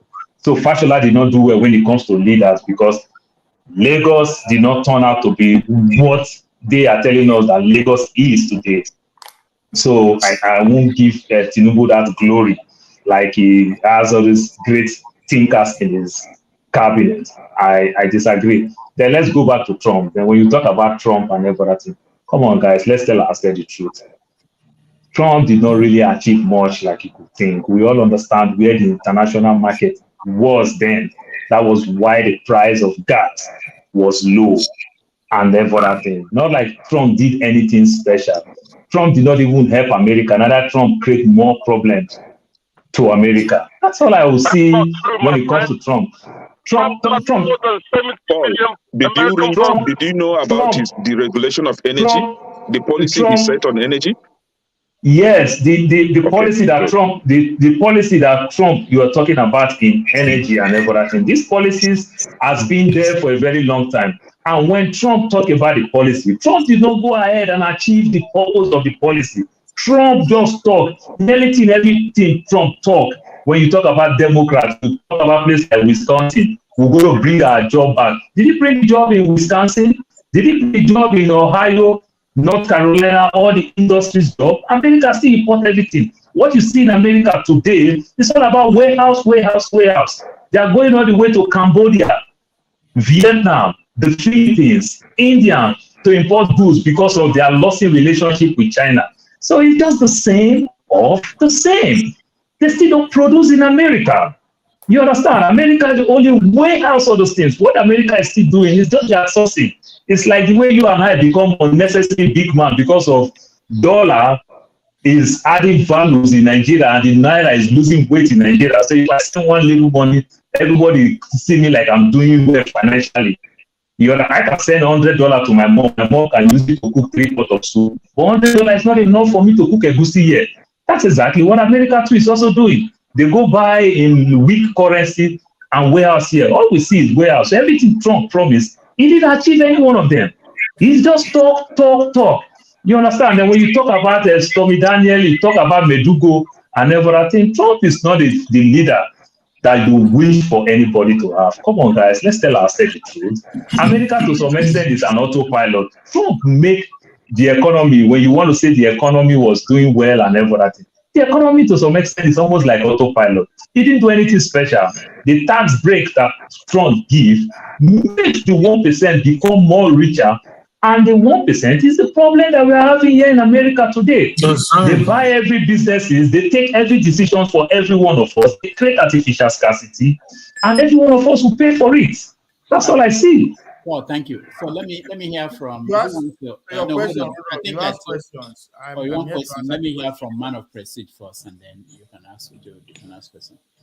No, I said the question you asked. I meant to answer. Okay. Oh, okay. Hold on. I'll get Thank you very much, Rudolph. I was I mean, we can understand. But anyway, before I proceed, Dr. Rudolph, I salute you for the analogy you try to present here. We are talking about American politics, but we are pivoting it back to Nigeria. So it's not that, don't get confused that we are talking about the American term. We are trying to compare, what's that noise about? We are trying to compare it when it comes to Nigerian politics. You made a very good analogy when you brought Trump and brought Tinubu. You tried to compare it. So let me start with Trump. Like what he said, yeah, the economy was good during the Trump time, but it's not the best we ever have. I mean, Obama has a better economy. Forget about what Obama inherited from Bush. We know what happened during the Bush era. The last year, we see how the economy was. That was the worst economy since I've been in this country. Obama heritage, if not because of what Obama implemented, this country, nobody know where they could have been. The last 1 or 2 years was bad, but because of economic vision, America was able to see the right America. If you look at Obama, Obama last 2 years. The second term of Obama, at least the last 3 years. That's where the economy started booming because of what he implemented. So when Trump came in, he was able to inherited that. I mean, he has some people that advise him, some economic advice, and some of the people he put in the right position. But it wasn't the best. It was happening because of what Obama, implemented. So Trump inherited it. This is what's going on in American politics. It's not because you are a president, you implemented the best, I mean, Kenneth was here talking about the energy or whatever. So why is Biden not implementing same in his own regime? Hold on, you have your time, man, brother. Let me land. So, having said that, Trump didn't do anything different. I mean, he did okay. I give it to him. So whatever, I mean, he doesn't even have an economic background before he came in. So having said that, about what happened before he became president and everything, the whole crime that he's committed is coming out right now to bite him. I mean, Trump did a lot of bad things. Look at what he did to those people in New York, those black people in New York. I forgot their name, Mr. Rudolph. You probably know them. Those people, he wanted them to go to jail. That they didn't go to, they're not supposed to go to jail. Right. Yeah, Trump the 5 Trump kids. is a racist bigot. Yeah. Let me finish. There's nothing wrong. Look, I mean, do you all know how Trump made his money? All fraudulent. The whole, even the school that he built and everything, all those universities, is all fraud. That is the difference between there and here. The accountability. Even I thought he didn't pay for it when he was the president or whatever, Now he's paying for it. Whether he's going to go to jail or not go to jail, that's a different story. But we're talking about America where there's an accountability. That's what we're talking about right now. We're talking about Tinubu, what he did and everything. That's the difference. That's not, I mean, I'm not privy the whole of American, what Tinubu did or what he didn't do. But I'm privy a little bit about his school. I don't know whether somebody sat for him when he was in junior college or whatever, but I'm privy with the school that he went to. I mean, the state university that he went to in Chicago is nothing. I mean, they have a graduation rate of 17%. Everybody go Google it. It's one of the worst schools in the, in Chicago area. So it's nothing. So having said that, I don't know about the drug and all that kind of things, So there's a difference between here and Nigeria. That's what I'm saying. Kene, you are hunky mega. Good luck to you. Thank you. Just a minute. No, that's what people say. A minute. I will go after that. A minute. 1 minute. Just 1 minute. Okay. So we're talking about why didn't that Trump inherited Obama's economic policy, right? So why is Biden not implementing this? Because Biden was advised to Obama, and he should know all those policies that Obama implemented that favored Trump. So why is he not implementing it? And again, during Trump regime, tell me one country that went to war with another, or even U.S. invading any country. But here we have, during Obama, that Libya was invaded, their president killed. A lot of countries, like more than just 2-3 countries, were at war to each other, with each other. Now, during Biden, we are seeing Ukraine and Russia. And who is instigating that war? Democrats. Who went to Ukraine and built their military base there? Democrats. They are looking for trouble everywhere. They're instigating wars everywhere. Stealing from other countries, sorry, I use some words, to sustain their inadequacies.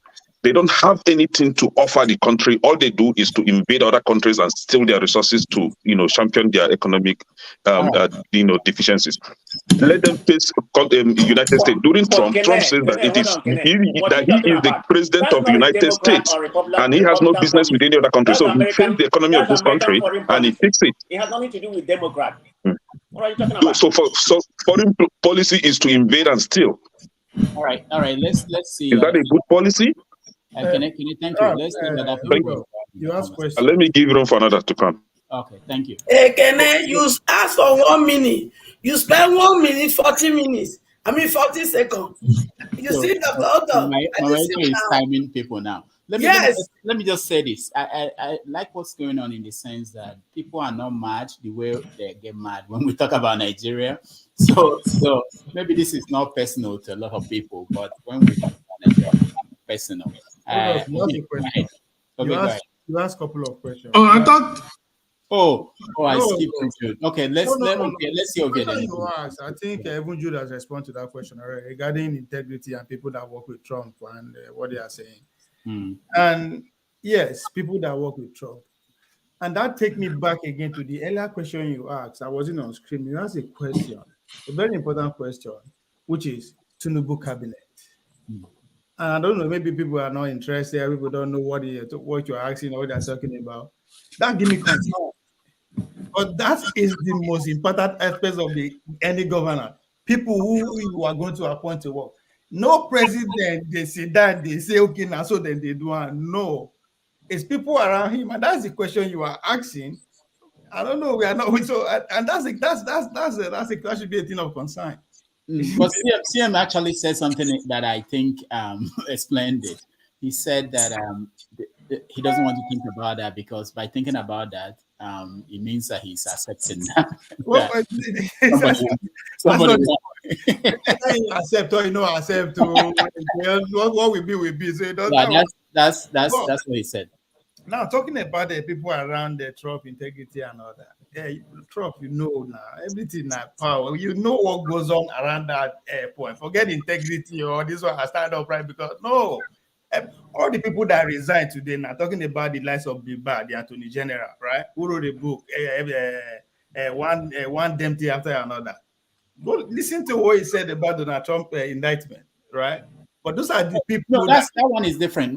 Virtually all Republicans are against that, so that's understandable. But yeah, but he is also running for president, so that should explain everything. Why he decided to actually step down for president? Who? Biba, his indication out there is going to come out. Right. No, you're wrong. Hold on, you're wrong. He's not running for president. The man of prestige. He's not about me. Hold on. When you talk, I say about you wrong or no wrong. No. Yeah, let me be wrong now. Let me make my point. So, but Paul talking about he's going back and forth with about that Trump not doing anything about Maybe you don't know what they call Keystone Pipeline. The one that runs through North Dakota, South Dakota, Billings, and all those problems. When by the come, what happened to run? You are shaking a man of prestige. I know that. Maybe that's an environmental problem. That's an environmental problem.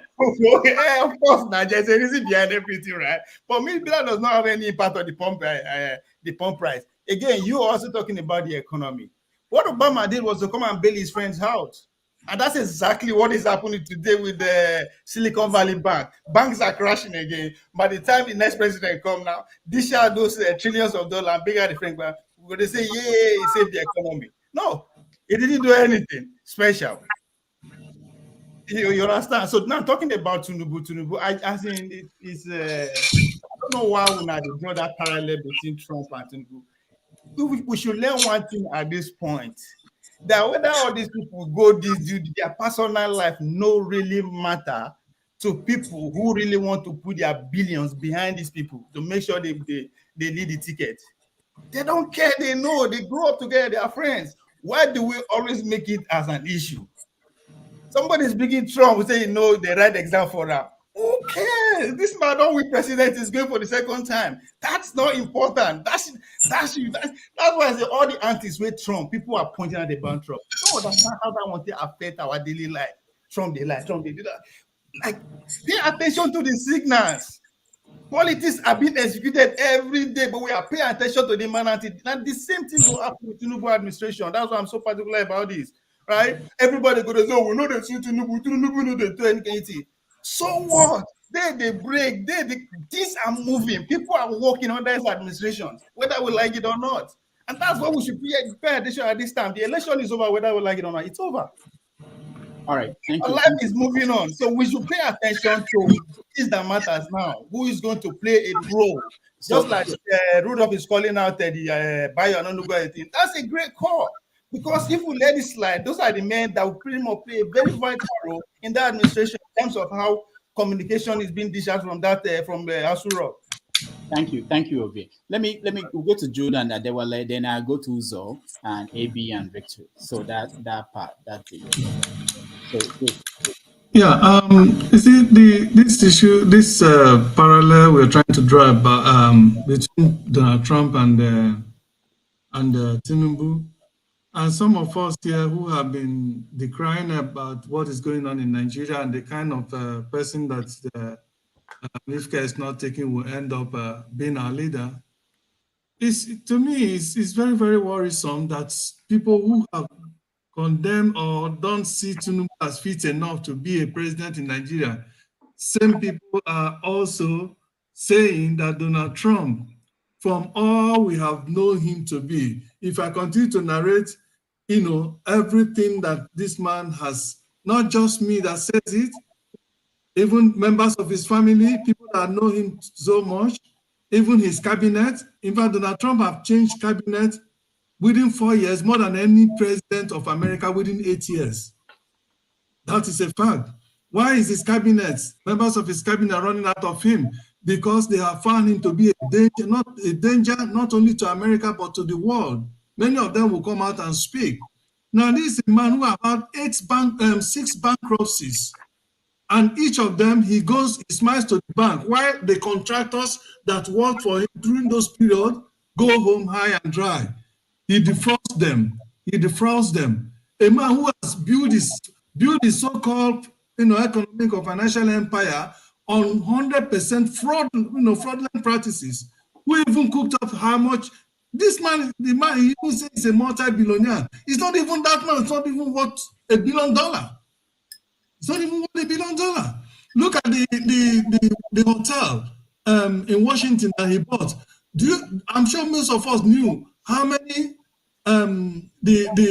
how he used his position on that hotel to be making money, which is against American against the policy of American leadership when you are in authority. And compared, that is not even all that about the allies. When he came, all the allies of United States, he drove them away, the democratically allies. The only friends that Donald Trump cruises around with were dictators of this world. Dictators of this world. Those are the people he cruises around with, which is contrary to American policy. Now, how can a man that is not only dangerous, that doesn't even believe in all the intelligent community of United States? He doesn't even believe anything they say, but he believes whatever Putin says, and he says as long as Putin says it, it is true. Somebody as dangerous as that. This economy, Donald Trump only came and inherited the economy that Obama placed. Let us remember, just 1 minute round up. Let us remember that when Obama took over, America was losing jobs. I think the last month was 600 or 700 jobs that we lost during the end of before his swearing in. And then after that, he put in place, even when all the Republican refuses to support him in bailing out the auto company, which state was that, and many companies that he bailed out, which eventually turned out to be they all got revamped. Michigan. The economy started booming, and then he set the trajectory and set all these machineries and economic plan in motion that the economy begin to grow. We see job decline, very, very, very coming very, very fast, and then we see growth, economic growth in a very upward trajectory. And it continued like that till he finished in office. So Donald Trump only came, and the same thing continued to happen. Donald Trump didn't do anything to assist the economy in growing. If anything, he passed tax reform that favors rich people like him, that continue to make rich people like him, that when they are filing their tax, they could claim $90-something thousand for a haircut in a year, like he did in one of his tax returns. Where he claimed $94,000 for his hair. Those are the things he put in place for rich people like him. And you want this dubious man who, even in character, has nothing to write home about. How many of us here supporting him will want your son to have the same character that Donald Trump has? How many? All right, thank you, Jude. Adewale Yanes. Thank you, Dr. Damage. Can you hear me? Yeah. Okay, great. You know, there's a popular saying that every nation deserves the government that it gets. But, you know, I don't think America deserves Donald Trump as an administrator. He has shown, you know, several times that he's not a good administrator, either in the private or in the public office. First and foremost, when he was a private person, there were several, you know, lawsuits ranging from bullying, what do you call it, you know, bias and all that, you know, towards certain race. And in 2011, he started his political race on the premise of racial bias by saying that, you know, Obama was not born in Hawaii, he wasn't born in America. And then when he came out, he said that the Mexicans were sending the, you know, sending their worst. So, in contrast to Tinubu as a Nigerian, I mean, when he was a governor, he had people from other tribe in his cabinet, even though he was a governor in the Yoruba land. So, would I say that, you know, Nigeria deserved the Tinubu administration? Well, I'll leave that for the future to judge on that one. Going to, you know, Trump, he started, and in 2017, I was going through the 17, I was going through the timeline. This is a man that built his empire on the back of immigrants. If you go to some of his clubs and his businesses, you will see a bunch of Mexicans, you know, working there, working like a slave. And then he'll come out on the 2017 and sign executive orders and say Muslim people should not come to America, and make sure he shut down the entire border in America. America was thrown into a chaos. Now tell me, what kind of administrator does that? If your MD of where you work at does that and shut the door against you, you and I, we are all immigrants in the foreign land. If somebody does that to you, how would you feel? Now that shows his character. You know, he has shown his true color. Being celebrating this man today shows that people need to question their moral right. As far as I'm concerned, not That's because it. I'm a Democrat. I can't just identify with him because if you look at the entire administration, it was full of up and down. Thank God for COVID for him. He shows his inefficiency because if you look at what he did, he won't come to address public during the COVID. It shows that he wasn't a seasoned administrator. Not just that, he aligned with the white supremacists. He was his public statement and tweet was enough to break the entire country. I mean, if you notice, it was during this tenure that American democracy was almost collapsing, right? And then he, during the debate, it was saying it publicly that the identified terrorist group should stand out. I mean, stay back and stand down. What does that tell us? So it shows that America does not deserve, you know, Trump presidency. Even if he comes back, as far as I'm concerned, you won't get the presidency At because all. It's not he going has shown anywhere. his card in the first place. And in contrast to Tinubu as an individual, we've seen him governing the state before. However, just like Ovie said earlier, uh, I don't like to dwell much in the past. You know, I like to look forward in the future of what can be corrected in the Now that you future. call my name, can you identify with Tinubu as a president? Can you identify with administration? If I may ask. Whether I identify with him does not make any difference, whether It we does like it or because not. you just accuse those that identify with Trump. No. I said me personally. I'm not saying me personally. And people, I put that there because people should question the No, level I of just asked you, morality. do you Hold identify on, with hold on. Tinubu? No. It's very No, straightforward. I cannot say Tinubu is not president elect That's or not is my not going to question. be. That my question is very If straightforward. It's a matter of yes or no.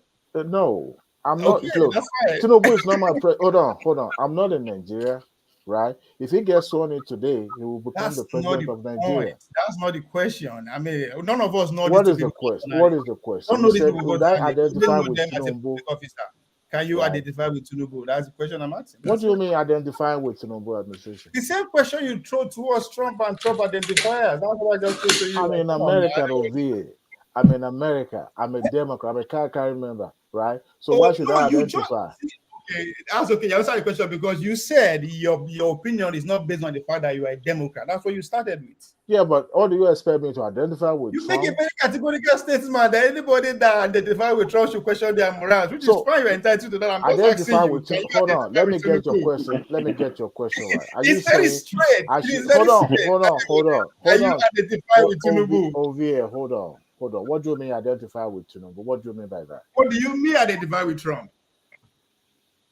I said I'm not supporting him as a candidate. That's what I mean. No, but I've been forgetting what you said. You said anybody that can ally or support the Trump should check his morals. That's what you said. And what is that? What is wrong in that? Is that I support that? I know what you are trying. Hold on. Because I mean, it says much about your moral. Supporting somebody like as dubious as Donald Trump. Can he identify with Tinubu? I'm just flipping the question here. Can he identify with Tinubu? Why is that so hard? Ovie, Tinubu is not a president. I'm not the Nigerian. But Tinubu and Donald Trump. All right, go on. I don't want to go on. No. I'm not going to be part of this game. Let me just put it out there. Whether Tinubu becomes substantive president or not, it's none of my business. I don't live in Nigeria, okay? But if it becomes if it becomes Nigeria president today, it becomes the president of everybody. That's why I said I've lived out for the futures to judge, because he has never been a president before. Him has been a governor before, and judging by when he was a governor, he was never accused of bullying or assaulting people sexually. That was what I was basing my premise, my submission on, not the fact that he is the president-elect. But don't forget about how he has made Yoruba youth Agberus, many Yoruba youth Agberus and hoodlums. Don't forget that. It's part of the morale. Well, I think I answered the question to the best of my knowledge. You guys are trying to twist it in all this politics. I'm speaking to the Trump issue. Where we are bringing it to Tinubu, whether I identify with him or that is none of my business. Tinubu is elected president. Whether I become president is none of my issue. Like I said, I'm moving on. I'm no longer dwelling in the past. Based on what he did when he was a governor, he was never accused of sexual abuse. He was never, bullying people, and he had multiple people from different backgrounds. So that was what I'm trying to base my my premises of my submission on. But Mr. Dewale, sexual abuse in Nigeria is. We have to move on. Never reported, right? There are people who are here to talk. It's never reported. I agree with you, but the fact that there's something when you talk about corruption, embezzling money. Yes, those are the things that we accuse of governor, even including Tinubu as well, right? But if I'm to flip it, as Trump has ever been accused of embezzling money, no, we judge them based on certain characteristics that we can identify each of them with, right? So I mean, part of it is family benefited when it was a president, right? So there's a likelihood that Tinubu too also embezzled money or benefited, or his family benefited when he was the governor of Lagos State. So that's what I'm trying to do, my comparison and all that. The one of you is trying to, box me in the corner. I think Ovie wanted it to also say that those that support Tinubu should also be socially immoral. No. It's trying to play. You are smarter than that. It's very straight. No. I don't play that kind of game. I don't get into discussion that I have no interest on. There's a lot of things being discussed today that I didn't join. I joined simply because of Trump, because I have no interest in all those in discussing about the past. That's what I'm. All right. Thank you, Adewale. Thank you so much. Uzo. It's my turn. I don't wait tired now. I know you've been. Now Judas has forced himself. By this time next week, you don't betray Jesus already. By this time next week, that name, I'm not see the look. Okay, Judas, I will say, collect. You'll give me some change. And others, I hear you, Obi, man of prestige. A discussion between Tinubu and Trump. Just like Ariwoola is saying, the way you say, you just said something that anybody supported Trump need to check themselves. Then somebody, a Republican, will tell anybody that support Joe Biden need to also check themselves.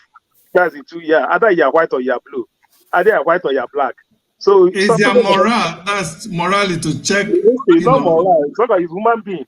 Some people in Republican will say anybody that supports Biden, you can check themselves. They will give you why you should support Donald Trump. And people in Democrat will tell you the reason why you should support their own party. So that's life for you. So let's not all of us are the same thing. All right. Like you that you talk about Trump and Tass and Co. Guy, Trump's going to be in Nigeria. If he follows, he's going to be in Nigeria. Because the way Trump gave his life, that's where the Nigerians run their lives. Trump is a full businessman. He's not a politician. We all know that. He only negotiate. If Trump only negotiate, if Trump see that something they don't benefit America, Trump away. He wouldn't dare come there or close that place. He negotiate everything. It's not about politics for him. It's about negotiation. So that's why he doesn't go to anything that America. Remember, he wanted to withdraw US from United Nations. Now, why would the US sponsoring United Nations that the other countries don't get anything from? That's Trump for you. The only one where you will gain. It doesn't mean where you're going to waste. That's Trump for you. So if compare Trump and Tinubu, it's a different ball game. We all know Trump, where he started from. We know when he was, I think, assistant to Mike Tyson. We know where he was. He went to WWE. When I see younger, where he's coming from. Yeah, the guy is not a real politician like everybody seems to be. All right. So, but at the end of the day, remember that either you're white or you're black. Some people, his supporters, even Texas, man, Texas is a real state. Trump will come to Woodlands, 10 minutes away from his state. He won't put the leg in his thing here. He will only stop Woodlands. He will finish everything, do meeting, and fly back. That's wrong for you. He won't dare enter his thing. So that's how he runs. So please, what I want to just say is, because of somebody supporting somebody else, that person have no morale, or that person need to be checked. No, because you are supporting me, somebody else doesn't make you a stupid person, or you have no morale, or not. Everybody have the morale to support whoever he likes. It depends what you think and whatever you think that is okay for you. And because on Tinubu's side, we all know Tinubu very well. Who doesn't live Lagos don't know who Tinubu is, all right? I like Tinubu from when he was younger. As everybody used to say, if Tinubu was younger, all right, everyone will support him because that guy is somebody that will tell you, like Trump said, when they see the quality, if you like, put a rope on their neck. They don't want you to condemn. If you want to condemn them, you condemn them openly. They will shoot you. What do you got to say? They will say that. So if you are talking, we should like somehow remember other people have why they're supporting somebody else, all right, and why they're supporting the other person. So not everybody that because you're supporting this, you have to be checked, or you have to check. So that's also how to put the good mind. Thank you, Uzo. You didn't tell us if you're supporting Trump or not, but that's okay. Victory, you're next. Yeah, Doctor, thank you, and fellow panelists. I think a lot of people here that are living in America supporting Trump, they are just jokers.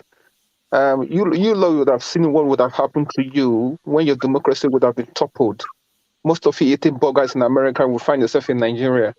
And then maybe that would have a dose of reality. Yeah. You know? Just so you know, I was a college Republican, so I am more into it than you think. Yeah, that's what I'm saying to you. I would have wished. Okay, let me make my submission. I would have wished what Donald Trump started on the 6th of January to go through, so that you guys would have smelled pepper in that America. You see breakdown of law and order, and then those of you eating burgers will have a dose of reality. And then you understand what people in Nigeria are going through. So law in America every blessed no, that's not what I'm saying. I'm talking about political turmoil. Yes. It was a coup. January 6th was a coup. When there will be no law organized by Donald Trump. People will just do anything that they like, and I'm sitting here, I'm laughing. I can see Americans splitting into two different countries, Republican and Democrat, and I would love you guys to keep fighting yourself, so that America can get a dose of the mercy that what they do in other country. You know, when they go and scupper that country and cause chaos in other country. You know, so you guys can continue with that tragedy where you guys stick to your points, and Democrat and Republican and then you see what will happen at the end. And people like China will say, "We told you guys, we told you democracy was not the best form of governorship, but you people thought we were joking." All right, Victory. It's been over 200 years, so I don't know what you talk. Ovie, let's move on. But Victory, thank you so much. There's something you brought up that reminds me of this topic, BRICS. Maybe one day we discuss it, the BRICS nation, and what's going to happen to the dollar as we talk about in the next few years. And the world is changing while we're here talking about the old right. Anyway, Abi, you're next.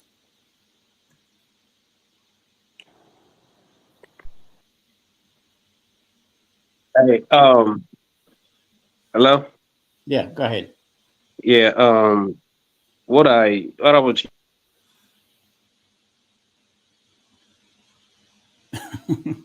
All right, Ife, you're next. I don't know what happened to Ife. Go ahead, Ife. Did anything change your mind about supporting Trump? No? Ife, you are muted. Oh, I'm not changing my mind. This is politics. Everybody got right to support whoever you want to support. I am not a Republican. I've been voting Democrat for a long time, but I say this time around, I'm not voting for them. I have my reasons. So, I mean, if you want to support Biden or the Democrats, it's up to you. I'm telling you who I'm going to vote for, and you're not going to change my mind. You can say anything you want to say. Comparing that with Tinubu, how are we even going to compare Trump to Tinubu? Excuse me. In a country that is developed or a country that is not developed, there is not even to compare about. So I'm not even going to make that analogy at all. So, so I'm not even going there. All right. Thank you, Ife.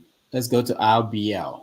RBL, let me remind you before you start. You have this tendency to interrupt people and speak when just please. I've said this many times, so let's be civil. Go ahead.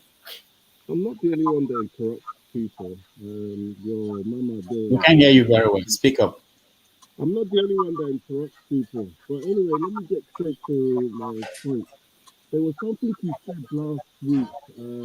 Hold on. Can you guys hear him well? I can't hear him well. Can you hear me? Okay, that's better. Yeah. I want to go to something you said last week, Mr. Dr. Damages. You were saying about your right starts where mine ends or something along those lines. I think that's hogwash. There's no such thing like that. It doesn't exist. It's nonsense, because if we were all to have that assumption, then nothing in the world would move. Nothing would progress in the world. Apartheid will still be existing. Unjust civil rights in America be existing. So I don't that thing still rings in my mind every time I see you. So now, and also I want to go to something Mama Tejo always says about the two people: there's oppressors and the oppressed. I want to critically look into this thing she said, because to me, I want to know who is the oppressed and who is the oppressor. I think she's on the phone now. I really need her to explain to me who are the oppressed and who is the oppressor. Because I think this is very important, and I believe that it's misleading a lot of people into the situation that's happening in Nigeria. So I think, all right. Yeah. Is that it? So you can wait when she's free. She will. Yes. Okay. No worries. I'll wait. Yeah. Okay. AB, you're next. I think you disappeared when I called you.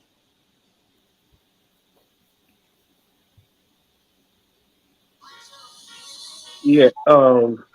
What I would say is everybody should just think twice before we choose and before we make a wrong choice, because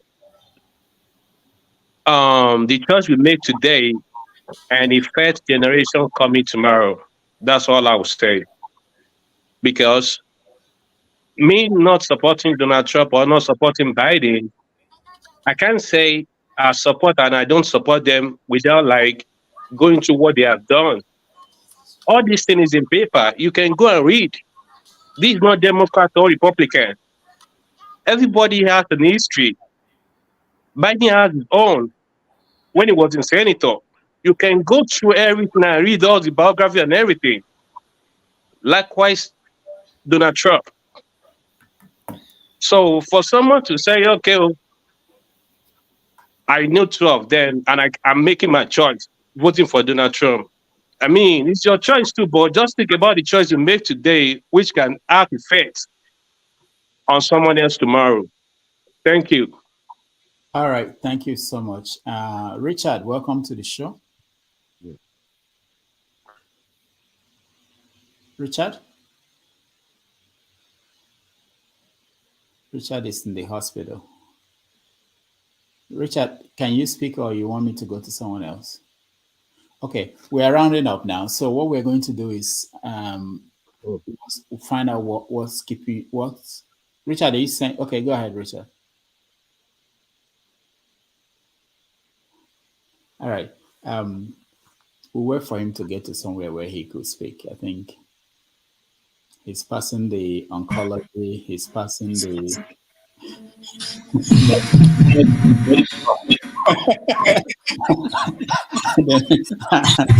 anthropology. Richard, go ahead. You want to speak. All right, you have to unmute yourself if you want to speak. I can hear you. Unmute yourself, Richard. I do. Oh, okay. Hold on. Good. What about now? Yeah, we can you hear me? Yeah, good. Oh, okay, good. Thanks for the opportunity. And I'm so tired now. I've been here like 12 hours. Wow. And we have very few hours to go, maybe 1 or 2. So I'm a Democrat. No, I'm a Republican. Let me put it that way. Are you a doctor? Are you a doctor or a nurse? No, I'm a pharmacist. Okay. Yeah. The only Democrat I voted for was President Obama, because we share the same motherland. He's an African guy too. I'm a Nigerian. So, and his second term, economically, that was good. But I'm a practicing Catholic. We hold morals ahead of every other thing where we came from in Nigeria, all of us. And the Bible also said, not the bread alone. But when these guys are like, hey, if African presidents don't support LGBT, if they don't allow gay people to do, that is enough for me to say I cannot vote for any Democrat again. Uganda, one of these African countries, recently passed another law. And Biden was coming out to say they will be punished for that. He has forgotten that there's no slave master or slave again. That is wrong. And all of us are from Africa, Nigeria mostly. Morals is the key where we came from. And that's why we excel when we come here. That home training, that's the foundation of every other education. It's bigger than the Western education. That's why when somebody comes from Nigeria, people call it shit country. But when people come from Nigeria, where they don't have books, where they don't have access to laboratories, chemicals in the lab, they come here and they beat those who have everything because they have the home training. Please don't let's lose what we have. We excel because of that. Okay, that is that. Now, Tinubu, I was in Kano doing my NYC in 1999 when Tinubu was running. Everybody here, I'm sure most people here knows Lagos then. They made little money, just like most other states in Nigeria. But Tinubu is so smart, he knows how to make money. And that's the problem with Nigeria today. We're not making enough money. That's why we are seriously in debt. We're not making enough money. Now, let me put it to you. Everybody here, there is no living politician in Nigeria today who has the record of Bola Tinubu. No one. I'll give you the reason why. This is a governor who established cities where people never thought there would be. Lekki was not there when Tinubu became governor. Now they're talking Lekki phase 1, you can't even get no land. Phase 2 is almost completed. And these are very expensive areas.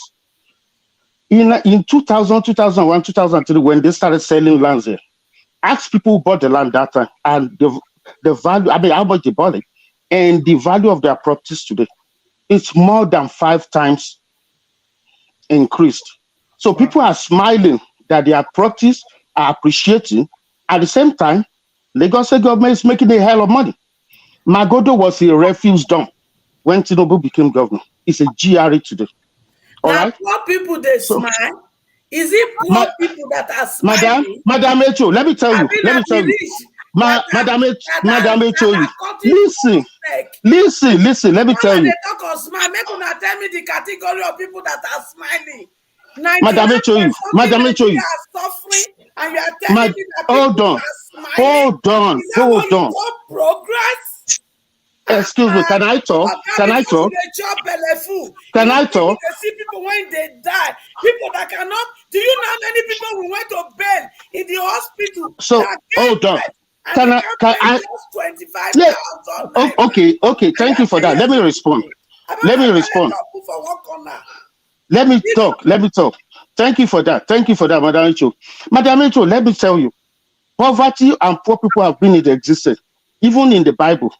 When somebody was to wash Jesus' leg or feet with expensive oil, and Judas was like, "Oh, let's sell it and use the money to do something," he said, "No, there will always be poor people." I live in New York City for more than 15 years. New York City spent more than 5 billion on welfare. People still eat from trash. We have people who live in New York City here. Go to the subway. People still look at the trash and pick food on the street of New York. There will always be poor people.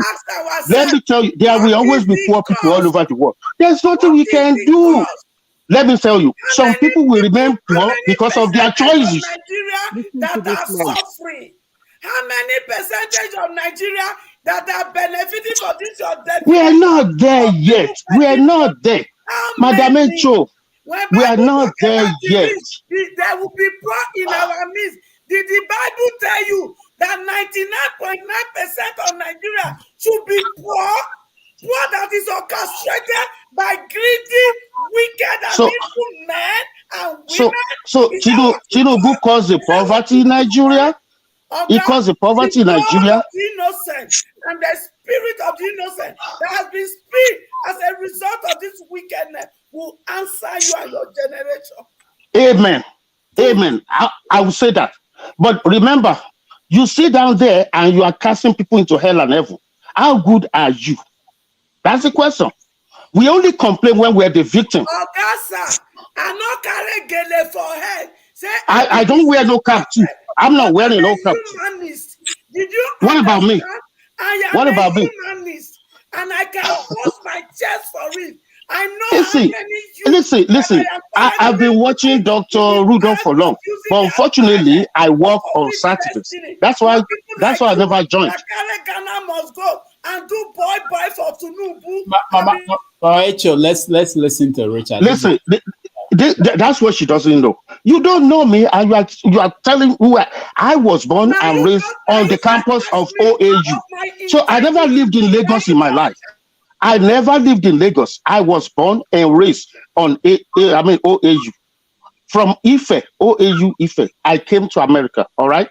I never lived in, but I compared Tinubu, what Lagos was making, how he expanded the revenue, how he established new cities in Lagos. I never even mentioned Eko Atlantic. He established Eko Atlantic too. Listen to me, Agberu or no Agberu. There has been Agberu before Tinubu in 1999. There is joy in labor. People could do Agberu. There is joy in labor. They are making money. They are feeding their children. Some of them are even living better life than you, for your information. That is it. There is joy in labor. There is joy in labor. They are making money. They are feeding their children.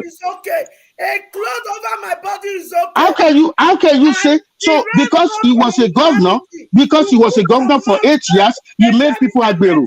What about other states? What about other states? We have 36 states. Yo, shame on you. Learn how to behave.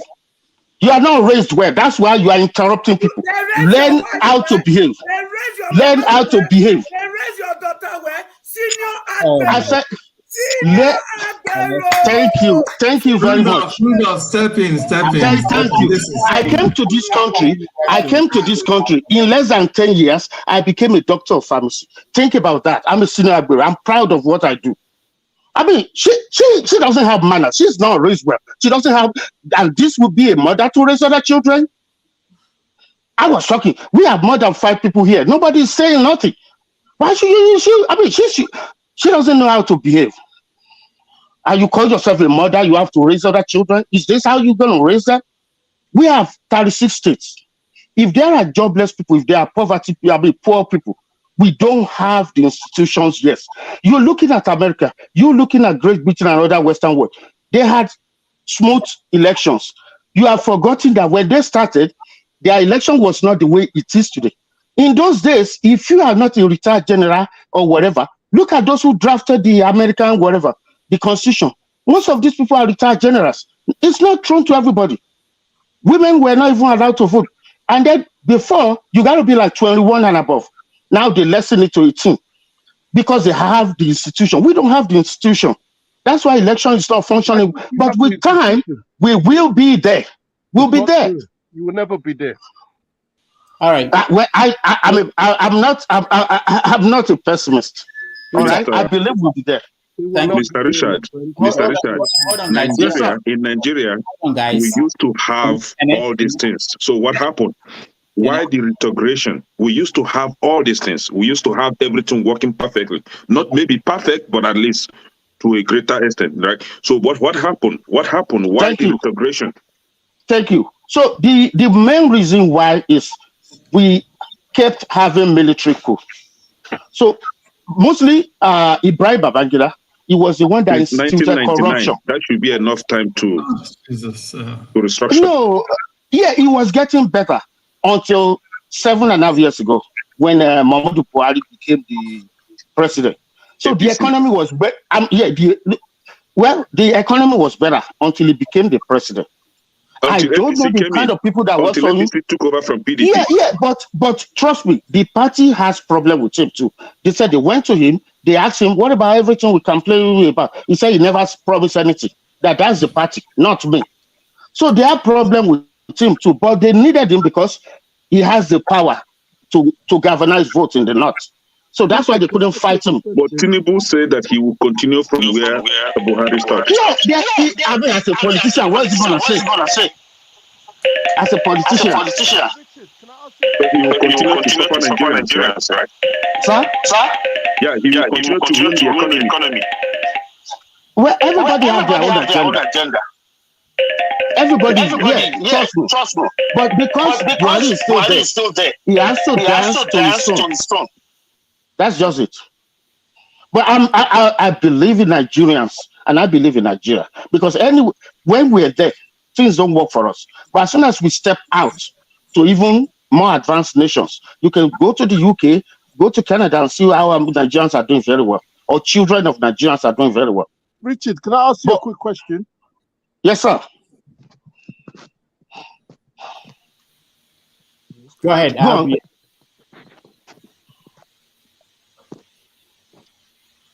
Okay. He's having network problem. Okay. Oh, okay.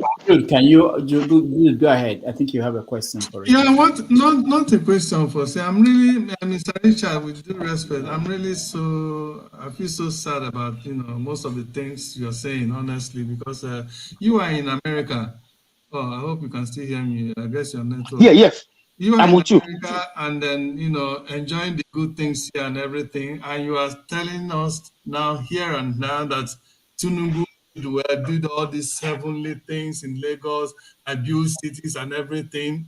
Had forgotten that Lagos is prospering today, not because of what Tinubu builds, but because of people's personal effort in making the Lekki you are saying. How many people do you know the amount of non-Yorubas that live in Lekki that made Lekki to be what it is now?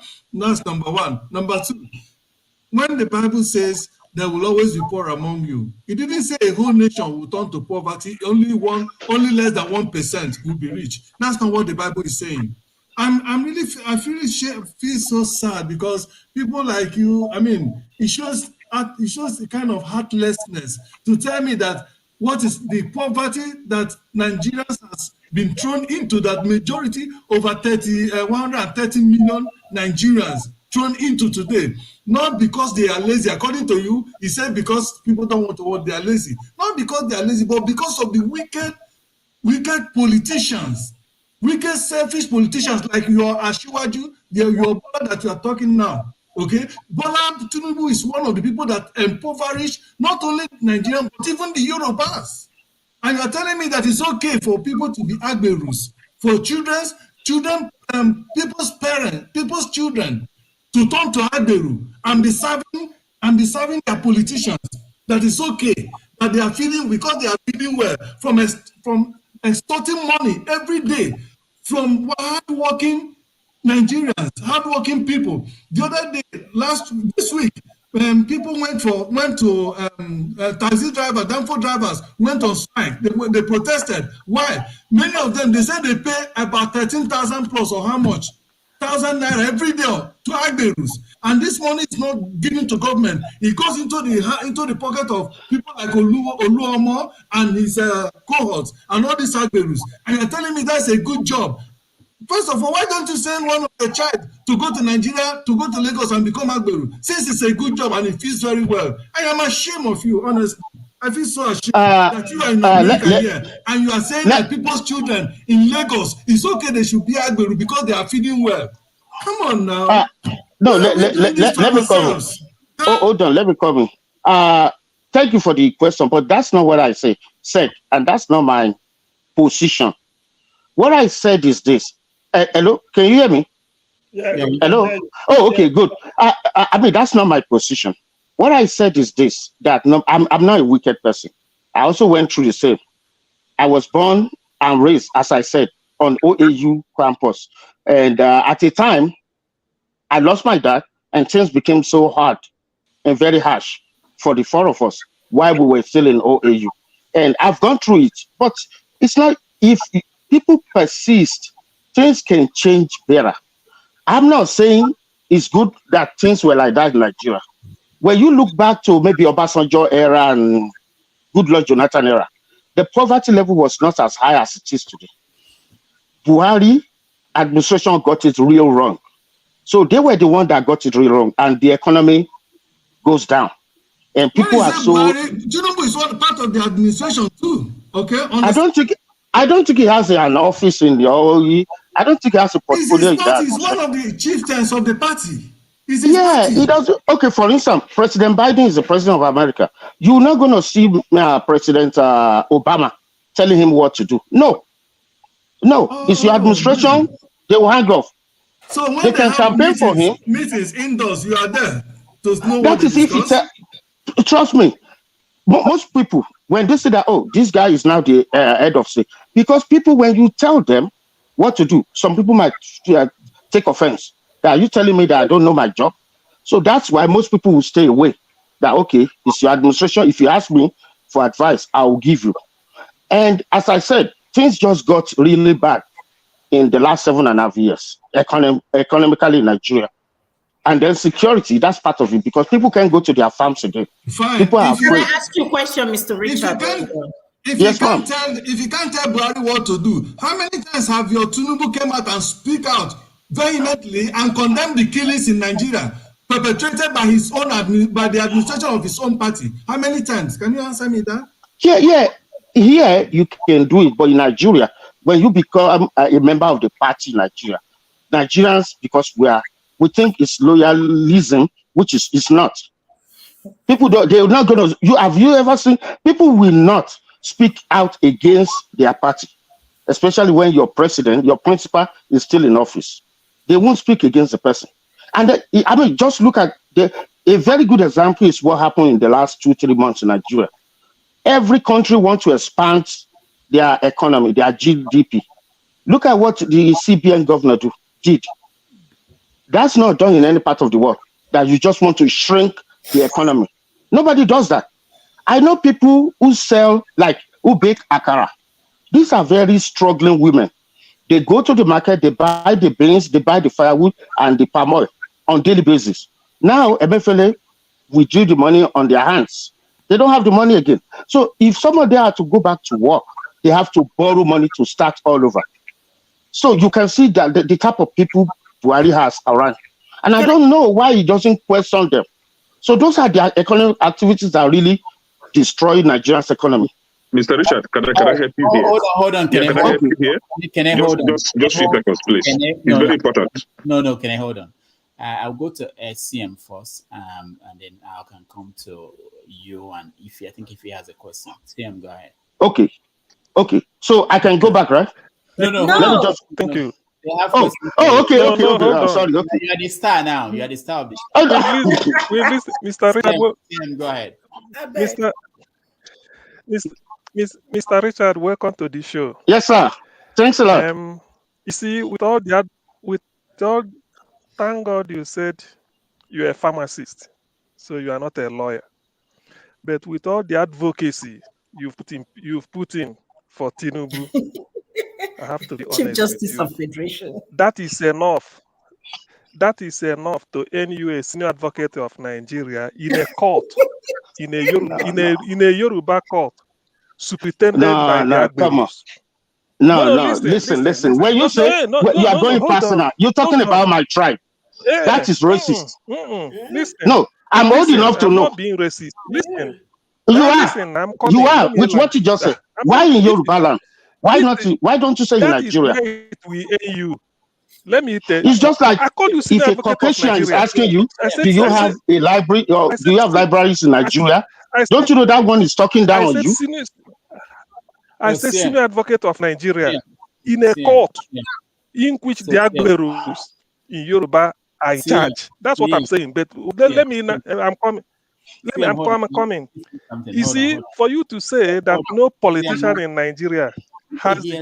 Am I the only one that hears myself? CM, hold on. I said hold on. Okay. I want to point out where you went wrong. So you can continue. Not just you. A lot of people do that here.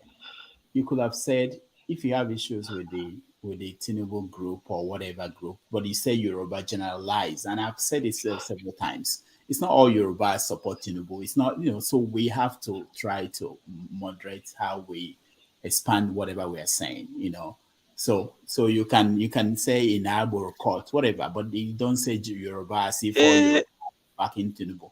I said, I demanded to give it to the Agbero. No, it doesn't matter. You said Yoruba, you just made it bad. Because yes, I said, but these are the Agbero in every tribe. No, hold on. There are Agbero in every tribe. That's the case. And there are Igbo, you will take offense on that. You understand? That's what I'm saying. There are Agbero in every tribe. I know there are Agbero in every tribe. So having said that, go ahead. Having said that, I can never. When you talk of Tinubu, one, he can never be somebody any governor will emulate. One, nobody knows his real name. Two, nobody knows his real age. Three, he can never tell you his formative years.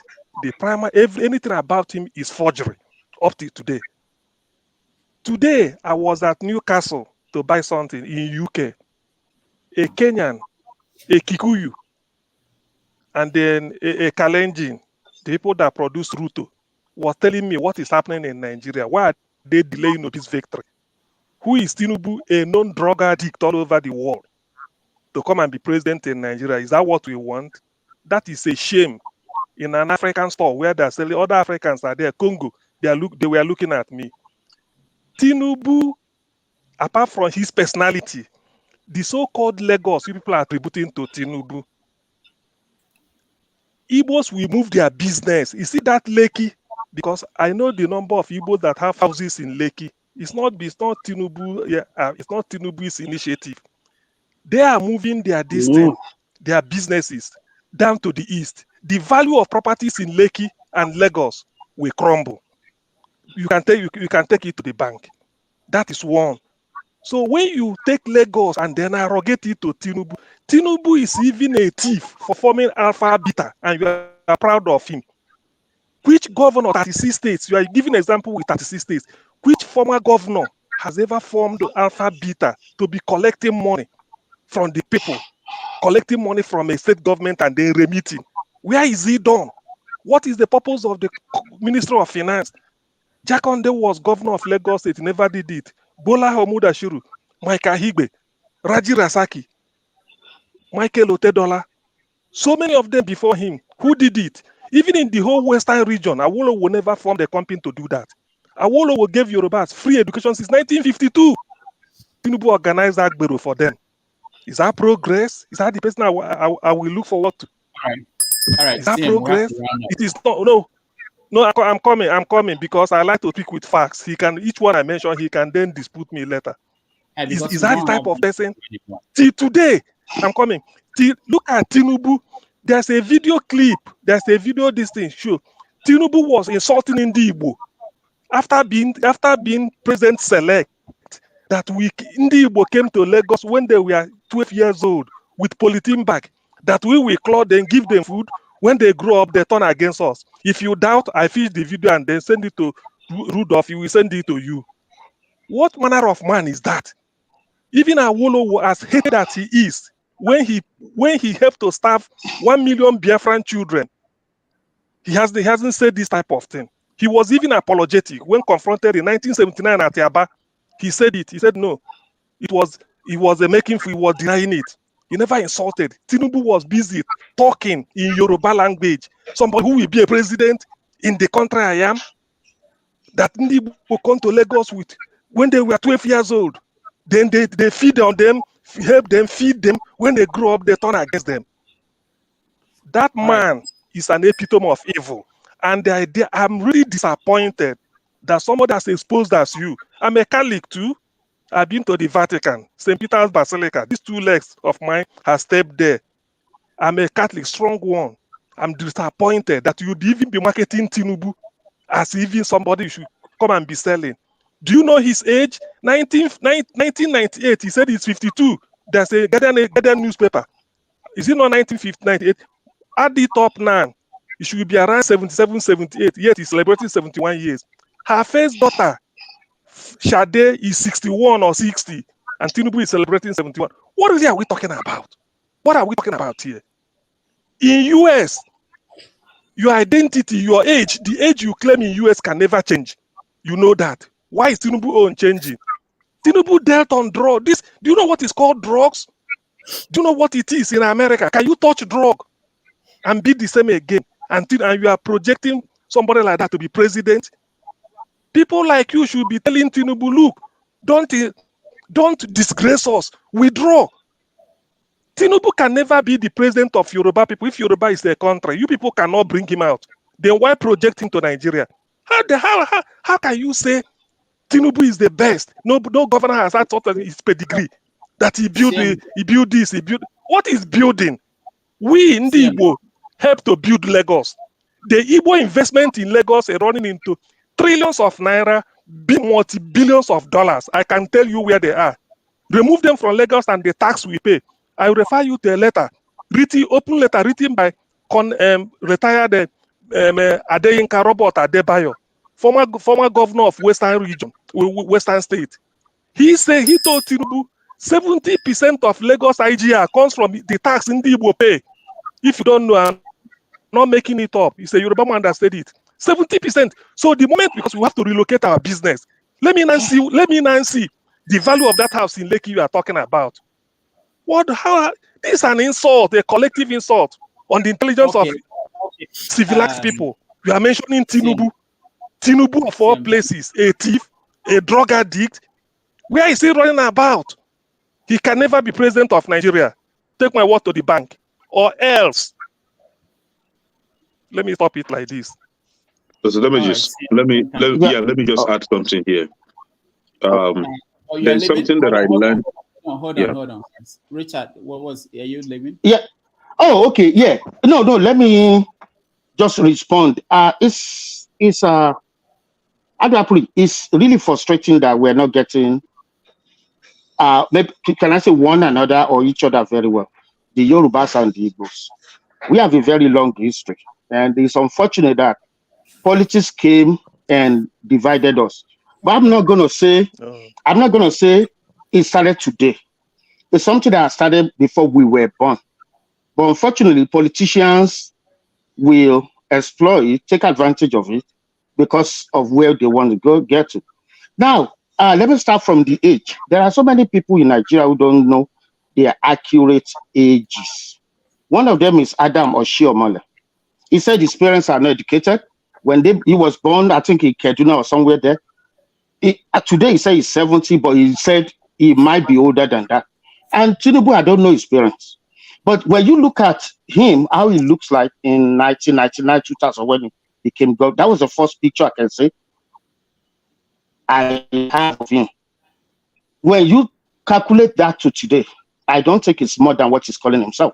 We age differently based on one reason or the other, sickness or whatever. Some people look older than their ages. Some look way younger than their ages. I can't go further than that. But hold on. How old is the daughter? Thank you for How reminding old me. is Tinubu's daughter? Hold on. Hold on. Tinubu's daughter is a nursing mother. She has a baby, about 3 or 4 years old. So she's now in her 60s. Look at her picture very well. So that answers that. She's a nursing mother. So she's not in her 60s. She's not in her 50s. So, and then we have people like, he called it, yes, she's a nursing mother. So she's not in her 50s. Yes. Oh dear. Check it very well. She is a nursing mother. Folashade is having a baby. Yes, yes, sir. Folashade is a nursing mother. 3 years Were ago. you the person that got her pregnant? Iyalojo of Lagos. Iyaloja General of Lagos. Folashade. Correct. Yes, Were you sir. the person that got her pregnant? She got married to a man from Ekiti. So that was like 3 years ago. So she's a nursing mother. She's I mean, check it very well. Check it very well. Check it very well. Mr. Richard. No, not yet. Let me go. Hold on, please. Hold on. Now, hold on. I'm a communicant. I received the communion. I'm a communicant. So that's aside. Now you're talking about the drug case. You know, Tinubu and Obasanjo are not on the same page from the beginning. Now, when this issue came up and Tinubu was to go for second term, Obasanjo wanted to stop him. Through the Inspector General of Police then, they wrote the US Embassy and they said he has no case with them. Now, with time, he will start, I don't know for him, but with time, if, for instance, people are saying, I stole your money, and you came out and say, Richard did not steal my money. So what's the problem with the people saying I steal my money? The document is there. The US said he has no case with them. They didn't even say he had. They say he has, it's clear. He has no case with us. So and the letter is there, issued by the US. All right? So for people to now be saying drug bearer here, the US are saying it's a capitalist nation. I don't know how it happened. I don't know what happened. I know they took 400,000+, which is a big money even today. But for instance, there was a time the Democrat came out and said, oh, President Donald Trump called Africa shito. And he came out and said, I did not say that. As an African man, well, if I say something behind you and you challenge me and say, oh, I didn't say that, I have swallowed my word. So please believe what I said. I have swallowed my word. So if America is saying it's clear, he has nothing on his neck, who am I? He can sue us. If I come out and say, hey, he did this, if he approached the court, what do you think the outcome will be? That I'm calling him what is not. Dr. Damages, please, let me come in. I really want to speak this out. I really want to add this to their conversation. So, Mr. Richard, Mr. CM, I'm also a Catholic, right? But that is, by the way, to me, that is rubbish. But this is it, right? No, it's not. It's not. It is, because I don't see our religion has nothing to do with the quality of leadership we give to our people, you know, and mostly we use our religion to deceive people, to scam people. But let me put it, and that's why I say that it doesn't make sense. But when you were talking about Tinubu's age, I think you were going far here. Let's talk about his real name. The real name that I know him to have, that his parents gave him, was Yakini Amode Ogunlere, and he is from Irabiji, Osun State. That is his real name. So Tinubu Ahmed was somebody else's name, of which the Amode Yakini stole the person's certificate to progress, you know, to go to school with. So that is by the way. So let's talk about his name first, and also to try to juxtapose it to see if their real age, that age that he's claiming is his real age. To me, Tinubu is 81 years old. You cannot be 71 and your daughter is 61. It's not possible, right? So and that is by the way. Then we are even really talking about something else. The fundamental thing is this. We have a Nigeria where more than 50% of the population are Christians. But today, some quarters were claiming that they are more populated than Christians.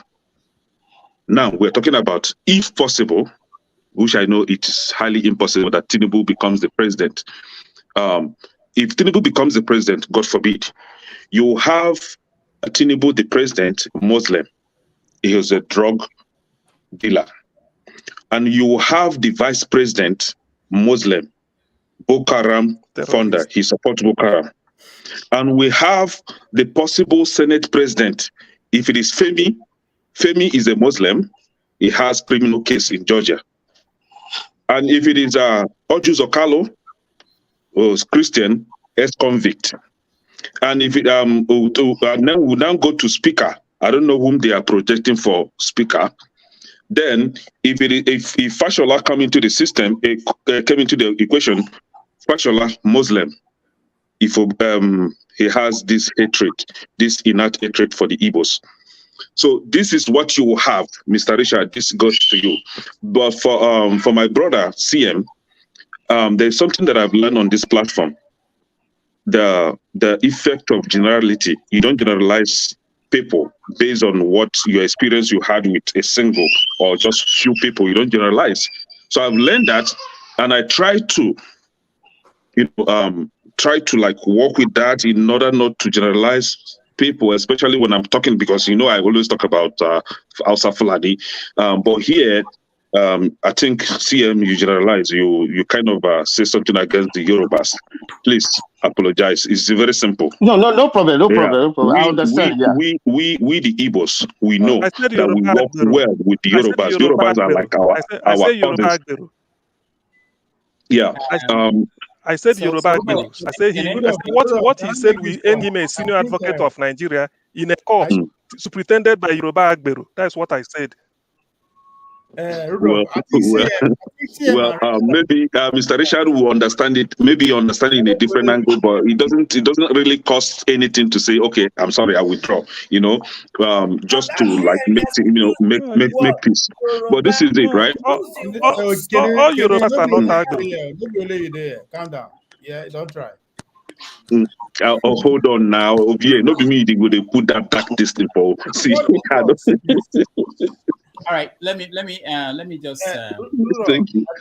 I think CN and Richard are actually making the same points, right, regarding to Lagos, right? Yes. Oh, I raise up my hand. They never come in. Wow. Put your mouth. You not walk. Not walk. Okay, hold on. Let's my yes, I raise up my hand. They not call me. You can't they talk. Then they do so. When I do now, they begin to say, "Mama, don't start." When I raise up my hand, no person must talk. If they not call me, they not go call the person. He don't say make it talk now. Talk, Mama. Oga Richard. Yes, ma'am. They not train me well. Come on. Now I make they support my youth one and turn to Yahoo Plus. Now I make they support the one that turn there to kidnap them. Now I make they support the one that turn there to Olosho and hook up girls. Now make they stop them because una not train us well. Una thief our destiny. Una give up poverty, lack, and hopelessness. Then you come tell me say they're not train me well. Yes, they're not train me well because una thief our destiny.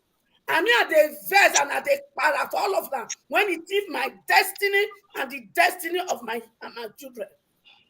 So you look us finish. You say Jesus said there shall be poor. Is it 99.9% of people that Jesus said there must be poverty in the poor will not leave our midst? I want to ask you. You see that una leadership Nigeria one that they look for Tinubu to control. Now you and the Agberu, now we go carve that part of Nigeria for. so that Tinubu go be na president. But as far as me and my children is concerned, over my dead body, with Tinubu, the drug addict man, will become our president. He will not. You know why? They have not even sworn into power. Atrocity is still going on in Nigeria. The Igbo tribe, their thread is being burnt down in Nigeria. The president-elect Select is not talking. He has disappeared to go and meet one year allergic to Kuka to come present himself on the 29th of May. And the so-called boo-boo from one corner is not saying anything. How many markets that belongs to the Igbos that has been born between the election time to this period? If they go to Balogun, where the Yoruba, permit me to use that word now, the Yoruba has their market selling lace. If they go and burn that place down, will you people be happy? Will you be speaking this language you are speaking today? You people don't see anything wrong with that. That some men of caliber have businesses have been trashed down and they have nothing to feed their children, nothing to pay their school fees. And we are here talking that Tinubu, where did Tinubu even do self? What did he do for Lagos when I even carry for head? Like person when he carry Ghana they hawk for streets of Lagos. What did he do after him? Was that state Nigeria? Lagos was Lagos not the former capital of Nigeria? Was that place not already established and developed before Tinubu came to power? And after he came to power, other governors that came in, did they not work? Why are we attributing the effort of other governors to Tinubu? Is it his achievement? He's making toll gate everywhere where he collects money.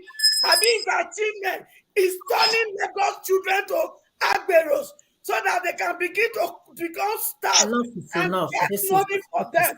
Is that what you call achievement? If that is what you call achievement, that your blue gown when you wear, when you make it, they tell me whether you either. Please let there be peace now. Enough of all this. We can't keep fighting, man. Yes. Enough. Yeah. All right. This man came here. I was watching the background. Can I start respond? attacking this man. Okay, yeah. He hasn't said anything wrong. Mama Echo, I'm so sorry that. Trust me, I feel your pain and your frustration, and I condemn. No, don't let us go back. I'm talking about Lagos. I condemn it with the strongest word. People have no right to burn or destroy other people's sources of income. People have no right, whatever the differences might be. And most of these things happen because most people don't even know their rights from their wrongs. Most of them are uneducated. It's unfortunate. And it's unfortunate that that's done. And it's unfortunate that the chief executive, our chief security officer of the state, who happens to be the governor, not the president-elect, the governor. We can only have one president at a time. So the governor is the chief security officer. He should have come out to condemn and even visit those burnt properties to solidarize with them and promise them public support. I condemn that. I condemn that. He did not address Enso yes. statement that made a lot of people to be killed. All those are, I condemn those. Correct. He did not condemn it, and you are still here telling me what? No. What I'm saying about him is what he did in his 8 years. And I mean, another achievement he did, which is part of what I wanted to say, is that he was able to draw the blueprint and they passed it through the legislative and they made it a law. So that's why you see new government will continue from there, and you will see as it's growing. Part of it is what Buhari inaugurated when he visited there, I think in November or so last year, the Lekki deep port. That will be making a hell of money. That's not federal government business. That's Lagos State with Chinese authority. And what was so you will see the when my children were massacred? I condemn. Trust me. What was his contribution? Okay. Nobody died. Okay. Let me go back to that. Let me go back to that. You see, I condemn what happened in Lekki in 2020. It was not handled very well. You will notice that when that NSAS protest started, it was well organized. Even the governor, the same governor, he was coming to them, addressing them, telling them, solidarizing and identifying with them. But unfortunately, some people took over that thing. They went to this South African business. What's it called? ShopRite. They broke into ShopRite. They broke into so many stores and everything there. They started looting and stealing businesses. All right, have a good weekend. So, are you coming tomorrow? No? Okay. So they started looting businesses and everywhere. So, trust me, that's why they got it wrong. Started destroying government properties. They should have gone to Abuja because the last time I checked it, if you have a problem with the police, the governor is the employer of the police. They went to Oba of Lagos Palace, destroyed the whole thing, videoed it, and put it online. Out there for everybody to see. They crossed the line and they wanted to go into where the big businesses. It's not the the investment. professors of answers that did those, please. That's what I'm saying. That some people took over. It was the government. It was Tinubu that sent and Showolu that sent people to infiltrate and start doing those. They use Lagos State boss. Please. We can't keep attacking all Yorubas that come here. Please, we are supposed to be one. Go and fight Tinubu in your sleep or wherever and chop his head off, man. Stop attacking every Yoruba that comes here. I'm tired of all this fighting like kiddies and babies. Stop! You're making this platform unbearable for people. Sometimes I don't want to come here, man, because there should be peace. Let's talk like family, man. Enough! Don't you have blood running in your body? Not all Yorubas are bad. I'm an Igbo person. But I know that even amongst Igbos, we have bad ones. Doesn't mean that all of them support Tinubu. Hear him out. Don't just judge him as Yoruba as soon as he walks through the door. The man is lying. The man is lying. He's not lying. He has an opinion different from yours. He has an opinion and it's different from yours. He has the right to speak, man. Yes. Even if he's lying, you hear him out first. So you can counter him with facts. I also have the right to counter him. Yes, so you have the right to counter him. The first time he came, you guys were attacking him left, right, and center. You didn't allow him to make sense or gather his thoughts together. All right. It's not fair now. Make this place hostile for Yorubas. It's not good. Don't behave like other shows. Other shows that are hostile to Igbos, don't behave like that, please. Right. Welcome everyone. I am not a friend to any person that supports impunity. Whether you be Robo, whether you be Yoruba. Yes. All right. As long as you support impunity, I will not support you. There are ways you can put your points across without abusing someone or being aggressive or hostile. But it's not abusing Yoruba. If you tell me Shofolashade had a baby, no, the way you guys have been attacking no. You guys, some of you were attacking him. It's not nice. When you see a spade, call a spade a spade. I am not an angel myself, but I've learned to keep peace, man. Stop it. Stop it. That's enough. Thank you. Now, for the first time, Tinubu is angry today. Sorry, sister. When you slaughter the people and you are giving an excuse, who will be happy? If you slaughter people in the middle of the night, because people should not talk unless I call them. Who will be happy? And this is another rule that nobody will be happy. We have to put a rule in. If you want to burn properties in Lagos, you burn everywhere. If I meet you and you unmute yourself, I have to remove you. That's the new rule, because it's difficult. What I'm doing here is basically trying to meet people, and they keep on muting themselves. I don't even know what's going on. I keep, there's no one button I can press and mute everybody. So we have to at least abide by that. I want to hear from Truth Seeker, who has been here quietly, and all these people are dominating the conversation. And welcome to the show. And forefathers, please, can you come and help me? I'm tired. I need to go. But Truth Seeker, you are next. Please, can you speak to us? Unmute yourself and speak to us. Forefathers, please come over. I want to hear True Seeker, and then I'll say bye to everybody. And forefathers, you can take it to wherever you can. Well, let me make All my right, thank point. you. True Seeker is not speaking. Let me make my point. All right. So maybe hold on. Let me see if I can help on mute her. I was having headache with this. True Seeker. Okay, she can. I don't think. I think it's from our network. Yeah, it's from her end. Oh, she's sleeping. No, or she's awake. Yeah. All right. All right. So I just want to thank everybody that joined us today from my own end. Consent has not spoken. Consent. Yeah, he spoke before. Dr. Remedios, just 20 seconds. I just wanted to add. Yeah, I wanted to add to what Mr. Richard was saying. It's Right? long time I spoke. I want to say something, please. Yeah, I just want to add to what Mr. Richard was saying. See, we all here are condemning the attacks on Igbo's market, right? Especially the spare parts, right? So if you know how Lagos is built or how the market is built, right? You have the spare parts market, and maybe behind the spare parts market or beside it, you have mechanic workshop, right? Now, it is understood that when it comes to the spare parts market, is dominated by the Igbos. On the other hand, when you go to the mechanic area, that place is dominated by the Yorubas. Now, if you have your car to be fixed, you take it to a mechanic, and the mechanic will ask you to go buy a part, right? Now, the spare parts market is bound, and then you can't fix your car. So the mechanic cannot get the money from you, and then the spare parts market seller cannot get the money from you. So it's affecting both Igbos and Yorubas.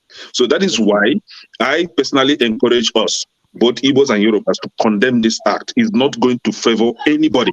And the other, and mostly, is even affecting the state government, because the taxation they're going to get from these people is going to go. They are not going to receive it. So it's affecting both the government, both the Igbos and the Yorubas.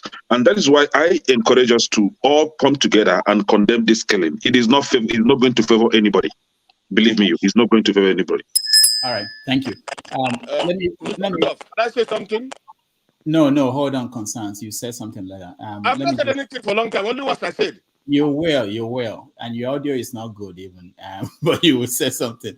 Let me thank everybody that joined us today. Join me today as I hand over to forefathers. Please, can you like the video? And if you have not subscribed to our channel, please subscribe to our channel. It will help us.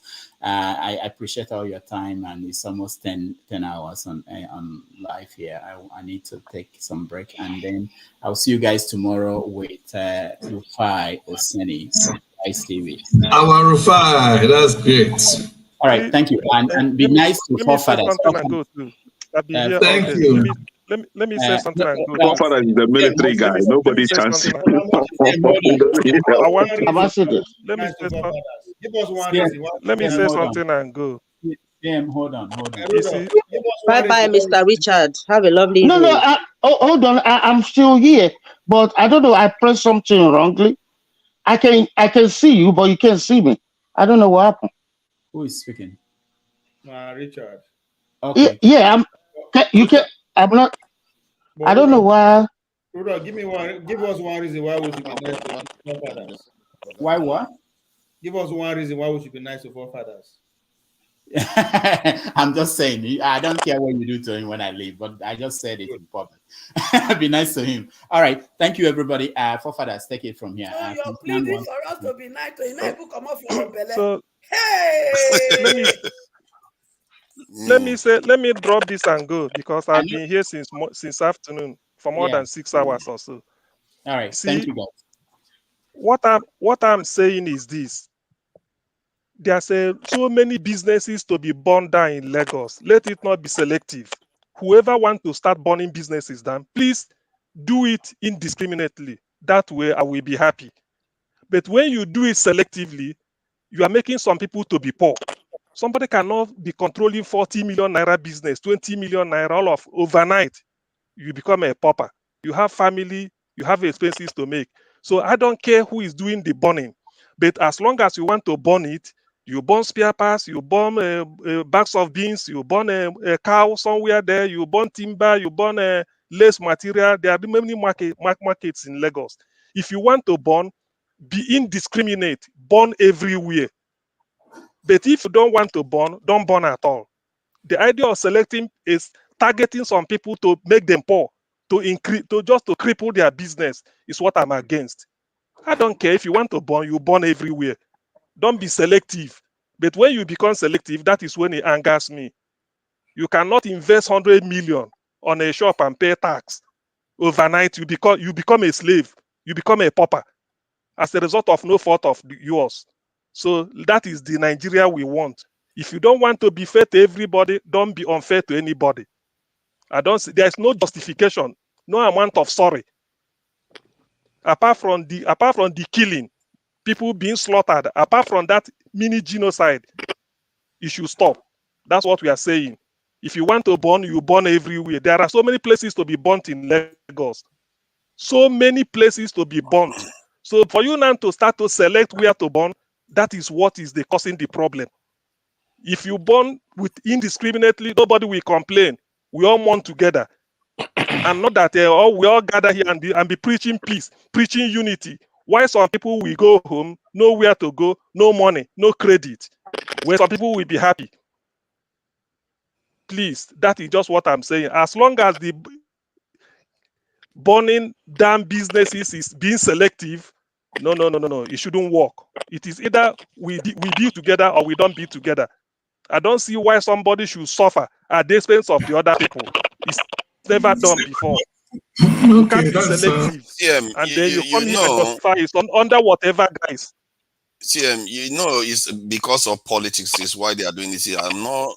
It's a disgraceful thing that they do, but it's not because they specifically want to impoverish this in Igbo. It's just a political tactic to suppress the Igbo vote, and to an extent they succeeded in doing it, which is a disgraceful thing. And we shouldn't be, using tribal divisions to, win elections. And leadership is lacking in Nigeria. You can see that in the recent elections. You don't see any of them coming out to condemn or even encourage people to be united. If anything, they were doing everything to divide people. You see all the Ororo this thing and all the debate about who owns Lagos. All of them just came up all at the same time because they want to polarize people. And this is a sad state of affairs of our leaders, from what I can see anyway, that they left these things like this. And it was after the election, you see them. Tinubu released a statement about unity, but where were you before the election? Why nobody? It's like Nigerians are there's absentee landlord. The president doesn't say anything. Nobody says anything. They just left the people on their own. Really, if you look at it right now, I think Nigerians have become used to this useless leadership, that they are now self-regulating themselves. Because normal population, if they are targeted like this, you will see that it will blow out of control. You will see that the ethnic violence will increase significantly. But the Igbo people have known how to adapt to this type of things now. They held it back. The Yoruba people, they stopped at the right time. It's just a sorry state of affairs. I've never seen this before. I don't know how many people were present in the previous election cycle. This is the first time I've seen it, and it's really, really ugly. You see police officers standing right there while law is being broken. You see military men not recognizing whether somebody is a child or not anymore. DSS is moving in very, very weird ways. One minute they want to arrest CBN chairman, the president didn't order, and then the next thing they are complaining that some people want to organize the interim government. Where were all these people when all this corruption? Where is EFCC? All these police officers that are doing all this, who is holding them accountable? Oluomo is there talking about how it's a joke, what he's just done. The entire thing, you can see why Nigerians are so disappointed in their leadership. Because these things don't cost money. They can just come on TV and say stuff. But they refused. They left the problems to carry on. It's like these leaders, whether they hate their own people, I don't understand it. And guess what? After election, they all start crawling like cockroaches. Man, I don't want to call them cockroaches, they're human beings. But they are all in Western countries. From judges to president-elect to all of them, they are all in Western countries going there to chill out after they've wrecked their country. This should be teaching Nigerians lessons. These people, you know, my HO once said something about there are two classes in Nigeria, the oppressed and the oppressors. That's what it is. Do you think a Southeasterner wasn't also in London when all this stuff was going on? As a matter of fact, they were doing it in their own regions too, dividing among themselves and killing their own people. Nobody was coming out, all because they wanted to win office. You know, it's a sad tale of affair. I hope this is the CM. I was trying to address it because he you know, because CM has experienced a lot of tragedy throughout this during this period, and I saw the pain the last time they were here, and you know, some Igbo people were being attacked in Lagos. So it's hard to put yourself in their shoes, and I really think many Nigerians should think carefully about what the Igbos have gone through in Nigeria. It doesn't matter who's the fault, who is at fault. They have been, you know, they are in a country that is responsible for killing millions of them. That's responsible for the deaths of millions of them. And they are also, to an extent, still marginalized from the center. To be seeing all this is happen, people don't know how deep it cuts. They really don't know. Me, I can't even put myself in their shoes. But when I saw Igbo Basic in tears the other day when this stuff was happening, it tells you how deeply it hits, because Igbo Basic is old enough to be around during the Biafra War. He saw it, and he was in tears the other day. So you can't tell people how to respond to this type of things.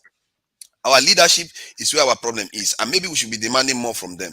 We really should be demanding more from them. All these people that broke the law during this election period, maybe there's something that can be done to arrest and punish these people.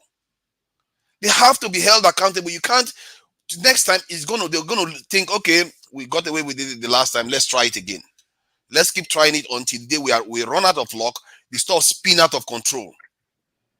Because that's how the civil war started. I think, Forefather, you're right with what. Forefather, you're 100% right with what you're saying. And one biggest problem that some of us don't really get is that you don't understand that it is the same velocity you can use when you are doing positive, non-negative.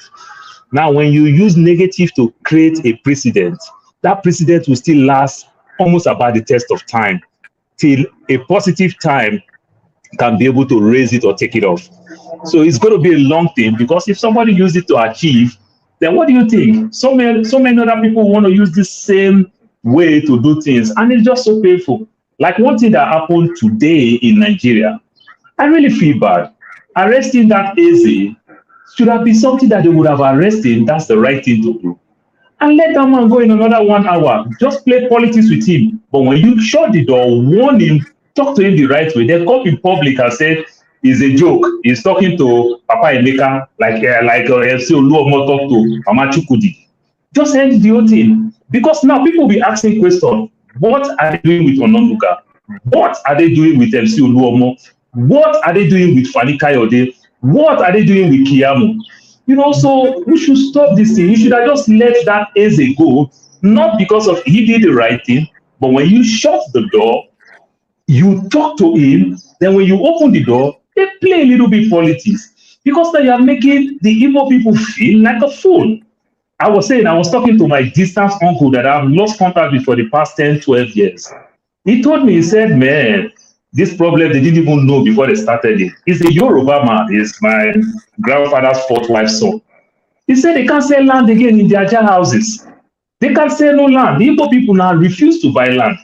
Even though when they know that the Igbo people will refuse, just a matter of time, maybe 1, 2, 3, 6 months, everything will go normal. But one of the ways things supposed to go normal, the governor is supposed to even wake up, start arresting 1 or 2 miscreants. You've already achieved your own goal. Why not stand up now and get to work and even do some of those things? Little things, they are still burning people businesses. People still cannot talk. It's just so painful. Then you see The other man, Richard, who come here and say Tinubu is the best thing that can happen in Nigeria. Come on now. I am a Lagos product. I understand Lagos. Jakode built schools scattered around Lagos. Simultaneously building housing estates. His purpose is that the poor man kids said they don't have money to send them to school because school is so far from their house. So Jakode built schools everywhere. Started building all the houses that Jakode built was low housing.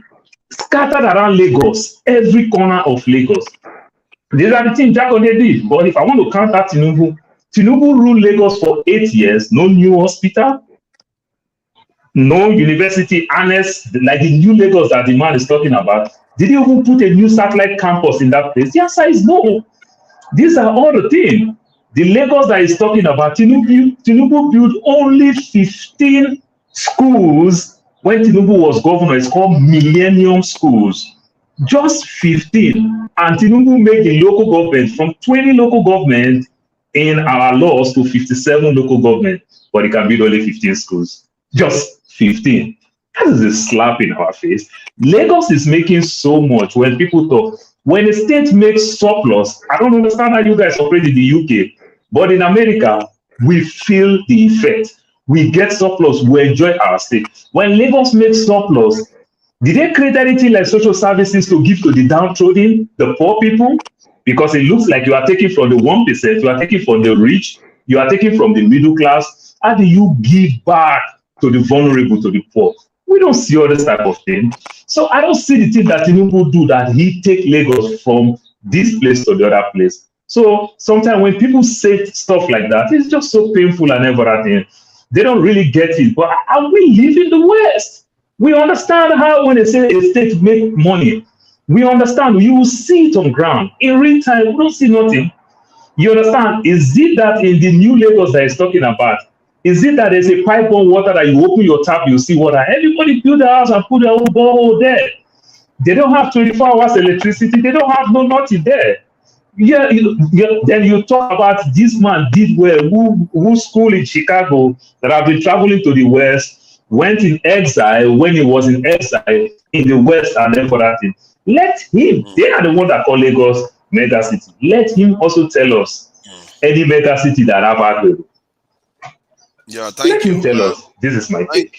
Thank you. It's interesting because you seem to know Lagos quite well and all the stuff he has done. I didn't know as much as that. Let me just ask one question before I move to the next person. The Igbo elder that was arrested, has he been released?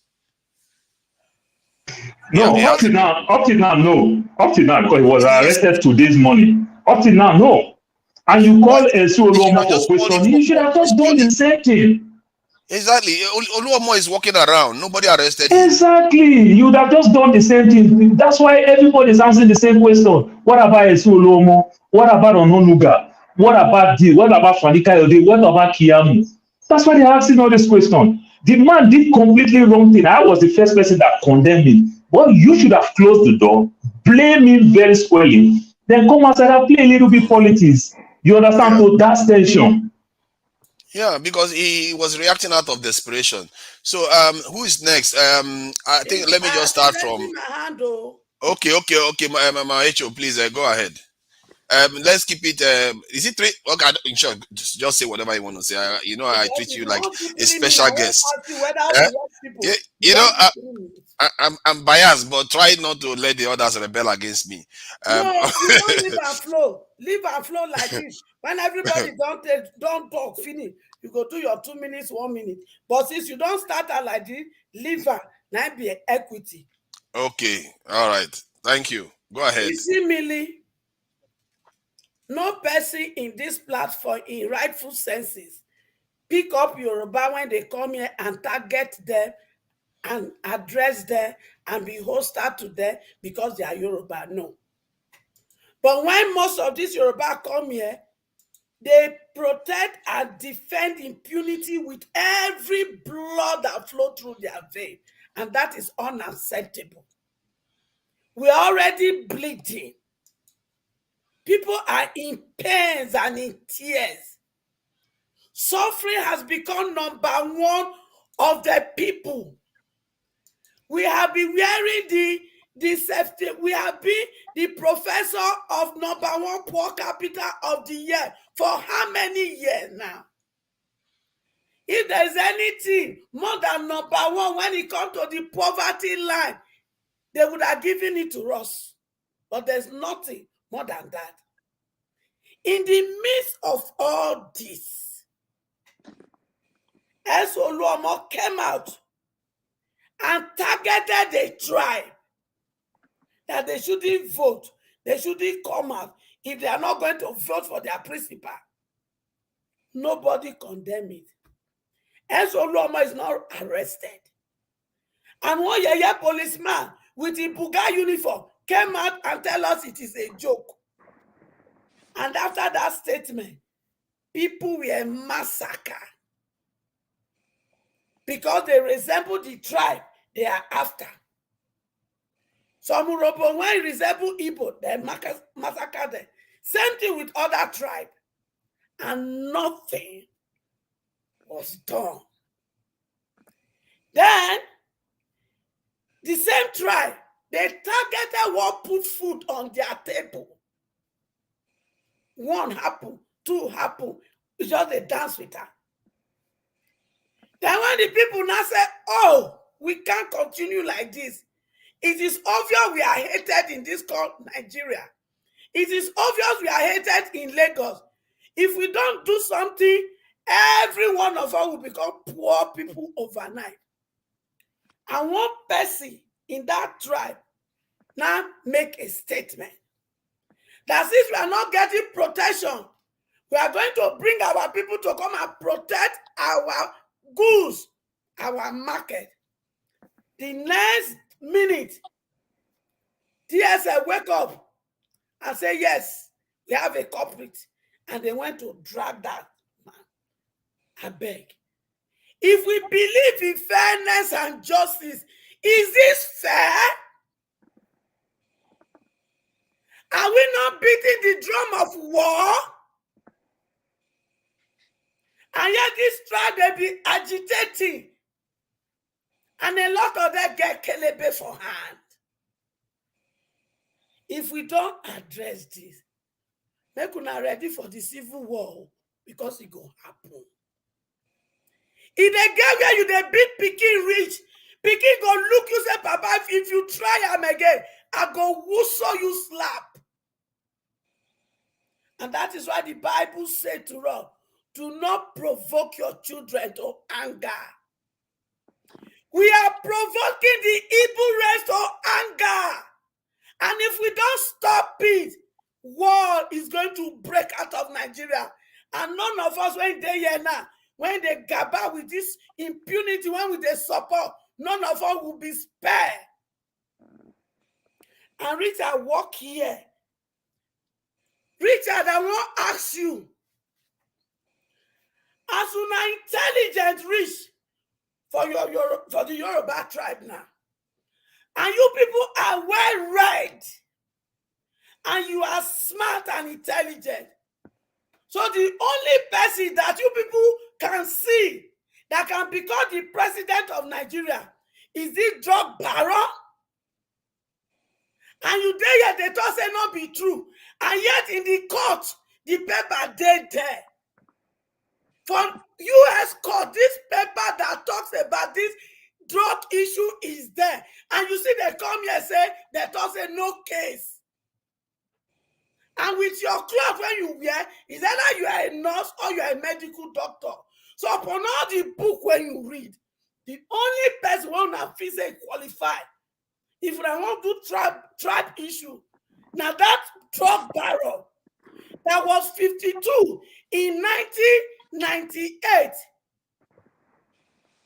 98 is, let's say, not know his age, and he declared that age in 1998. He was still smart, he was still young. Then in 2023, he could not add his age to tell us he'll be 77, I'll be 78. If that is what we are looking at. And you are telling me something is not wrong with that. They never swear in They don't they laugh us already. You see, say they swear and eat, it won't affect you in that your place of work. It will affect you neatly.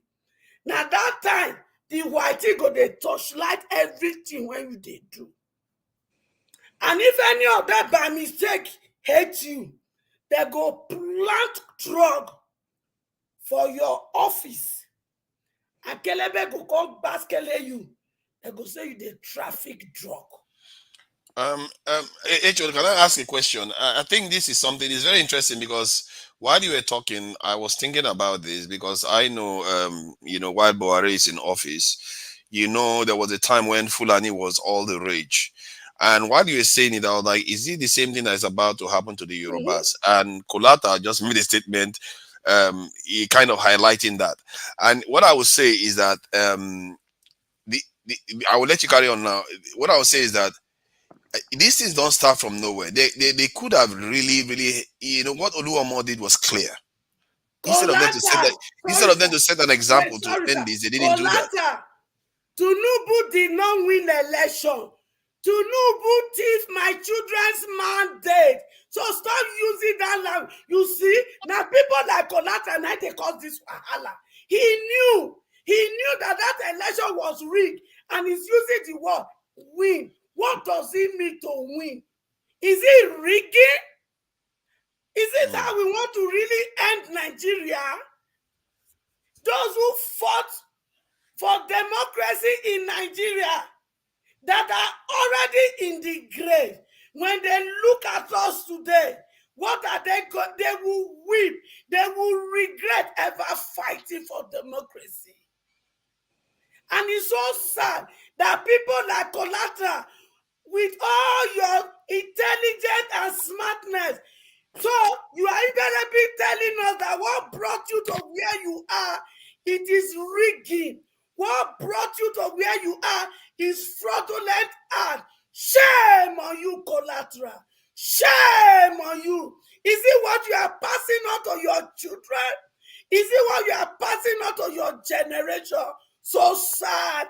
I cause the breast that fed you, Collateral. I cause the wound that carried you. Mama Echo. No. You can't be cursing. I think Rudolph doesn't allow that. It's not my channel. You can't be cursing people like that, Mama Echo. You know you can't. Sorry, I have to mute you, Mama Echo. Take out. You can, okay, she stopped now. No. See, on behalf of Mama Echo, I think she's just upset. Hold on. I think she's just upset, and I like to apologize on her behalf because you can't start cursing each other because tomorrow he's a Nigerian. If you curse him, anything that he does wrong will affect you too. Whatever you like, it's like a family. We can't keep cursing each other. But what I would say to Kulata is that he's saying that Fulani Yorubas are the new Fulanis. The issue is, in the case of the Fulanis, I'm not even sure it was earned. This one, people were being killed. People were being attacked. Shops were being burnt. And somebody was threatening people publicly, and nobody did anything about it. That is the issue. Nobody, as a matter of fact, when Abiola win, the whole Nigeria was very happy. It wasn't Obasanjo didn't win twice. Obasanjo, the Yorubas were never stigmatized. So there is, I think sometimes it is earned, other times it's not. This time you have to admit that it is earned. What has happened in some part of the Southwest is not acceptable. So let the next person go. Who's next? Can I please go ahead? Yes, I just have a few things. And I will leave. Just to follow up, Mr. Constance, just a few minutes, just to follow up with what others said, and I will leave. Somebody was making a comment. He made a mention of when white people were asking him if we have library in Nigeria, right? I don't think I was asked more than that, because I remember there was a time I was at the road trip, and somebody asked me if we had interstate in Nigeria, and I told him no, we don't have interstate. Actually, we wake up in the forest, and the first thing that greets us in the morning tigers and leopards. Lions And and they, baboons. yes, so that they will actually come to our doorstep, we'll give them breakfast, and they will leave. So I just left the person like that. So people grow and live in ignorance, and you don't have to like really try to educate them, because it shows that where they're coming from is really far from where you've been to. And I think when there was an allegation about interim government, that some people are trying to form an interim government. To me, I think it's the same thing just before the election, where some people, basically APC, were alleging that some people were planning to hijack the election by not allowing Naira in circulation. This is the same people also crying now, shouting that some people are trying to form an interim government. Let me tell you, I always say this. Both the allegation on Naira and this very one on interim government is all fashioned from APC. This is their own grand plan on how to maneuver things. Remember, before the election, that Buhari seized Naira and claimed that they want to withdraw Naira from circulation so that politicians will not be able to rig the election. No, what they actually did was they know that somebody like Atiku was willing to use money to buy votes. So they want to make sure that Atiku is unable to buy votes. While negotiating, or the APC, they have already negotiated with INEC chairman. They will pay the money directly to INEC chairman, and the region will be taking place in Abuja direct. So on the field, PDP will not be able to buy votes. So ultimately, APC will win the election. Now that they are talking about interim government, they know what they are doing. There is no way an outsider, when I mean outsider, those that are not in power, PDP, Labour Party, and the rest, will be able to form interim government without APC, without the government in power. So the government in power, they are the one that are planning to form that interim government. They just want to use their usual propaganda to deceive people, so that it will look like there is unforeseen power or unforeseen forces or external forces somewhere trying to truncate the government. No, they are the one doing it. Now, and they know why they are doing it. After 29th of May, Buhari will cease to be the president. But they want a continuation, because they already know that Tinubu, with the level of case or cases against him, he may not be able to be sworn in on the 29th of May. Because if they do that, not only Nigeria, internationally will be shocked. They will be aghast. Let me use one man's this thing. So they know that they will not be able to sworn this guy in, and the only thing for them, alternatively, is to have interim government, so that the APC will continue with the government until whenever they decide to either relinquish it to Peter Obi or maybe to Tinubu. But this is their plan, and I wouldn't want us to agree to that. Remember, they have been crying. The likes of Feni or Famikayode, whatever he calls himself. Are you serious? Are you serious?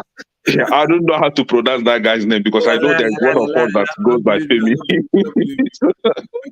And Festus Keyamo, the senior advocate of nonsense, they've been crying because they know that Nigerians are not for them, and they know there's a likelihood that they're going to lose in the court.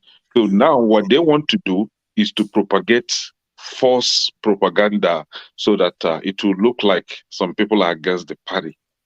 What I still encourage us to do is, in as much as P2B is going to court, let us not relent. Let us not just rely on the courts, on the possible result of the court case. Let us go out on the street, protest for our man. After all, they've been doing. Some people have started doing it, like in Nasarawa State, Abuja, Five people peacefully. Yeah, but it should be peacefully.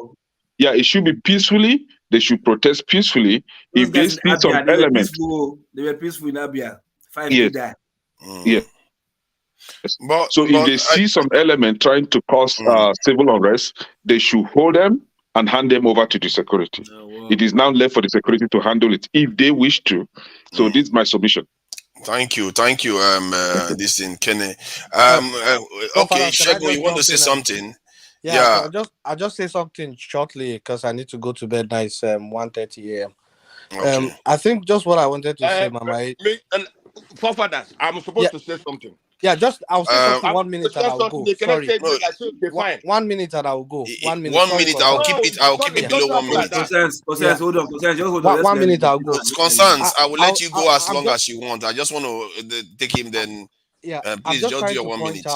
I'm just trying to point out the trap of generalization that we sometimes fall in when we talk about either people.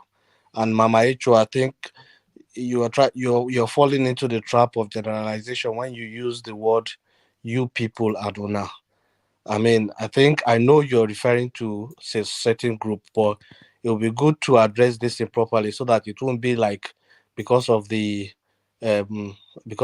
acts and activities of a few people, you categorize all the people in a particular group. I think that is something that a lot of us have been falling into, and I think we just need to be careful about that. So that's just all I want to say, and I will drop off. Thank you. Concerns, are you still there? Shagun, if you listen to me very well, I use the word "we." Sorry, let me see if I can get Concerns because he was the one that was supposed to talk. H.O., please, I'm trying to get to Concerns. Concerns, are you there? Yes. Hello. All right, go ahead because he wanted to say something before and he gave way for Shegun to say something. Let him talk. Please, welcome, and what have you got to add to this? What I've got to add to this is this. I want to thank HO first. I want to thank also Paul. These are people who are honorable. Then we know that APC came through propaganda and they're also propagating up to now. Buhari, what is happening in Nigeria today is that Buhari, his mission of coming to govern Nigeria is not that he come to govern Nigeria, but only the hatred. They want to continue what he has with the Igbos. Buhari hates Igbos very well, and he want to continue killing Igbos. Now he has done his part. Now so let me ask you though, if he hated Igbos, why would he do the second Niger bridge? And if international airports were built during his time in office when the others didn't do anything? Which international airport was built? This bridge, all of everybody is talking about. This bridge is for the whole Nigeria. Everybody passes that bridge. Let's just not be talking about the bridge of that. But it's also going to be good for the south, because more people will flow through the southeast. My brother, because of it. My brother, how many people has Buhari killed in the east? Somebody who went to burn electoral office, NEC office, was shot. It's not true. But okay. Somebody who killed people are not even arrested. No. Somebody who killed people in Lagos. I just want him to. We should start, getting some facts straight. Like in the north too, more people are being killed in the north. So let's try to understand when we are talking. I need that we try to understand what is actually going on the ground, because like Ismiri said, that we don't want to be stigmatizing the whole people when in reality the whole country is going through that. Buhari, I didn't stigmatize the Fulanis. I said only Buhari. Yes, now, I know. You know what SFFK right this week? I know. Go ahead. You know what SFFK right this week? No, I don't. This week, FFK tweeted that they don't want this relationship with the Yorubas and the Hausas to go down again. You understand? Nobody can put problem into them anymore. But then I ask myself, what about the south, and what about the southeast? You understand? The southeast and the south are no more part of Nigeria. Understand? But where is the money that's keeping where is the wealth and the result that keeping Nigeria? Where is it coming from? And that is where it's coming from. That's why they can't talk to South people. That's why they can't talk to them. Because they know that's where the resources come. That's why they can't talk to them. They don't want to drag them into these shenanigans because they know that's where the bulk of the money is coming from. Thank you. So now what he's saying is that the relationship between them, the Fulanis and the Yorubas, that he doesn't want anybody to put problem on them again. So that is why Buhari is keeping quiet, and what is happening in Lagos is happening in Lagos. You understand? If Buhari is a good leader, he's supposed to rise up and say something. That cannot happen. Now today, you mentioned today they went and arrested an Igbo man. The man is only said, he never said, he's only said it's out of annoyance. The IPOB has not come there. Now he's arrested. It doesn't matter. Nobody cares. Even if you are angry and you make certain utterances, right? If the law find you culpable, you are going in for it. You understand? There are people who will tell you, I will deal with you, and they travel. You go to somewhere else and somebody else slap you. It's you that threatened that they will arrest. You understand? So the law, they don't have to wait. But the issue is that nobody's taking Oluomo in. Nobody's taking all these people that are taking ballot boxes and intimidating people in public. Let me tell you one simple thing. You see, sometimes let me finish. All these things against the Igbos and let me tell you, the Yorubas and the Northerners, they believe that when they talk about Igbos are even the Bendelites, the Sasa, all of them that are the same. Don't you know that? So all these conspiracies against those Easterners, the former Eastern states, that's all these conspiracies against. So let us not deceive ourselves. Nobody's a kid. It's not. What is it's not? So what I'm saying is, what? I said it's not the whole of Eastern region. It's the whole of Eastern region. The first person that was killed in Lagos during the election was somebody from Akwa Ibom. They thought that it's an Igbo man. The Bendela, let me tell you, Bendela. I like a word. I like a word. I like a word. They thought. They said they thought, not that he is. They thought. Good. So it's mistaken identity.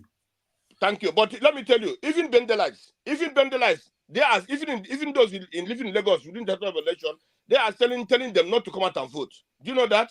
They believe that these obedience are from that area. You know that? They believe that obedience, let me tell you, they believe that the obedience supporters are mostly from those southeast. Don't you know that? But don't you think that the way to hold these people accountable is through your leaders that have delivered this situation? Because even if some of these are going on in Yoruba land, where are the Igbo governors coming out and saying, you know what, they could easily come together and say, you know what, let's go and rally around and make a comment and say, let's calm down here. My brother, let me tell you, Nigeria has a president. Nigeria has up to now. It's true. Let us not be taking this to the leaders and how many Yoruba leaders? All of them should be talking. Because if this was in the West, you will see all the leaders from all the party leaders, all of them, they will be telling people, oh, this is what you need to do, calm down. It's not only the prime minister that has to talk. Everybody contributes to it. Even during COVID-19, all of them, they contribute to it. My brother, Mr. Forefathers, the leaders you're talking about, is it the man in Imo State? Is it the leader of Igbo land?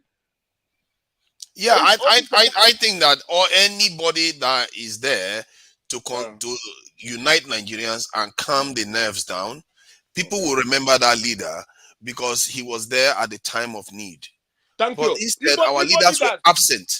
Igbo leaders went to this tree that is ruling Nigeria and asked him to release the Nnamdi Kanu. Did you release Nnamdi Kanu?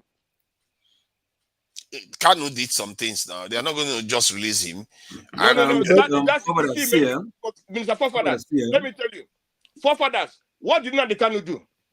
What did Nnamdi Kanu do? Violence. He didn't incite violence in Nigeria. He threatened the state itself. He did a lot of things, and some of the pronouncement he made resulted in loss of life. Rigging an election is the same evil. Forefathers, the man in Katsina State, let me tell you, the man in Katsina State who killed many people and who was declared wanted And instead of arresting him, they go and give him a crown in Kaduna, make him a chief. Why was Nana, what he did and what Nnamdi Kanu do? Which one is the biggest? I think all of them did some things, but maybe that one is willing to change. But Nnamdi Kanu is not willing to back down. There's a difference. Did he kill anybody? But this man killed more than 500 people. He killed more than 500 Nigerians. And the difference is that man, see, hold on. The difference is that man is saying now he has repented. Is Kanu saying the same thing? That's the difference. My brother, let me tell you, somebody that killed more than 500 people, and you said he's repented. Can I kill you? If I kill you, I still repented. We don't know whether he killed 500 people. That's he killed more than 500 people. And if he killed more than 500 people, I don't think they should even let him. Excuse me. The man killed more than 500 people, and the man later the police put a bounty of 5 million on him. He was being. I don't think one Nigerian is capable of killing up to 500 people. Okay, let me give you an example. It's the South. In the South, when the Nigeria Delta was getting hot, they too, when they downed their tools, they gave them money, send them overseas, amnesty and all that stuff. You see, we set the example first, then they copy. Yes. And what is happening now is that, like, you know, when Yar'Adua was in office, he died. Jonathan took over and ran again.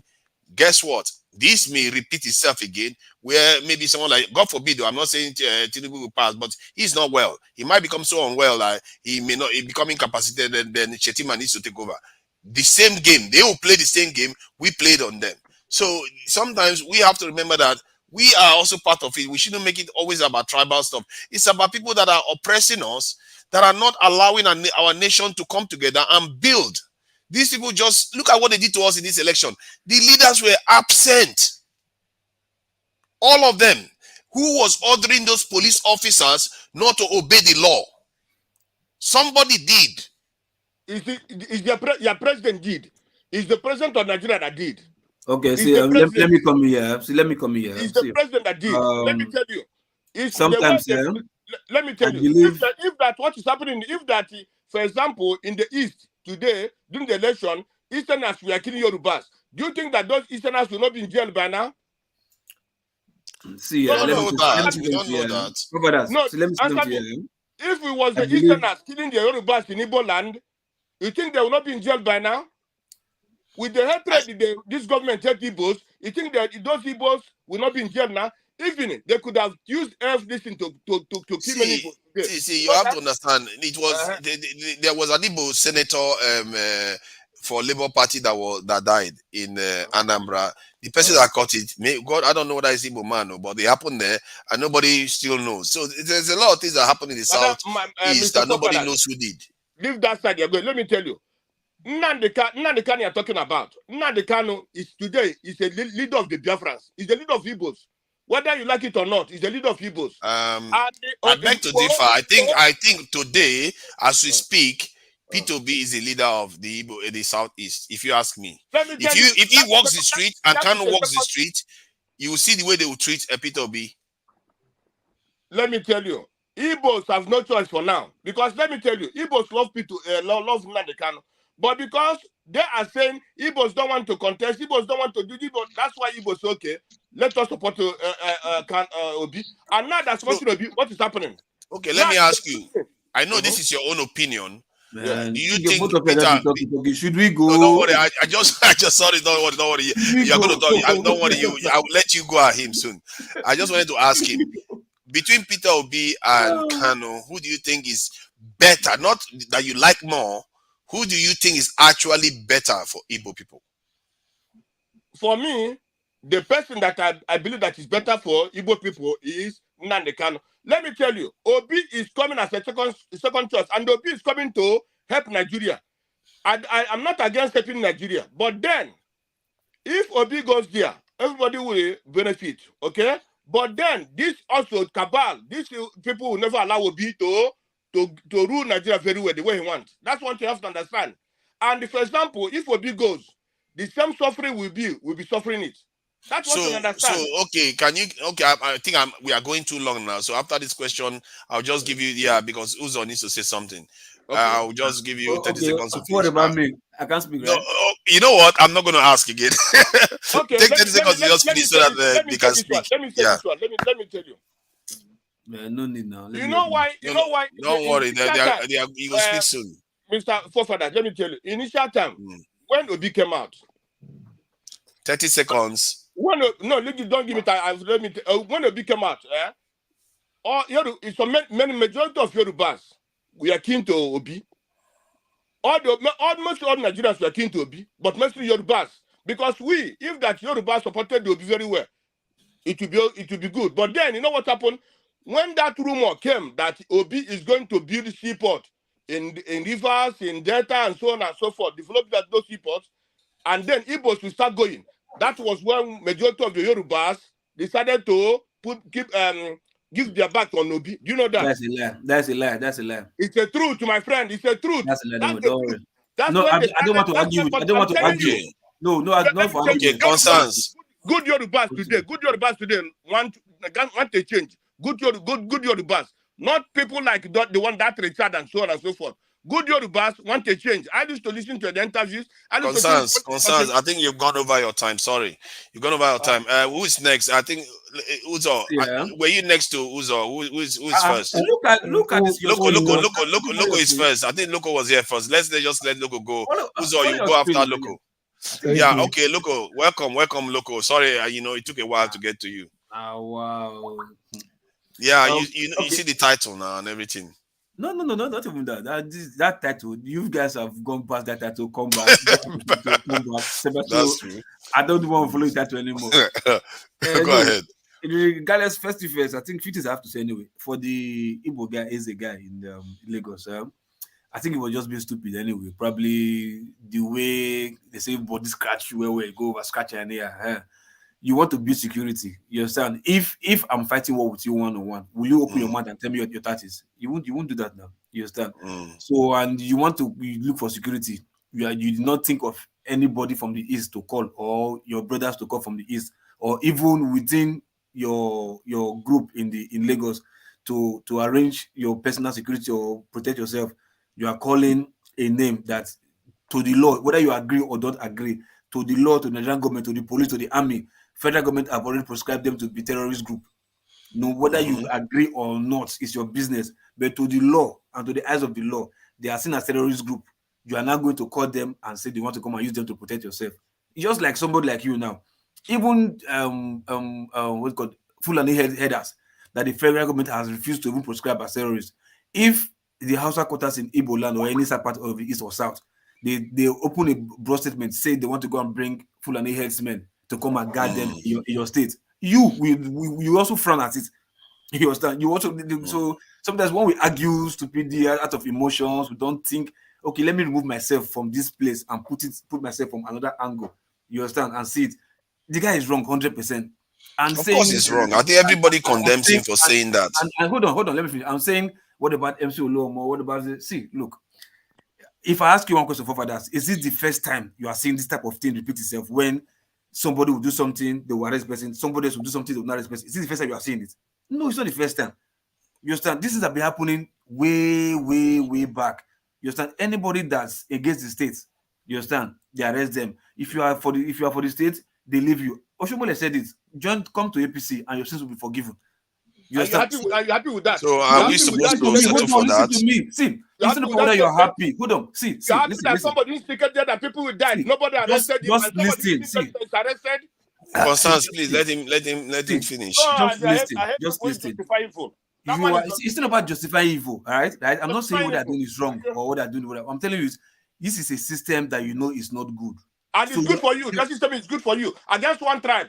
Constance, please. That's not what he's saying. Let's just hear him out. He can be speaking. He's ignorant. Don't worry. If he's ignorant, just leave him. Don't worry. So what I'm trying to say is like, right? If the system is like that, you not ask yourself, if you see, let's take it to an individual way of living right now. If both of us, me and you, we are fighting, we are into war. You understand? You are talking, I'm talking. You understand? if we talk too much, if you want to get me in the local balance, man, let me get this guy in one corner. You understand? What will you do? You sit back, you strategize, you think. What will I do? Okay, let me not put all my cards on the ground. Let me go, let me strategize, and let me see what I can do. Because the more you talk and talk and talk and talk, there's nothing changed. What do you want to do? You go back, go to your dream board, like, okay, now what will I, okay, let me keep quiet and even do more action than even speaking. Probably this time I will get them unaware. You understand? So this is have been happening. We have been complaining. What do we do as a people? Leave them, let them be talking, shouting, and let's keep quiet so that they can look us as if they've defeated us. Then we go back, we pull this two from under them unexpectedly, and the war crumble. We come here every day, we shout, the arrest this man is not good, you arrest this one is not good. Every day the same thing. What are we doing? What is the game plan?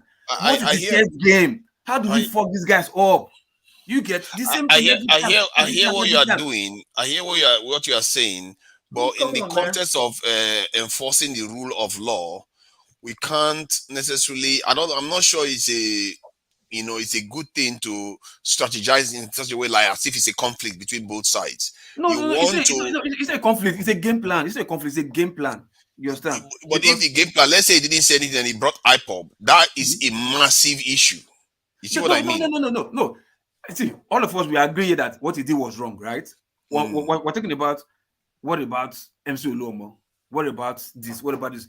Now it's now clear to you that it's a system, right? When the system is, when an issue is favoring the system, they support the system or they do nothing. But when an issue is not favoring the system, they go after that issue. You get my point? So if we want to be neutral, like we like justice, what do we do? So that this kind of stuff, so to prevent those people from doing what they are doing. So in case people like MC Oluomo will come out and do shit, even if the system do not get them, what do we do to make sure that the system gets them? It's to call them out as we are doing right now. And this is not a very serious case. That's what I'm saying. How many times do you think people have been calling people out? I mean, on this one, right from when you were small, people have been calling people right from when you were small till now.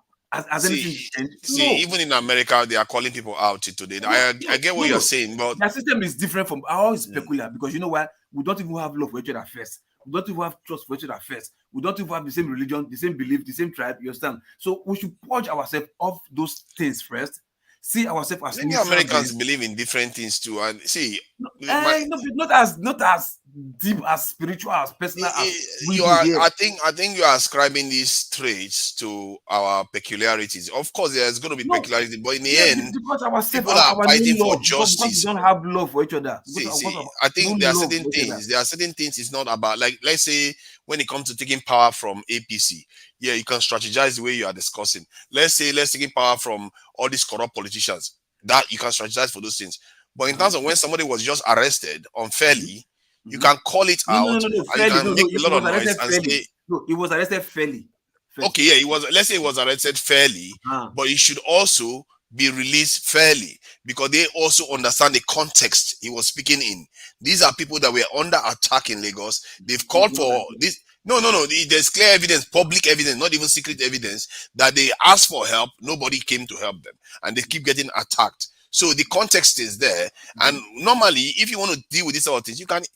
I saw that man. That man was not a threat to Nigeria. He wasn't threatening Nigeria. You could easily invite him and say, give him a serious cautioning. That's caution. That's what it's not him. It's not him. It's not him himself. It's the action. It's action.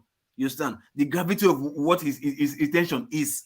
That's what he's. No. The intention. No. That's the whole point. He's the one that made the comment. So you caution him that he should understand the gravity of what he's saying. That you understand the context he's saying it. When he says arrested, is he in jail? He's not in jail. He's in DSS. From what I got, it's with DSS. I don't know whether that is a guest house or something. No, in detention. Probably they are questioning him. They are whatever. So, but he's not in jail. He's not convicted. He's not sentenced. He's not. He just. Yeah, but my problem with our attitude is. See, I get what you are saying. You are analyzing it from the point of view of a dispassionate, this is the enforcer of rules. But the problem is that this is not a dispassionate enforcement of rules, which you also highlighted. These people just decide to act very quickly when it suits them, but when it doesn't suit other people. And given the context of the situation, it's like a woman or a man that caught their husband or their partner cheating, and they acted out of a passion. Even the law recognizes that. You have to recognize that these people are under attack. They were just groping in the dark. Right? They've not actually implemented it. They just said stuff. You can invite the person in instead of trying to humiliate them by arresting somebody that is representing the Igbo people in that area. That is, for me, I feel like that is not handling stuff in a sensitive way. They are creating more alienation and more division. When they say they arrested him, how was he treated? Was he treated like a criminal? Like, hey, enter the car, handcuff? My brother, stop justifying evil. Stop justifying evil. Stop justifying evil, please. See, sort of. How do you think they arrest people anymore? You think they gave him this in a limousine ride? No, I'm asking the question so that hold on. So that you will not hear something that will suit your ego and you start flaring unnecessarily, because that's how rumors spread and people get angered and people start saying trash. You understand? So you, first of all, like we said, right? MC Lumo did similar shit, right? And he was arrested. Yes, the police or DSS or whatever, the police, government, they fucked up there. We all agree. But in this guy's case that he was arrested, don't say something because he was arrested. Then you now put more kerosene on fire so that you will now hit the polity. Before you know, people start trying banters or whatever. Because I've been following programs this morning, you saw what the tension it caused between people blasting each other, Igbos going against each other, Yoruba, okay, maybe whatever, like it's done. So what I'm saying is like, right, we should not fan it because we think it's wrong. They will not add more pepper and salt so that people like concerns will not be angry. What do you mean? Yeah. Yes, he was arrested. No, but it is also, he should be angry. See, how do you not understand this? This is not the level of canon stuff. What they did, what that man was doing is wrong and it's short-sighted. It's a mistake, but the context has to be taken into account. It's not left for you to say, it's not left for you to say that it's a mistake. I think the anger right now should be, why are you doing selective justice? That is the anger. That is what everybody's upset about. Not that he was arrested. Most people don't even support what he said. So it's not the guy. You understand? Don't even try to like, okay, no, maybe he meant this. He fucked up wholeheartedly. So arrest him. But the anger here is, why not do the same to others? You understand? That is just what is the bone of contention here. You understand? But people are just being personal and saying, no, he didn't mean it. No, don't worry. Don't justify what he did. Forefathers, you see the problem about this IPOB issue. Whenever IPOB is mentioned, people think that IPOB is a violent organization. No. It's not violent. It's not violent. Sorry, concerns. Sorry, Uzo has to go. I need to let Loco feed them so that Uzo can speak quickly. Like I said, you'll be like, just like they look blacks all over the world that treat criminal, this and that.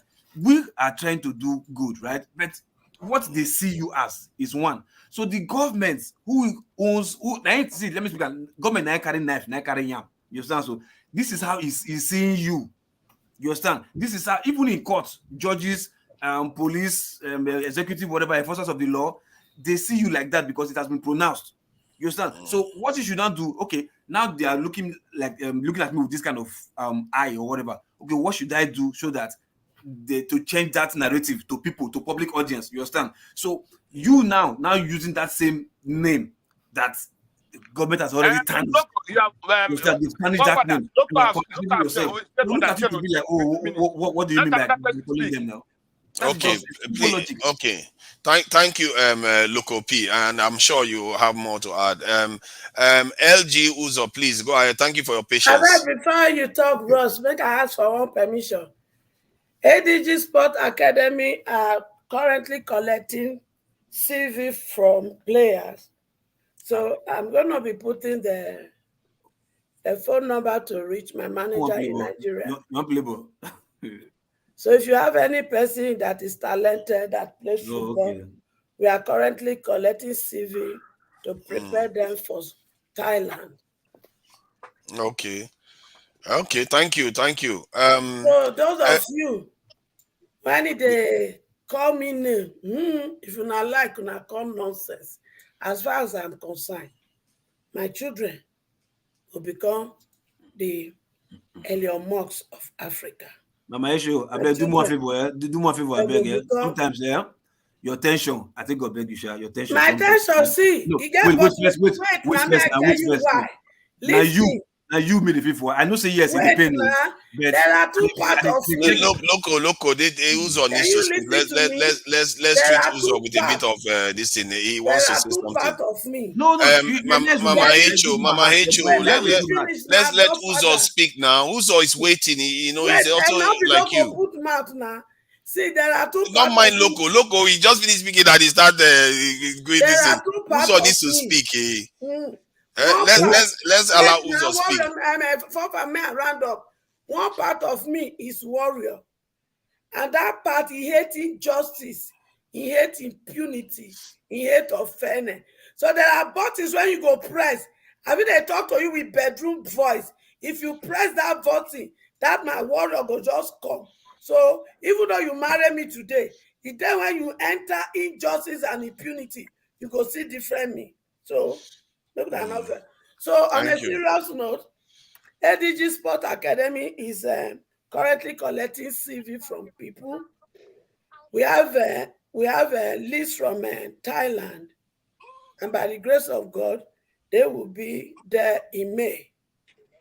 So I will be putting out my manager's phone number in Nigeria so that they can reach out to him, submit their CV to him.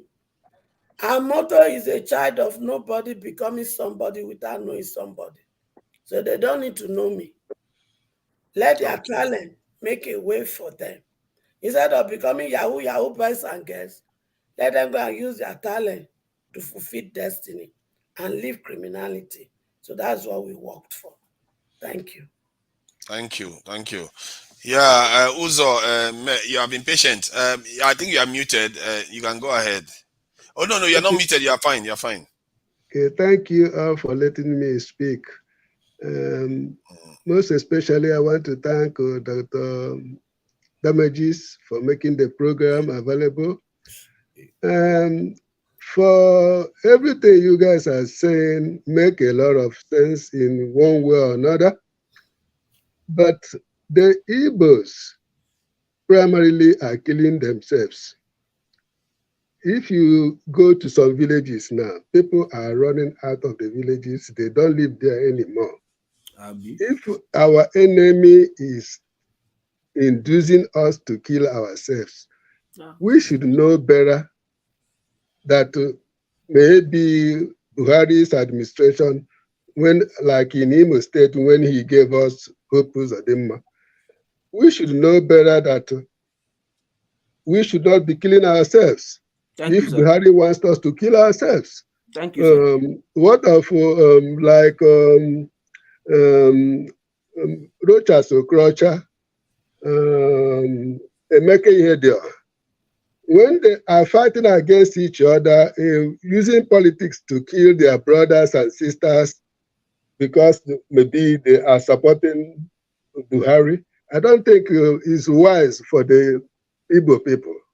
I think we should know better. That's what I want to add. Please, Mr. Uzo, this is not what you come here to say. You remember that Imo State, Imo State was the most peaceful state before. What happened? It was when DC imposed that their brother there, that Uzo. That was when Imo State started burning. And whenever evil starts, evil is difficult to quench. You understand? So talk what we are talking, the issue of today that you came here. Not about Igbo talking about started before Opus Odima. Igbo started before Opus Odima, my brother. Igbo started before, trust me. Igbo started before. My friends, don't talk like, don't say what you don't know. Igbo started before Opus Odima. It was when Opus Odima came that Igbo State start burning. Stop that. Concerns, listen, see, waiting your guy who's on the try talk, see, like, you look inward. In my tribe, right, I'm from, okay, no, let me just say where I'm from. In my tribe, right, I think that's also happens to everybody's tribe. They said if an insider cannot kill you, the outsider cannot do anything. You understand? The enemy is always from within. The enemy is Uzodima and the APC and the Fulani. That's the enemy. Okay, if the enemy, hold on first now, if the enemy is Uzodima, right, we say have other enemies in the southeast that is fanning the fire, the flame. Uzodima is causing. We have people that are flaming. They are blowing breeze. Make sure. Because Nnamdi Kanu is fleeing here. Why the candidate is in Nnamdi Kanu? The problem is Sorry, that Nnamdi Kanu is still in jail. Why can't they release Nnamdi Kanu? What did that man do? That others have not done. Come on, why did you say concern? Did Is Nnamdi Kanu kill the anybody? most talented? Hold on, wait. Is Nnamdi Kanu the most talented person in Southeast? Is Nnamdi Kanu the only person that loves Southeast more than any other person in Southeast? Yes, yes. Nnamdi Kanu loves the Southeast very well. No, okay, wait. So he's the only person that loves Southeast more than any other person. He's the only Southeast person that has the best idea in the Southeast. My friend, let me tell you, in this Nigeria issue, one Nigeria, which country again answers one? Do you not have one America? Do you have one Britain? These people are killing us, and we continue to say we are one Nigeria. See, those words that you are hearing, one Nigeria, these are political statements, right? Like I said, purge yourself from anything politics, right? Purge yourself from anything sentiment. Take yourself out of the situation, right? Ask yourself, if I'm from outside, assuming I'm not an Igbo man, how will I react? If I'm from another tribe, you understand? How will I react? As in, like, look at your conscience deeply, right? Don't put sentiments like, because they've arrested, and just like Nigeria, somebody like Desiani, when she's told, right? We have some people from the Southeast that also said, she's the only person that's told. She's the only person that's told. Imo State was one of the most peaceful states before the decision came. Before they imposed on Imo State. So people My also say friend, that if you post somebody today in your state, is that place supposed to be burning? If you don't know. Okay, now they impose somebody, right? Did they have House of Assembly in that state? I think they have House of Assembly in that state, right? And they did election in that state, right? So why didn't you people, the other people from Imo, why did they elect all the opposition in Imo State so that by the time they get to the House of Assembly, they will impeach him? Thank you. Answer that question. That is why sense. In Rivers State, excuse me. Why in Rivers State? Why that governor came in? This governor Afubara. Why is he there today in Rivers State? Excuse me. What happened in Rivers State? What happened in Rivers State? What happened in Rivers State? You are talking about somebody else. I'm asking you a simple question. Excuse me. What happened in Rivers State is what happened in Imo State. There was no election in Imo State. Hold on. See, just listen first. Listen. Local. There was no election in Imo State. Do you know that? First now. Okay, no problem. That Dinjo took all the whole. Okay, see now. You said. And they rigged the election. Wait, you said they brought somebody else, Opus Odima, right? Number 4 to number 1. Okay, no problem, right? He's now there. But you've forgotten the fact that you also have House of Assembly that constitutionally has the power to impeach him, right? I mean, passing vote of no confidence to him. Now, they also had elections for those people, right? So they had elections for them. Why didn't the rest of the Imo-lites, right? Why didn't they vote the opposition to occupy House of Assembly seats, State House of Assembly seats, so that at the end, right, they can impeach Uzodinma? That is chess game. That is how to think. My brother, Mr. Loco, let me tell you. There was no. The election in Imo State was rigged the way it was in Rivers State. The way it was in Lagos State. See, you understand? We're talking about Opus-Odinma's election. It was rigged. That's what I'm telling you. It was rigged. People come to vote and it was rigged. Okay, fine. What about the State House of Assembly? That's what I'm telling you. The recent election in Imo State was rigged by the governor with the federal mic. Okay, it was rigged. So if the whole of Imo State people, right, the whole of Imo State, if they have one, let's assume the majority of the Imo people, like 70% or 80%, the way Imo people are complaining right now about Opus-Odinma, the way that they're complaining, assuming they are 80% that do not like Opus-Odinma, if they go into election and 80% vote and 20% vote, you understand, for Opus-Odinma. So do you think, hold on first now, do you think in the eyes of everybody that everybody is saying Korokoro, they will not change the result to say, okay, no, the whole of assembly members, they won. Opus-Odinma alone will not rig the whole election, turning it from 80 to 20. My friend, let me, excuse me. What happened in Rivers State?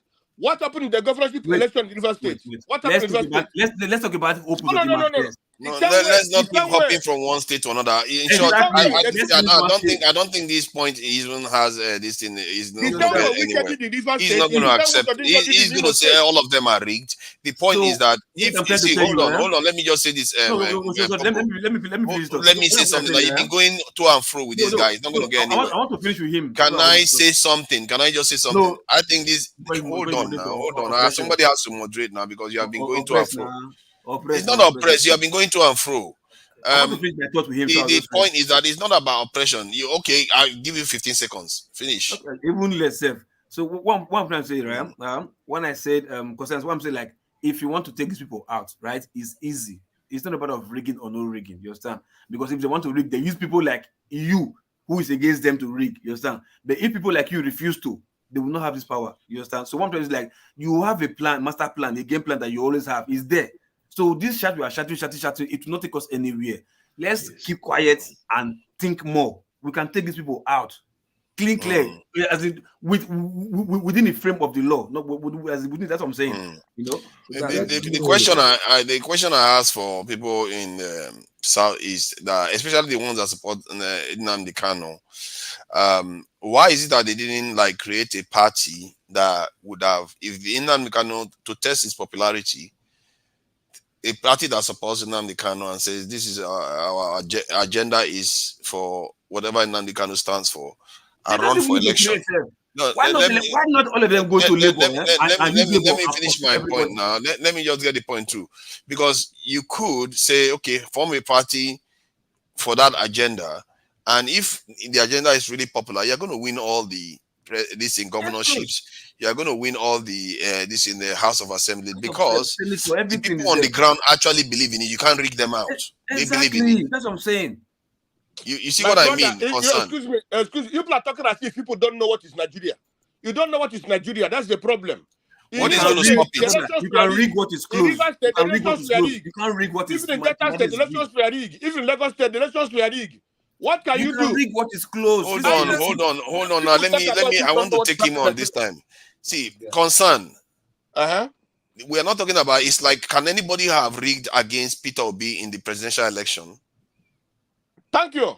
You know, in Imo, in the Southeast, I mean, can anybody have rigged this in Peter Obi's election in the Southeast? Yes, thank you. Nobody could, because it has support on the ground. Let me tell you. Let me answer the question. During the presidential election, there was not much rigging in the East. You know why? Why? They want to keep quiet to see how it goes out.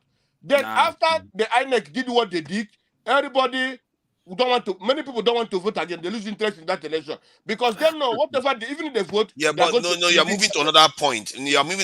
But you said they wanted to wait and see how Peter Obi is going to do. That's why they allowed the people to actually get their vote. That's the governors. See, I think it was in Anambra, Peter Obi got 96%. Do you think you can out-rig him there?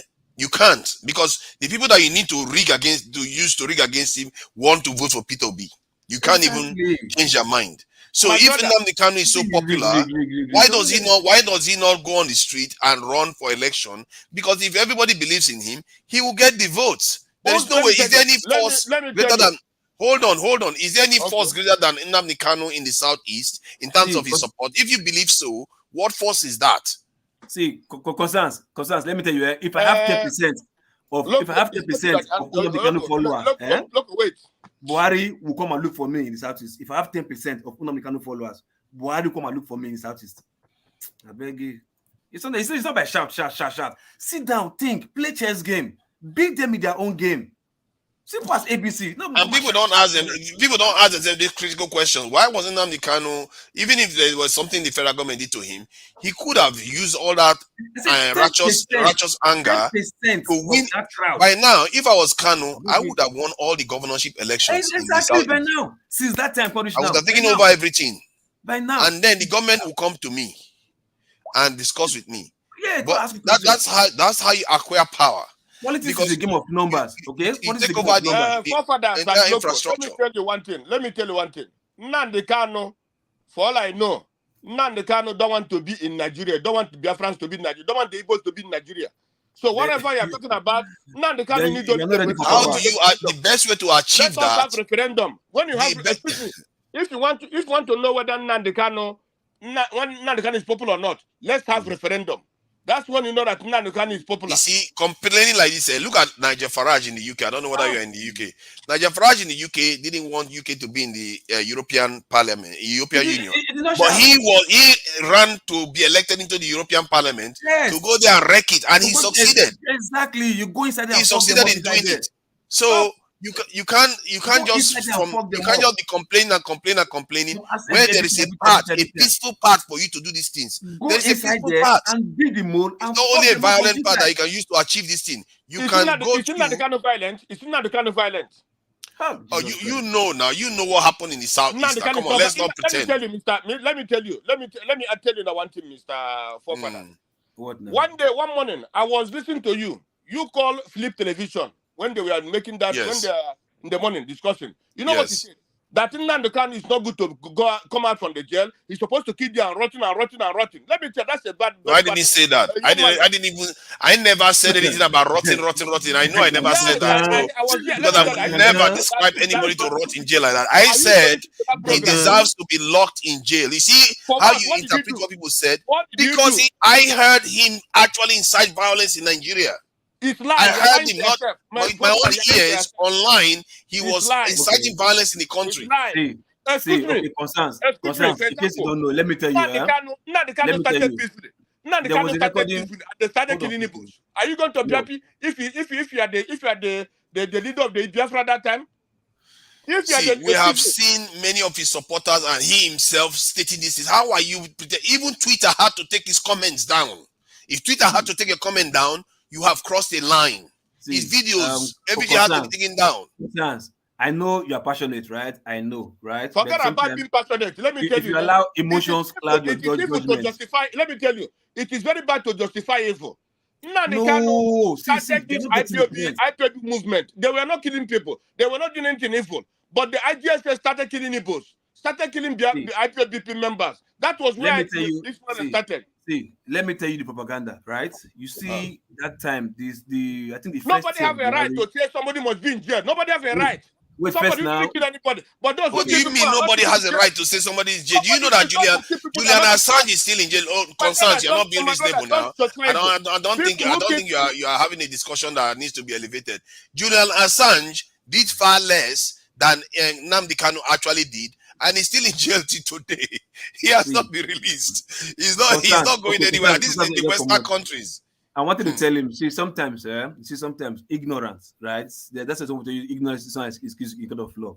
Sometimes there are things you think, because of emotions, you think, no, you did the right thing, did do anything. But sometimes by the time they break, like I tell some people, sometimes it's good for you. It's not ignorance, though. It's fixation. No. He refuses to change his mind. It's not ignorance. By the time you face a judge, right? You might call it bias or whatever. If you face a judge, and they can tell you how they can use a case that you think is nothing, and they can rope you in that case. They're not like, man, this life is really somehow. So people can really go to jail for just something that you think is trivial, that you just think is just like that.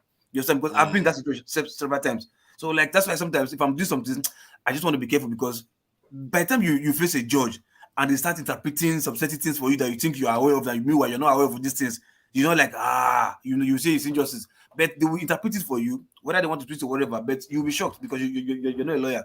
But what I'm saying is, like, for concerns, I know it's passionate, it's emotion, yes, it doesn't like injustice, fine. What do you do to things like that? How do you salvage things like that? You understand? You go back, think properly, like you said. If Nnamdi Kanu wanted to do what he wants to do, even if you don't want to be in Nigeria, what plan do I have? Okay, is it a 2 years plan, 10 years plan, 20 years plan to achieve what you want to achieve? You understand? So you can say, okay, if I want to go out, they will not allow me, right? They will use the military against me. Okay, no problem. Let me pretend as if all is well. Okay, they say they want policies. Okay, let me go into their game and beat them in their game.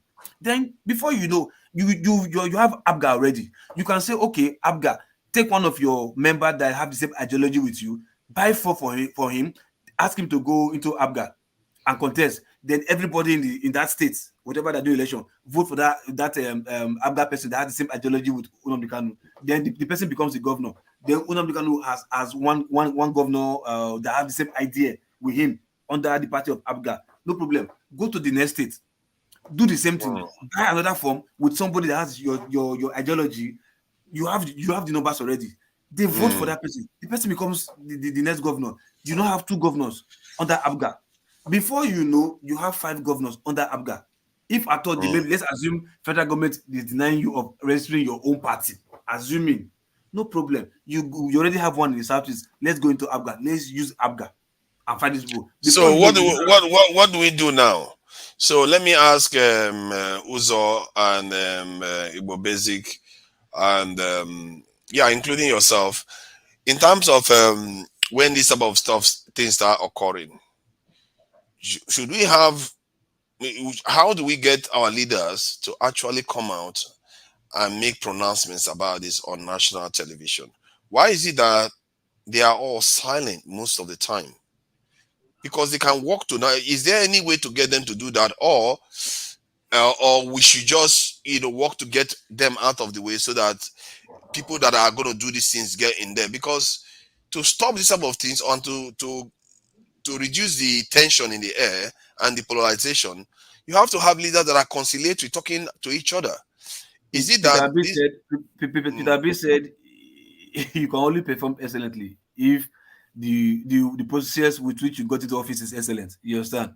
So how can you talk to a leader where you and I know the way he got to that place is fraudulent? So you can't use that. You cannot go there fraudulently and decide to come and okay, now I'm not Jesus Christ. Let me come and talk well. No, come on. It's not possible in Nigeria. Yeah, but okay. The last time I asked this question, because I'm putting it out there, the last time I asked this question, some people were saying, "Oh, what do you expect anybody to go and say? It's the president's job." But if the president is not saying anything, somebody needs to go out and say something.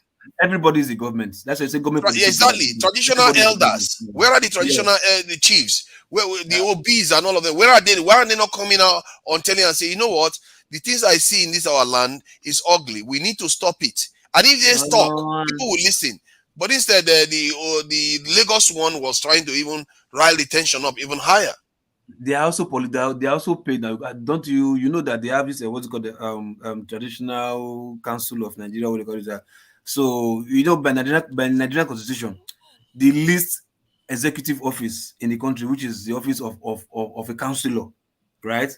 By Nigerian Constitution, their office is higher than the highest traditional stool in Nigeria. You understand? So that's Nigerian Constitution for you. Yeah, but when they come out and speak, people listen to them. Like the Oba Obi talks, people listen to him. Hold on now. Fine. If Oba Obi speaks, it's different, right? Probably, I don't know. There's maybe Sultan of Sokoto, maybe Oni of Ife, and so maybe Emir of Kano. Where were they? Where were all these chiefs? And I say this because sooner or later there will be reckoning, because these chiefs were there when all this was happening. None of them showed up. They pay them salary. They pay them salary now. Even if you pay them salary, you should be okay. You mean the federal government didn't want them to come out, so they shut up their mouth? That's why they pay them salary now. They give them juicy positions, making them ambassador. They are supposed to be ambassador. Yeah, but they are. Hold on, they are supposed to be custodians. Hold on now. Are you saying that the government will not allow them come out to speak? Is that what you're saying? I just told you once. I said the president of our Benin, he was an ambassador now for many countries, many years. Yeah, but that's not the point. He's not an Oba. Is the president? Is the president or governors?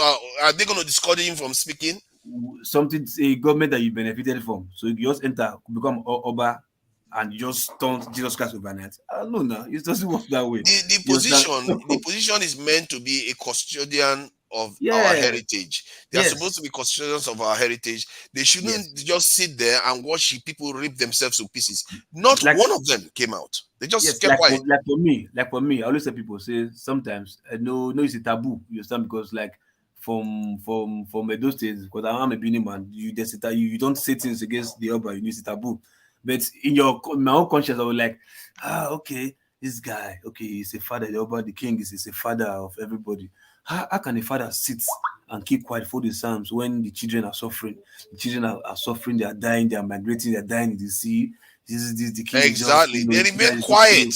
Putting his arms. Yeah, you understand? But like I said, it's supposed to say, but the constitution has, you remember, I think, was it not 1990 something, I don't know, when the military administrator, this guy from Imo State, Ariwoola-led, you understand, when he had issue with the previous Oba Benin, Oba Vorame. Let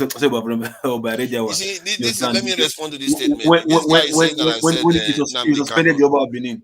See, this guy is saying that I said Nnamdi Kanu should rot in jail. I said that for what he's done, he deserves to be in jail, because he has done things that even in the country where he was at, they would jail him too. If he said those things about the country he was in, like in the UK, they will put him in jail. There are many far-right activists and politicians and separatist movement in the UK. Many of the leaders are in jail. They don't even say some of the things Nnamdi Kanu says about Nigeria. Nigerians are so careless. No, let me make this point, please. Nigerians are so careless with their words. They say so many terrible things about Nigeria that many Western countries, if you said those such things about your country, they will arrest you.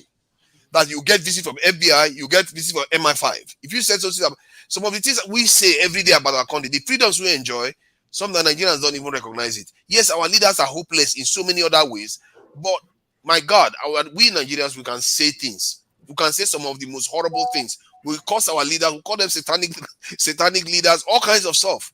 We are free.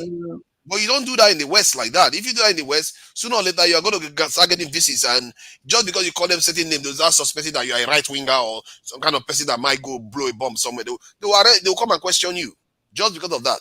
So I just feel like we need to keep this in perspective. If he has done something wrong, why shouldn't I say that he should be in jail? Just like Loco was saying that this chief is right that he was arrested. But I'm arguing that the context matters. And I think also the context matters for Nnamdi Kanu. If you take the context into account, we already discussed it here. He could have literally won elections in the South. There was a time about 2 years ago, he could have won anything in the South. 2 to 3 years ago, he could have won anything in the Southeast if he wanted to. He had the opportunity, blew it off. But sometimes I will still look this guy shy. Sometimes sometimes I say the more you look, the less you see. You see all these guys have now become Igbo, even this new Eze, whatever. So I think all the other tips, probably all of the propagandists all of it be safe just because they turn the country upside down so that few persons will just be enjoying. Because sometimes I think these people, how do you say you want to come out and speak? The first thing that comes out from your mouth would be to cause chaos, turn some people upside down, riots, whatever, demonstrations. You don't even want to sit down and think, okay, what is the consequence of what if I say this thing? What's the consequence? Okay, what's this and that? Every sane human being is supposed to be thinking that. Nobody thinks you need anymore. to come out, Nobody thinks for you to anymore. come out and say something like that without thinking.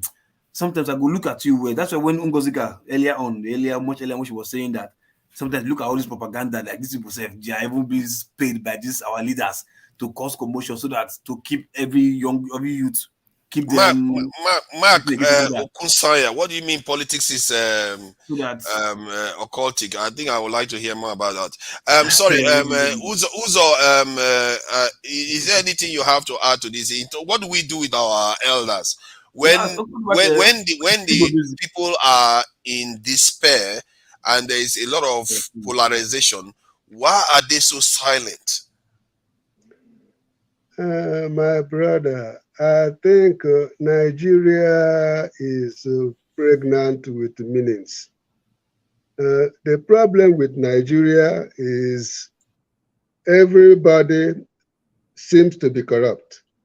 So if you are pointing one finger at one person, the other fingers will be pointing at you. For what you guys are saying about Nnamdi Kanu, most of our leaders have committed evil that is worse than what Nnamdi Kanu might have said or done. But they are the people ruling us. So that's the problem. So most of our leaders are very corrupt, from the head to the bottom. So that's the major problem. All our political leaders, they're stealing the money, stealing people's money. That last time I tried to go home, I couldn't even go home to the village because all the men in my village are all running away. So it is something that last time I was listening, somebody was calling for revolution. I saw the Civil War when I was little. I don't think it's what we want to go through again. But if you look at what is going on now, we may end up having a civil war again if we don't take time.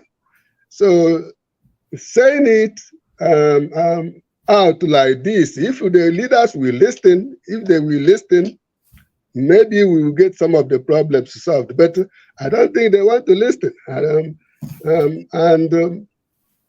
Is something we are in a very big danger as it is now. Not Nnamdi Kanu. Nnamdi Kanu is not really causing the problem of Nigeria. I don't think so. I don't think it's Nnamdi Kanu. It's those in Nigeria. Nnamdi Kanu is reacting to what is going on in Nigeria. That's the problem. So really, I don't know if we have the answers. So we don't have any way of dragging these elders out to calm the nerves and have people, at least be active, be more civil to each other.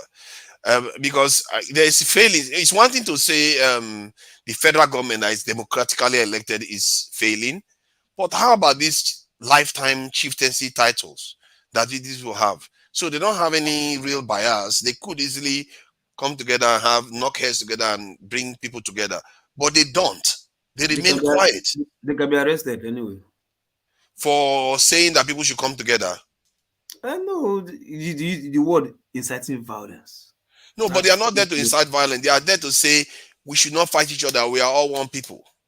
That's their job, to protect the heritage, not to lead their heritage to be fighting each other constantly. No, they do that. They can do that. They can. But they don't do that. That's the problem. For the last 3 weeks, I've not seen one of them. Not one. Come out to say, if anything, one of them, the one in Lagos, was inciting it and making it worse. Polarizing people during an election period. That one, when they call I don't want to say first class or whatever. When they're talking about real royalty, real ones, they know the ones that they can call, and they know those that they will not call. So if you're a real first class, what's it called, king, you never, for any reason, you come out. Why will you even come out? I've been seen about being come out, come and carry microphone. I'll be addressing people about politics. It's not done. You understand? So that shows the class of king that you are. You understand? So for you to leave your palace, come out another canopy, and be talking about some certain people, politics, as if it's a do or die, and you call yourself a king. No, come on, man. You're just one of those. I feel like they can do more. Igbo Basics, do you have anything to add to this? Because I was here the other day now when we heard about what happened in Lagos, and I feel like if our elders are coming out, you are here. What are they doing sitting down on their thrones in Nigeria? They don't come out to calm the nation down. See, they really do have power. Why are they not using it? Yeah, they do have powers, but you see, what's going on here is this. What started out the firestorm of today was one Eze Frederick Majago in Lagos, who was arrested. And then the other incident was the issue of one Obiajulu Oja, who got into an airplane and started raising hell. Those were the two outstanding issues besides our own Donald Trump issue down in the USA. In answer to your question, before the Civil War, there was very high regard for authority. There was a very systematic, people respected themselves. Yes. There was, that is equity, or there was very serious royalty in character. People had good character. I'm not saying that there are not some who still have good character today. The war taught us a lot of lessons. We came out of the war, life started anew, in spite of abandoned property and every other issue that followed it. In the 70s, things were okay because people had just started rebuilding themselves. Then we went through all this and all the politics that came about. When you talk about people like Nnamdi Kanu, before Nnamdi Kanu, there was Ralph Wazirike and stuff like that. Sometimes people find themselves thrust into a situation, like somebody like Sunday Boho found himself in a situation. It's not that they set out to go and do all that. If all of a sudden somebody comes into your village and wipes out the whole persons in your village, as a person, you're going to take it to heart and you're going to do what you can to rebound. But the mistakes that were activists, if I call them activists, the mistakes that they make is that when they find themselves thrust into that position, sometimes they begin to forget their own character, what they were built of. And once you begin to forget that and it gets into your head, sometimes you lose your focus as to where you are heading. As of what can the elders do? Before commercialization of chieftaincy titles, the elders were really highly revered in their positions. But when it became a thing that people were racing now to become a chief and stuff like that, I mean, there's many more chiefs than Indians these days. Once that came into play, I would take back to a case like the bad boys of John Nebolisa, who virtually went to his village, bulldozed the Eze out, found himself in position to proclaim himself an Eze. We read an article here in the Igbo Basics, a king is born. But anyway, what happened in the end, John Nebulisa, he died too early for a young man like that. And across our land, and it's even happening in Yoruba land, and even in Hausa land, Kabiesi, and all the rest, people just started thinking that chieftaincy titles and stuff like that is now another certificate that you get. I'll take it from the perspective of my person. Before I was made a chief in my village, if you called me a chief, I'll turn around and ask you to please don't call me a chief. I'm not a chief. I'm not looking for that. But when I was made a chief, if you call me a chief, yes, I'll answer chief. And I ended up with 3 chieftaincy titles. With all that said and done, the situation that we find ourselves in the land now is that even the Ezes, when you talk about Agberus, talk about talk about what we call the motopark touts in a place like Aba. One young man goes in a high sea, gets some money, comes overnight, Mercedes and everything else. You don't ask him how manage. You all rejoice. With that now, they begin to now say you can shut down the Eze. There has been very serious lack of respect for our traditional institutions. Because a young man gets money from anyhow, anywhere, he thinks he can load it over the Eze now. If there's one even slapped their Eze. Can you imagine that? So with that kind of corrosion of character in our societies, the villages are being deserted, people are running away into other places.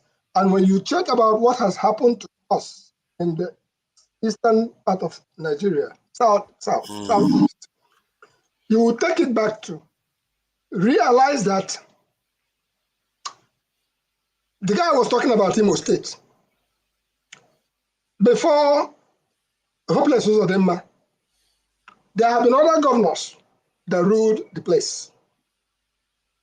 In that case, there was even situations like Otokoto. Some of you have heard about Otokoto. Otokoto situation existed, border pass and stuff like that. When Ezenjimanze came here and talked to us about the decaying forest and the decayed forest, that was from the Ezenjimanze of Owerri. What I'm saying is that the race for wealth, which is not even wealth, is one thing that has really destroyed at least the southern part of the land as we know it, where you can now, you must get. But can I add something? Because in the southeast, not southeast, I think in the Delta State, there was one town that was being plagued by this occultic, university cult stuff and violence and all that stuff. Then and all kinds of crimes. Then the Obi and the chief priest or something came to the town center and laid a course saying that anybody that does this sort of stuff in the town anymore this is the cost they will put on them and their families. And the stuff plummeted big time. So it tells you that they may be doing all these things that you describe, but their position still holds meaning to people. And I worry that maybe many of them are biting to what you have actually said, maybe because they are also, corrupt and doing all those things too. But they should also understand the seat there, especially if it is a hereditary. It's not like you're going to get sacked or they're going to get voted out if you say some things. So I would have thought when these things are going on, like in Rivers State, you see violence going on during election, you will advise your people not to do these things. But it looks like they too are partakers because the politicians go to them and talk to them too. Because the silence from leadership in Nigeria during that period of turmoil in Lagos, in other parts of Nigeria, towards just after before the presidential election, after the presidential election, towards the governorship election, after the silence from leadership, man, Nigerians should understand that is not normal. It is not normal, but you see, what's happened is that the commercialization of a lot of things has really destroyed the fabrics of what holds a community together. But nonetheless, some communities are still holding strong. There was a community that I saw, one of their wards did very bad, and they won that ward. And he continued. Needless to say that when one person cooks for the town will finish it. But when the town cooks for one person, that person will not finish it. Because what did they do to that guy? After warning him severally to stop destroying their place, they took care of him, and even the owner of the place, I keep looking for that video, they went, dug a grave, buried him there. That is when they say, you can't say anything. Even government can't even know what has happened. It's still going on. So the solution to what we are facing now is to take it back to village by village.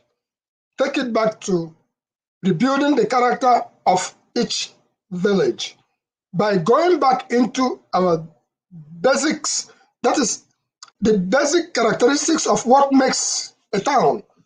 You can say something about, in my village, for instance, if you name somebody, we know where they are coming from, we know their house, we know their father, we know their mother, we know that we know who they are, what they can do.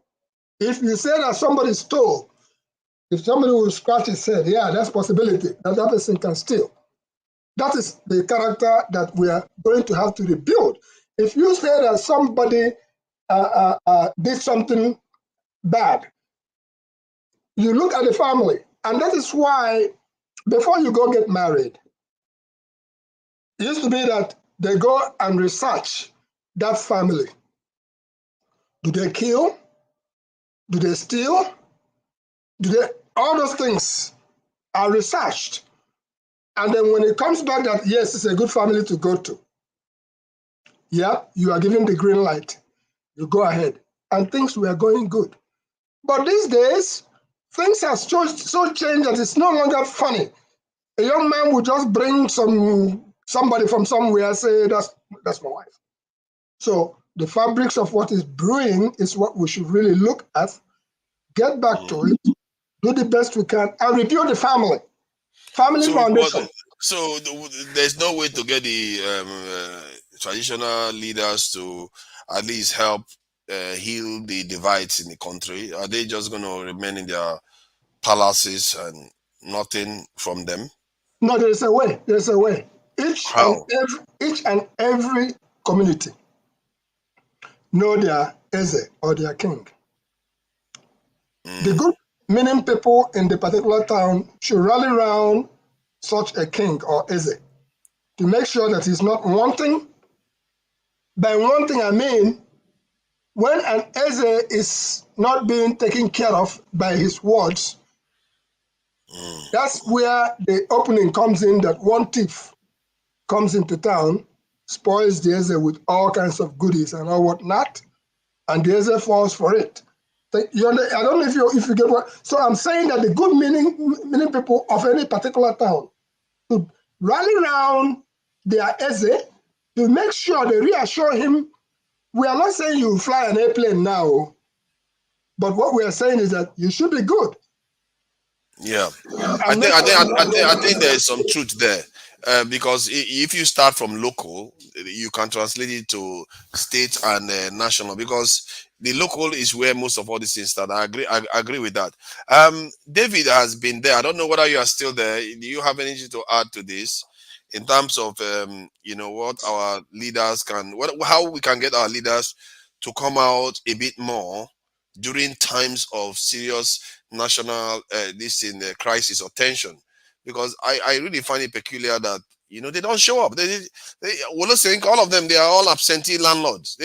They're all gone from the scene. Quiet, very quiet. You're muted. Let me unmute you. Okay, go ahead.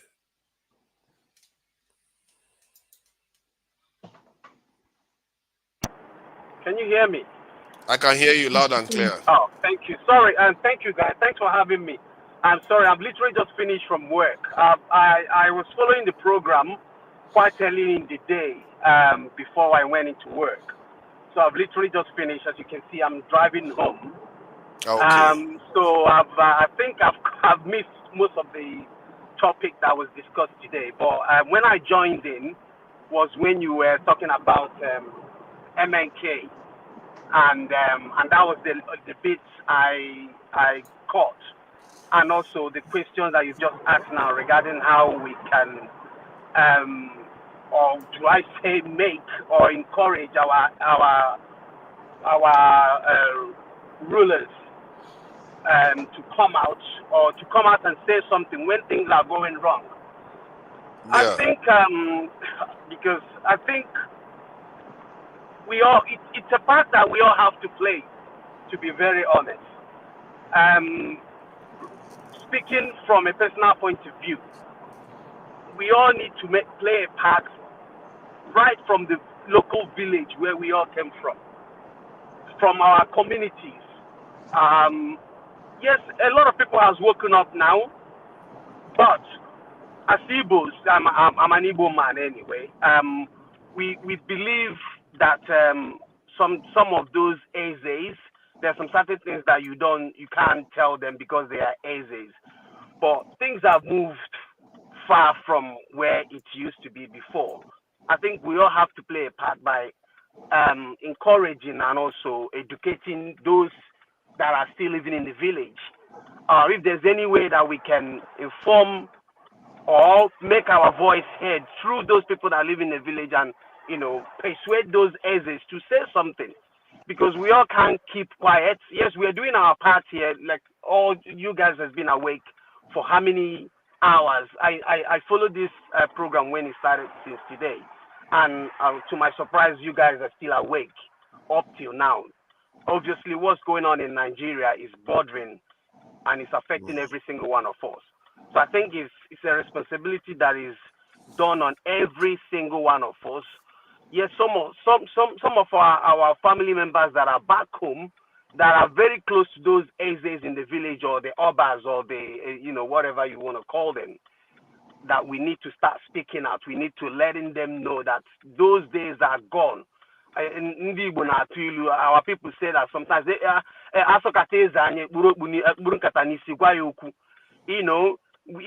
gone those days where we will be scared or not, afraid to say things to those people that are in charge of our local, communities. We have to start speaking up. We have to start saying things. Yes, it might be difficult, and also it might not be the way things are done before, but these are not, 1860s anymore. These are 2023 we are. So I think I will leave it for there now and let others to speak. Yeah, thank you. As I was saying, this is not only for the traditional leaders. There are also influential Nigerians like Wallace Soyinka, people that the country listens to. I even saw some northerners people, senior politicians come on TV. All this after the election. What were they doing before the election when all that tension was going on? You don't see them coming out and say, oh, you guys, we are one family here. We all signed the peace accord. Let's work together. No. They left Nigerians completely like a people without a shepherd, no leaders. They left the leaders of Nigeria then were just the press, really. The press rooms are the only ones reporting what is going on in the country, and all they have to do is report what is happening. One of them was reporting that they saw a policeman standing right there while a voter is showing showing the person they voted for to the party official that bribed them. It's like they are breaking the rules left and right, and nobody is held accountable. If a leader came on TV and said, you know what, that police officer that is standing there, that officer needs to be arrested, you see, things will happen. But it's just that the people at the top, all of them just keep quiet. And they saw law breaking on an industrial scale all over the country, all at once. They even have videos of them sharing money to women when they were going to vote. Nothing happens. How can you be in a country like that? Then you expect to follow the law later on. We are orphans. You don't know what to be orphan. We are orphan. Me and my children, we are orphan. We don't have leaders. We don't. And if people do, they don't care about us. There are only just 2 tribes in Nigeria. When are we going to get it? The tribe of the oppressed and the tribe of the oppressor. It is only during election like this they will remind us that we be Igbo, we be Hausa, we be Yoruba. In fact, now let the 3 tribes when they Nigeria be that. Every other tribe not they exist. That is so true, because after the election, you see how all of them were traveling overseas. They will come to us and be asking for vote. Can I say something? Yeah, please go ahead. Can I thank you very much for that opportunity again. I think those people that we are expecting for them to come out and say something, we all know that they are all committed. Every single one of them. They are all committed to the point that they cannot come out in the public and say anything. Let's say for instance now, even to our villages, for you to become an Eze now or to become a chief, back in the days, now you have to go and sort people out. And I believe, someone correct me if I'm wrong, and I believe some of those chiefs now, some of the Ezes are now being, you have to go through the governors or the local government, local chairmen. So you can see that all these people they are all committed. So even they don't know that something is wrong. Sorry, please guys following me behind. In case I believe you can still hear my voice. So even if they know that those things are wrong, but because of their commitment, they will not be able to say anything. That's the problem. So their commitment is their commitment to allow their people to be killing each other. No, they bribe forefathers, they bribe where they don't collect. Will not allow them to come out and say anything. All these politicians, they are all involved. They give them money now. You are right, David. When I was much younger, king are enthroned based on integrity, honesty, truth, and accountability, and what they have contributed to their community legitimately. But these days, you bribe. How much money if you like, make you buy everybody for your village, get the money. As long as you can distribute it to them, then you can become king, you can become chief. So with those kind of way you get into power, you don't have the moral standard to condemn immorality anymore. You don't have the moral standard to condemn impunity anymore. So their mouth has been zipped with money. That is why I have declared, me and my children, we are orphans. So we want to fight to survive and fulfill destiny without all these dead politicians, dead chief, dead Igwe and Obas and Emir, dead GOs that claim to be Christian, but they are goats and not sheep. We don't need them because they've led us astray for too long. And we have become a caricature of the Western world. When we know, and I know, that my children, they are smart and intelligent. They are king, they are queen, they are prince and princess. That is who they are. Whatever they have made the society and the environment to define them today, I reject that for my children. Henceforth, they will fulfill their original God-given testimony by the mercy and the grace of God. Even church leaders, I didn't even see any of them. I'm shocked by the level. All of them don't collect. They don't have the moral standard. Everybody, hey God, everybody. This is all Nigerian. Forefathers. Is it the one all Nigerians are collecting them? Is it the one that is sleeping with my daughter before they climb the pulpit? Is that the people that have the moral standard? Or the one that women that are married will cry to them, hoping they will counsel them to restore their marriage, and they will end up sleeping with them? Is that the people that has the moral standard?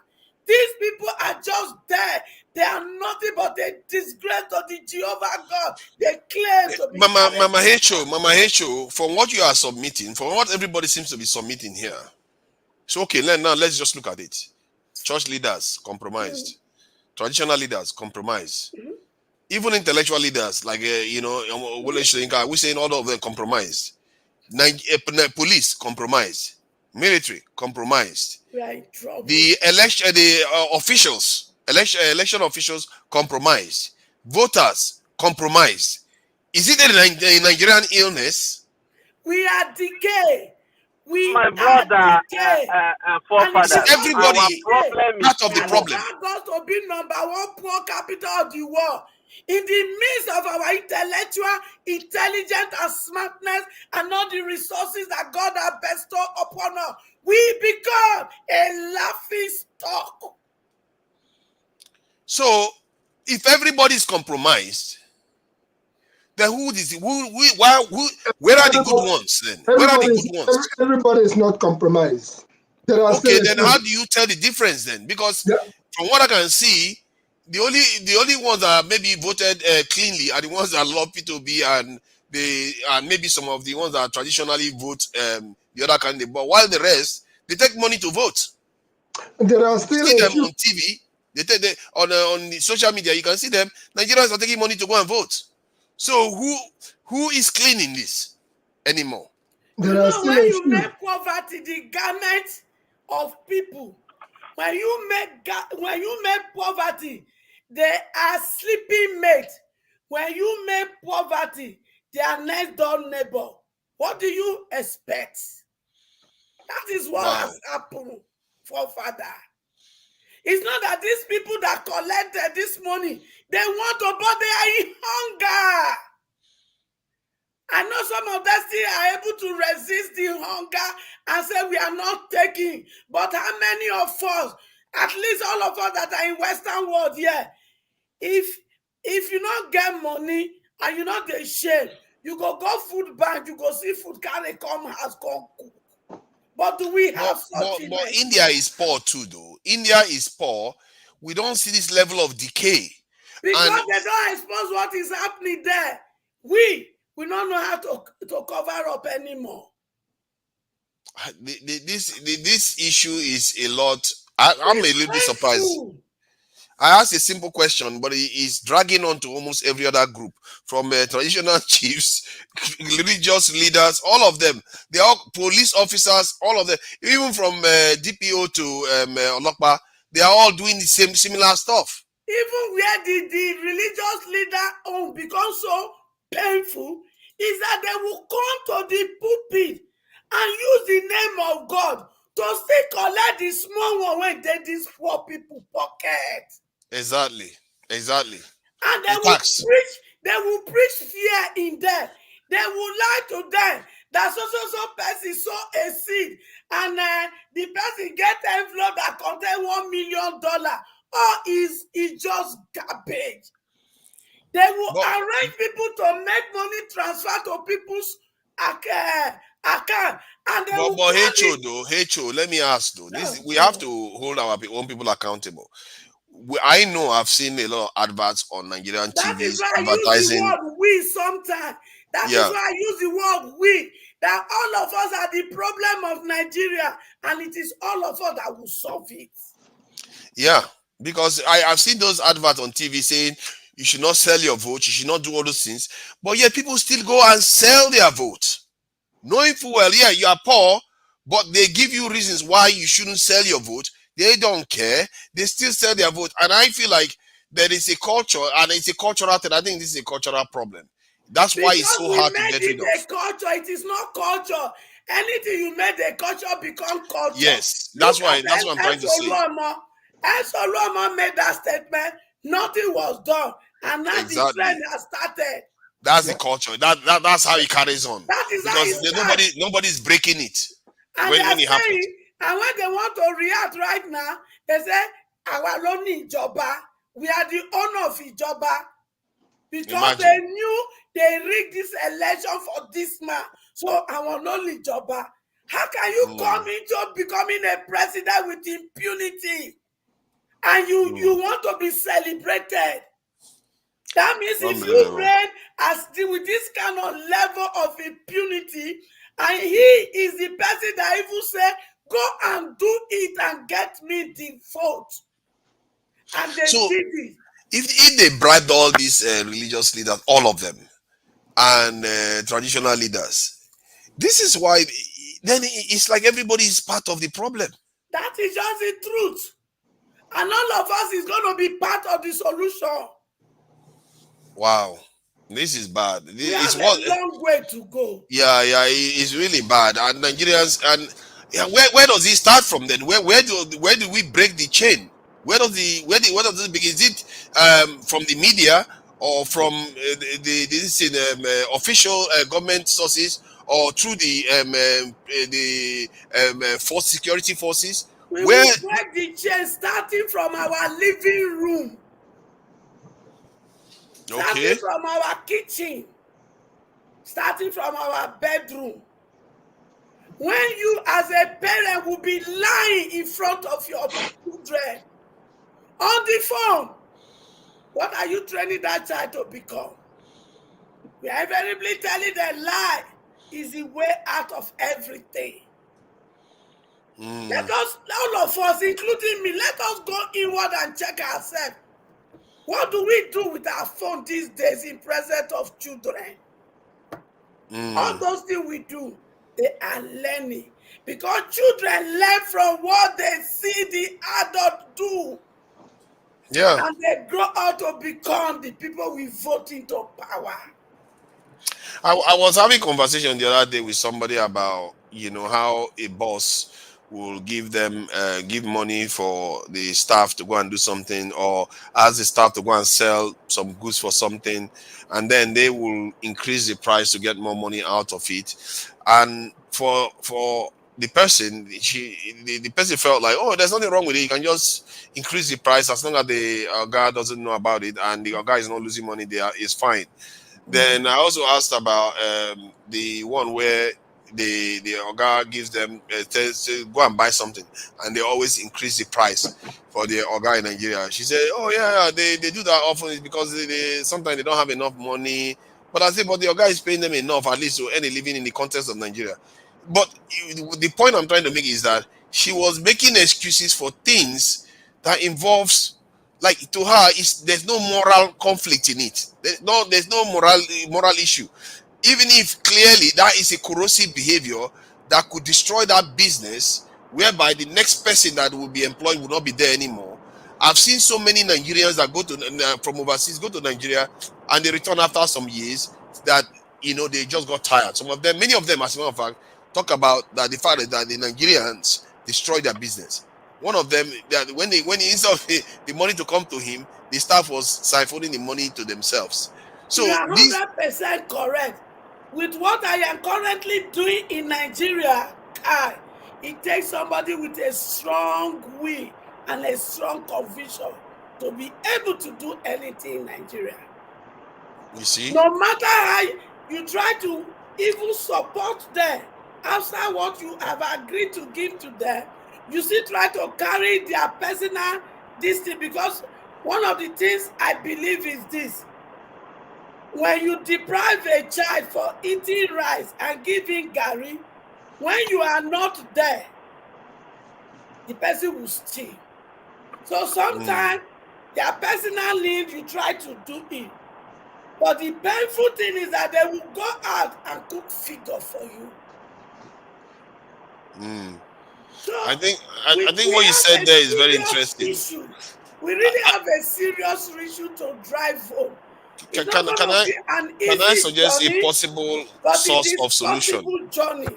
Can I suggest one possible source of a solution, and in a way that would be maybe quite efficient to implement it? This is just coming from my head as I'm just thinking about what you were saying. Like, at the worst of times, if the people that understand this is strategize to ensure that at the worst of time, the potentially worst of time for Nigerians, you have leaders behave at their best.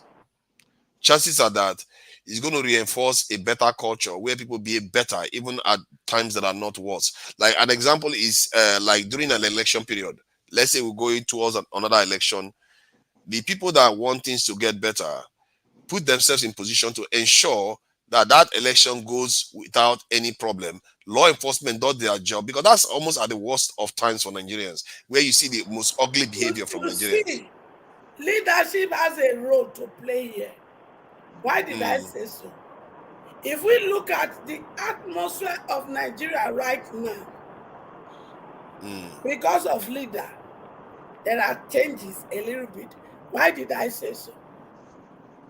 If the youth has followed my Pikin Sowore, and they did what they did now, street for don't catch fire. Because the Sowore that I know would have been in front of revolution now. But you see, that is his own style. But Obi's style, children want to come out. He said, make una wait. And they listened to him. Why? Because they believed in him. So these are the two different people wanting the best for Nigeria in their own different way.